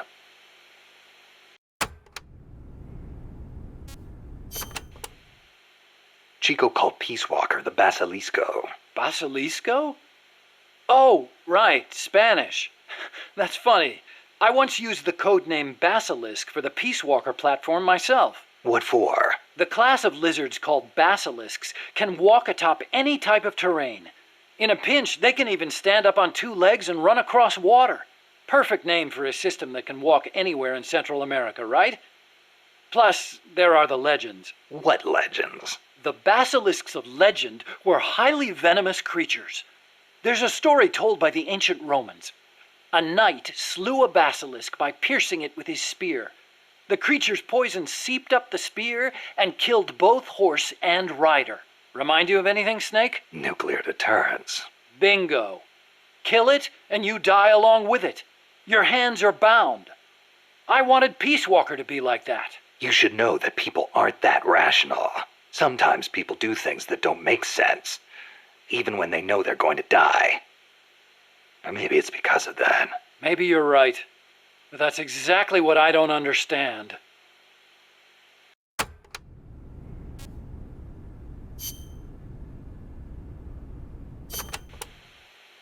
Hey, Doc, what was that you were smoking in the lab? It looked like a cigarette, but it wasn't lit. Oh, it's an electronic cigarette. I designed it myself. Pretty neat, huh? Electronic cigarette. Yep, a liquid in the filter that turns into vapor, and you inhale the microparticles. So that was vapor. I'd actually rather be smoking normal cigarettes, but not in that room. The smoke would wreck the precision equipment in there, ruin all its wiring. But the vapor is just steam. It doesn't contain tar or anything like that. So I can smoke it in the lab with no worries. Nice. Want to try one? Nah, I'll stick with cigars. Yeah, but... I don't like imitations. The real thing's always better. Okay. But you know, sooner or later, smoking's gonna become very unfashionable across the world.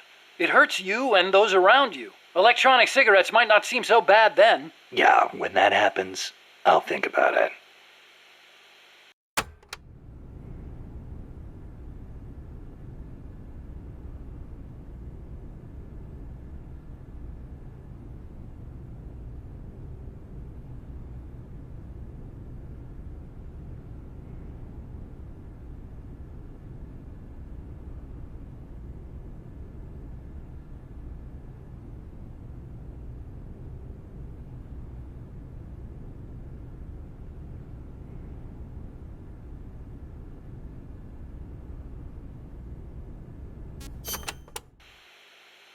You said your dad was involved in the Manhattan Project, right? Yeah? And you think that's why you can't walk? I don't know. Actually, you know, probably not. So far, nobody's found evidence that exposure to radiation in parents causes genetic defects in children, except for those exposed in the womb. Epidemiologically speaking, anyway. That's the conclusion of the Atomic Bomb Casualty Commission. Right. The ABCC commenced its study immediately after the war, and it's still ongoing. Even now, 30 years later. The effects of radiation exposure last a long time. I'm guessing it'll be another 10 years before we get a real verdict on whether it affects genes. Granted, it's the most massive study anybody's ever done. But that's really all it is, a study. The ABCC brought in bomb victims and ran tests on them, but they didn't treat them. Really? Them too, huh?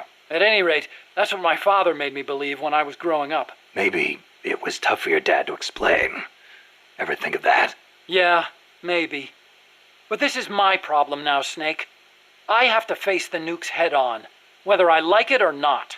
My creations are being used for the wrong purposes. The onus is on me to stop it somehow. Help me, Snake.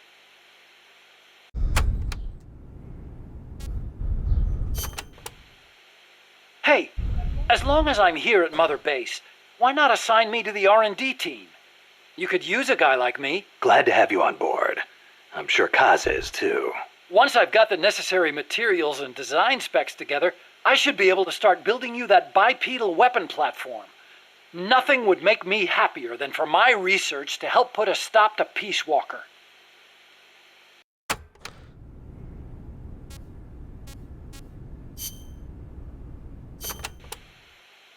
So this Dr. Strangelove was at NASA? Yeah. Well, actually, Strangelove left for DARPA not long after I joined. And then the two of you ended up back together doing research in Costa Rica. Not exactly together.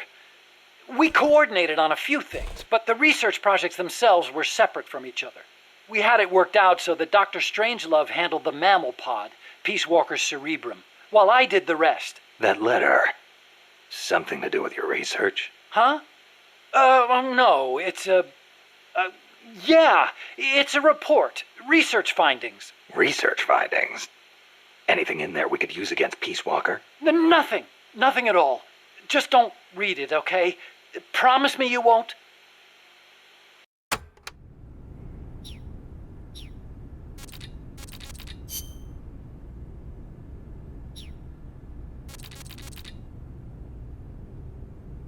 So, he doesn't want us to read. Let's read the stupid letter. If I'm going to read it out loud, I've got to go really fast because it goes by quickly. It's basically just Huey being pathetic.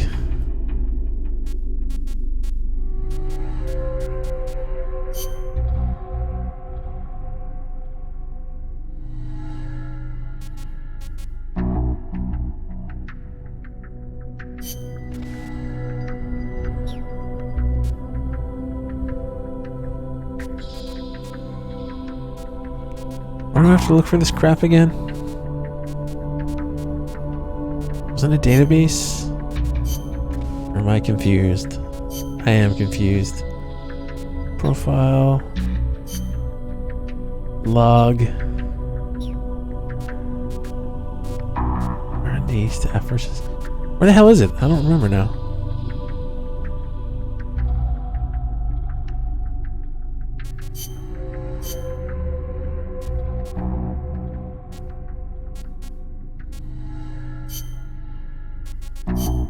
Oh, other. Here we go. Letter. Huey's letter to Strangelove, entrusted to Snake. He made it clear he didn't want it to be read.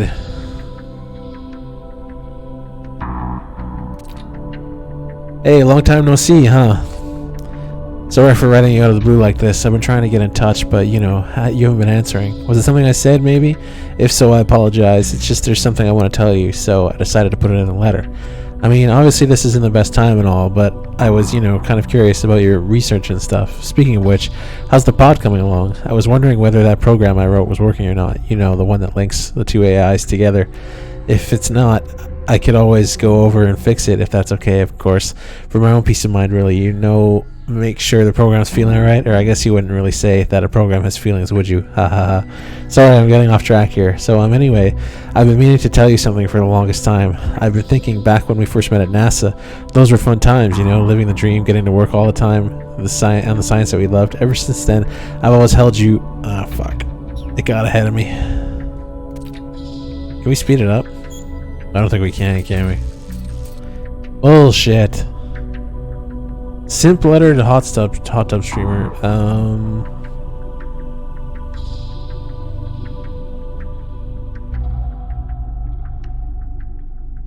I don't even know why I'm reading this. Just waiting to get for it to get back to where it was.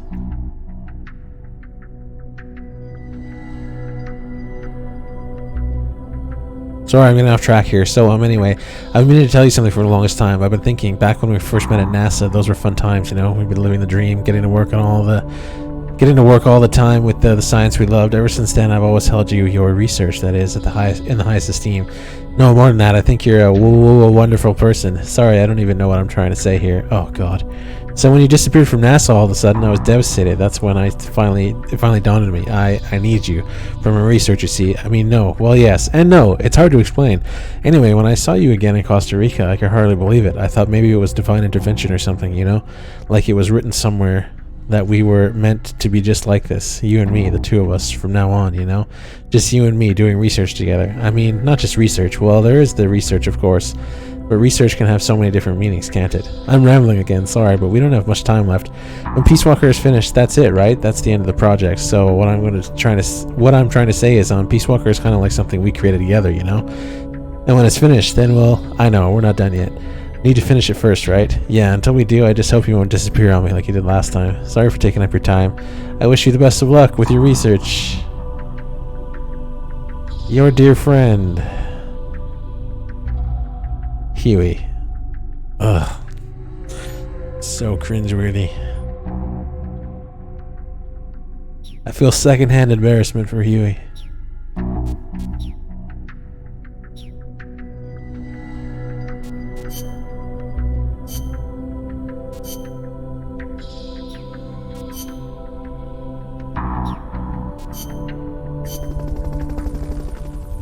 Imagine stuttering even when writing.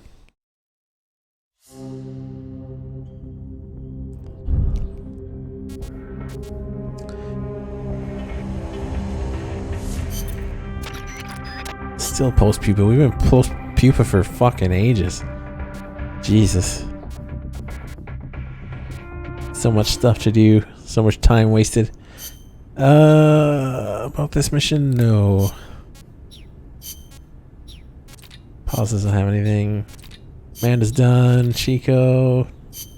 Just geographical stuff. The name's Yui.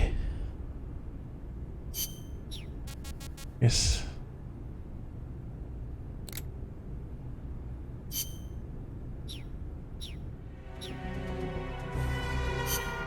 Snake, Peace Walker is the heart of the enemy's project. To prevent its completion, you'll need to either shut down or destroy the artificial intelligence that functions as its brain.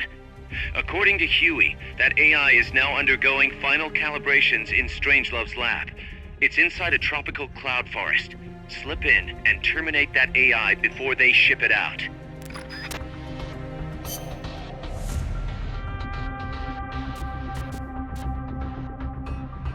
Let's see.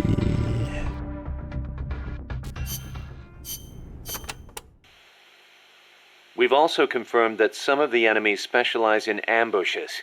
Amanda's crew calls them scouts. They'll blend themselves in with the terrain and the vegetation. Then, when they see you, they'll swoop in. They fight pretty much like commandos, and will use clearing techniques to flush you out. In addition to wielding normal weapons, the scouts also carry wires. Sounds like these guys know their CQC. Could be. We've been getting reports of CQC attacks being blocked by wires. Stay alert.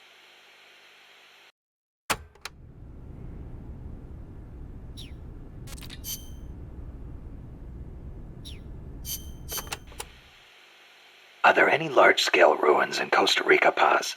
There is a place east of Cartago called Guajabu. They have ruins there, but they're not especially big. Not the place I'm thinking of. Any others? Well, if you go a little way across the border into Nicaragua, there's a place called La Fortaleza de la Inmaculada Concepción. That is the only famous one. Then what were those ruins I saw from up on Irasu? There are a lot of things we still do not know about Costa Rica's ancient civilizations. There are giant stone spheres throughout the country. What they were used for is still a mystery.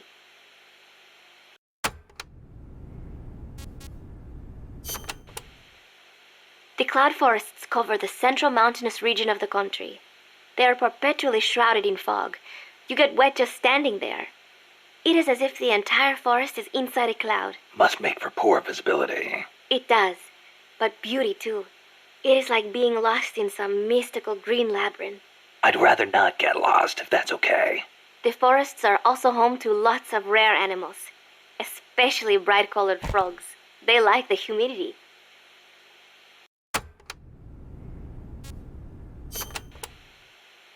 You know that butterfly painted on Peace Walker? Any idea what that is? It is a morpho. A Pallades morpho, if I'm not mistaken. Pallades morpho? Uh-huh. It is the most common type of morpho in Costa Rica. Huh. It has these gorgeous metallic blue wings that shimmer in the light. You can see them even from a distance. You mean they reflect light? Correct. It is called structural color. Morpho scales have tiny bumps on them that interfere with the light and make them look blue. The space between the bumps corresponds to the wavelength of the blue light. Let me see if I get this. So if you could change the spacing, you'd end up seeing a different color. That is the principle. I heard somewhere it is being researched as a way to color cloth without dye. Think of the camouflage you could make with that. Is that all you can think of? Hey, it's important. What I don't get is why they'd put a butterfly on Peace Walker. Maybe because it looks pretty. I hope that's all it is.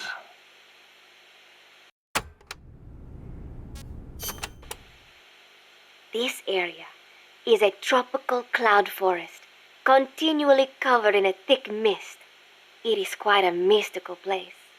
Selva de la Leche. Forest of milk. I can barely see in front of me. There you go again. The forest is basically sitting in a cloud, so of course it's going to be hard to see. But you know, the cloud forest is the only place many exotic creatures can live. Well, if they're not edible, I'm not interested. Snake, I'll have you know people travel from all around the world to witness Costa Rica's unique fauna.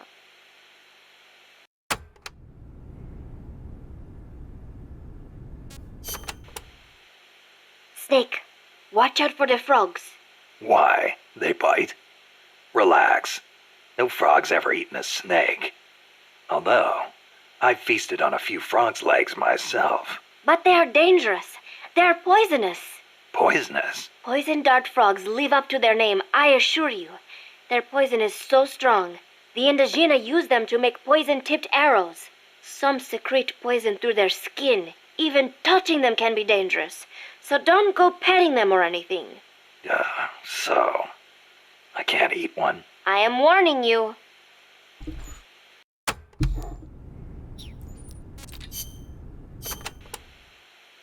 From here on in, you'll be in a cloud forest.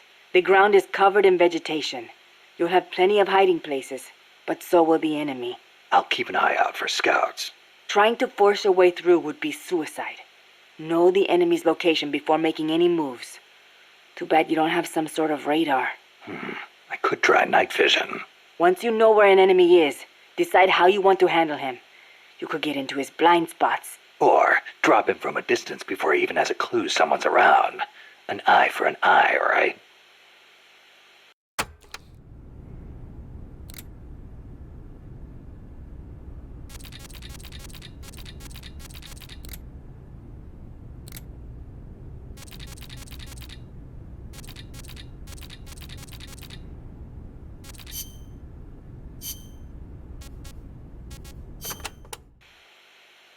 Chico, you know much about cloud forests? Not that much. All I know is there's a world of difference between a rainy rainforest and a foggy cloud forest. But they have some things in common. But like for instance, you gotta watch out for poison dart frogs. Both rain and cloud forests have high humidity, so they're perfect environments for frogs and other amphibians.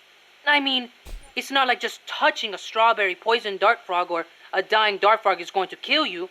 But don't eat them, no matter how hungry you get. I can get all the rations I need from Mother Base. No jungle food for me this time. Seriously? You're not disappointed you don't get to eat wild animals? What do you think I am? Just kidding. In Colombia, though, there's a frog, the golden dart frog, that's lethal to the touch. How do you know all this? Come on.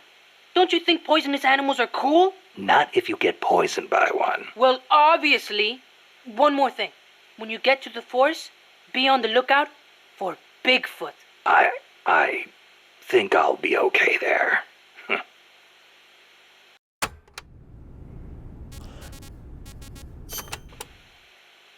Bigfoot is an ape-man that lives in the Rocky Mountains.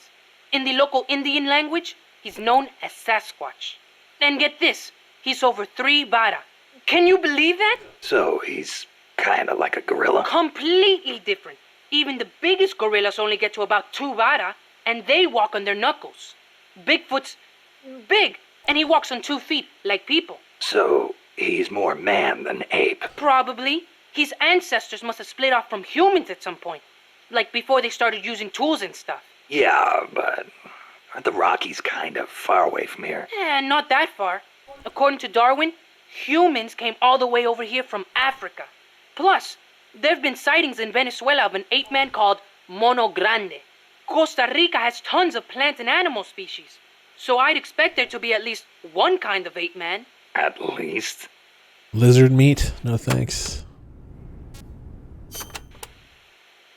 Gotta admit, I've never heard of Mono Grande. Yeah, he's not as famous as Bigfoot. He's similar, but he lives in Venezuela. He's not that big, less than 2 vara, but he's way more ferocious than Bigfoot. Huh. I wonder just how mean he is. Like when he catches his prey, does he punch it to death? That's the law of the wild. You catch your prey, you kill it, and you eat it. Yeah. But punching is way more ferocious than biting. Well, maybe it seems that way because that's what humans do. You really love UMAs, don't you, Chico? Do you know what I think? I think UMAs should be dangerous. Otherwise, where's the fun in hunting them? Take that stupid hat off.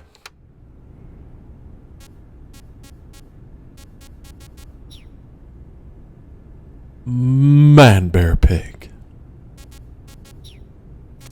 Let's see, this should be it.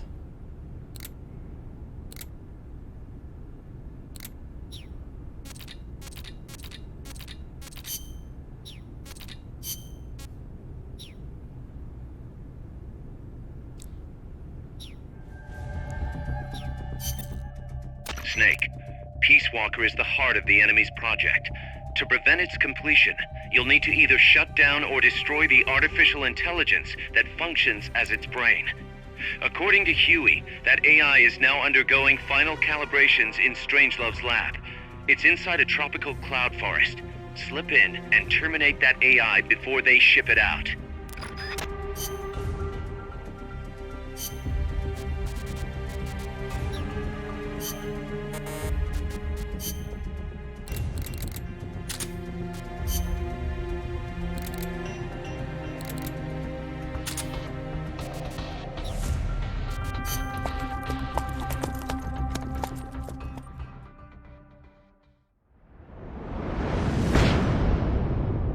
Chapter 2, The Phantom Hero.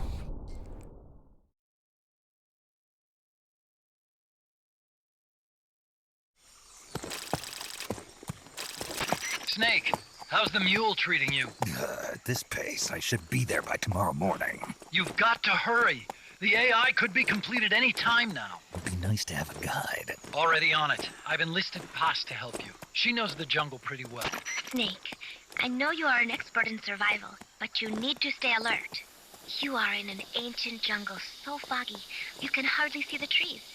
It is home to 2,500 species of plants, including 400 types of orchids. There are also 500 species of butterflies, and over 400 species of wild birds. The bedrock is solid enough that Mayan ruins have miraculously survived centuries of earthquakes. An AI lab in a Mayan ruin. Who'd have thought, hey, Huey? My sentiments exactly. That doesn't mean security's any less tight, though. You still have the ID card I gave you, don't you? Got it right here. That'll get you through the gate, no problem. After that, you're on your own. As long as the AI remains unassembled, Coldman's plan's on ice. What about security inside the lab? Well, it shouldn't be a problem for you. Strangelove demanded that the security presence inside the lab be kept to a minimum. It's not all good news, Snake. Coldman knows we're here. He's raised security in the area surrounding the lab. You'll be seeing a lot of that Chrysalis UAV, and a bunch of patrol choppers too. There may be scouts in the jungle lying in ambush. As you approach the lab, be extra vigilant. I'll be careful.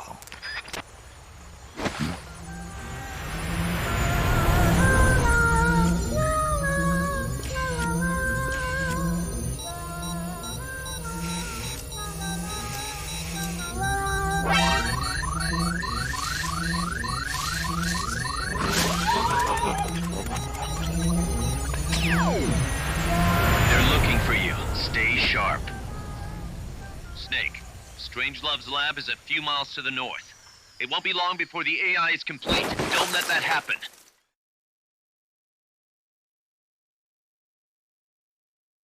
What's up, Socio?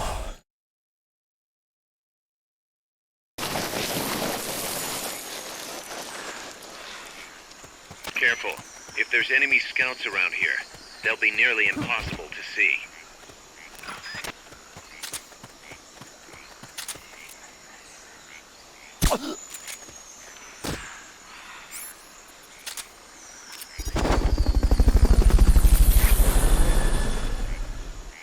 Freeze. Fulton recovery subject confirmed onboard helicopter. Watch out. Enemy search may not spot enemies that are actively hidden. Fulton recovery helicopter is complete. Freeze.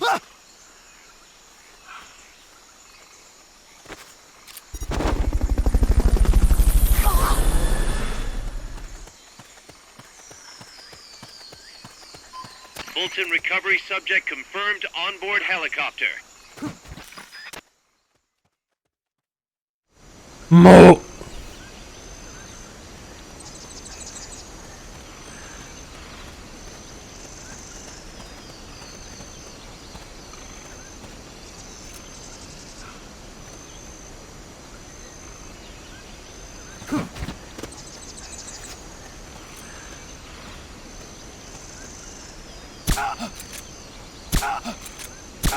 Here he is.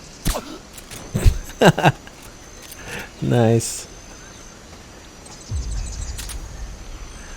Cool AF, man. That 1 year sub. Thank you.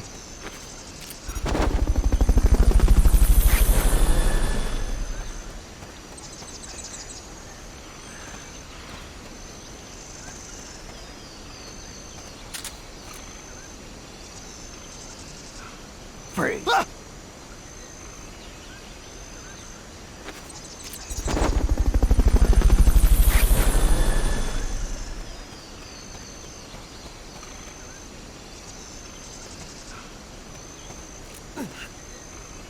PSP's comfy? I guess maybe if you have smaller hands. The Vita's a bit better. I just got mine a few days ago. I've been on and off playing it in bed for a few days. Wait, isn't there someone else? I heard him. Oh, here he is.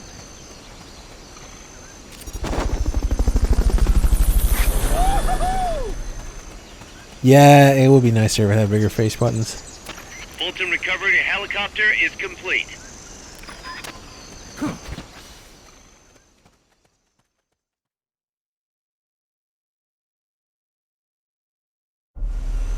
It all just like when you put your thumb in the middle of the face buttons, they just feel like one big butt.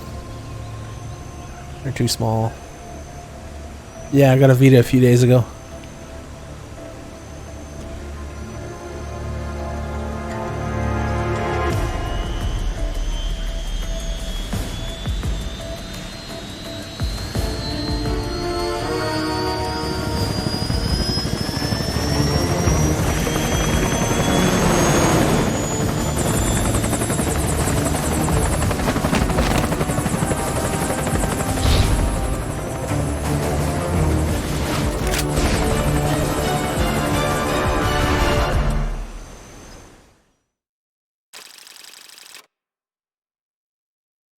Yeah, I played a little bit of Tomb Raider 1 on PS1 yesterday, or Tomb Raider 1 on Vita yesterday. That was cool. Tried FF9 as well just to see how it felt. It was decent.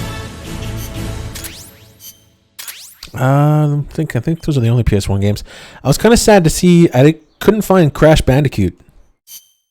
Because the PS1 store, whatever, the games that are on PS3 for PS1 are also supposed to be on Vita, right? And I didn't see Crash. I got a report in from the R&D team. They finished plans for a new Hex-type plant, and today they're gonna start construction on the first block. Can't wait to finally say goodbye to this scrap heap. Only thing is, we don't have nearly enough GMP. We'll need to recruit more soldiers to get more GMP. You know what to do, Snake. I mean, I could just mod it, of course, but I was kind of disappointed Crash wasn't there. What the fuck? You platinumed with a Vita? That's crazy.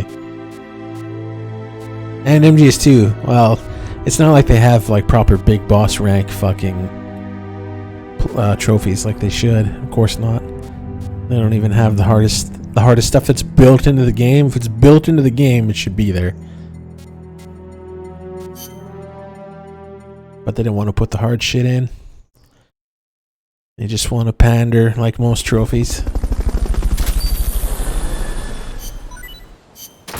New plant has been built.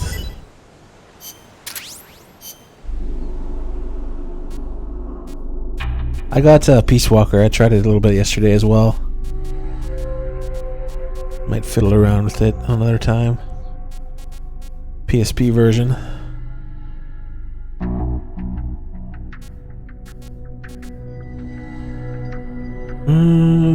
Let's do Outer Ops first. Oh!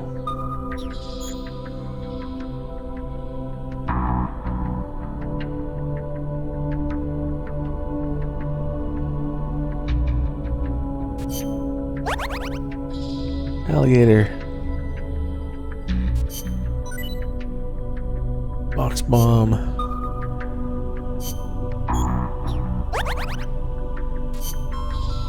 Wounds. Design specs XFIM 92A. Naked.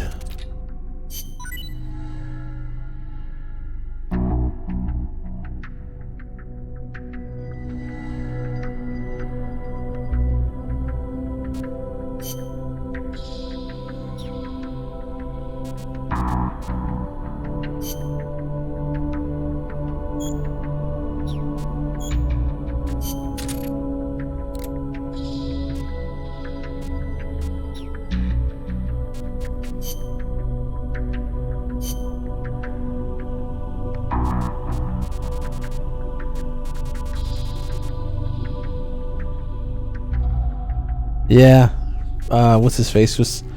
Dim was telling me that you can change the controls on the Vita, which is good because I tried all three of the standard control layouts with Peace Walker, PSP version, and they sucked.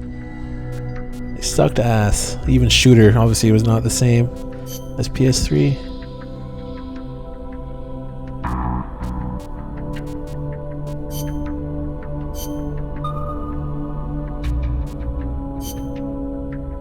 Fucking helicopter. I'm gonna need my own helicopter at this point. Defend the base from dudes? Sure.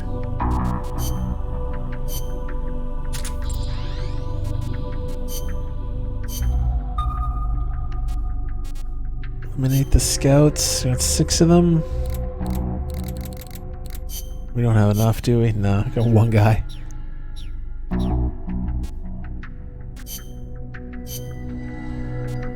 $21,000 strike marker, shield and sonic eye.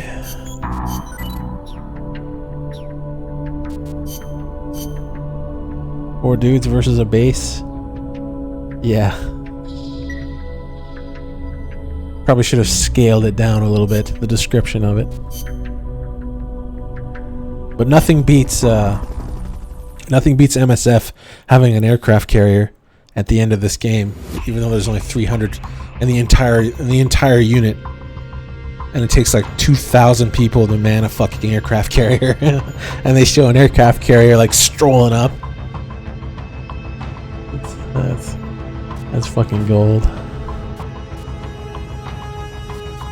Item capture. Let's get this mission started. Complete the mission and proceed to the Fulton recovery point so we can get you back alive and well. Good luck out there.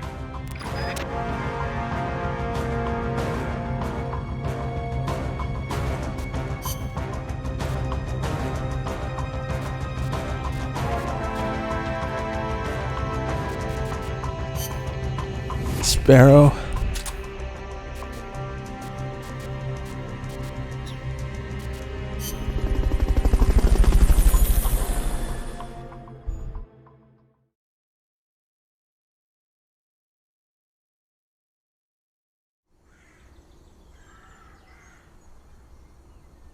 But on small Vita buttons, yeah, I don't know how that would be. I mean, MGS1 torture isn't really that bad in comparison to MGS2's original torture was almost impossible for a lot of people. Like, there was loads and loads of people who didn't finish it back in the day. There used to be a lot of ancient forum posts. I'm sure some of them are gone now, but even 10 years ago, there was so much stuff online about how people couldn't make it past the original torture, because the HD torture in MGS2 is basically like completely nerfed. It's like 5% of the difficulty that it was.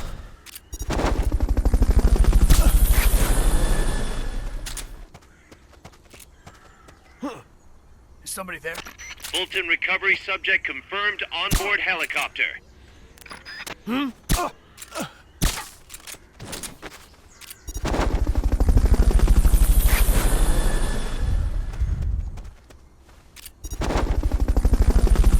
Fulton recovery helicopter is complete.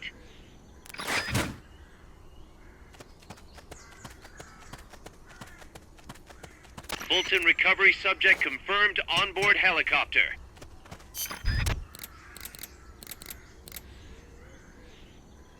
C4 retrieved items. Okay, I did bring it.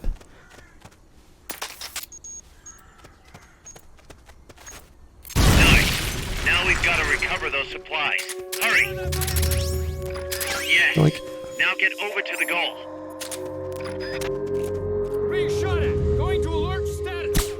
Understood. Dispatching reinforcements. Proceed with extra caution. reinforcements. Shit.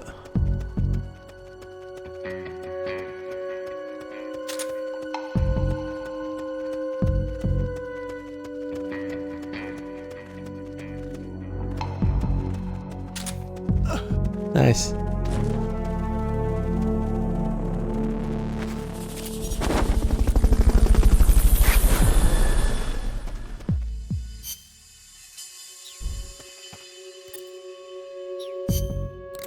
Right, that reminds me.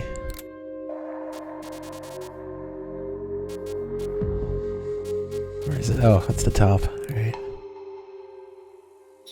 Looks like you've got the items. Take them to the designated location.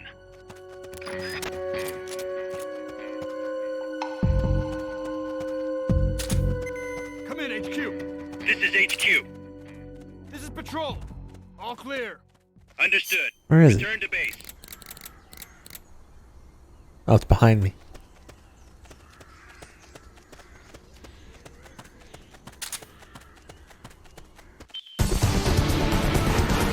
You did it. Keep it up.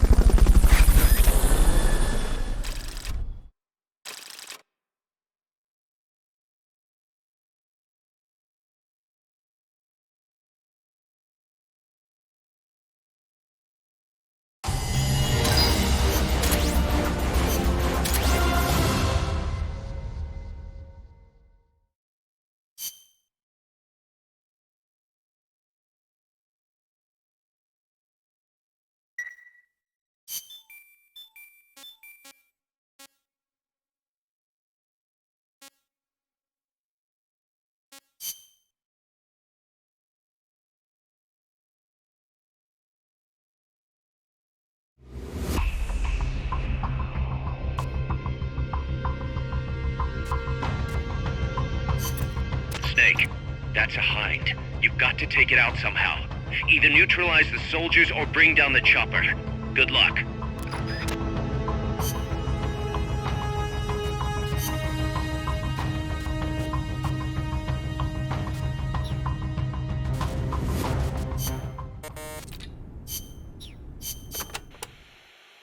Catarata de la Muerte means waterfall of death.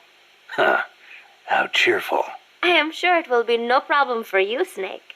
Especially compared to all the dire situations you've faced in the past. Yeah, easy to say now. We'll see what really happens. Sorry.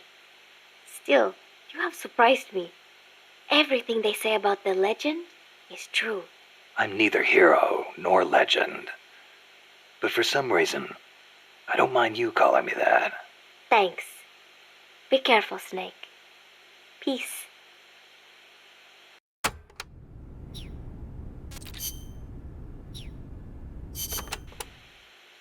Don't even think about facing a chopper head-on. Guerrilla tactics would work well in a place like that. Moving from tree to tree will make it hard to get a fix on you from the air. That's your best chance. Good thinking, Commandante. You clearly know your way around a battlefield. Enough, boss. Time to stop talking and start using your ears. When you're hiding, you won't be able to see the chopper that well. It's important to use sound to get a read on its position. You could also try taking out its tail rotor. That would greatly reduce its mobility. And watch out for ground troops. Copy that, Commandante.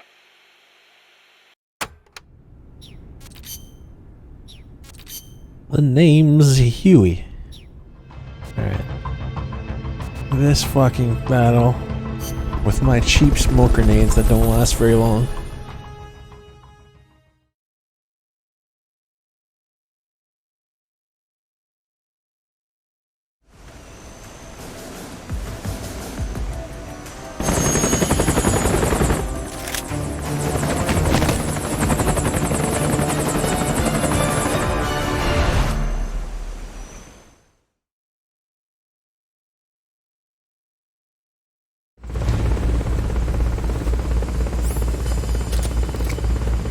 Forget about the chopper for now. Just take out the troops. Strike before they Too spot far? Enemies close. Watch your back! You don't know me! Thanks for the resub.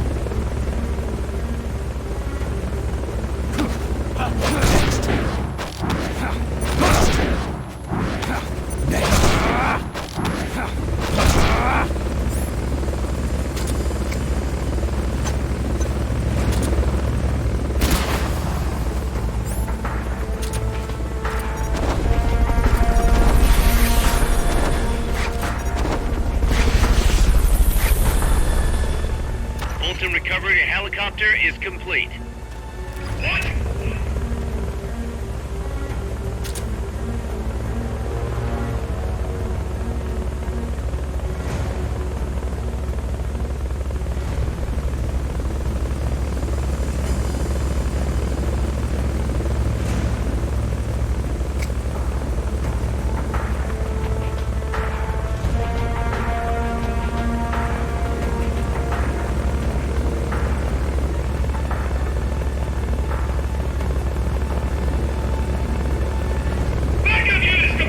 God damn it. Did you have to go there? Who's that?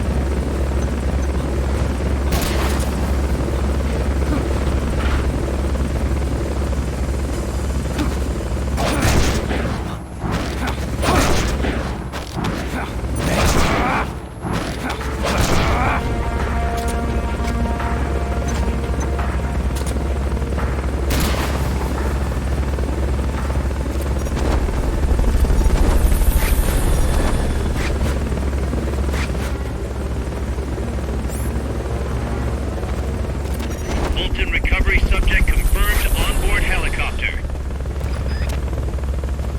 Okay.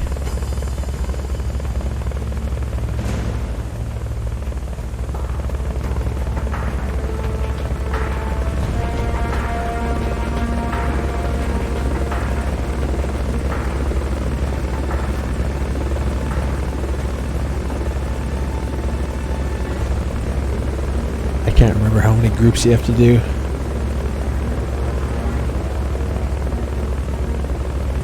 Oh, here we go.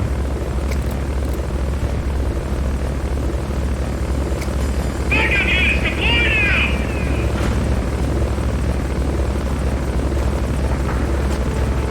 Who's that? Enemies Damn it!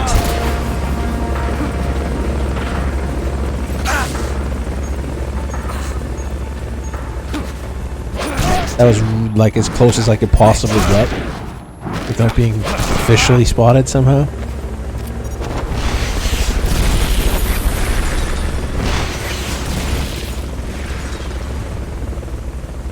Bolton recovery helicopter is complete.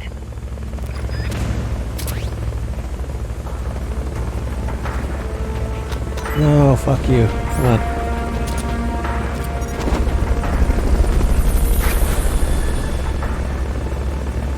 Another group, really? Are you gonna go that way? You dick. Nope.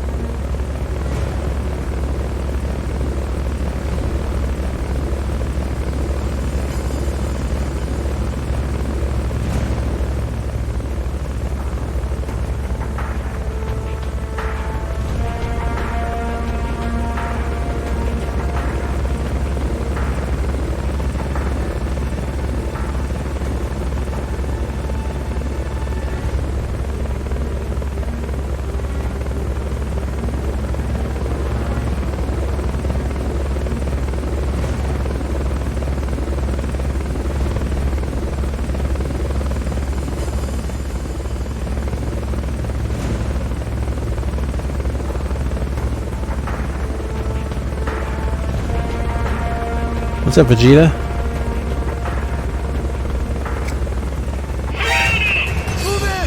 Just fucked up entirely, didn't I? When did he drop this guy? Or did I miss him? We have to start again now because he just won't come out at this point. The pilot won't be able to shoot him. If I don't get it this time, I'll just restart with missiles and missile his face. Forget about the chopper for now. Just take out the troops. Watch your back! They haven't seen you yet. Perfect. Now's your chance.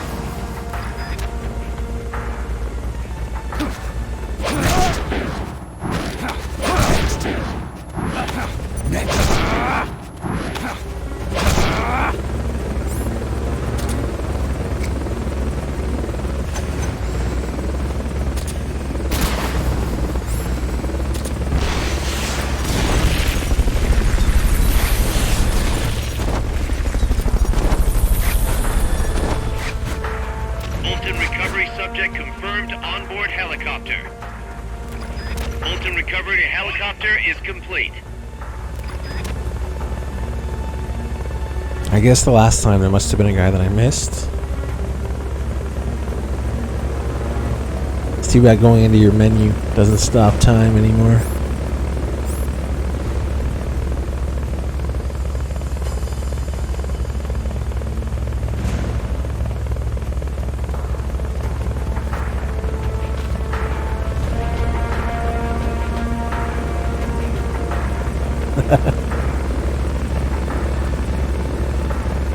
Vegeta, when's the next race?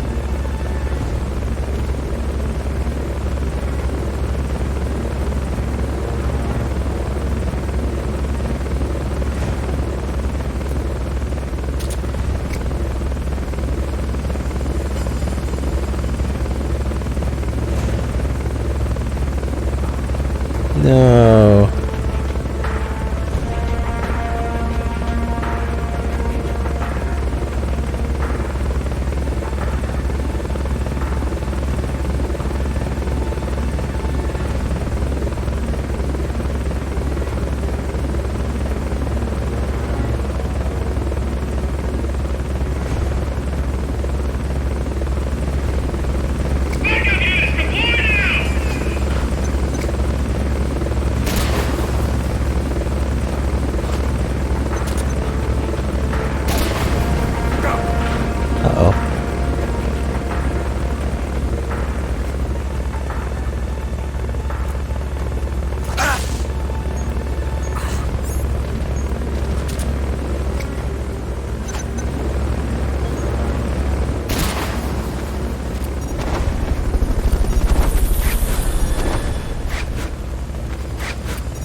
Recovery subject confirmed onboard helicopter.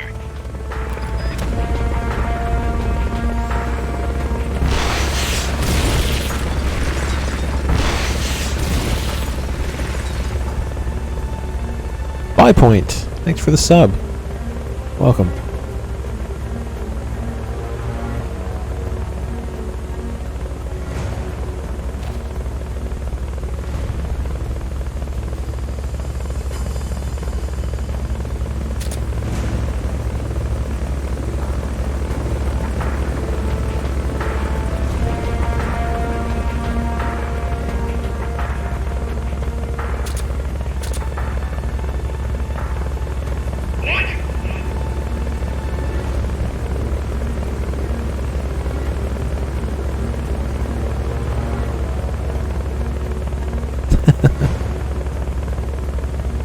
Okay.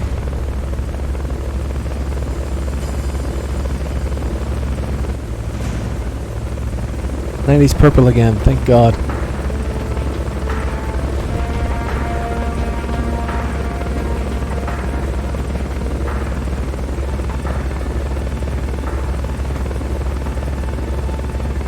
Fuck. What's he doing? Get to. You dirty old thing.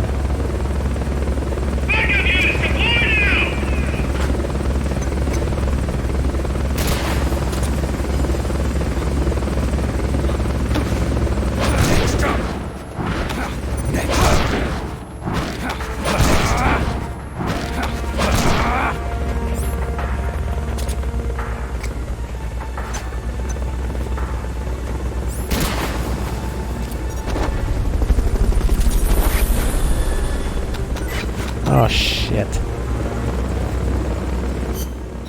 Fulton recovery helicopter is complete. Launcher back!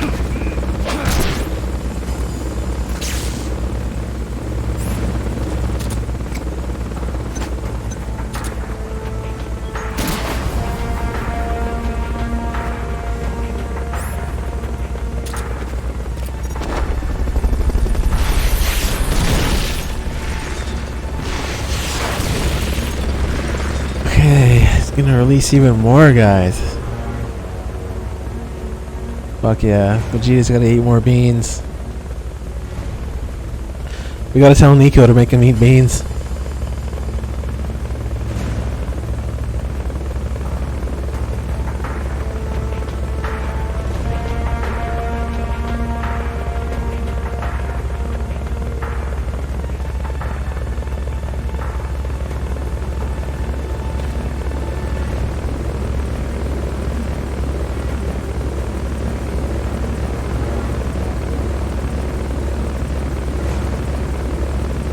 Fuck yeah, bean soup.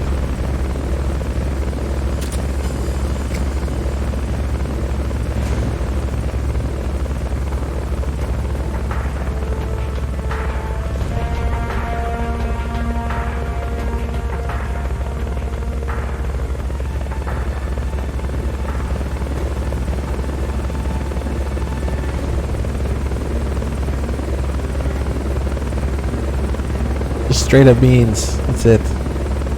No sauces, no spices. Just fucking beans.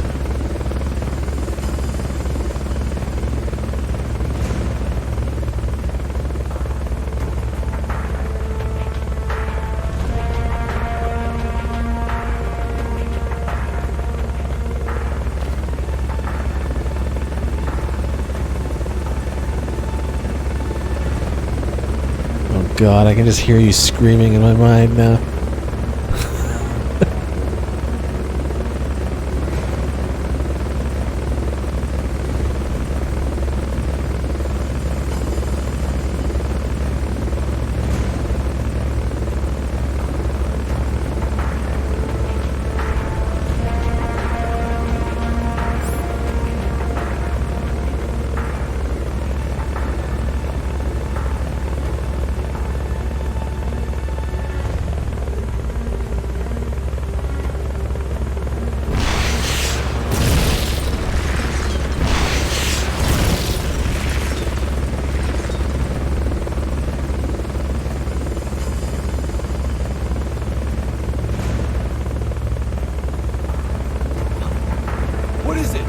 Oh, he dropped dudes? What? When? When did it happen? I was watching this fucker. Oh, he's just making this take forever. This is bullshit. Ugh, why?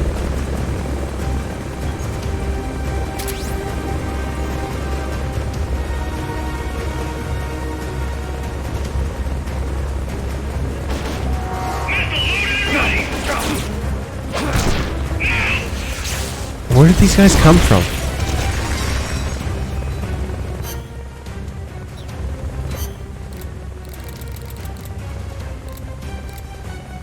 Well, time to nuke the helicopter, I guess. That's why I was watching. I don't think they come from the sides during this. I think they can only come from the helicopter.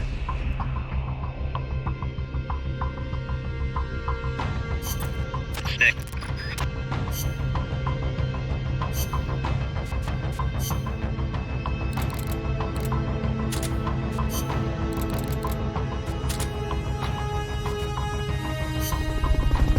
Well, time to nuke the helicopter.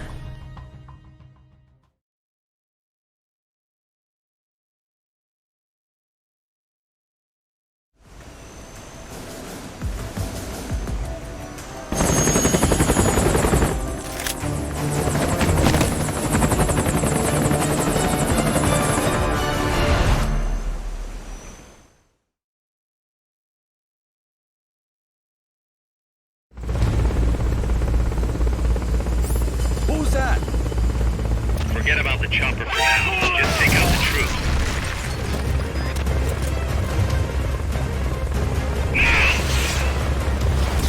Holy shit. What? Aren't you dead? I hear screaming. What's going on?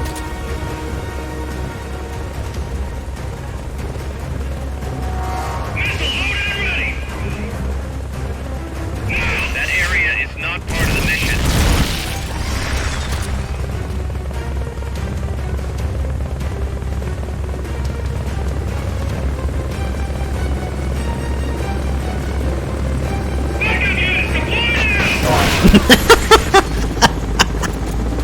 Oh, that was good. That was excellent. Look at this. How many hits is he gonna take?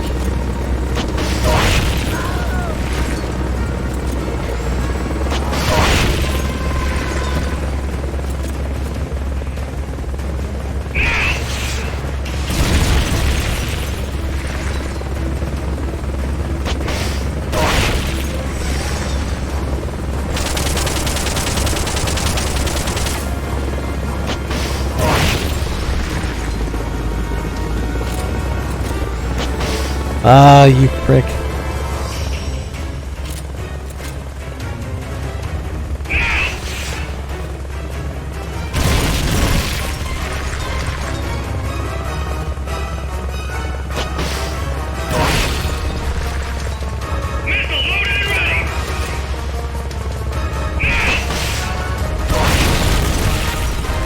Fuck, he's gonna take a lot of hits.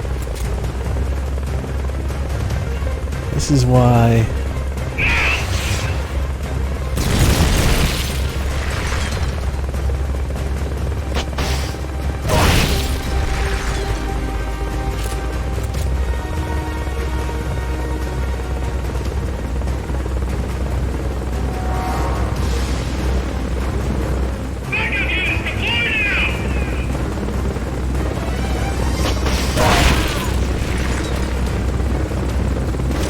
Come on.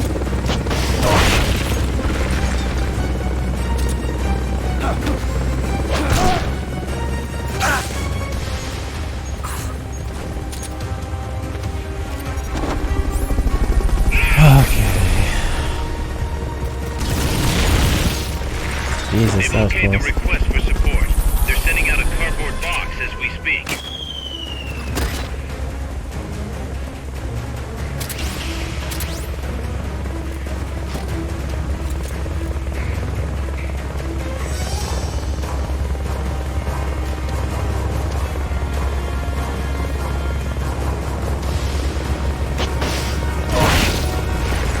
God, these reload speeds.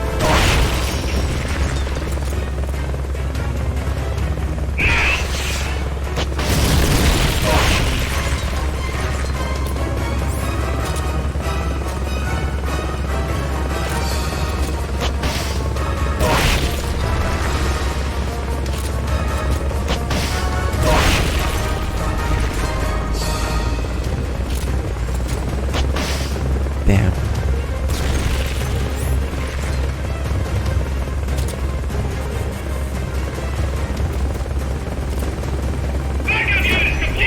Shit. Right when I run out of ammo, he drops a bunch of dudes.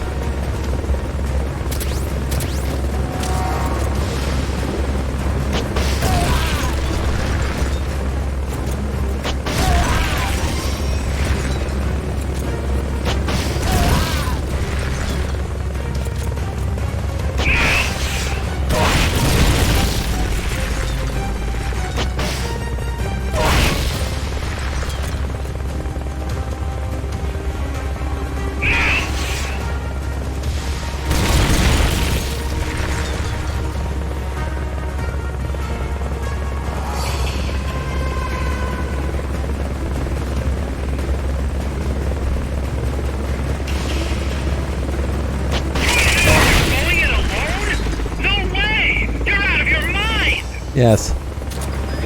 You only noticed I'm going in alone now? Try to spare them if you can. Oh, fuck that. I tried to spare them. They kept spawning in magically. I mean, they probably got dropped and I didn't notice, but fuck if I know where. Thought I was keeping an eye on them.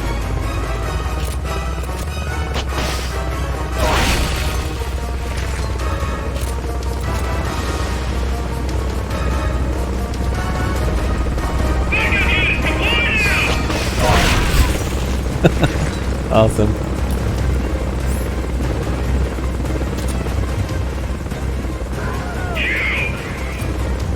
That's gotta be the leader. Can you take him down? Seriously? I can take him down? Oh, but I don't have a fucking Mark 22 on me. Oh well, too late. I didn't throw that, did I? The fuck?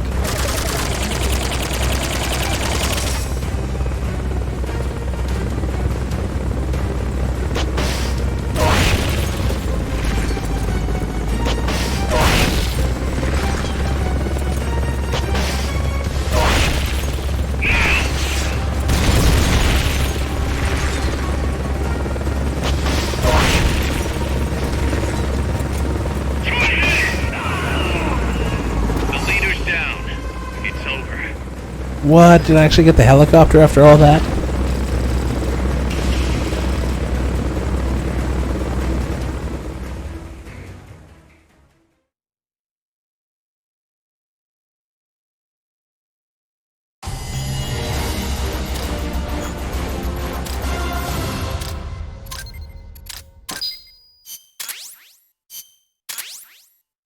%.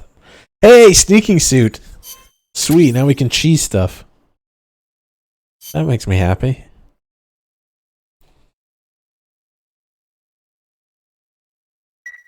Frijoles. Boss, I'm starting to wonder if recruiting the soldiers with a Fulton isn't a little heavy-handed. I already don't like where this is going. I think the voluntary approach could be more pragmatic. Technically, we're not a corporate entity, but at our size, that's not too far from the truth. We can't keep using guerrilla tactics to find new blood. To search for volunteers, select recruit from the menu, or select trade to exchange soldiers with other mercenary units. Yeah, provided we've got the friends for that.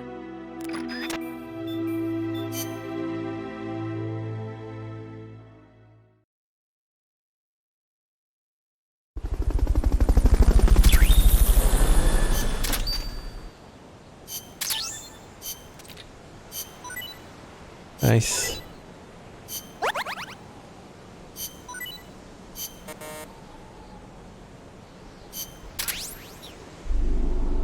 Okay, well, we got all the options now. We're only just unlocked them after 9 hours.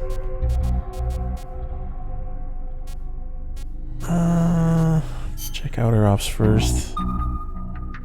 Team Alpha's returned.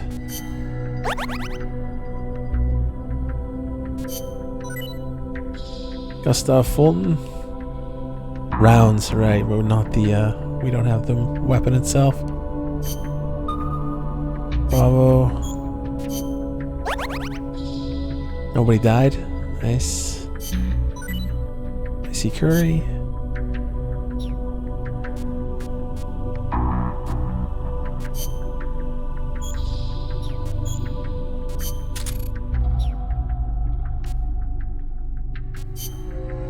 Gonna send some of these mess hall guys out.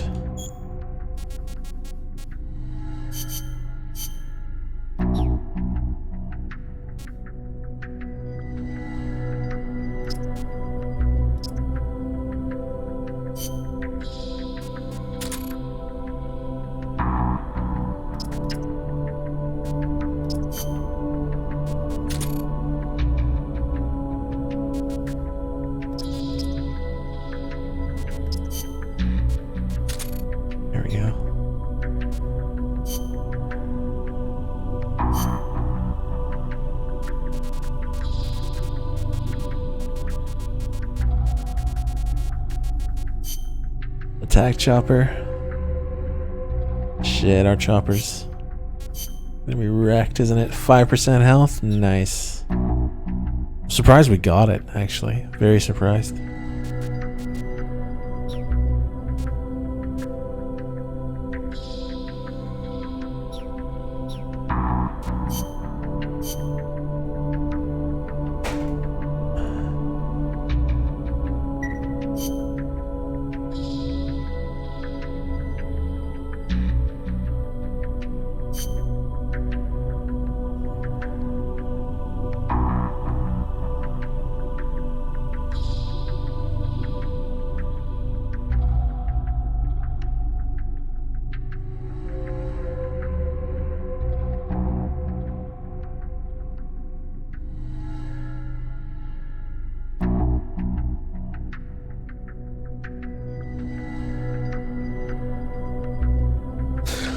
Okay, it's been 9 hours. It's my second longest stream in a very long time. Or pretty much ties. Anyway, that's it for today. I'm gonna return to this soon. I might not necessarily return to it tomorrow. Haven't really decided.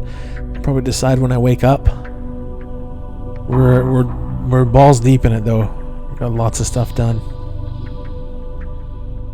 It's been a good day. Thanks everybody for there were some subs. There was a $100 tip from Mint. Thank you, Mint, if you're still there.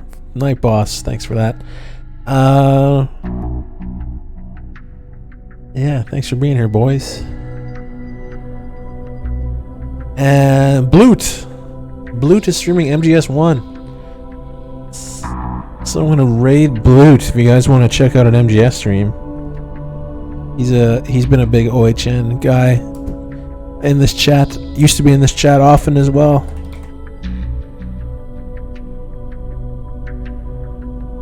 I hope you guys will raid with me. Get in there and yell night raid for this MGS1 stream. And yeah, I'll either stream this tomorrow or something else, but I'll return to this soon.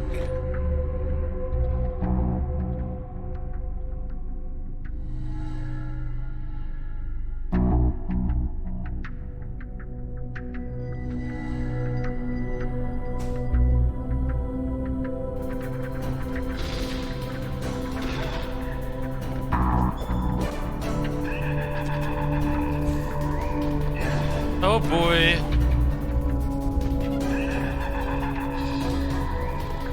Hi Knight. Thanks for the raid.